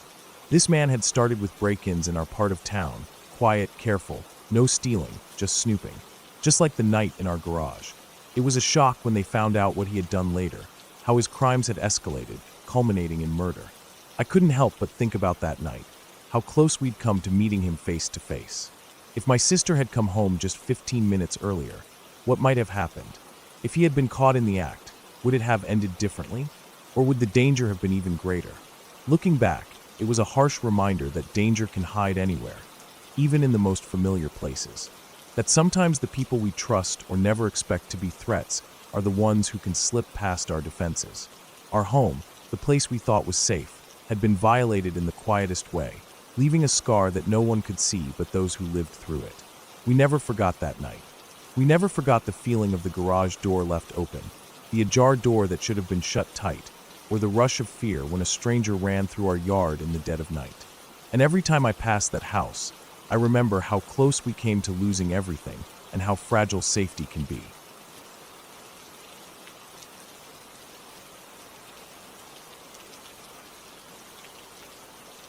It was a late afternoon in Northern California, somewhere near Big Sur, and the sky was overcast, heavy with low gray clouds that muted the sunlight, giving everything a dim, washed-out look. My cousin and I had been at a small, quiet campground nestled deep in the woods, surrounded by tall, old trees that seemed to stretch forever in every direction. The campground wasn't one of those big, well-kept places with lots of amenities. It was more secluded, more rugged. The kind of place where cell phones didn't work, and the only sounds you heard were the wind moving through the branches, the occasional bird call, or the crunch of dry leaves under your boots. We had been there for a couple of days, just the two of us camping, hiking, and enjoying the quiet. We were both in our late teens at the time, curious and full of energy, and decided to take a walk down one of the narrow trails that led out from the main campground. The trail was little more than a dirt path, barely wide enough for one person to walk comfortably, lined thickly on both sides by dense forest, mostly towering pines and Douglas firs, with occasional patches of madrona trees and underbrush tangled with ferns and wild blackberry bushes. The air was cool and damp, carrying the rich, earthy smell of wet pine needles and moss. The ground beneath our feet was soft with years of fallen leaves and needles, the kind of soil that muffled our footsteps and made it feel like the forest was swallowing us in. We followed the path for a while, our conversation fading as the quietness of the woods settled over us. Eventually, the trail curved slightly and opened into a clearing. This wasn't a wide-open meadow with wildflowers and tall grass. Instead, it was more like a patch of land where the trees had been cut or cleared long ago. The ground was rough and uneven, scattered with twigs, leaves, and patches of dirt. It felt oddly out of place, like a scar in the otherwise dense forest. In the center of this clearing stood an old corral, something I'd never seen before up close. The corral was made from weathered logs, thick and rough-hewn, arranged in a circle about 5 feet high. The logs were gray and cracked from age, some covered in moss and lichen, starting to decay. The whole thing looked like it had been there for decades, maybe longer. The wood creaked faintly as a light breeze passed through. The corral's circular shape gave it a strange, deliberate feel, as if it was built for a specific, serious purpose long forgotten. There was no gate or entrance that I could see from the ground, only the solid ring of logs. My cousin and I decided to climb onto the edge of the corral, pulling ourselves up and sitting on the top logs. The wood was rough under our hands and feet, but sturdy enough to hold our weight. From our vantage point, we could see more clearly inside the circle. In the middle, there was a small shelter constructed from twigs and small branches, shaped into a sort of rectangle about 3 feet high with a roof and 3 solid sides. It looked like a crude hut, but it was deep and dark inside, so dark that we couldn't see what was within. Something about it caught my attention. Near the entrance of the shelter, just outside the opening, there was scat, animal feces. It looked fresh, dark, and moist. There were 2 other piles a couple of feet away, near the base of the logs forming the corral. That didn't seem right. Whatever had left those must have been spending time inside or near the shelter. The sight of the scat suddenly made the air feel heavier. I tried to reason with myself. Maybe it was a wild animal's den. Maybe a coyote or a bobcat had made a home there. But there was something off about it. The corral structure, the shelter inside, the lack of an obvious entrance. It didn't seem like a place made for a wild animal. At least, not one I was familiar with. The shelter was too carefully built, too intentional. I suddenly felt a wave of dread wash over me. The kind of feeling you get deep in your gut when something just feels wrong, and you don't even want to know why. The forest seemed to press in closer around us, the trees whispering quietly, shadows thickening as the light faded. It was as if the air itself had changed. My cousin, who had been quietly looking around, shifted nervously beside me. I didn't want to turn around, but I was convinced we were being watched. That strange sensation of eyes following us, something just out of sight, waiting, tightened its grip. My heart hammered in my chest. The woods were silent except for the soft rustling of leaves, but it felt like the silence was alive, heavy, filled with unseen things. I didn't say anything out loud. I didn't want to, but inside I was screaming. The feeling was so strong I could barely breathe. The corral, the shelter, the fresh scat, it all suddenly made sense in the worst way. Whatever had built that shelter wasn't just an animal, and it wasn't friendly. Without thinking, I grabbed my cousin's arm and said quietly, "We need to go right now." No questions, no hesitation. We scrambled down from the corral and started back the way we came. The trail seemed darker now, narrower, as if the forest was closing in on us. Every step felt heavier. I didn't dare look behind us, but the sensation of being followed didn't go away. I don't remember much of the walk back to the campground. The fear was like a fog in my mind. I remember the cold sweat on my back, the way my hands shook, the ache in my legs from running more than I realized. Somehow, we made it back before dark. At the campground, the normal sounds of birds and campfire smoke felt like a fragile shield against whatever we'd just left behind. I didn't speak much for the rest of the trip. The image of that corral, the shelter, and the piles of scat haunted me. I never told anyone what we found. Years later, the memory is still sharp, vivid, and unsettling. I can picture the rotten logs, the shadowed shelter, the fresh scat. The feeling of dread, the sense of being watched, the cold grip of fear that almost froze me in place. I've thought a lot about what it might have been. A trap, some kind of hiding place, a shelter built by a person living off the grid, maybe someone who didn't want to be found. The location was remote enough, and the shelter well hidden. Whoever or whatever it was had clearly been there recently. Whatever the truth, it left a mark on me. That day taught me how quickly a quiet walk in the woods can turn into something else. Something dangerous. Something you don't want to find. I never went back to that clearing, and I never wandered off the trails alone again. The forest can hold a lot of secrets, and some of them are better left undiscovered.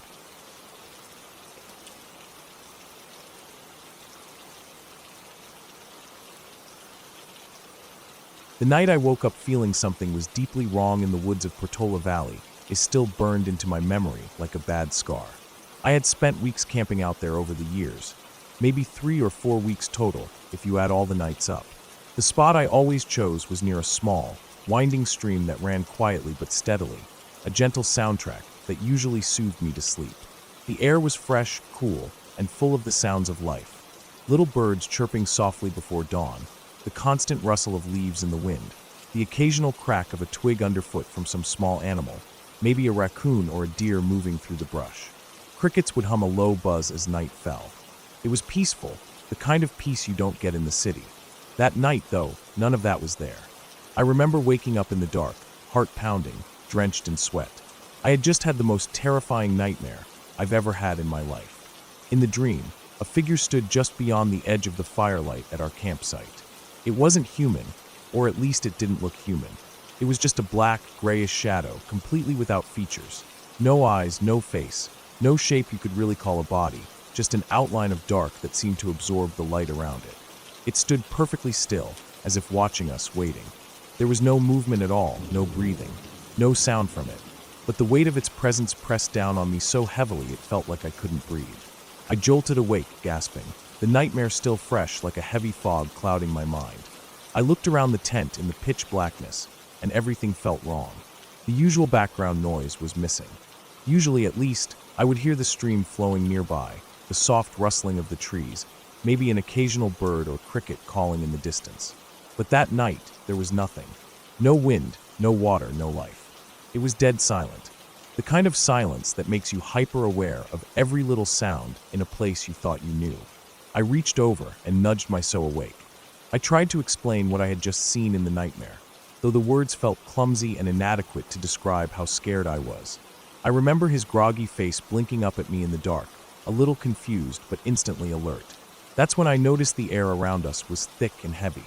It wasn't just hot or cold. It was this strange, sticky heat, like the atmosphere itself was weighted down with something I couldn't identify. It pressed against my skin, and I felt like I was being watched, not by an animal, but something else. The silence wasn't just the absence of sound. It felt like a vacuum had been sucked out of the night.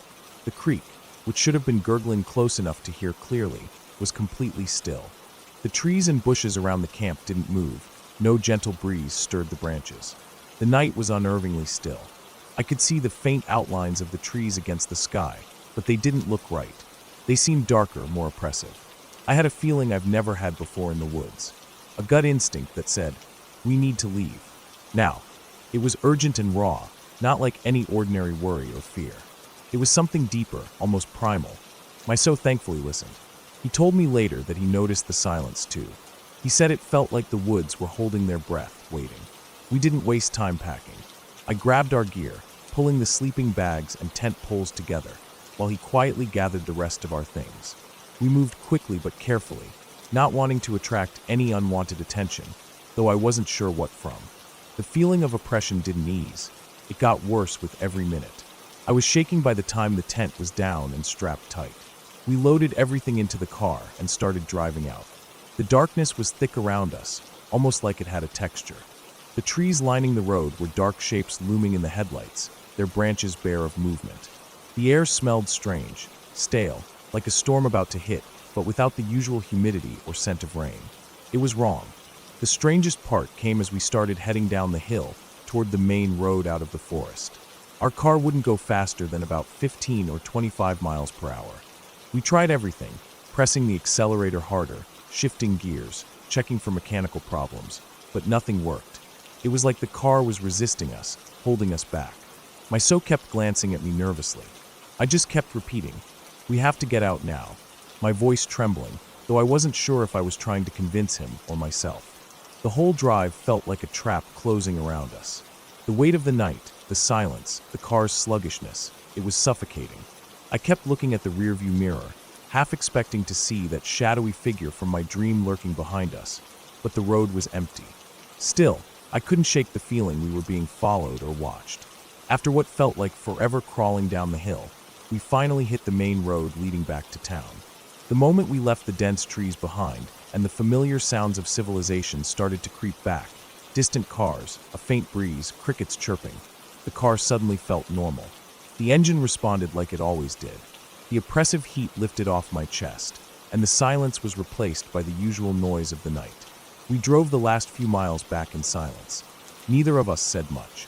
We were both too shaken. The feeling of that night stayed with me for days after. Like the woods had shifted in some way, like I had glimpsed something dark and unknowable just beyond the edge of my reality. Even now, when I think back on it, I can still feel that sticky, angry weight pressing down on me. I have no explanation for what it was or why it happened. There was nothing paranormal or ghostly about it, no fancy stories or legends to explain it away. It was just an intense, overwhelming feeling of wrongness in a place I had always felt safe. The woods of Portola Valley are beautiful and peaceful most of the time, but that night, they held a darkness I couldn't name, and I never want to feel that way again.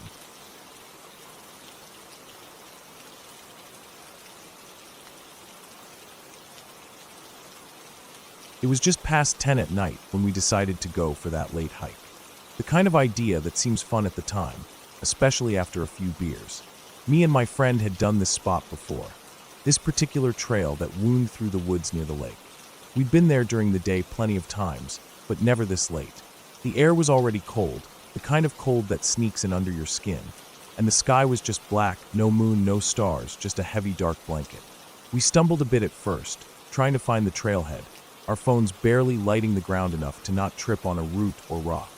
The trail was narrow, packed dirt, and a layer of dry leaves covering most of it, muffling our footsteps but making it uneven and tricky to walk on. Every so often, the crunch of our boots on twigs echoed a little too loudly, making me jump each time. We kept telling ourselves it was nothing, just the woods settling or animals moving around. About 30 minutes into the hike, we reached that old wooden bridge that crossed a small creek feeding into the lake. The bridge wasn't anything fancy, just some planks nailed down, worn and creaky. We stopped there, leaning against the rail, pulling out cigarettes. The smoke mixed with the cold night air, making little clouds that disappeared fast. I remember the smell of damp wood and pine needles, and the distant sound of water trickling under the bridge. As I sat on the edge of the bridge, feet dangling close to the creek below, a sharp snap broke the silence. It wasn't subtle. It sounded like a thick branch breaking under weight.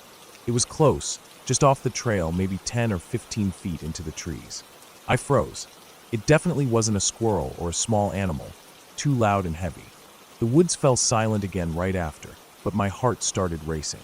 I wanted to keep still, to listen, but my body tensed up, and I told myself we should just keep going. We didn't say it out loud, but there was this unspoken fear between us now, like something was watching, waiting.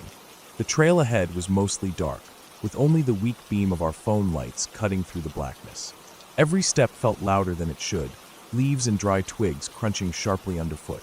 I told my friend to keep her voice down, even though we were barely talking. It was useless.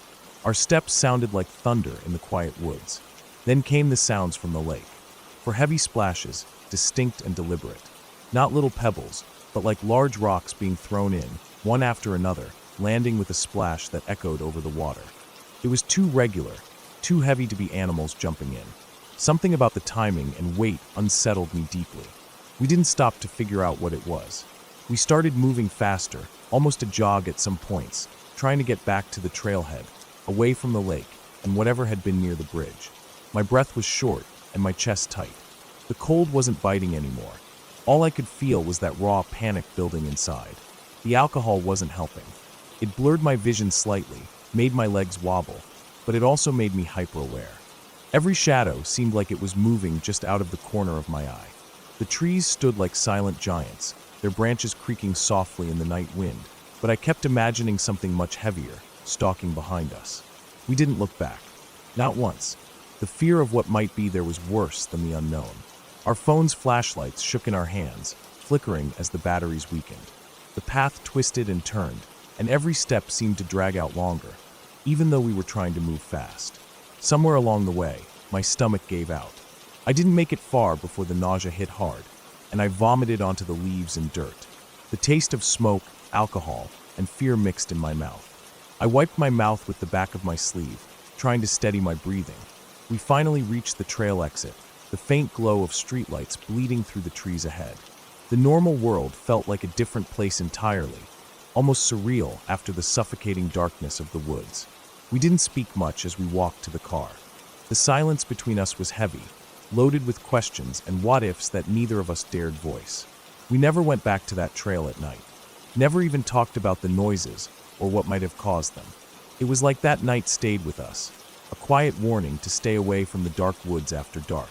We never found out what made those noises, the heavy snap near the bridge, the force splashes on the lake, and maybe that's better.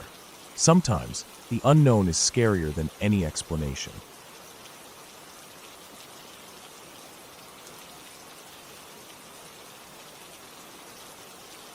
That night still feels like a weird haze, even years later.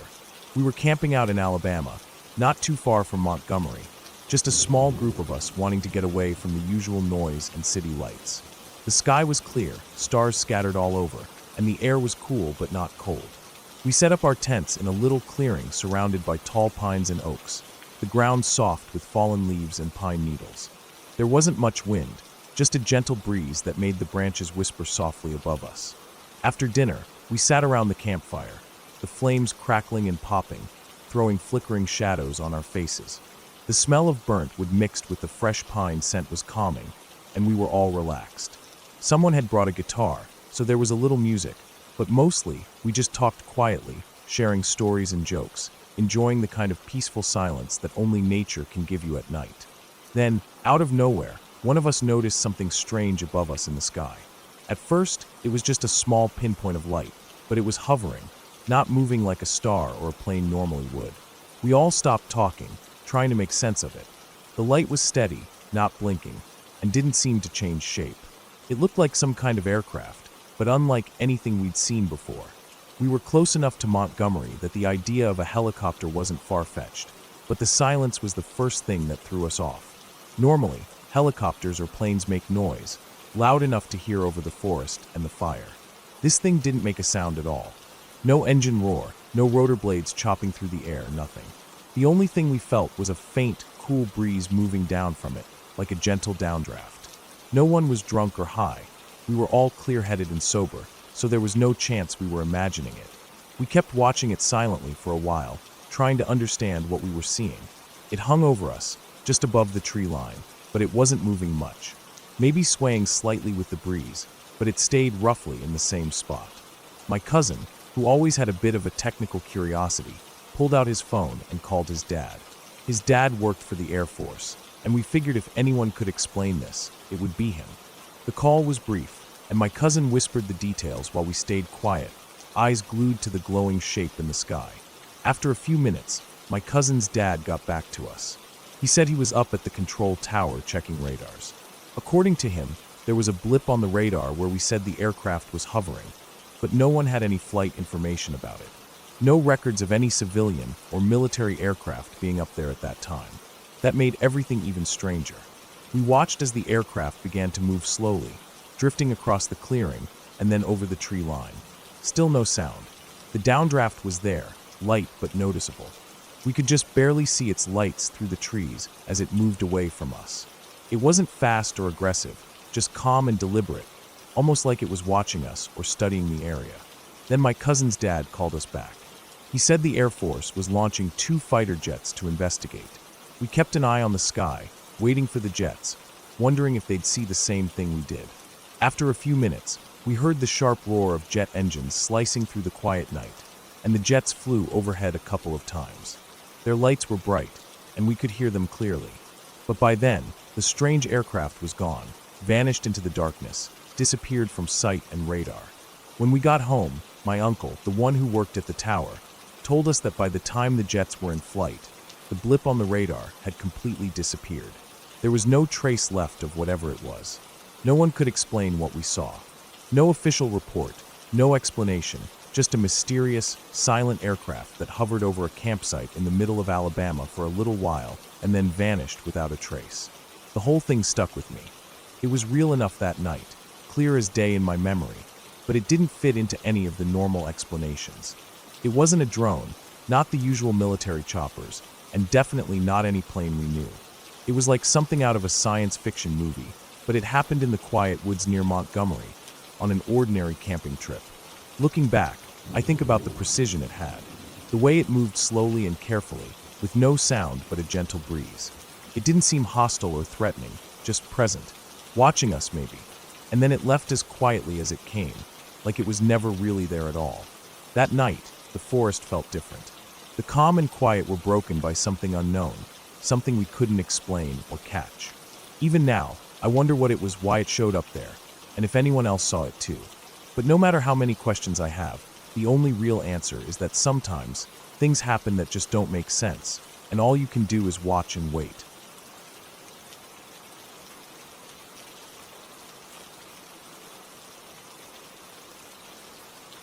I had been on that ship for weeks, a big square-rigged sailing ship crossing the South Atlantic, from South Africa all the way to Brazil. Semester at sea, they called it, but sometimes it felt more like a prison. Weeks locked in tight quarters, the same galley food, the same routine. When we pulled into Porto, Brazil, just before sunset, I was desperate to get off the ship even for a few hours. The air felt heavy with salt and diesel, and my legs itched to walk on solid ground. We finished docking and unloading in the dark, probably close to 10 p.m.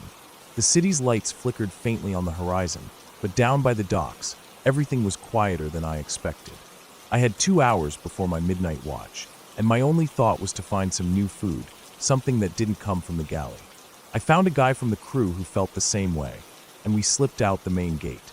The ship's huge bulk faded behind us, and the night swallowed us up. We stepped into a neighborhood I wouldn't have thought to explore in the daytime, a rundown barrio. Narrow alleys crisscrossed between small houses packed tight together. The walls were all topped with jagged shards of broken glass, embedded in the cement like grim trophies.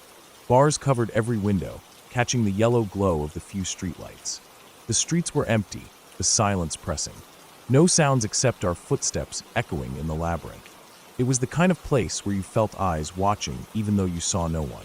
The dim floodlights flickered, the occasional hum of electricity buzzing in the warm air. We followed the winding paths without much direction, mostly just walking, hoping to stumble upon some place open late. Then, around a bend, we found it, a small clearing lit up by harsh fluorescent light, stark and cold against the darkness around it.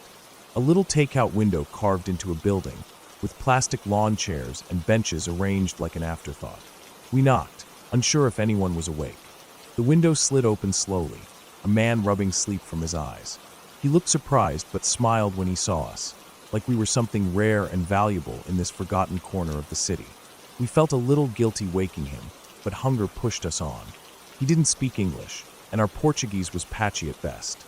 No words passed between us, just gestures, pointing, nodding, the universal language of hunger. He motioned toward a line in the kitchen, a rough counter with bits of bread, meat, and vegetables laid out under a yellowing light. I made a sweeping motion, asking for everything, the works. It took a while. The guy had to light the stove, get the kitchen ready. We were running out of time before I had to be back, but he insisted we stay and eat. We waited, the silence around us thick, but oddly comforting in the fluorescent glow. Finally, he handed us plastic bags, small and thin like office trash bags, each holding a sandwich roll half hidden in a creamy, thick cheese sauce. The sauce was unlike anything I'd ever tasted, between mayonnaise and melted cheese, rich and sticky, clinging to every bite. We tore into the sandwiches, savoring the flavors in the quiet night. After paying with two $20 bills, American cash, which he eyed like treasure, he handed us some Brazilian reals back, a small piece of this strange place to carry with us. We stood, fingers sticky and smeared with sauce, and made our way back through the empty streets. The plastic bags squished in our hands, sauce smeared on our faces and clothes despite our efforts to clean up. The barrio swallowed us again as we hurried back to the ship. The fluorescent light, the strange food, the quiet streets. It all felt like a secret moment frozen in time. We reached the gate with just minutes to spare, slipping back aboard the ship as the city behind us faded once more into shadows. Even now, the memory of that strange sandwich, floating in its cheesy bath, the taste both foreign and familiar, stays with me. In the middle of a ghost town in Porto, Brazil, under the weight of weeks at sea, that little window of light and food was a rare comfort.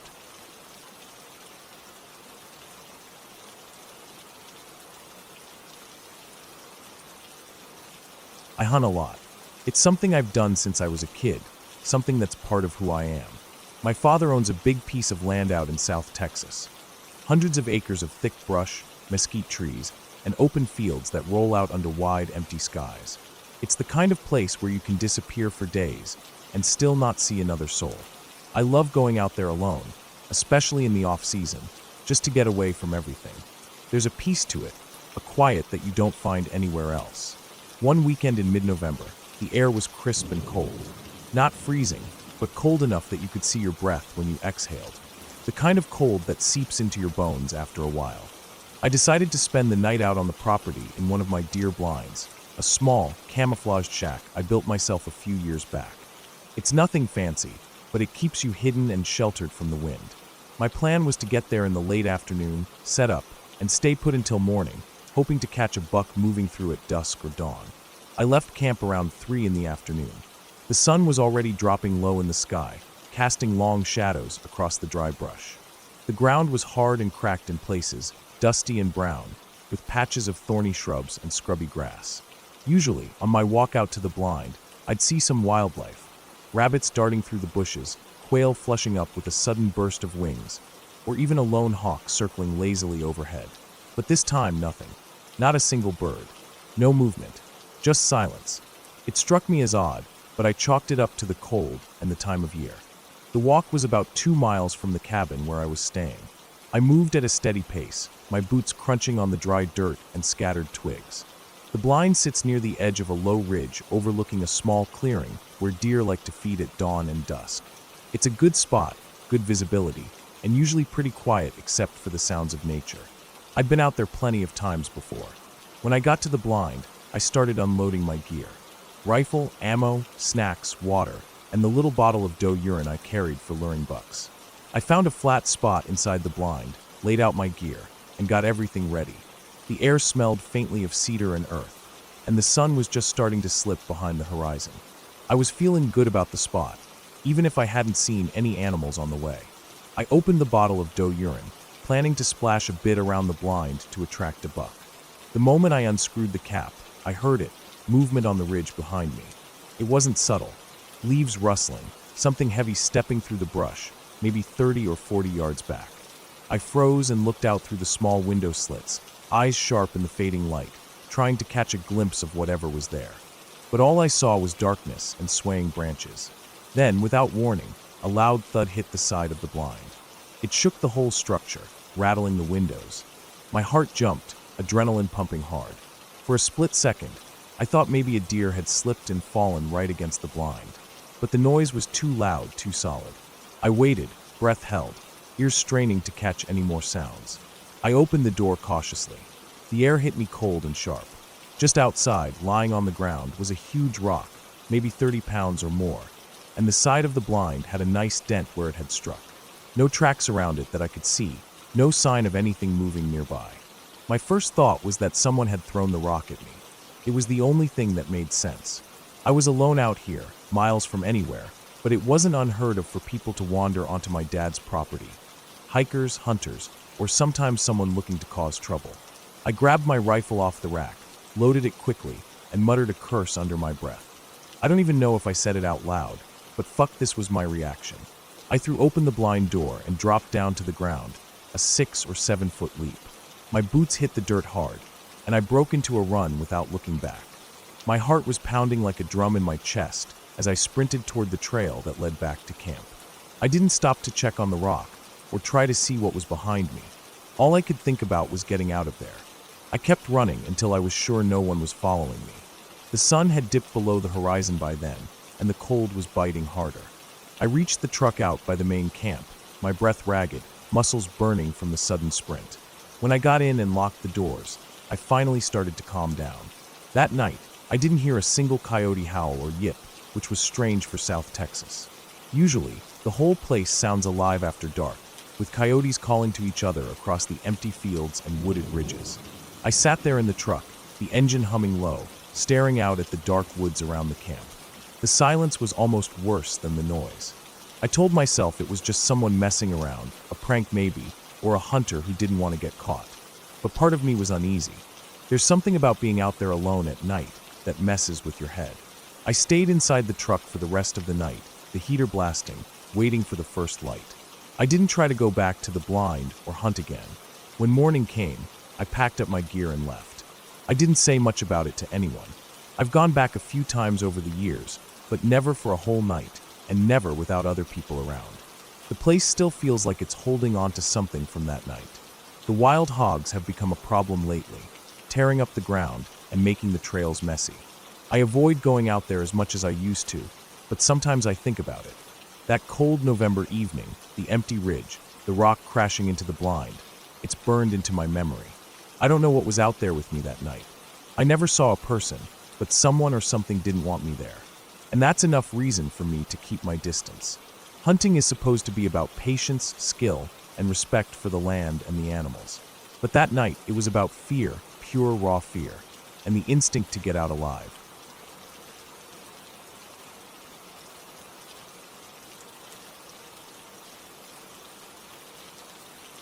I love camping.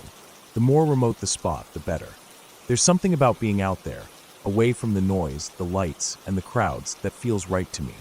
It's peaceful, even if it's raw and wild. The kind of peace you only find when you're deep in nature, with nothing but trees, stars, and the occasional sound of animals moving through the dark. One weekend, I decided to head out to northwest Alabama. I found a spot near a small river, but I didn't want to camp right by the water. Too noisy, and I wanted to be up on a hill where I could have a good view and a dry place to sleep. I walked until I found a level patch under a huge oak tree. The ground was covered in thick, dry leaves that muffled my steps as I set up my tent. The air smelled clean, mixed with the scent of pine needles and damp earth from the nearby river. The tent I brought was small, just enough for me. I like it that way, simple and easy to set up. I chose a spot so the tent flap faced away from the river, toward the woods. After pitching the tent and securing the stakes in the ground, I made myself a sandwich from the food I packed. I didn't want to do much cooking since it was late afternoon, and I knew I'd be tired after a long day of hiking and setting up camp. After eating, I settled down near the small fire pit I had built about 10 feet from the tent. The fire was just a few logs burning low, throwing gentle, flickering light around the clearing. The hill was quiet except for the soft rustling of leaves in the breeze and the distant sound of water flowing. I leaned back against the tree trunk and looked up at the sky, letting my eyes adjust to the darkness. The stars were brilliant and bright, clearer than I'd seen in a long time. No city lights to blur the view, just millions of points of light sparkling in the night. I thought about how small we really are, just tiny specks under that vast sky. It was humbling and beautiful. After a while, I went into the tent and zipped it up. The tent was small, and since I'm not tall, it fit me just right. My head was pressed against the fabric on one side, and my feet barely touched the other. The fire was dying down slowly, turning into glowing embers and ashes. I was calm, relaxed, ready for sleep. But then, in the middle of the night, I woke up to something biting my head. It wasn't a gentle nibble or a playful bite. It was sharp teeth scraping against my scalp, trying to clamp down. I could feel the pressure through the thin tent fabric, the sting of those teeth raking my skin. My heart slammed in my chest. At first, I froze, but then instinct took over. I'm not the type to freeze in the face of danger. My reaction is the opposite. I get aggressive. I go all out, no hesitation. So I let out the deepest, most guttural growl I've ever made. A sound I didn't even know I could make, like some wild animal waking up inside me. That sound must have shocked whatever was attacking, because it didn't stick around. It tore off through the leaves so fast that I swear I could hear the leaves crunching under its speed. It left marks in the soft layer of dead leaves on the ground like skid marks, showing just how quickly it fled. My pulse was racing, adrenaline flooding through me. I didn't even stop to think about what it might have been, a raccoon, a fox, maybe even a stray dog or something worse. What I did know was that I was lucky it left when it did, because all I had to defend myself was a small kitchen knife I'd packed for cutting food, not for any kind of fight. I sat up, the quiet night suddenly feeling a lot less safe. I grabbed some of the nearby firewood and tossed it on the dying fire. The dry logs caught flame quickly, the flames licking higher and brighter than before, sending sparks swirling into the air. The warmth was comforting, but more importantly, the light pushed back the shadows where that thing might be hiding. I stayed up the rest of the night, reading from a small flashlight and a book I'd brought. I didn't want to go back to sleep until dawn, not after what had happened. Every sound made me jump, the crack of a twig, the rustle of leaves, the distant howl of an animal. I sat perfectly still, alert, watching the fire as it burned down to embers again and again.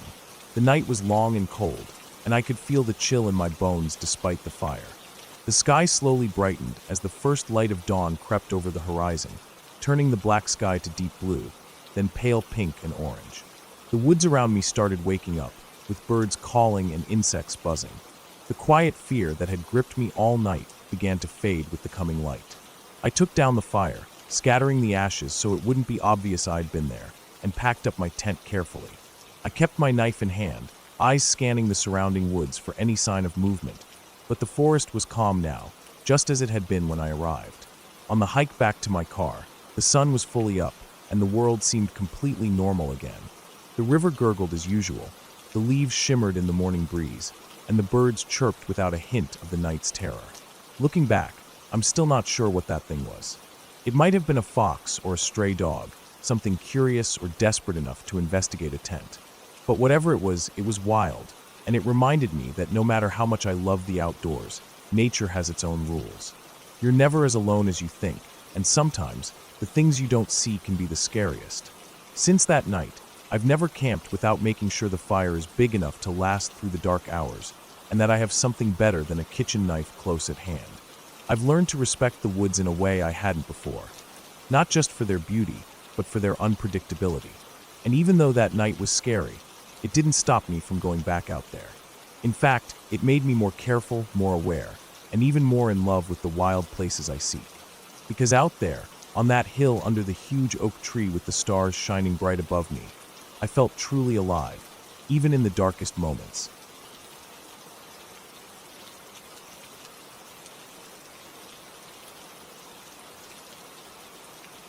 I've been bushwalking in the Blue Mountains all my life. Ever since I was a kid, my dad would take me out there. We'd spend hours exploring the trails, wading through ferns, climbing over rocks, and sometimes just sitting in silence, soaking it all in. The smell of wet earth, the distant calls of kookaburras, the rustling leaves in the wind, it all felt like home. Over the years, I got confident enough to go on shorter walks by myself. I'd carry a couple of knives for protection and my satellite phone for emergencies. I never felt unsafe, really, because the bush has its own rhythm, and I knew how to listen. About 5 years ago, I thought it was time to push myself a little further. I wanted to do an overnight walk by myself. I thought it would be peaceful, refreshing, a perfect way to reconnect with the bush on my own terms. I picked a route I knew reasonably well, not too long, with some good spots to camp. The first day went fine. I set off early, backpack loaded with everything I needed: tent, sleeping bag, food, water, and the essentials. The sun was warm, the sky was clear, and the trail was alive with birdsong. I passed 3 or 4 small groups of hikers going the other way, exchanging quick smiles and hellos. It was comforting, in a way, a reminder I wasn't entirely alone. As the afternoon faded, I found a small clearing to set up camp. I chose a spot about 30 meters off the track, tucked away behind some thick trees and ferns so it wouldn't be visible from the trail. I used my knife to cut back the ferns, making a small flat patch just big enough for my one-person tent. The ground was soft but firm, covered with dry leaves and pine needles. It smelled fresh and earthy. I set up my tent quickly, unpacked my food, and settled down with a small stove to cook some dinner. As dusk turned into evening, the usual sounds of the bush surrounded me: cicadas buzzing faintly, the rustle of possums moving through the trees, the distant call of a whipped bird.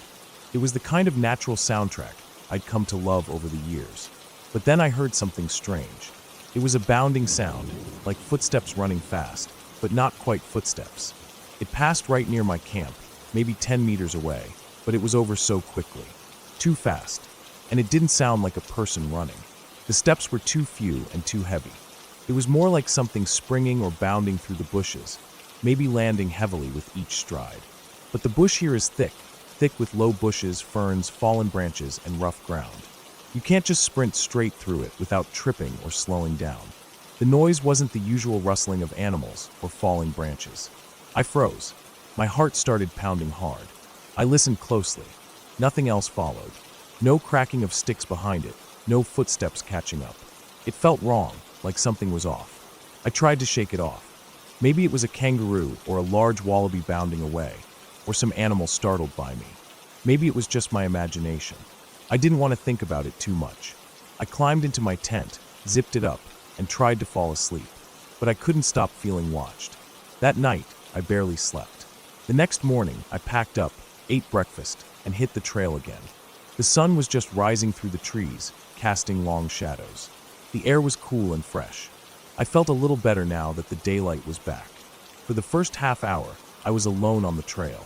Then I passed a couple of hikers going the other way, who smiled and asked if I was okay. I told them I was fine, just enjoying the walk. They moved on, and I was alone again. About half an hour after that, I heard it, the sharp crack of a stick breaking. It came from behind me, off to the left, deeper into the bush and away from the track. I stopped walking and slowly turned my head to look. What I saw froze me solid. There was something standing there in the shadows, not far into the trees. It was tall, far taller than any person I'd ever seen out here, easily 9 feet or more. Its skin was dark, maybe a gray-brown, and it looked smooth, without any fur or hair. The shape was humanoid, but very wrong. The arms and legs were ridiculously long and thin, like someone had stretched out a human frame. Its head was enormous and oval-shaped, with huge black eyes that seemed to absorb the light. I couldn't see a mouth or nose. The whole thing was impossibly still and watching me. I felt tears welling up in my eyes, even though I was trying to stay calm. I couldn't move. My legs felt frozen, my heart pounding so loud I could almost see it beating in the veins of my vision. The fear was like nothing I'd ever experienced, a deep, paralyzing dread that climbed up my spine and gripped every nerve. I don't know how long we stared at each other.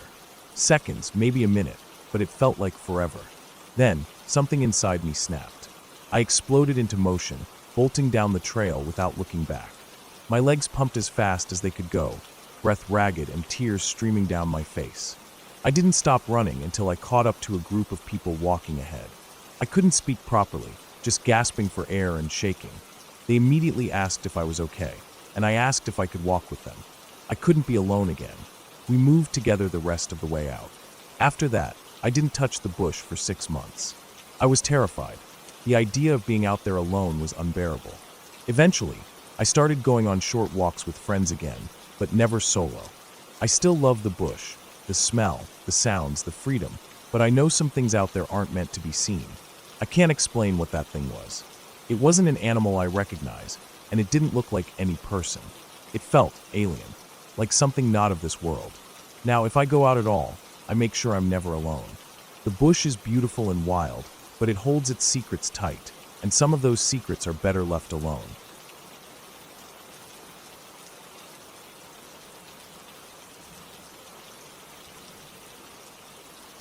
I was 17, and it was one of those late summer evenings that felt like it would never end.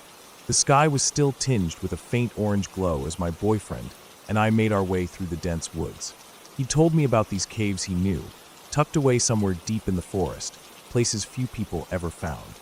I was curious and excited, partly because I trusted him, and partly because it was a chance to get out of town, away from the noise and distractions. We'd spent the afternoon hiking, joking and exploring, following his confident lead through rough trails and over fallen trees. The forest was thick, full of the earthy smells of pine needles, damp moss, and rich soil. Birds and squirrels moved in the underbrush around us, the occasional crow calling out in the distance. But as we pushed deeper, the sun started to dip faster than I expected.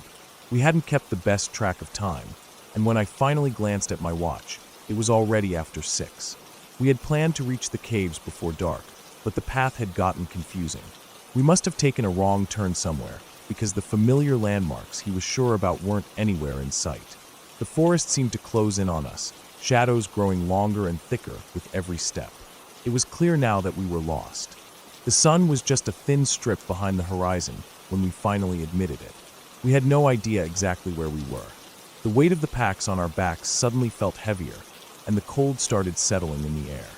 We'd been walking for hours, following faint trails that twisted and turned in unpredictable ways, and now the forest was an almost impenetrable wall of darkness around us. The last rays of daylight were slipping away, and we still hadn't found the caves. Neither of us said much. We kept walking until we came across a small clearing, just big enough to set up a campfire and rest. The ground was soft with pine needles, and there was a slight rise that gave us a little shelter from the wind. We dropped our packs and set about making a fire, gathering dry twigs and small branches. The smell of burning would soon fill in the air. The warmth was welcome, and the flames cracked and popped, chasing back the chill of the approaching night.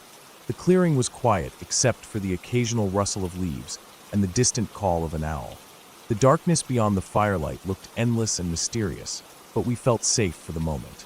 The woods were peaceful here, the kind of quiet that makes you listen closely to every tiny noise. We settled in, sitting close to each other, relieved to finally stop moving. We decided to make the most of the moment. No distractions, no interruptions. It was one of those rare chances where it was just us, alone in the wild, completely disconnected from everything else. We kissed and touched, the heat from the fire mixing with the warmth between us. The feeling was intimate and urgent, like the forest itself was watching and holding its breath with us. The world outside the clearing didn't seem to exist. But just as things were getting close, something shifted. My boyfriend suddenly sat up straight, his eyes wide, his body tense. He was listening, really listening, in a way that made me stop and pay attention. At first, I heard nothing but the usual forest sounds. The crackle of the fire, the wind whispering through the branches.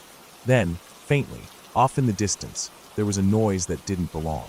It was a steady, growing commotion. The kind you'd expect if a rabbit or some small animal was running through the brush, rustling leaves and snapping twigs. But the noise kept coming. It wasn't fading away or moving past us. Instead, it got closer. Branches cracking and leaves crunching underfoot. At first, we told ourselves it was probably just an animal chasing something. It made sense. Forests have their wildlife, and the sounds of movement are part of the night. Still, the noise didn't slow down or veer off. It was deliberate. It was getting closer. Then, without warning, my boyfriend jumped to his feet, grabbed my hand, and said something I'll never forget. "That's someone running." His voice was low but urgent, like the switch inside his brain flipped from calm to panic in an instant. I felt it too. that deep primal feeling that told me this wasn't just an animal or a coincidence. We didn't hesitate. We dropped everything, the packs, the fire, the blankets. We bolted out of the clearing, our feet pounding the earth beneath us, branches whipping past our faces. My lungs burned as I gasped for air, but adrenaline pushed me forward. We didn't stop to look back. The sound behind us was relentless. It was footsteps, fast, heavy, purposeful. I knew instinctively that whoever was behind us wasn't going to stop unless we did. We ran through the dark woods, stumbling over roots and rocks, the underbrush tearing at our clothes. I could feel my boyfriend's grip on my hand tighten with every step. It was like he was the only thing keeping me from falling apart. After what felt like forever, we finally broke through the trees onto a gravel road. The moon had risen, casting pale light over the rough stones and the occasional distant house. The quiet hum of civilization was faint but real, a sound of safety. We slowed, gasping and clutching our sides. But even then, we could still hear the noise behind us, the breaking of branches and the heavy breathing. The footsteps hadn't stopped. Whoever was chasing us was still coming. We looked around, trying to get our bearings. I spotted a mailbox with a faded street name, and we pieced together where we were based on the landmarks we knew from earlier that day. It was clear now that the caves were far behind us, and we had wandered much further off the beaten path than we'd realized. We started walking again, this time toward the faint glow of streetlights and the safety of the houses. We didn't speak, but our eyes scanned the dark woods on either side of the road. The fear was still there, tight and raw, but the sounds had finally started to fade. It took hours to get back to where my boyfriend's car was parked. We were exhausted, dirty, and shaken to our cores. Neither of us could sleep that night. The next day, my boyfriend went back with a couple of his friends to find the campsite. The fire was still there, cold and gray with ash. Some of the stuff from his pack was piled neatly next to the fire, things like food wrappers and a half-used bottle of water. But his extra boots and some of his gear were gone. My pack was nowhere to be seen at all. It had vanished completely. It was unsettling to think about. What had happened to our things? And more importantly, who or what had been running after us in the woods that night? The whole experience left a deep impression on me. A reminder that sometimes nature isn't just about quiet beauty. It can be something much darker and more dangerous, especially when you least expect it. Even now, years later, I can still hear those footsteps in the back of my mind, echoing through the forest, chasing us until the very edge of the road.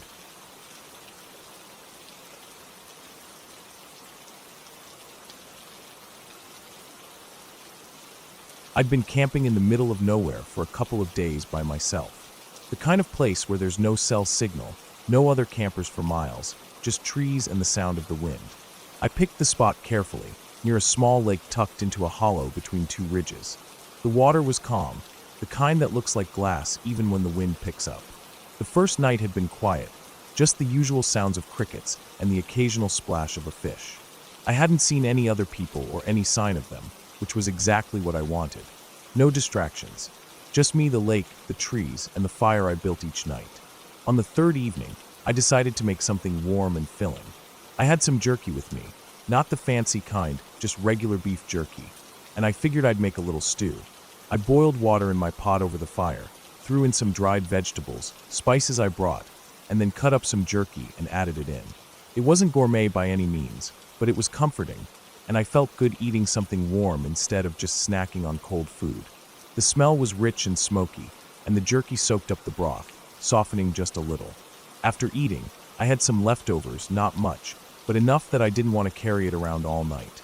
I walked down to the lake's edge, the ground damp and soft under my boots, and dumped the pot's remains in the water. I figured it'd be better than leaving scraps around the campsite. Plus, the water would carry it away, and the fish or other critters might get a little treat. I knew this would probably attract animals. That's just how it goes out here. Usually it's raccoons or squirrels, small, curious things. I've camped plenty of times, and they always make some noise, but never get too close. I was relaxed as I zipped up my tent and got into my sleeping bag. At first, I heard the usual noises. Raccoons chattering, scrambling through the brush, maybe even squirrels rustling in the dead leaves. Their sounds came closer and closer, small paws tapping, claws scraping bark, sniffing around for any scraps they could find. It was almost comforting in a way, knowing there was life around me, that the forest was awake even when I was trying to sleep. Then, after maybe 15 minutes, something changed. Suddenly, the raccoons scattered like their tails were on fire. Their chittering turned into frantic rustling, sharp little cries, and the sound of dozens of feet pounding through leaves and twigs in every direction. They disappeared fast, vanishing into the dark woods. I sat up in my sleeping bag, heart suddenly racing. The air was colder now, or maybe I just noticed it because my body tensed. Then I heard something else, quieter, slower, heavier, but still close. It wasn't pounding feet like the raccoons had made. It was the soft, deliberate sound of leaves rustling, branches snapping underfoot, but only just. The sound moved cautiously, almost like it was sneaking around the edge of the campsite. And then I heard it, the howl, a long, low, mournful howl, so close I could have sworn the creature was right outside my tent. The sound made my skin crawl. I'd heard wolves before, at a distance, but never this close. The howl carried through the night air, bouncing off the trees and water. It wasn't a single howl either. There were others answering it from farther away, but the closest one was right there. I didn't move. I didn't breathe. I just lay there and listened. The sound was so loud in the quiet night it filled my head. After a few minutes, the howling stopped. I could still hear the rustling around me, but it started moving away slowly. The forest went quiet again, except for the distant sound of owls and the soft lapping of water at the shore. I didn't sleep much that night. I kept my flashlight nearby and stayed in my sleeping bag, listening for any other sounds. When morning finally came, pale and cool through the tent, I didn't rush outside. I waited until the sun was well up and the woods were alive with birds before I unzipped the tent and stepped out. The campsite looked normal in the daylight. The fire pit was cold, the ashes dark and still, the trees standing tall and silent. But I noticed claw marks on the bark of a small tree near the water, deep and fresh. I saw paw prints in the mud along the lake shore, large, wider than any dog's, some with nails visible. They circled the site, then disappeared into the woods. That day I packed up most of my gear and moved further away from that lake. I didn't want to take any chances. I stayed in a clearing near the ridge, where I could see for miles in every direction. That night I slept better, although I still kept my knife close and the flashlight ready. The next morning, I left the campsite entirely. I didn't feel like staying after what had happened. I packed up slow and steady, scanning the forest edges as I went. Nothing followed me that day, just the usual birds and the wind in the trees. It stayed with me for a while, that howl, the way the raccoons scattered like they'd seen death itself. I've thought about it often since, and I'm sure I was close to a pack of wolves. Not the kind you see in movies, wild, wary, dangerous animals, moving quietly, knowing the forest like the back of their paws. I don't regret leaving my leftovers in the lake. I know some people would say it was stupid or careless, but out here, sometimes you have to live with the risks of being in the wild. It's not perfect, and you're never completely safe. But that night taught me one thing. No matter how comfortable you get camping alone, no matter how many times you think you know the forest, it can surprise you, and sometimes those surprises aren't small or friendly. I've gone camping since, but never that close to a body of water where I left food scraps. And I never stayed in the tent after hearing that howl again. The forest is alive in ways you can't always see, and it's best to respect that. The wilderness isn't just trees and quiet. It's alive and it's watching.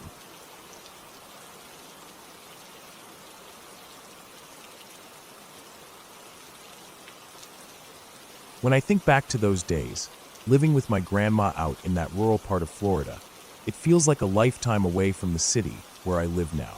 The air back then was thick and heavy, like it had secrets tucked away in every tree and every inch of dirt beneath my feet. The place was known, even to the grown-ups, as a dumping ground for bodies, murders, people who just disappeared, and sometimes the cops found what they were looking for out there in the woods. But to me, it was just a place to play, to explore, to feel like I had a whole world to myself. I was 12 years old, tough enough to ignore the rumors, but old enough to sense the unease the adults never said out loud. The woods behind Grandma's house stretched out like a wild maze, full of thick underbrush, tangled vines, and trees that grew so close they blocked the sunlight most of the day. There were creeks running through it, dark and slow-moving, and patches of swamp that made the ground soft and squishy under your boots. That afternoon, the sun was starting to sink low in the sky, casting long shadows that made the woods look even more crowded with shapes and shadows. I was out there by myself, wandering farther than usual, past the usual places where I played or chased frogs and crawled over fallen logs. The air was warm but sticky, the kind of Florida heat that presses down on you and makes your skin feel slick. Somewhere nearby, a cicada hummed like a far-off machine, and the smell of damp earth mixed with pine needles filled my nose. I heard it first, a soft sound like crying. It wasn't loud, but it was real enough to freeze me for a second. It came from down near one of the creeks, the one that curved through a small clearing in the trees. I don't know why I decided to follow it. Maybe curiosity, or maybe that mix of loneliness and boredom that kids feel when they have nothing better to do. Either way, I found myself moving toward the creek's edge, the dirt underfoot soft and uneven, roots twisting up like old snakes. There she was, a woman, standing with her back to me, leaning over the water. Her dress was white, but it wasn't clean or pretty, more like something stained and worn, with mud on the hems and patches of dark discoloration. The kind of dress someone would wear if they didn't care anymore, or maybe hadn't had a chance to wash in a long time. The sun hit her just right, making her hair look almost golden, but her shoulders were hunched and her whole figure seemed small against the wide, dark creek. I could hear her sobbing, low and broken, and it made my chest tighten. I wanted to ask her if she was okay, or if she needed help. But as soon as I climbed over the embankment and stepped closer, she screamed. It wasn't a quiet cry or a whimper. It was a sudden, raw, terrifying scream, like she'd been holding it inside for a long time and it just exploded out. Her eyes were locked on the water, staring down like something awful was waiting there. Her voice cracked and shook, but she didn't even seem to notice me standing there. I stood frozen for a moment, trying to make sense of what I was seeing. The scream echoed through the woods, loud enough to scare birds into the trees and make the branches sway. I wasn't one to run away easily. I liked to think of myself as brave, even tough, but in that moment, I felt something twist in my stomach. It wasn't fear of the woman herself. It was fear of whatever had broken her, whatever she'd seen or done to get to that place. It felt like stepping into something I wasn't meant to see. So yeah, I ran.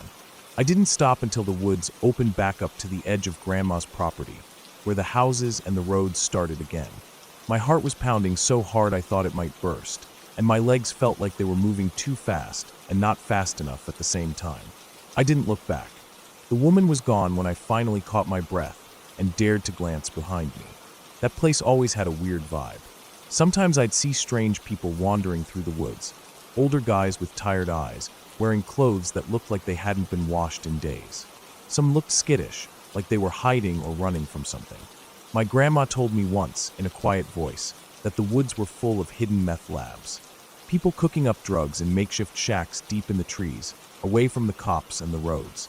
It made sense, with the smell of chemicals sometimes drifting on the wind, and the trash and broken glass scattered in spots no one wanted to go. The woman at the creek was probably just another lost soul caught up in all that mess.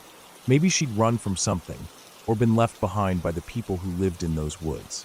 I never found out who she was or what happened to her. Sometimes, I think about that scream and how it still sounds in my ears when I'm quiet enough. It wasn't a ghost or a fairy tale. It was real. It was pain. And it was a reminder that the woods held stories darker than I could ever understand as a kid. Over time, I stopped exploring those woods alone. I stuck to the safe parts near Grandma's house, where I could see the roads and hear the distant hum of cars. But every now and then, when I'm walking in the city and it gets quiet, I can still hear that scream in my mind. The sound of a woman broken and lost beside a dirty creek, somewhere deep in the Florida woods.